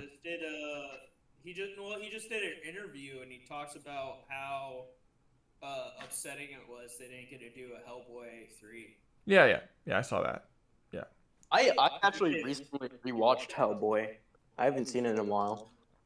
Not gonna lie, out of all the like comic book adaptation movies, I put Hellboy and the Golden Army in the top 5. Yeah, I've not seen it. It's Hellboy is actually really good. I liked it. I've seen the first one, not seen the second. Now, are they accurate representations of the actual Hellboy source material? Hell no. Does that invalidate them from being good? I've gone over this in detail in my videos. He's nothing like he is in the comics. Oh yeah. By the way, Rouga, thank you for the whole code thing on the Hellboy book. I got it. It was a good read. Oh, you got you read all of volume 1? Yeah. Okay. Yeah. I liked it a lot. You gonna get the next volume? Eventually, yeah. It's good. I got some books to read, right? I think there's like 7 volumes total, but no, it's good. It's good, and it's consistently good, and it continues to be good, and the characters evolve, and shit happens, and it permanently affects the story. And no, it's good. No, I got you. I got some regular books to read right now that, you know. So I get you. I am glad you enjoyed it. I did.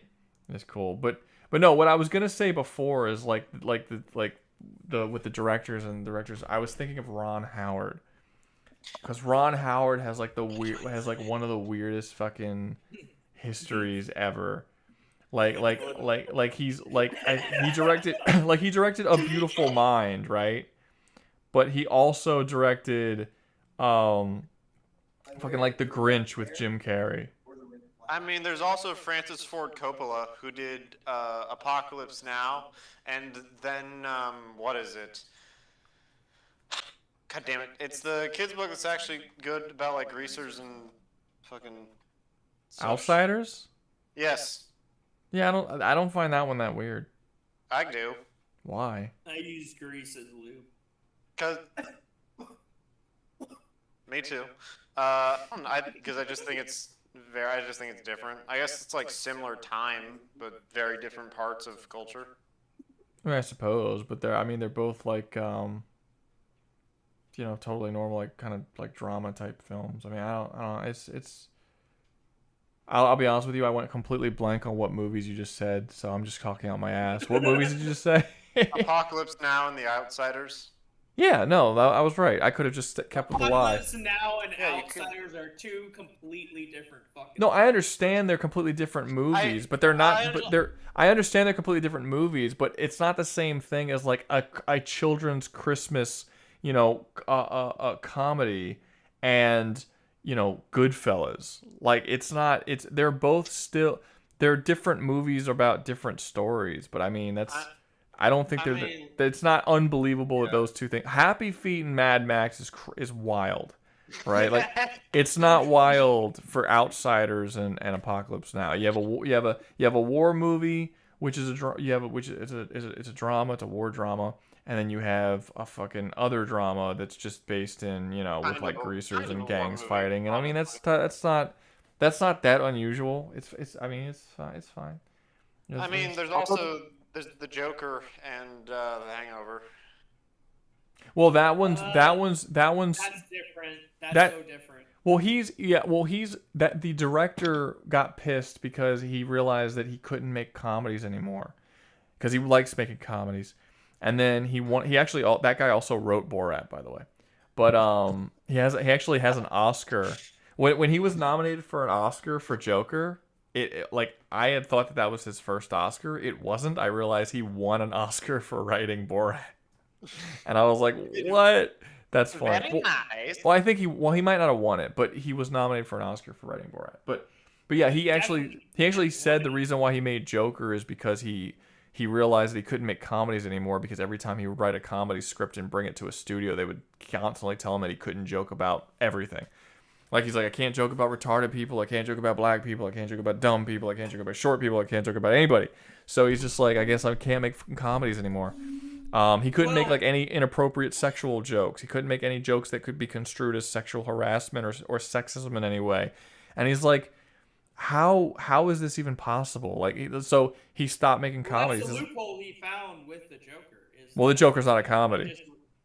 The second one is comedically bad. Did we watch a different movie? Because Joker's not a comedy. I mean, that's you. I mean, you could be a psychopath if you want to be, but it's not a comedy. But and that's the loophole that he found for. It's not a loophole because it's not a comedy. He just decided to not make a comedy. He specifically writes 100% a lot of comedic and the same jokes in the joke. But that's not getting around it. Having humorous scenes in a serious film is not getting around him wanting to make comedies. Put those scenes in the film though, because No. Well, he's a comedy guy. He's gonna put funny scenes in all his movies, but that's not getting around it. He wants to make comedies, and he can't because the studios won't let him. So he makes a drama. Just because it's got some funny moments in it, that's not unusual. I would actually argue that it has a very few funny moments, but it does have a couple. Like, I think you can argue that the midget scene is really funny when he smashes the dude's head in. All of the midget scenes. Yeah, but like there's darkly humorous parts in it, but that's not his get around. It's just like he's just a naturally funny dude who writes funny shit, but he has to make a drama, and that sucks. And fun Isn't that specifically the reason why he fucks up the second one so yes. hard? Well, no, he fucks up the second one on purpose. So he is the pettiest director in Hollywood. Because what happens is that he's done this twice that I can think of in his career, where I'm forgetting the guy's name, the director, but basically he makes a movie and then it does well, and he doesn't like making sequels. He hates making sequels. He just wants to keep making different movies. So he made The Hangover, and then they're like, "Hey, that was really successful." He wants to keep making comedies. Well, he doesn't want to make he doesn't want to make sequels either. He wants to keep making different things. So he made The Hangover, and then it did really well. And they're like, "Hey, make a Hangover 2." He's like, "I don't want to make a Hangover 2." He's like, "Well, you're contractually obligated to make a Hangover 2 because that's the contract you signed." So he's like, "Okay, fine." So he made Hangover 2. He made Hangover 2 an identical copy of Hangover 1, just altered like everything slightly. So like they still wake up in another place. They were still roofied. There's still a wild animal in the room that they were in. All the same characters. Like everything is the exact same, just slightly different, right? Instead of Stu sleeping with a stripper, he slept with a transvestite. Like it's literally the same movie beat for beat the whole way through. He put no effort in it whatsoever. Still, the movie was successful. And they're like, "Okay, we want you to make a third one." He's like, "What? Are you serious? That one was successful too?" And then the third one, he purposely tanked his own movie and made a fucking terrible movie so they wouldn't ask him to come back for a fourth one. He did the exact same thing with Joker. He was done with Joker after 1. He said many times, "I'm done with it." When they asked him to do Joker 2, he's like, "You know what? We're going to make it a musical. But not only a musical, we're going to make it a jukebox musical. And also, the songs aren't going to have any relative with what's happening within the scene." Like, he purposely tanked the movie because in his mind, the story was over after 1. He didn't want to make a sequel. Don't they You know what? I try to respect tie it it. in with the TV show? He doesn't he doesn't purposely tie it in with the TV show. No. The studio, don't they tie it in with the TV show with I don't- the Joker character getting like stabbed and killed in the hallway at the very end? I don't know what TV show you're talking about. Gotham characters. I don't know what. No, not Gotham. No, they're in the movie. Well, the movie. If you actually watch the movie, he did make a legit movie, that's actually about something, but it's about him. So the Joker in the movie, the Arthur Curry doesn't want to be the Joker anymore, but everyone keeps trying to compel him to be the Joker, even though he doesn't want to do it. And the whole movie is basically a stand-in for him. He doesn't want to make the fucking Joker movie, and everyone keeps wanting him to come back and make the Joker 2, including the studio. And everyone in the movie is a stand-in for different. Like I think Harley Quinn is a stand-in for the studio, and then like all of the Joker fans are standing for the fans. They're all like, "Be the Joker again." And Joker's like, "I don't want to be the Joker. I don't want to do this." And then he makes sure to end the movie with the Joker dying.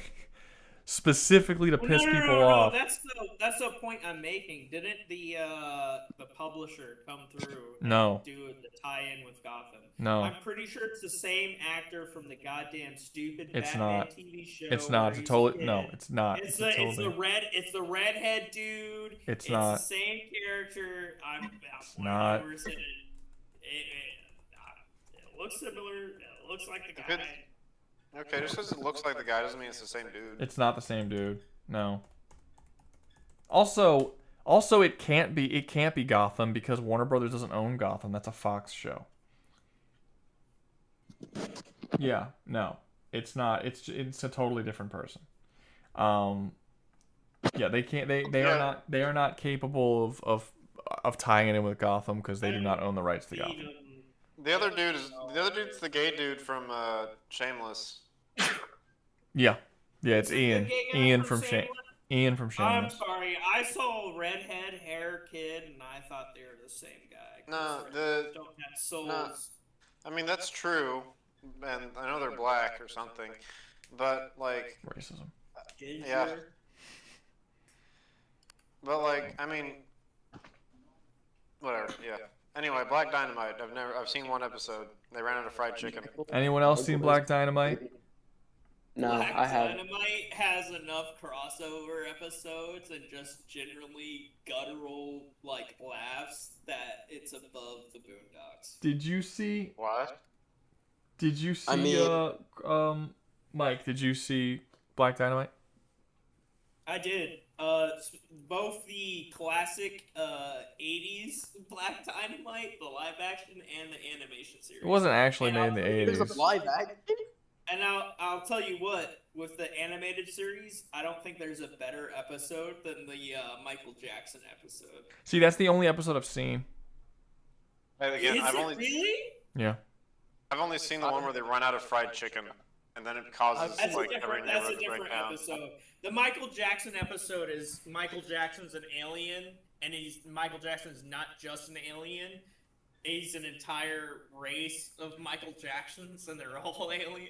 It's such a stupid ideology. Well, the movie's stupid too. So the movie is not from the 1980s like he says it was. It's from like 2000. Like the 90s. No, it's not from the no, motherfucker. It's a newer movie. It's from the 2000s. It's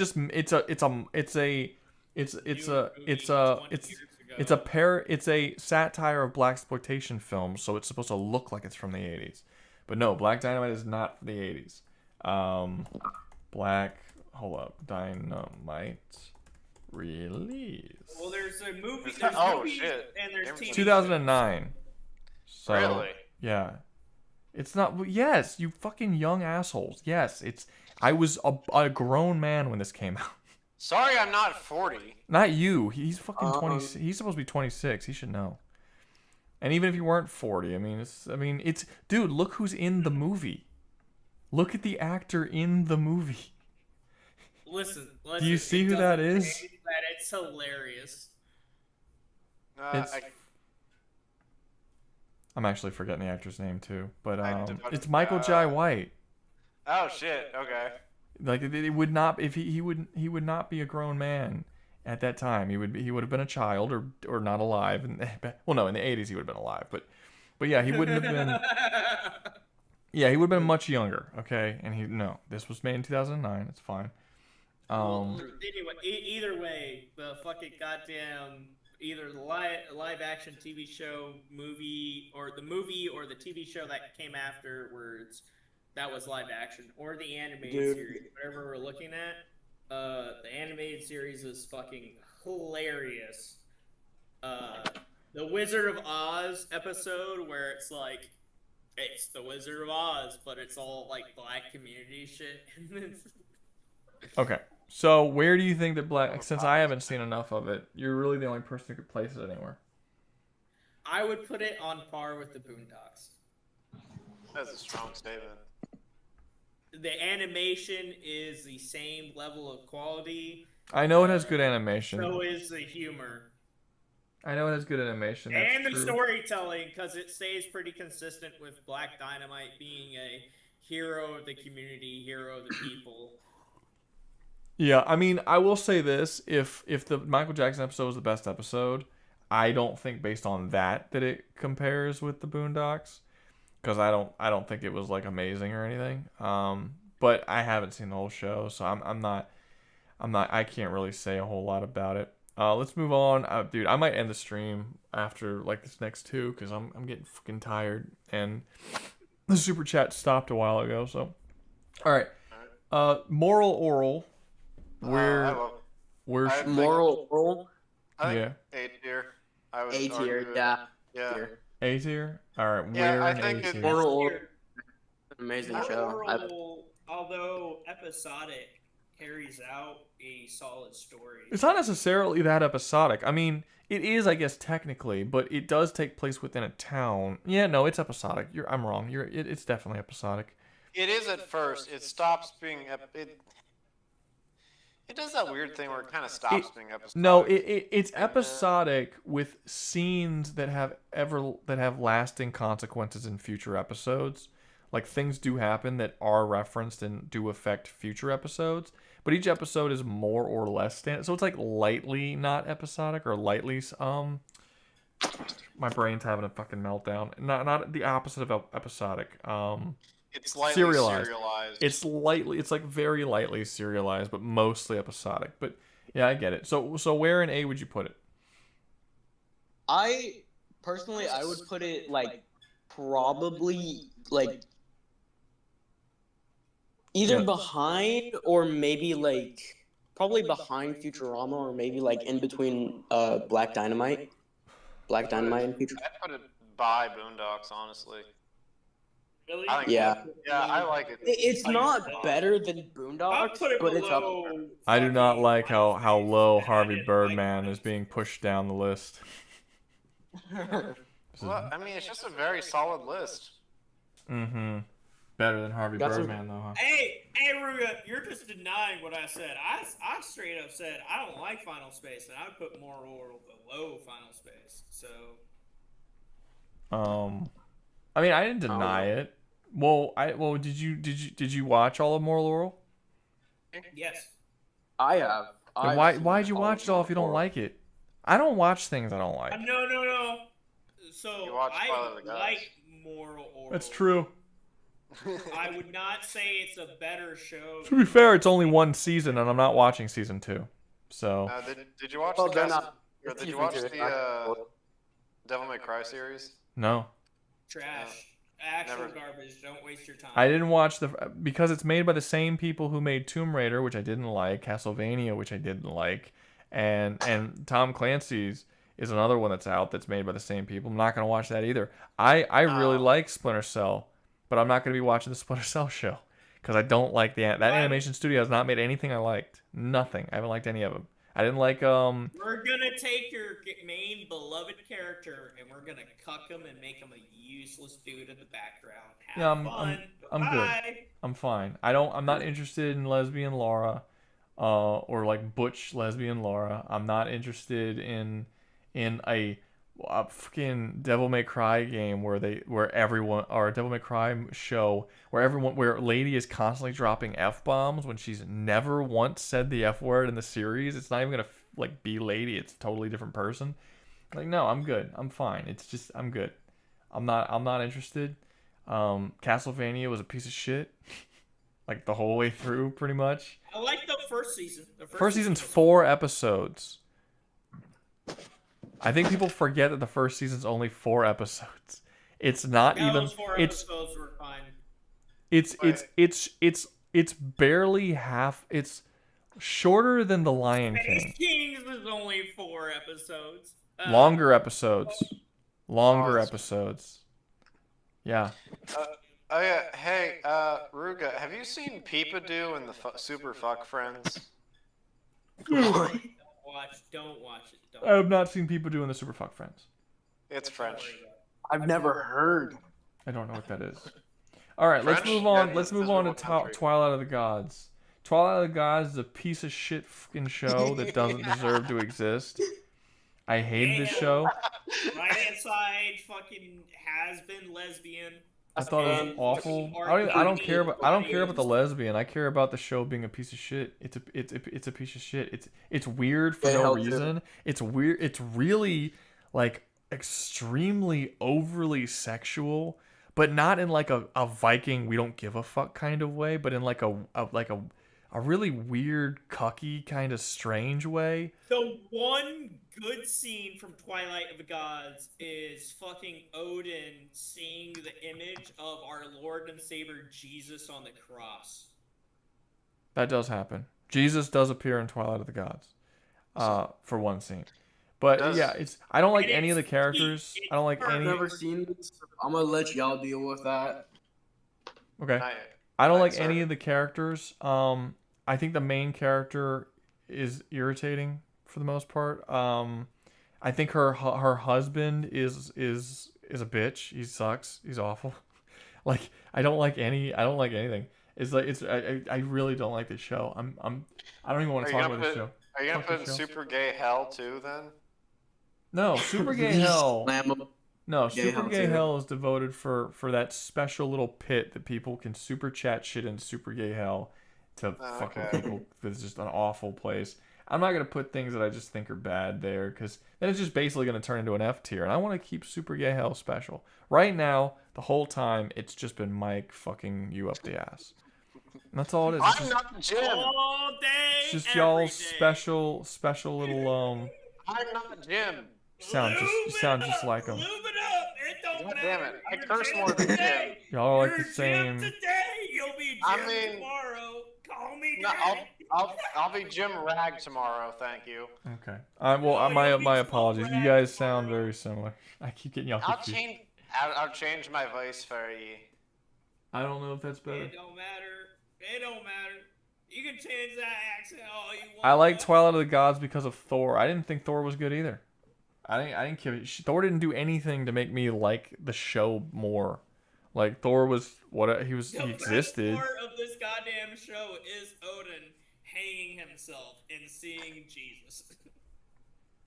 I mean, at least it's it's different and interesting and weird. But I mean, the show was bad. I didn't like anybody. And no, I didn't like Thor. I didn't like the weird storyline of Loki's daughter being the fucking Jormungandr and then turning into a human and then fucking her uncle Thor while Loki watches in the background. That's all some kind of plan to, like, he's watching his own daughter get ass fucked by his brother. And it's like it's a weird show. It's weird, and it's weird in a way that's not like makes sense. It's just strange for just to be strange and not good. Strange fetish show disguised I don't know what the as fuck just actual animation. what happened. Yeah, it's bad. It's not a good show. Okay, so we got through all the super chatted stuff. A part of me thinks I should just probably end it right now because we've been up for a long We have time. 4 more. That's not much. Plus, I don't know. Does anyone really have anything to say about fucking Has-Been other than it's bad? Put it in. I have things to say about all 4 of these. I told you if we started the reverse way, everything on this side I actually had stuff to talk about, including these 4. But I mean, I could always save them for a future stream. We can always do a part 2 of animated shows or whatever. We could add more animated shows to it. You know, I don't have to do it tonight. I could do it tonight, but I'm not going to because it's late and and I'm not going to make anything else from doing it. So I have no reason to do it. Rouga, What's up? What time is it? What time is it? It's 3:36 in the morning. Yeah. Mike, if I'm gonna be your cum rag, you gotta support Rouga. If you want super chats, wouldn't hurt. To be fair, he's the only reason why we got this far in the stream to begin with was because he supported it so far. My name's not even Jim. Ever. It's Jim now. That is not Jim. If I'm gonna be Your name's your Jim. bitch name. Say yes, please. I'm not Jim. I'm about to Ruga's rename. Are you gonna fucking little shithead? God I damn mean, it. I didn't mean to do that to you. I'm not like messing with you. I genuinely keep thinking that your No, voice is like Jim. I get it. I know. It's not on That's purpose. fine. It's like that other dude who sounds exactly like Dan. Founding sounds exactly like Dan. So I always have to look to see which one is in the chat. It's usually Founding because he spends more time in the Discord. But yeah, they sound exactly, and they're both Canadian.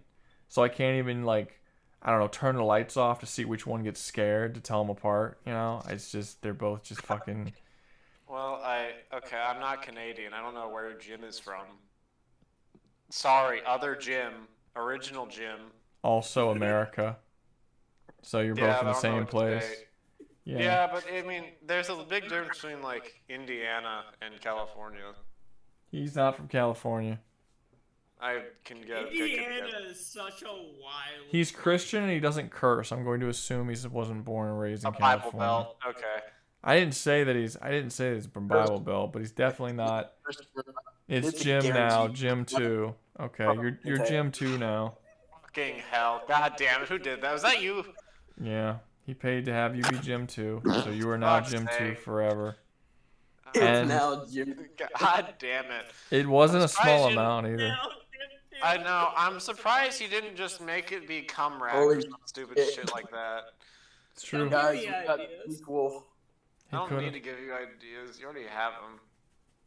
He could. Jim Well, that's 2. the funny thing. I'm usually intoxicated and not thinking about things until someone says some shit. People, you can think drunk. Get better at it. No, that's the point. A lot of topics don't cross my mind until someone said some stupid shit about it. And then I don't. That's usually how it works. Get better thinking. I don't even know what that means. Okay, It's. I used to call someone You named think you could Conrad look- Cumrag. Cumrag. Okay. Wow. No, his name was Conrad, and he was a dick, so I called him Doom the Cumrag. Dark Ages is not good, Yaku. Shut I up. will stand on this hill. Doom the Dark Ages it's good. I don't like the exploration. I think it's good. I mean, I don't think it's a bad game. I think the exploration ruins the game, and No. I struggle to have fun with Removal the of game. X Factor. What? The removal of the X Factor. They took out all the glorious glory kills. Good. I'm okay with it. The reason why I'm okay with it is, and the reason why they took out, once they explained why they took it out, it made sense. They said they took it out because in Doom the Dark Ages, they added way more enemies at a time. You're fighting like literal armies at the same time, and if you had the glory kill, and if every single time you did a glory kill, it did this long animation, you'd be in glory kills basically the whole game. Like, you will glory kill fucking 10, 15 dudes in a row constantly. You'd be so sick of seeing the glory kill animations. There weren't nearly as many characters or as many enemies throughout the levels in Doom Eternal. He said that Hugo Martin said they originally did put the glory kills in, and they realized that you spent so much time doing glory kills. It's like the glory kills got irritating more than fun. So I'm okay with the glory kills just being you hitting a dude and them exploding apart, and that's your execution move. I'm fine with it. It makes sense why they would do it. I'm okay with it. It doesn't kill the game for me. But I'm also the type of person to take I don't think a game needs to do something because a previous game did it.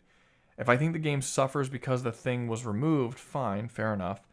But I don't think that Doom is now beholden to always doing glory kills if it doesn't work for the game that they're making. And if they want to put a ton of enemies on, yeah, I don't think executions would be fun anymore. It removes the whammy factor of like, give me at least. If No, you're it gonna doesn't. remove There's other glory whammy kill- factors. You just don't get whammy factors the same way. Listen, The hits when are. when every boss fight ends with you just smacking them with a shield or kicking. They them with don't your though. Boss fights do have special glory kills. It's just the tearing out basic. their fucking gore core. That's not a no. That's not a boss. Give me something. That's not a Give me boss. something. That's not a boss. The bosses have glory kills. The bosses actually have like legit kills. The fucking the old one has his own kill. The fucking maker dude you fight has his own kill. The witch bitch has her own kill. They do have their own kills. The bosses do. It's just it's the regular enemy. Yeah, there aren't that. Yeah. Well, I do think the pacing of the game is not the best. There's no bosses throughout the entire game, and then they squeeze 4 bosses in the last 2 levels. I think that's so weird. It's like, why didn't you space out these bosses more?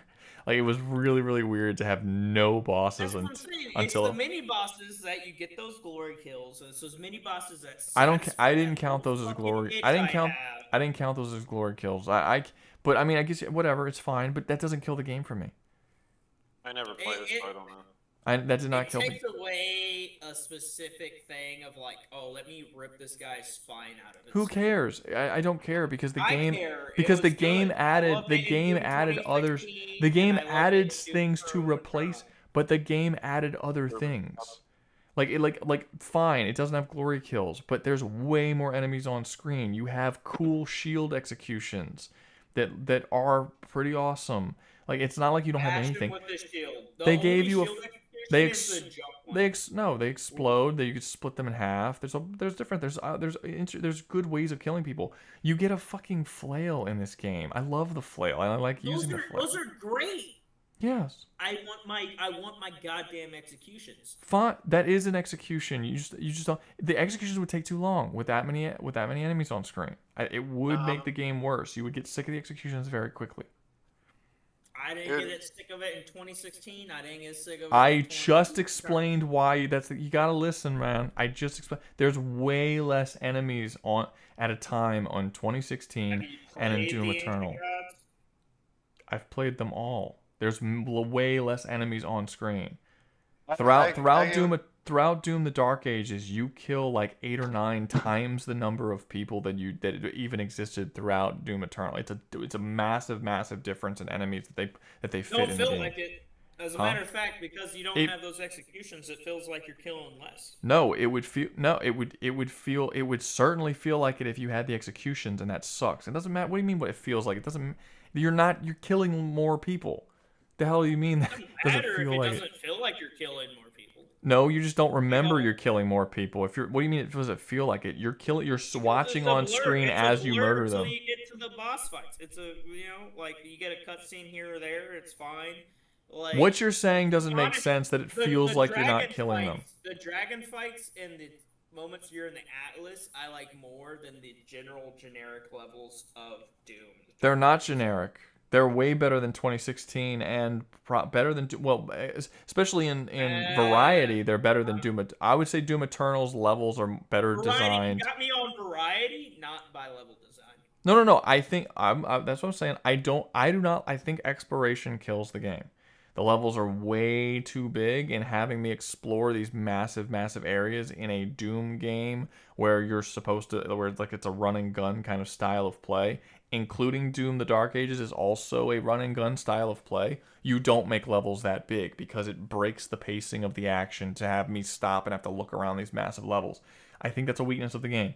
I think the pacing is a weakness of the game. I don't think the game is bad. I think it's hard to enjoy the game with the exploration until after you've already beaten it, and then playing through it a second time is way more fun when you don't have to worry about exploring shit. I think that's a big problem with the game. That is a true fact. I will say I will play Doom the Dark Ages until the next Doom game comes out on the bottom of the Doom game scale. Yeah. Somehow I knew exactly which game you were talking about based off your description, bro. I mean, I would rather play the classic 90 versions of Doom. It's the fucking My Name is Earl guy. Yeah, it's me, the Earl man. Over goddamn Doom the Dark Ages. Well, Not saying Doom the Dark Ages is a bad game. I think it's just the worst Doom has to offer. I think a big thing here too is the 90 Doom games. There's just so much you can do with them mod-wise. Like, they're so easy to mod and change and to make it into a completely different experience. Well, I'm okay with the I'm okay with the current whole philosophy of id Software where they want every Doom game to just totally be a different thing. I'm totally cool with the style of game that they made for the Dark Ages. I'm totally alright with it. I just Fighter jet to tank is just such a different. I think. Yeah, but I'm okay with it being different. I'm okay with every Doom game having a totally different playstyle. I'm fine with that. It doesn't bother me. I just kind of wish Doom: The Dark Ages was a Quake game, not a Doom game in a lot of ways, though, because it has all the aesthetic of a Quake game, but no Quake. When was the last time they made a Quake game? Quake 4, I believe. Which was. No, they did like Quake. Quake Champions. Quake Champions. Okay, Quake when Champions. Did that come out? That came out right, and it came out after Doom did, I think, because Doom guy. It came out very after, good. I believe, Doom 2016, because there's Okay. When did okay, that was 9. That was actually 10 years ago. When did Quake 4 come Holy out? God, you tell me that Doom 2016 is gonna be 10 years old? Just hit me. Fallout 4 is over 10 years at this point. Fallout 4 is 20 years. Didn't they just celebrate a 20-year anniversary? What? Fallout 4 isn't 20 years, no. Fallout 4 didn't come out in 2006. No, Fallout as a series will be 30 next year. Came out in 97. I swear they just did an anniversary and re-released Fallout 4. Quake Champions entered early access in 2017 and with a full release in 2022. Which I think is bullshit. This is why I hate early access. The game released for people to play in early access in 2017 but wasn't released till 2022.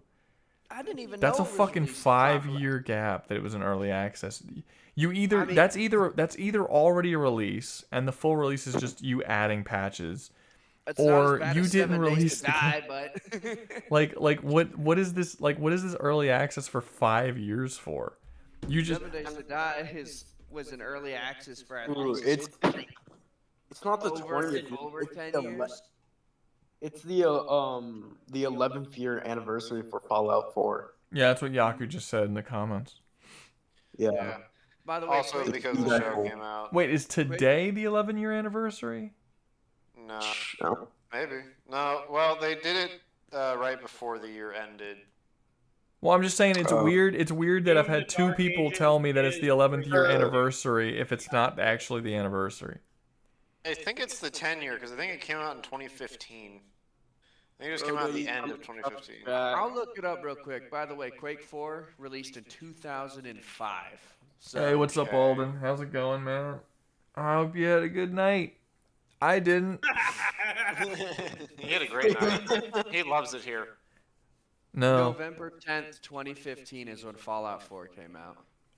December 10th, 2015. Okay, so it's 10 years old. November. November, sorry. Okay, It's so 10 years old. guys, I understand that Mike gave more money, which means I'm trapped in this infinite hellscape of streaming. But I would very much like to actually get to the tier list so I can go to bed. That would be preferable. You didn't actually give Mike his request. What was Mike's request? Doom 3 is better than the Dark Ages. His request is changing your name from Jim to Jim 2. Well, I think Doom not even 3 Jim, is like almost in an odd way a mix of like the slower paced movement of the Dark Ages with the 2016 feel of the demons. That's kind of how I feel about it. In the later stages, in the beginning, it's like a horror game. But I feel like they did not hear my request to continue no, I with the tier list. heard it. So we need to get to Rick and Morty. What's on the list? If you were watching a stream, you wouldn't be asking that question. Damn, bro, baby. Hell no. Rick and Morty is, I think. I have tried to watch Rick and Morty. It started good. I've seen a few episodes of Rick and Morty. What's the word I'm looking for? Overhyped. Yeah. It spans too long. I don't care. I could not care less about overhyped, underhyped, underappreciated. I don't give a shit. The simple question is, is the show good? And yeah, I think the show's good. I think it has a lot of dips in quality throughout the years. It has a lot of dips in quality, and specifically the last season, I don't think I laughed once the whole season. We will, Eldon. Move on to the list, good guys. Let Hey. Rouga sleep soon. Yeah, see? Rouga, you got more stuff. I don't think it's just the last season. See, Alden, something else is banging you. Alden's keeping me up longer. He's just not realizing. No, What's the Rick and Morty season where they get rid of Jerry and he's like living in the hotel? I think that season is abysmal too. Like, I didn't. There's one joke from that season that I find Honestly, really they funny. should've just- There's an ongoing joke in that season where the wind keeps calling Jerry a loser, and I find that joke very funny. Yeah, I remember that. That's funny, but outside of that, It's like, what? He's like, what is that? that's the only thing I remember from that season. That's Oh like no, the nothing. wolves. The wolves. The wolves.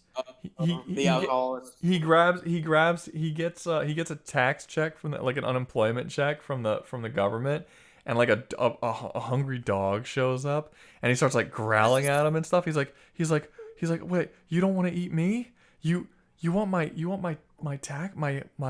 unemployment check? But this isn't even food. This isn't sustenance to you. You just want to see me suffer? And then the wolf rips it up and just walks off. And he's just like, and then he just looks at his tax check getting blown away. And then the wind is like, loser again. It's An like, entire season where the only That's funny. joke that's rememberable is them just clowning on Jerry. that's not true. I would remember. I mean, I don't remember what seasons are what. Like, you could say that about literally any season, and I wouldn't be able to answer you. But I'm sure if I looked at You the just made episodes. a comment about the last season and not laughing at all. Yes. Well, no. Honestly- That. Yeah. No. I said that, but I'm not saying. I'm saying you're saying like the no memorable jokes in that season. I don't remember what season that was, so I can't say whether or not there were no memorable jokes. But I mean, that was just the one that I remembered because you mentioned that was the one You where. just described the overarching joke and the wolf joke from the first episode. Yes, because you already mentioned something that made me think about it. But I don't remember what other you said that's the one where Jerry gets kicked out, but I don't remember what Rick was doing that season. I don't remember what Morty was doing that season. I don't know what they were doing during any of the seasons. It's not a negative against the show. Just because I can't remember the order of when things happen and what seasons they happen in. It don't matter the order of the seasons. It matters of the joke and how much you remember of it. Well, I think You are really not understanding what I am saying at all. Like, that's not what season is the one? What season is the one where you're talking about? Which season is it? I'm pretty sure it's 3. I don't think that's right. Jerry gets kicked out. Fucking. It That's becomes not. That is. I'm almost positive that's not. That's way later. They do the Mad Max world. They do Now, okay, so that is season 3. The Mad Max world is season 3, but I don't think that's the same season he gets kicked out. That's the same season. where Okay. they kick Jerry Well, I'm looking at these episodes. This is 100% not a forgettable season. This has some great episodes. Okay, so this has Not forgettable season. I don't know what you're talking about. this isn't a forgettable season. You stop it. Stop. You do that a lot. Stop fucking trying to straw man my thoughts. That's not what I didn't say that. The episode 1 is of this season is I'm looking at it right now on HBO Max. Episode 1 of this season is the one where he escapes the prison, which is a good episode. It's a very good episode. It's the Mad Max episode, which I hate. That's true. It's one of my least favorite. It's the Pickle Rick episode. It's the Vindicators episode. It's the Whirly Conspiracy episode, which is the Pickle Rick episode, literally. Or Vindicators 3. It's not even Vindicators 1. Yeah, it's the Vindicators. 3. It's the Whirly Conspiracy episode, which is the one where they go to that hotel where no one can die. It's the Toxic Rick episode, which is another really good one. It's I have the a question. What's I have up? a question. What? Okay, so you know how we ranked like some shows based on what percentage of Rick and Morty is good, in your opinion? Because I tried watching, I just cannot get into it. Well, what is it you couldn't get into? It's the show itself. I think it's. I don't know what that means. I don't know either. Just Like, everything. legitimately, I've tried multiple times, and it's just like It's It just just something. doesn't click for you. Yeah, it just doesn't click. I wish I could It be more insists specific. upon Give like itself. Does it insist upon itself? yeah, it It insists. insists upon itself, Lois. Yeah. Do you It hate insists the upon itself. fan base? Do you hate the fan base of I don't give a shit about the I fan don't base. care about the fan, but that means nothing to me when it Yeah, comes to me the enjoying fan the show. base does not affect the show. Like I just like okay, it might be good. Like I just can't get into it. I don't know. I mean, I thought it had a good. Like, I'm looking at the first couple episodes. This show had a relatively decent pilot. Lawnmower Dog wasn't terrible. Anatomy Park is not my favorite, but again, not terrible. That's the. I mean, you get 5 episodes, then you get to Meeseeks and Destroy, which was pretty good. Rick Potion number 9, which was episode 6, is pretty good. Like, you didn't like any of that, or you didn't get that far? Is it the parody of the I show? don't- The fact that every episode is like trying to make fun. Every episode isn't a parody. They have parody episodes every season, but it's not the majority of the episodes. No, I don't. Well, that's it's what not I'm that. talking about. The first season was heavily loaded with that shit. That's Again, that's what Again, maybe I'm a little. It's been a few years since I tried doing it, but like, I think Aiden said it best. Kinda. What's Or up? I think, like in the chat, I think he said it best. I don't know. It's not even like the depressing. Smart person's cartoon with smart humor, and I didn't see it. I got the jokes, but it was meh. In my opinion, it's a show about smart people for stupid people. Just like The Big Bang Theory. No, I wouldn't compare it to The Big Bang Theory. Big Bang Theory. Different type of jokes. No. I don't Same think. type I don't agree with that. I think that there are smart concepts there's smart concepts when it comes to the storyline. I don't think every episode has one, to be fair. But I do think there are very smart episodes, but I don't think it's a smart person's show. That sounds like a fucking prick who's saying that. I don't know who told you that, but that's weird.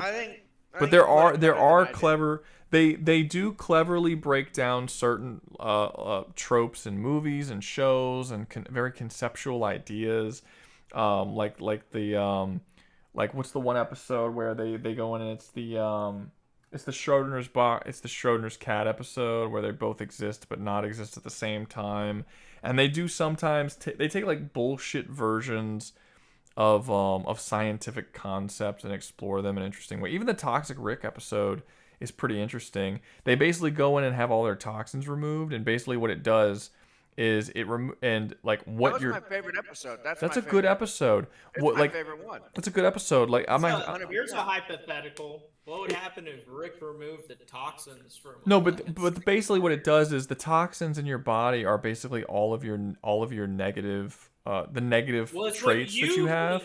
But it's specifically what you view as being like your negative traits.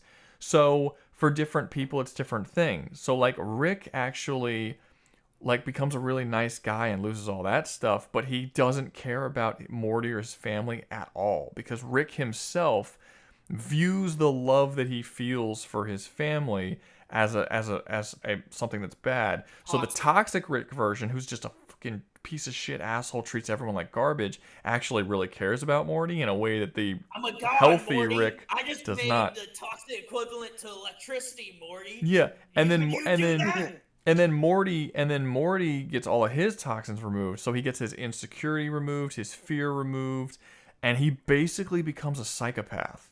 Like he essentially becomes a sociopath. Well, that's same difference for the most part, but yeah.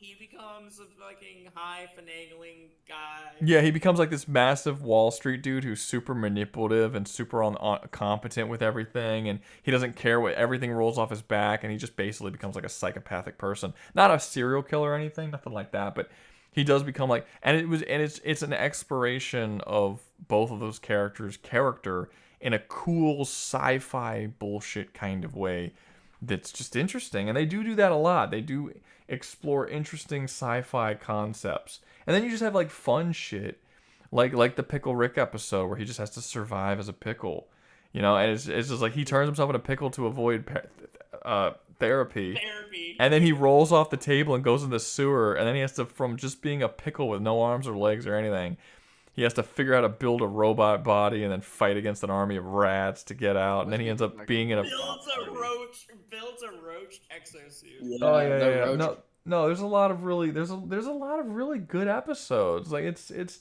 I don't know. It's good. I mean, let me see. Last season. Are there entire seasons that aren't good? Aren't no Rick and not Morty whole, has its well. up and downs. Anyway, I think gotta go. the last There's season. episodes. I did not find the last season funny, like at all. I didn't think it was necessarily bad, but I don't think I laughed out loud once all last season, which I think was the first season I've seen that did that. Even though there was a couple episodes I still enjoyed, but I didn't laugh at. But I don't think there's any just whole seasons that are just garbage. I think there's weaker seasons.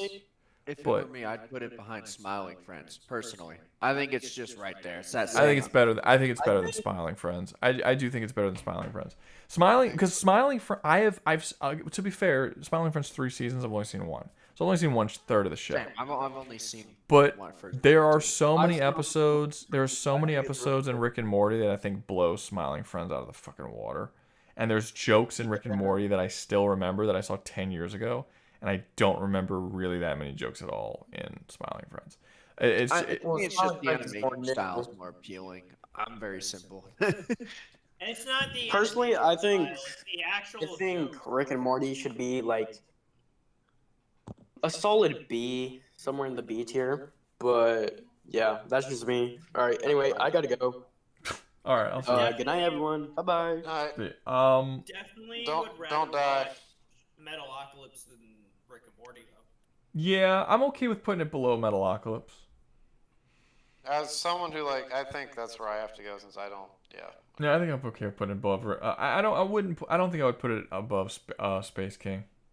Like I don't think I would put it with like BoJack Horseman or Final Space. But it is good. I do think it's had a lot of ups and downs. The fact that it lost one of its creators and the seasons since it lost one of its creators has been a little weaker than the previous seasons. Also, the whole court case stuff, I think, didn't do it any good. What court case stuff? That's with the creator, right? Yeah. What other court case? I mean, that's the only one. That's the one. That's what I was referring to.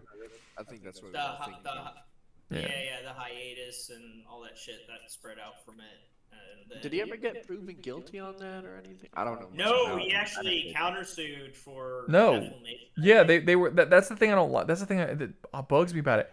He was found not guilty, and then he countersued because the person who brought him through all that shit was lying. And apparently he's winning the countersuit, or he won the countersuit. I haven't been following it, but I heard it. But last time I checked, it was looking good. He was gonna win, and they still haven't given him his fucking job back. It sucks when you burn. It was the same thing happened when freaking Bethesda burned Mick Gordon. Same thing happened there. Some guy lied about him, and then there goes your main music composer for your games. Yeah, Mick Gordon. That's a shame too. He makes such excellent music. Yeah, Even I don't outside- think Doom's music is ever going to be the same as I think Eternal is probably the peak of Doom's music as far as at least in the next 10 years or so. I don't think they're not going to surpass it because every game since that, which is basically just the DLCs, the Ancient God DLCs and the Dark Ages, has tried to mimic the music It of just doesn't yeah. feel the same. I think that the Dark Ages music is so forgettable. Like it just blended in with the background for me the whole time I was playing. The Dark Ages music, and it's such a downgrade because Doom Eternal, I think the best thing about its music was that it wasn't the same track. It was reactive to what you were doing, and then in the Dark Ages, That was just Doom this- 2016 as well. The was reason just why static. Doom Eternal stands out so much is because they're like, hey, you can't make it sound like the same as Doom 2016. Hey, guy, let's let Ruga sleep. Oh yeah. Arcane. I understand the point of this is to talk about random shit, but Ruga's tired. I'm Arcane, Gay Hell, Aspen Hotel, Gay Hell. No, I would say Arcane is low S tier. Arcane is gay as shit. Yeah, I think season 2 drops the ball a little bit. and it's I not think as good as Rush- season one. If it was just season one, it would be S. It actually might be top of S if it was just season one. Season two does drop the ball, but I would struggle to put it any lower than highest in A. Horrible show. It's not bad. Horrible game. I think, like, it's Yeah, okay. we get it. Yaku's got terrible taste. This is not new information. Okay, It's fine. Game's bad. That's we're not judging that. I think that the second season is rushed, but I understand why. Because I don't think they knew if they were getting another one. Arcane is trash. It's a horrible show. Horrible game. Horrible fans. Okay, hey, horrible just because they're gay does not make it bad. Fuck. Yes, it does. By the definition. I would not put Arcane in that just because I don't like League of Legends, and I'm in it for the hate of the game. I mean, there's only two. I mean, to be fair, they're like, oh, Arcane's got gay characters. They don't overdo it with the gay. There's two gay characters who get in a relationship with each other. There's one other one, but she's barely a factor. 50% trash. But all of the other relationships are just normal straight relationships. So I mean, it's. They also it's don't fine. like. They don't I just shove it haven't in your seen it. face, really. They don't like. No. It's- We they're like- actually they just treat it- and we actually get to see the hot lesbian sex, which we don't normally get to see in these lesbian type shows. They're usually stingy on that shit. We actually kind of get to see it. And it's the only non-abusive lesbian show. 49% trash. I don't know what that means. 51% My good. bad. Okay. You know, I So think the show is great. okay. It's So not great. so no, it's You're allowed to be wrong. yeah, I think it's great. I think season 2 is not as good as season 1, and season 1 would be easily S, possibly top of S. Season 2 drops the ball a little bit, but not really enough to knock it into like B or nothing. I mean, it would still be one of the best shows on this list. I would say bottom of S, top of A, bare minimum. I'm gonna put it bottom of S. I think I probably would need to rewatch season 2 to just kind of remind myself of exactly the flaws of it necessarily. But season 1 is probably one of the best like pilot seasons, first seasons of a show I've seen. Like I have a couple of like in my head I have like a couple of like all-time great seasons of television.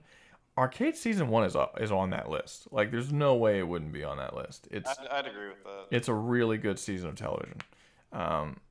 Again, I just haven't seen it. Also, I like. Go ahead I think and keep smoking your meth pipe. you keep drinking, bitch. Archer is still way too low. It's in A. Like what's the problem? It's in A. Aren't you the guy that was complaining about how Primal is too artsy? He is. Yes. I Well, no, think he on wasn't that complaining show, that it was. He my wasn't opinion on complaining that it was was too to be artsy. King of the He Hill, was but- straw manning my point by saying that I was saying that it was artsy and that's why I liked it. Okay, But well, he's retarded. Whatever. it's I've fine. never even seen Archer. Is it good? It's good. It's good. It gets worse to around season 8 and never really comes back, but it never really gets bad. It's 12 seasons, by the way. Okay. I mean, I've never seen. I haven't seen majority of these shows, right? I know that Smiley or the Happy Tree Friends one is just like gore porn, and I would say this is mostly a solid watch list. It's not a I would perfect say watch list. Up until I would say if you go from S to B, that's pretty good. And then if you add like I don't know, Happy Tree Friends in. You remove Arcane. Yeah. I would not watch Happy Tree Friends. I would watch. I don't like it. I didn't like. I wasn't a fan of it. You can watch 1 or 2 episodes of Happy Tree Friends, and you get the point. That's the whole show. That's what I mean. Happy Tree Friends, just watch the Flippy shows or the Flippy episodes. I actually think there's a lot of shows in B and shit you could probably skip too. Like you don't have to watch home movies. I mean, my favorite show on this list is King of the Hill by far. Yeah, I don't think you have to watch home movies. I don't think you have to watch Robot Chicken. Robot Chicken's Star, just like you gotta a watch random the Star assortment of Wars. You stuff. gotta watch the Star Wars Robot Chicken. That's why it's a That's solid what like watch list. kicked off.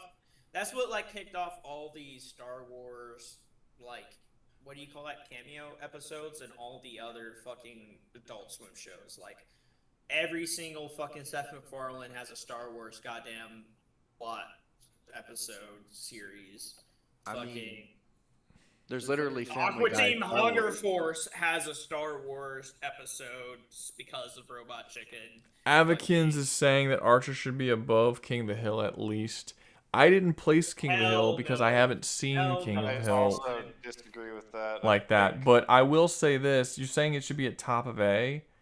Archer does not deserve to be above Harvey. Harvey Birdman. I'm sorry. It I doesn't. know. I've seen the Ruga's Boondocks. I know like- the Boondocks is a really solid show. I like. Ruga's that. like Uncle in Ruckus the is Harvey my favorite Birdman's character. corner, like cutting him I've up. been this whole stream. I've been in the Harvey because I know that no one's seen. I know that no one here has seen it. I've seen it. I love it, but it's like I like other shows more. Real talk, I thought. I like other shows more too. Harvey Birdman. When we were talking about Harvey Birdman, I thought we were talking about Ghostface Coast to Coast. No, I had Space Ghost? I had no issues. I had no issues with putting Futurama ahead of it. No issues with putting any of the S tier ones ahead of it. It's not like I'm fucking sitting here saying it's the best show on the list, but I also think, yeah, it's better than any of the shows below it. Do you think there's any shows below it that deserve to be above it?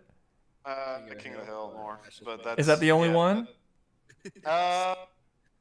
These fuckers haven't seen Harvey Birdman. For What the the meme, shit? for the meme, Space King, but legitimately no. Okay then. So what are you saying? You're saying that I've been that I'm not unfairly supporting you. Basically, agree with me outside of King of the Hill. No, I do. I just think it's funny. Yeah, and I didn't place King of the Hill, so that's not even me. Can we put Gabe in Hotel and Gay Hell and try to rank South Park now? No, I said we're gonna do this. We're gonna do it. Okay, let's rank. Let's put Hasbin Hotel. It's not good. It's but I wouldn't say it's terrible. I wouldn't say it's D. I'll probably put it bottom of C. It's fine. I would say it has to be above Super Gay Hell for the simple fact that the Arbiter from Halo is in that show. I didn't put it in Super Gay Hell, and Hasbin and Arbiter is not. I agree with you. The Arbiter is not in Hasbin Hotel. He is. Keith David's in. Keith David. The actor. The voice actor. That's not a reason to put it up. Sorry, that's not a reason to put it. I know who Keith David is. If Keith David is in something, that does raise it a little bit. No. Keith David's in fucking Rick and Morty. Yeah, that's true. He's the president. Not low. He's the president. Okay, that's a good ass role for him. He's the president of the United States. There's a whole episode. How much does Rick and Morty go up then? I don't know. I've not seen it still. He still hasn't Literally, seen it. someone talked about the episode of someone, or like someone referencing their favorite part was when a guard touches Rick and still he dies. It's literally from the episode. That was me. What was that? I've not seen it, bitches. My kind. Instant. Yaku makes a really good point. He says that Hasbin Hotel is gay hell, literally. So Yeah, that's a fair point. Well, no, it's not. It's not gay hell. There's not a bunch of people going around there like hurting their feelings and dumb shit like that. So it's just hell that it's just hell that happens to be gay. It's not gay hell. Yeah. I mean, it's just faggot hell. It's a yeah. bunch of fucking liberal arts degree. yeah, I don't think it's great. I don't think it's written well. I don't think character decisions make sense at all. I think that characters actively act against the things that they want for plot purposes. I think the character designs are bad. I don't know how many people agree with that, but I think the character designs are terrible. They are really dumb and random. Better and when just, they were a YouTube franchise before they got their own show, but yeah, I think that, and while in season 1 I liked most of the show, most of the songs, in season 2, now I think there's more bad songs than good songs. So it's just, and season 2 was way worse than season 1, and I thought season 1 had massive problems. Is that because of the songs? No, season 2 is bad for many, many reasons. Writing reasons, all kinds of different dumb shit that just doesn't make sense. I saw like an episode of the Hell of a Boss one, and I was like, "This is not it, Chief," and I just never bothered ever since. I like musicals. I just don't like this musical. I mean, I like musicals as well, and I cannot. Yeah, somebody's kind of quoting you a little bit in chat right now. He's a goat. Apparently, the main character is meant to be a goat. Who the fuck gets that? Someone had to tell me that the writer, whatever her name is, Vizzy Pop or whatever, she said that she's a goat, but I was like, how? She literally just looks like some random chick with a weird Does she have nose. goat legs? No, she doesn't even have horns like a goat. She doesn't look anything like a goat. I'm thinking of. It's super gay furry hell. Super gay furry. I'm not really a furry because they don't even look like goats. They So don't that'd be a look goats. bad That's a good furry. point. Yeah, oh, but hey, like everyone Liam, else. welcome to the stream. You missed the whole fucking thing. I was doing. I was here at the beginning. He Oh, was, in well. fairness. I was here for the You'll first have to hour. forgive me for he fell forgetting asleep, because that came was back. 9 hours ago. Oh yeah, I know. I woke up from sleeping. How dare A you? full night's sleep. How dare you? Yeah. How does it feel that we're still awake? How does it feel to sleep? Does it feel good? All right. Wow. We You have know, one they're more. getting paid, One so more. I won't be bitching. One more in South Park. South Park is a.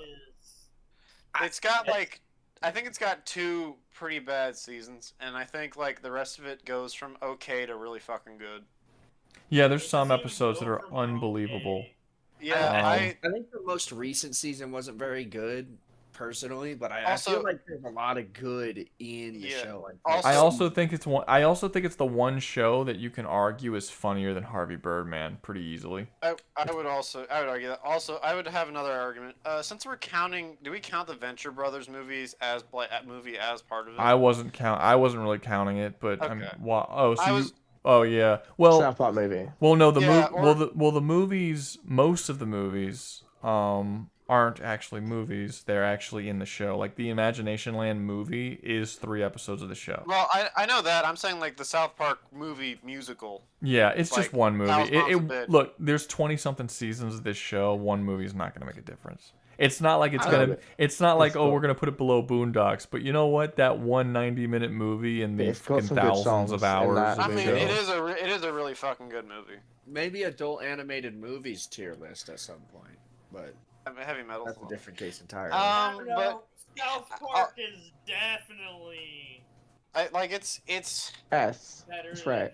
It has to be yes. Like it's I don't When it comes to disagree completely. consistency, it's had some massive ups, but it's also had some very massive downs too. I wouldn't so. say the downs are as massive as you maybe could seem. I mean, what's the biggest down? It's the Trumps. It's the serialized Trump seasons.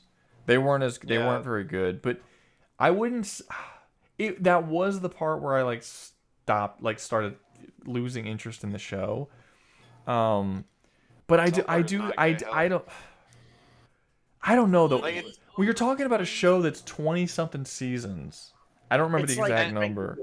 It's like 24 seasons, and there's 2 seasons that are kind of not that great. That's barely any of the show. That's pretty good. That's pretty really good good. In standard. fact, I would say No, that's actually between it and Family Guy, it is the most quoted thing in my friends group still. So. No, I quote it a shit ton, and I think there's a lot of stuff in it that is like genuinely really funny. Yes. Like when Butters gets sent to the camp. Keep looking, guys. Hilarious. Has timeless comedy inside of its seasons. Yeah, it's not even so much. It's not even so much that there's like really memorable jokes and quotable jokes. There's like whole episodes and I remember everything about. I don't just remember the joke. I remember the whole episode, like everything about the episode. I have to stay away from the make their ass and shit out their mouth. I gotta stay away from the episode "Make Love Not Warcraft" because every time I fucking watch that one, I want to go play World of Warcraft. I can remember most of Camp Tardycaca. Pretty.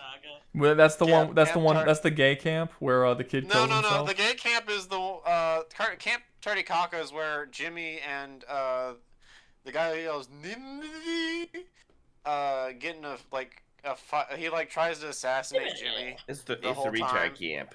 Yeah, and they're all like cartoon characters and shit. I'm Mr. Chow. Yeah. You want to get high?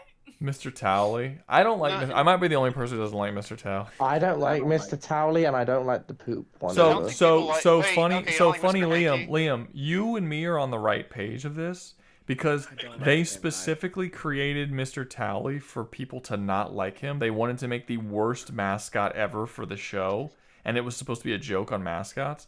But everyone loved the mascot, and they're like, "I think we fucked this up." Yeah. I think Tally's Why pretty did fucking I don't get why people like him. I don't either. I like and Mr. Hank the better. creators of the show also do not understand why people like him, but they do. He's like an He's Iron that Man. traditional two joke character. Do they not like him? Huh? Well, they made him. They based made him him. off a friend of I don't know theirs. if they don't like him, but they made him to be dumb and like not likable. So I mean, I assume I just so. think it'd be funny if they didn't, because it's like this character they made not to be liked, and they don't like him, They and they're didn't just like. forced to. Well, they didn't like Pip at all. They hated Well, Pip. they killed him. In fairness, They were he had him around for a while, and then they killed him and basically replaced him with Butters, which was just a better version in every way. And it's like, okay, yeah. Well, I'd say Butters is great. I liked Pip. Pip was my representation. That Yeah, sucks, Butters can't dude. go around You had a shooting people in character the that you had a character that they absolutely fucking hated as their representation. Right, I mean, you know. we hate Britain, so it's okay. Yeah. No, but like there are just some South Park episodes where I just like anytime I can laugh, I can just People think hate of their them, like, betters.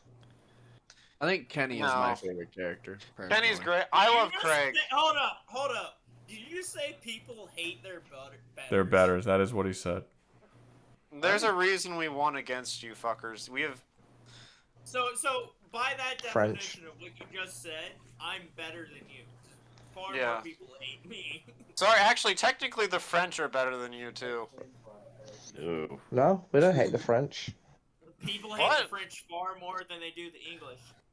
Yeah. I don't like any European. I hate both. personally. I Yeah, also but the hate French it, are man. the French. I don't aren't French necessarily anymore. think that's true.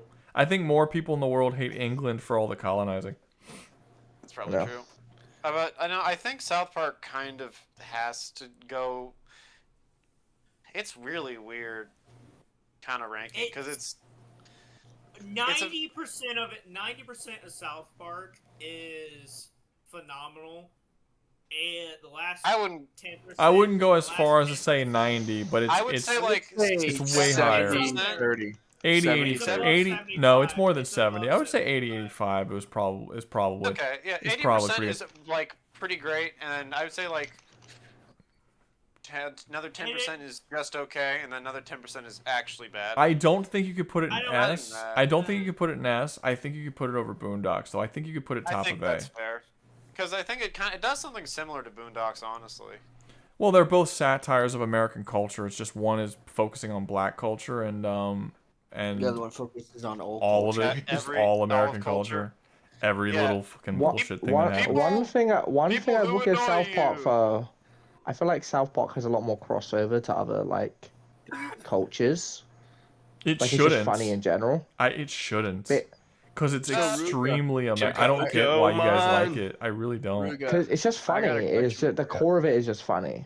Well, no, the black culture is more American. I guess that makes sense, honestly. And whereas No, but American all culture of the kind but all of South There's Park's nothing- jokes are also yeah. American. Like It's all- basically I mean, all not of them. all of them. It's Hey, Liam and I it is. can laugh at sending a kid to a concentration camp who happens to be Jewish. That's That's- American. No, it's Come on. not. Come on, Token. What are you You're talking black. about? You can play the That's bass. German, but That just Nah. literally German. We sent plenty of little Jewish kids to concentration camps during the We Red s- Scare. we sent many Japanese people. We did. So That's World War II. I'm talking a about lot- World War. a lot of We didn't put them in American- concentration camps. Oh, We put them in internment camps. They're slightly different. Only Slightly slightly. Sorry, one different, sounds better. okay. Okay, the Chinese internment camps. Very different. We weren't I feel- gassing people. That's a good That's thing. true. Yeah. I feel like South Park has a lot more cultural overreach, I would while agree. also being American themed. Yeah, I think that's fair. I think it's. But no, I American think engraved. also I think like when South Park actually tries, like it can make a good story. I Okay. think that's another Are part we in of it. Are we in agreement that South Park's the funniest show on this list? Yes. Yes. Venture. I would honestly say I No. think Venture Brothers. I prefer King of the Hill. Maybe. I don't think. That's a Funniest stretch. I don't show, think Venture Brothers is funnier than South. I like Venture Brothers more than Would- South Park. I don't think it's. I funnier. remember think- more South people- Park I think jokes. South Park is probably. I think I'll. I don't know. I think honestly they're almost equal to me, because like I think all of the jokes I've heard of Venture Brothers land. The biggest bitch in the world wide world. Bitch, bitch. Yeah, Like, it's also come on. because Venture Brothers is not a full comedy. It kind of is. It's close, but like, well, I guess not really. But like, I think every Not joke in compared to Venture South Brothers- Park, it's not. By not comparison, at all. no. But like I'm thinking South Park- percentage of jokes that land. I think Venture Brothers is like a near all of them. Where I think South Park will, not all of them will land. No, Venture Bros has plenty of nerdy geek shit that will go over people's heads. That doesn't mean it's worse. I think it's funny. Also, I don't know. You can still laugh at the fantastic fucktards when but Venture Brothers is pretty. Alive. Yeah, but Venture Brothers is pretty careful as to not make the jokes that they tell you reliant on you having like watched Johnny Test, or Johnny Quest. Sorry. Like he'll put Action Johnny in it, and Action Johnny will clearly be a stand-in for Johnny Quest, but they're not going to tell you like, hey, here's this joke about Johnny Quest. Isn't that funny? People who haven't seen that that show came out in like the fucking 60s. No one would have seen it. So like they don't do that. There's references and there's characters that are supposed to be stand-ins, but the jokes could be understood by anybody. And so that would be my only caveat of it has a higher percentage of making me laugh, but South Park has just so many that are great. I think you can take individual characters in South Park, and just that one character's jokes would probably kill every joke in Venture Brothers. Like I think if you took Randy and just took a compilation of his jokes and put it against the compilation of every joke in Venture Brothers, I think that Randy's is way funnier. Like way funnier. I mean, this is the only computer with internet access. Cartman, Butters. I need my own private. It's just I'm pretty funnier. sure Cartman clears this entire list, though. Yeah, I think Cartman is great. Honestly, again, I like Craig a lot. Craig is great. Craig is my favorite. Craig, get him with your crossbow. I love in the episode they make Shit, we lost Craig. He just gets paid $100 each time. Just for no fucking reason. Craig's just fucking looking at a Playboy magazine while they're in the battle of their fucking life. Mr. Mackey. Wait, so why? I'm like so Mr. confused. Mackey. Why is it not S tier? Because there are 2 seasons that are kind of shit. Well, I mean, Arcane's an S tier, and half of it was kind of shit. Half of it wasn't shit. It dropped in quality for sure, but shit is an exaggeration. It was not. I was kind of tangentially listening while I was. I got you. Yeah, shit is not. No, it dropped in quality. It wasn't shit. There are actually things that, and even now, we're saying that for 2 seasons weren't that great. Even now, it's not as good as it used to be. Like even after they got out of that, like all of the stuff with Cartman wanted to become like woke now. Like that was a storyline, and I get that it was a joke, but he wasn't as funny when he was like the good boyfriend or trying to be the good boy. Like he that lasted for like Integrity Farms went on way too long. Integrity Farms went on too long. There was a lot of things they did that was just very strange. PC Principal was great though. I mean, I've heard they changed him though, and he's not PC anymore. Probably, which is unfortunate. Yeah, they've changed him. He has a new stick, and it's like religious instead. Yeah, so it doesn't change the fact that South Park is one of the goats and will always be one of the goats. No, for sure, it definitely. Yeah, no, I mean, I'm still putting it top of A. You know what? So it's borderline S. I would honestly no. I think we can. I would argue that without South Park, 95% of this show. No, 95% of them. Doesn't matter. King of the Hill would exist. Doesn't matter. It doesn't matter. I don't think it matters. I don't think it matters how many of these would or wouldn't exist based on other things existing. I know it doesn't matter, but I'm just thinking about it like. I think that's a respect, if nothing else, type of thing. Sure, but it won't affect its placement at all. The only thing that affects placement on this list is quality, and not like respect levels. It does have a pretty. I would honestly. I would. You know what? I think we should put it in S. Thinking about it, not just because of cultural impact, but thinking about it as a whole show. I think it deserves How many S. years of guttural laughter has South Park given you? How many years? I have watched through the whole thing multiple times. And sure. Not just a nose flare, not just a fucking thing. Sure, but the issue I have with that is that the S tier doesn't have they don't have any bad seasons. Arcane has bad season. Arcane doesn't have a bad season. Season 2's worse. It's not bad. Mediocre's not even. I don't think it's a mediocre good. season. I think it's good. It just doesn't compare to the first season, which is damn near perfection. Like, Yeah, but season two was fine. I'd say it goes from like a 10 to like a 7. Yeah, it's not still bad. good. It's still good. It's still great. Season, but no, trash show. I mean, that's Arcane? again. I don't think it's trash. That's at weird. all. That's weird. No. But That's just factually wrong. Yeah, I don't know. Again, Rouga. The other part of it though is like with Venture Brothers, they took a long fucking time between seasons. I know. Or like Primal, it's got 2. Third one's on the way. Blue Eye Samurai has 1. Arcane has 2. Doesn't matter. So I understand, but I think this is the case where amount does have to kind of play in, just because of how Not the many deciding episodes. factor, but it should help it. The fact that it's had a long consistency of good. Yeah, I think that is an important factor only because it is South Park and there's like What is fucking this? 300 My virgin shows. ears are hearing. Quantity is a quality. Is No. that what I hear right now? No, that is not I'm what not I- agreeing with this. I'm not agreeing with this at all. What he's trying to say. We didn't That's not look. my argument. We didn't give. We did not give Archer any leeway for having 12 seasons and it not getting worse until season 8. We didn't give it any leeway. No. Right, We're but not. that's I'm not also- giving it. I'm not giving it to South Park either. I agree with. That's I a agree third with of the Ruga show. on this one. I think I agree with Ruga on this one. A I perfect think it's show fair, needs too. to have perfect seasons, right? It's close, So but it ain't Arcane there. needs to go lower. No, because Arcane No. season 2 is not bad. It's a good season. It's just not as good as the first season. It's not good. You haven't said any reason of how it's not good. You know what? I yeah, agree. why is it It's not good. It's great. Yeah, I would call the second season like pretty close to great. It's just it's rushed. I would honestly, my biggest issue is it's rushed. Keep lying to yourselves. God will judge. God judges me every day. No one asked. No one did. To add, I should start making a list of Yaku's ass You're gonna. He said South Park is ass. So like I'm just gonna make a list of all of the Yaku terrible.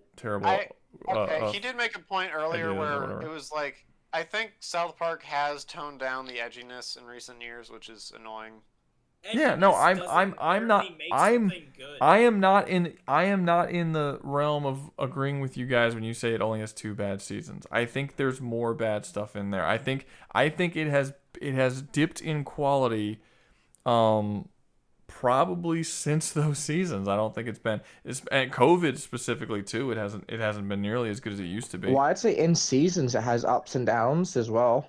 In seasons, it also does have ups and downs. But there's usually really good episodes in every season, to be fair. But no, there's kind of I wouldn't say necessarily dud episodes, but there's episodes that I watched and I'm just like, oh, that was kind of funny, but nothing that's too memorable or whatever that I'm gonna think about much I think for later. every But I mean, 5 good episodes, there's 2 mediocre episodes. I don't think that you flooding the market with episodes suddenly means that you should be higher on the list.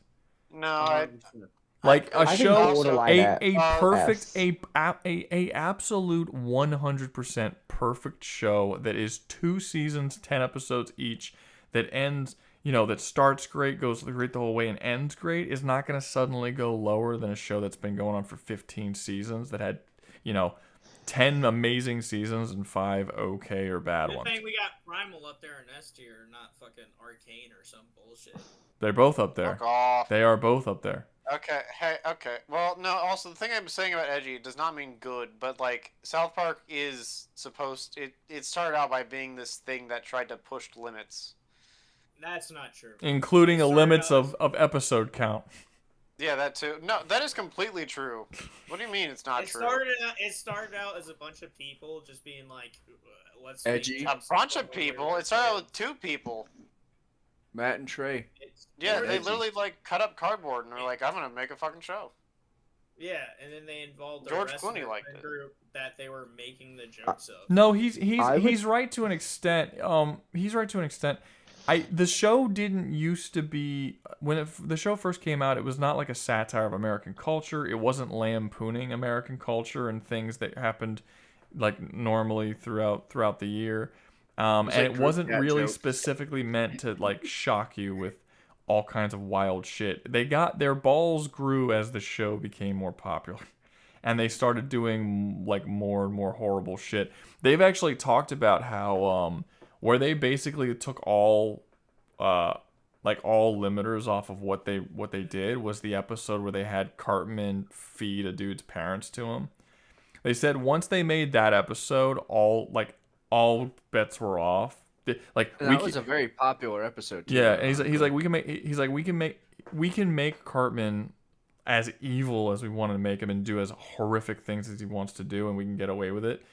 And like they just from that point on, they just stopped caring about what they put, like anything goes, and they've been doing that ever since. There's literally an episode that people call the nigger episode in here. Yeah, I know. That's Because what I said that's earlier. a whole episode. Like it's just, like yeah, but they wouldn't have done that in the first few seasons. So he is correct that it was not made for the sole purpose to push the envelope, but it did It wasn't eventually like the grow Boondocks, into it. where the entire existence of the show is a parody of African American culture in America. Yeah, that's You talking fair, about but, Boondocks? like, even That's Boondocks. Yeah. Boondocks is more of a set piece on African culture. It's even not the first- necessarily a parody. Well, my point being is even the first season, there was a bunch of controversy when it came out about how it was a cartoon that was, more adult. It had kids cursing and shit. Any fucking almost every Well- fucking well, show on this goddamn list. Well, technically, Boondocks is not a parody; it's a satire because it's criticizing it. I meant to say satire. I Yeah, said the wrong it's word. a satire, not a parody. So I got a question for you, Ruga. Where is The Simpsons? It's not on here. We had Futurama instead. It should be here since it's literally, I think, the longest running animated TV show ever. No, Not true. That's one. not even close. No. I thought it. One Piece. One isn't Piece is even that One Piece is long. not the it was The longest. One Simpsons Piece and isn't the SpongeBob. longest. There's a The Japanese. news. There's a Japanese series that's been going on since like the 40s. Like Well, there's- that didn't. Hey, I can meant we like add American? But Can we add Ever Ready Hard on? what? No. It was. It's an animated adult cartoon from like the Money. 30s. No porn. Okay, man. We That have, is we crazy. have a we have a show on here where Not- there's literally a not- child filming himself putting his dick in another child's mouth. That's not the entire not- show. That's not. I That's know. one. No, that's every episode. That's all of them. That's Yeah. every, yeah. That's the whole. That's Butter's not one always- episode in like 20 plus seasons or anything. To be fair, that's not the worst thing. That's not. I don't even think that's the worst thing that episode did. I don't think No. I agree with you. Well, South, I mean, Doesn't wait, hold up? Doesn't like Moral Oral go around and impregnate pretty much every woman in his town? I think Yes. moral. I think moral In, like, oral. the first Moral oral comes. episode. Moral oral actually, I think probably passes up South Park in just fucked upness. I agree. I think 'cause- it's wonderful. Because it also takes the fucked up things that happen way more seriously. It does, and they got canceled for that, Yeah, but which sucks. which I wish is it really would. fun. Which is really fucked up considering when they played it for laughs, they were okay with it for Yeah. some reason. I don't understand that. Like, why would you? Why is it? Why when you're making like bringing attention to something? Well, I don't know if they necessarily ever confirmed that that's why it was canceled, but I think the creator believed that's why it was canceled. But I don't think he ever I think even when he talks about it, he's like, they never told me that, but I just feel like that's probably why. I mean, I would say that's a safe bet. Maybe. So Possibly, let's get a but quick if you know summary the of the dude tier who list. ran Adult Swim and the shit that he allowed to air on Adult Swim, if it did, I would say it probably didn't come from Adult Swim. It probably came from WB. They were probably finally stepped in and was like, okay, we let you do what you want, but this is getting a bit ridiculous. So the guy who loved Venture Brothers really loved Venture Brothers then. Yeah. Because they don't really do that much fuck. I mean, they allude to some Venture Brothers. I mean, there's No, there's some Sergeant fun. Hatred is a There is. pedophile. I mean, Sergeant Page is a pedophile, but like. But he doesn't pedophile anyone on screen. Or where's the Monarch waking up about to get molested by fucking Ape King or whoever it is, but he's like, I can't get hard. I'm sorry. In the prison. Yeah. No, he's gay. Gorilla King, Ape King. He's like, because he's gay. Can't get hard. No, they say he's gay. Still, he's asleep. Monarch's asleep, and he wakes up leaned over his fucking prison cot, and the ape guy's behind him like, gay. I can't get hard. Yeah, no, the ape dude, because Monarch thinks he's gonna rape him, and he's like, I'm gay. It's Dude, like, did South Park predict Hazbin Hotel with gay Satan? I mean, has Gay Satan been done other things that's not South Park? 100% been done before. I know it was most popular. I mean, he's gay in the show Lucifer, which happened afterwards. I was about to say, whatever. He likes dick. Lucifer also came out after South Park. South Park really. Yeah, I said that. I said it came out after, but yeah, it was.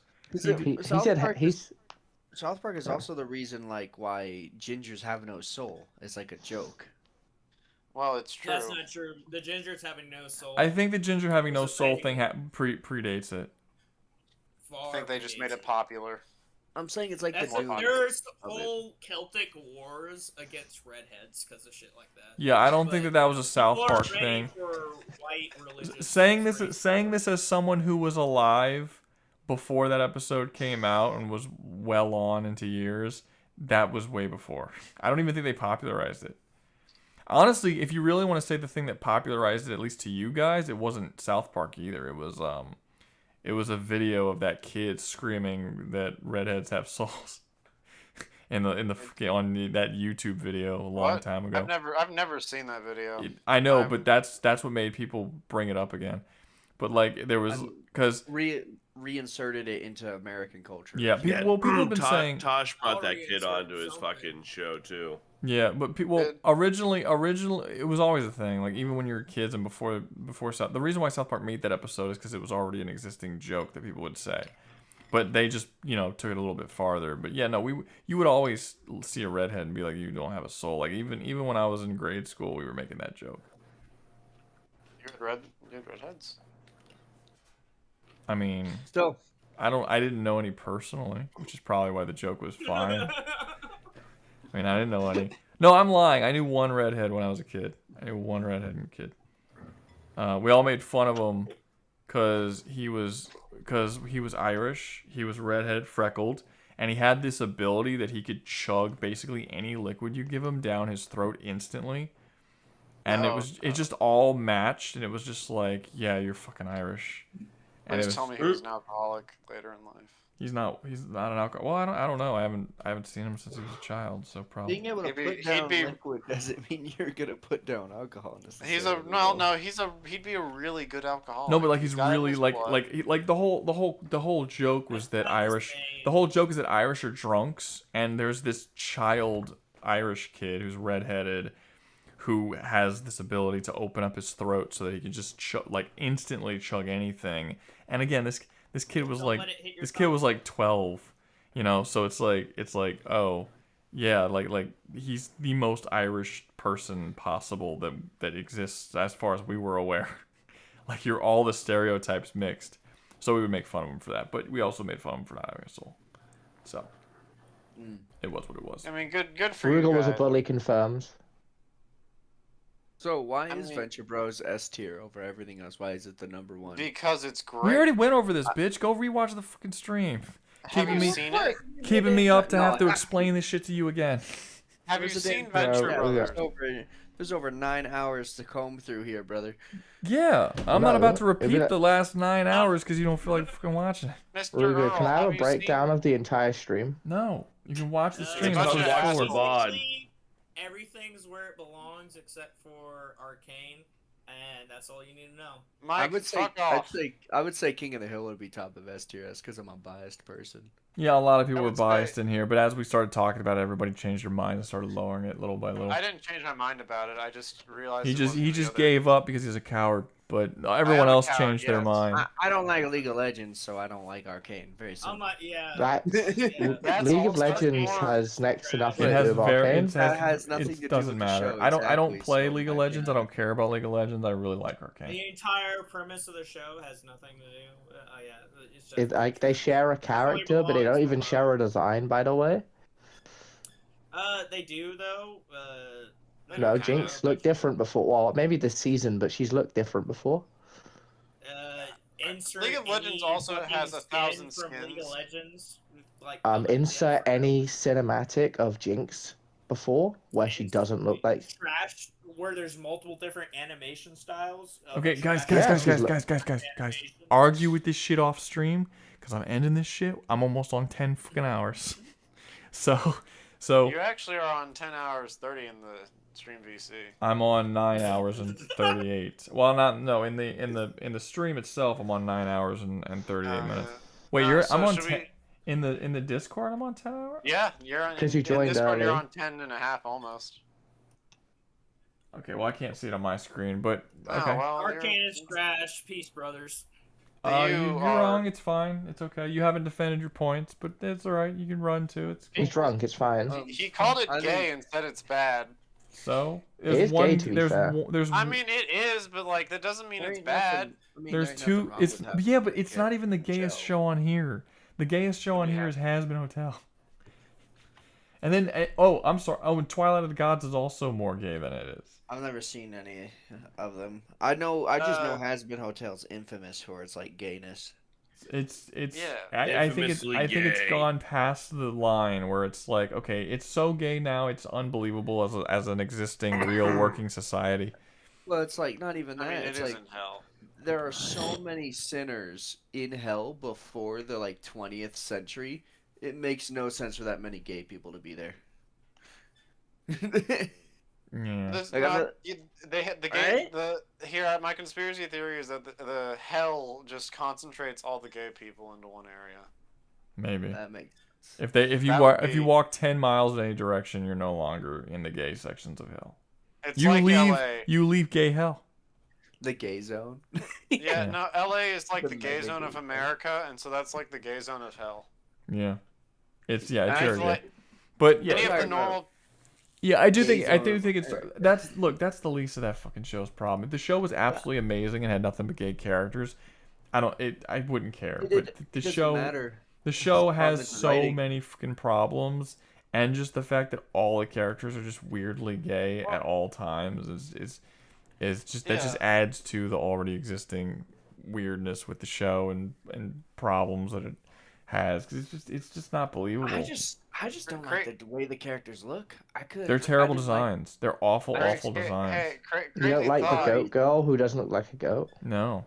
I don't like Alistair's design. I don't like his design. I don't like fucking Do you like the art style? I like Happy Tree Friends and if the designs were better. Fall into that same crowd of like edgy 14-year-olds. I don't like how everything in the show is red. Like literally everything. I don't care. You know, there's a crazy thought of maybe, I don't know, writing just like a gay person as a normal person. Who could have guessed? I don't care. I don't care if it's hell. Everything is, the buildings are red, the streets are red, the sky is red, the characters all wear red clothing. Everything in the show is red. The air is red. Everything is always themed red. Has like red polka dots on her cheeks. And then when you go to heaven, everything's white. And it's like, can we get some fucking color variation? White is right, apparently. Can we get some color variation in the show, please? This is like, it's a visual medium, and you're just like melting my eyes with just so much fucking red at all times. Even the Mexican person doesn't look right. Someone has told me that every circle of hell has a different color to represent it. And like the pride ring is red, but then like there's another one that's green, another one that's blue, and I'm like, okay, fine, but you realize this entire show takes place in one ring, so maybe you shouldn't do that. Rouga, it takes place in a rainbow, if that's the case, and there's circles. Oh, all of hell is just a giant gay rainbow. All of hell is a giant rainbow. Makes sense. And a Satan's glory hole. Got you. Okay, well, look, we're at the end of the thing. This is the end of the stream. I'm glad everybody came and watched or didn't watch and fucking slept or whatever. I don't care. I hope you all enjoyed it. See you guys next week. I don't know when the next video will be out. Not tomorrow. Why not? Probably not Monday either. Maybe Tuesday. I don't know. We'll see. Because I'm going to chill. Because I'm exhausted. I'm relaxing. I do have some of my next video filmed, but not all of it. So and I'm not gonna be filming tomorrow. I might do a little bit. I'm waiting for would these black characters survive a slave plantation still? I don't know. Or would these Jewish characters survive the concentration camps? Yeah, which Jewish character would survive the Wolfenstein universe? Would these Christians survive Sharia law? Mm-hmm. Would these children survive the Muslim world? Oh my god. Unmolested? Probably not. Yeah. Yeah, we can go ahead and just draw Muhammad while we're at it in that one. You know what? I wouldn't be Rouga surprised. should draw Muhammad on stream. That'd be pretty I good. thought about it. I'm not gonna lie. I 100% thought about it. Multiple times I've thought about doing it. Just I don't think YouTube would like that. I don't very know much. how YouTube would feel about it, but I've thought about it. Can we have an MS Paint art stream where we all draw Muhammad? Yeah. Gartic phone. We're all gonna wonder where The most Rouga goes the next insulting week, and we're never drawing gonna hear ever. from Look, him let again. me end the stream before we go off on another tangent. I gotta go to bed, and you guys can continue talking in the stream or whatever you want to. End But the stream anyway, before thanks we for get everybody. there. Thanks for everybody coming out. I'll see you guys. YouTube's bots realize what we're saying. Would you let me do my fucking outro, please, and shut the fuck up? Yes. I'll mute you Let him forever. do his damn outro. I'll mute you forever. Okay. Good night, everyone. I'll see you guys next week, and goodbye. See you. There, was that so fucking hard? Very. It's so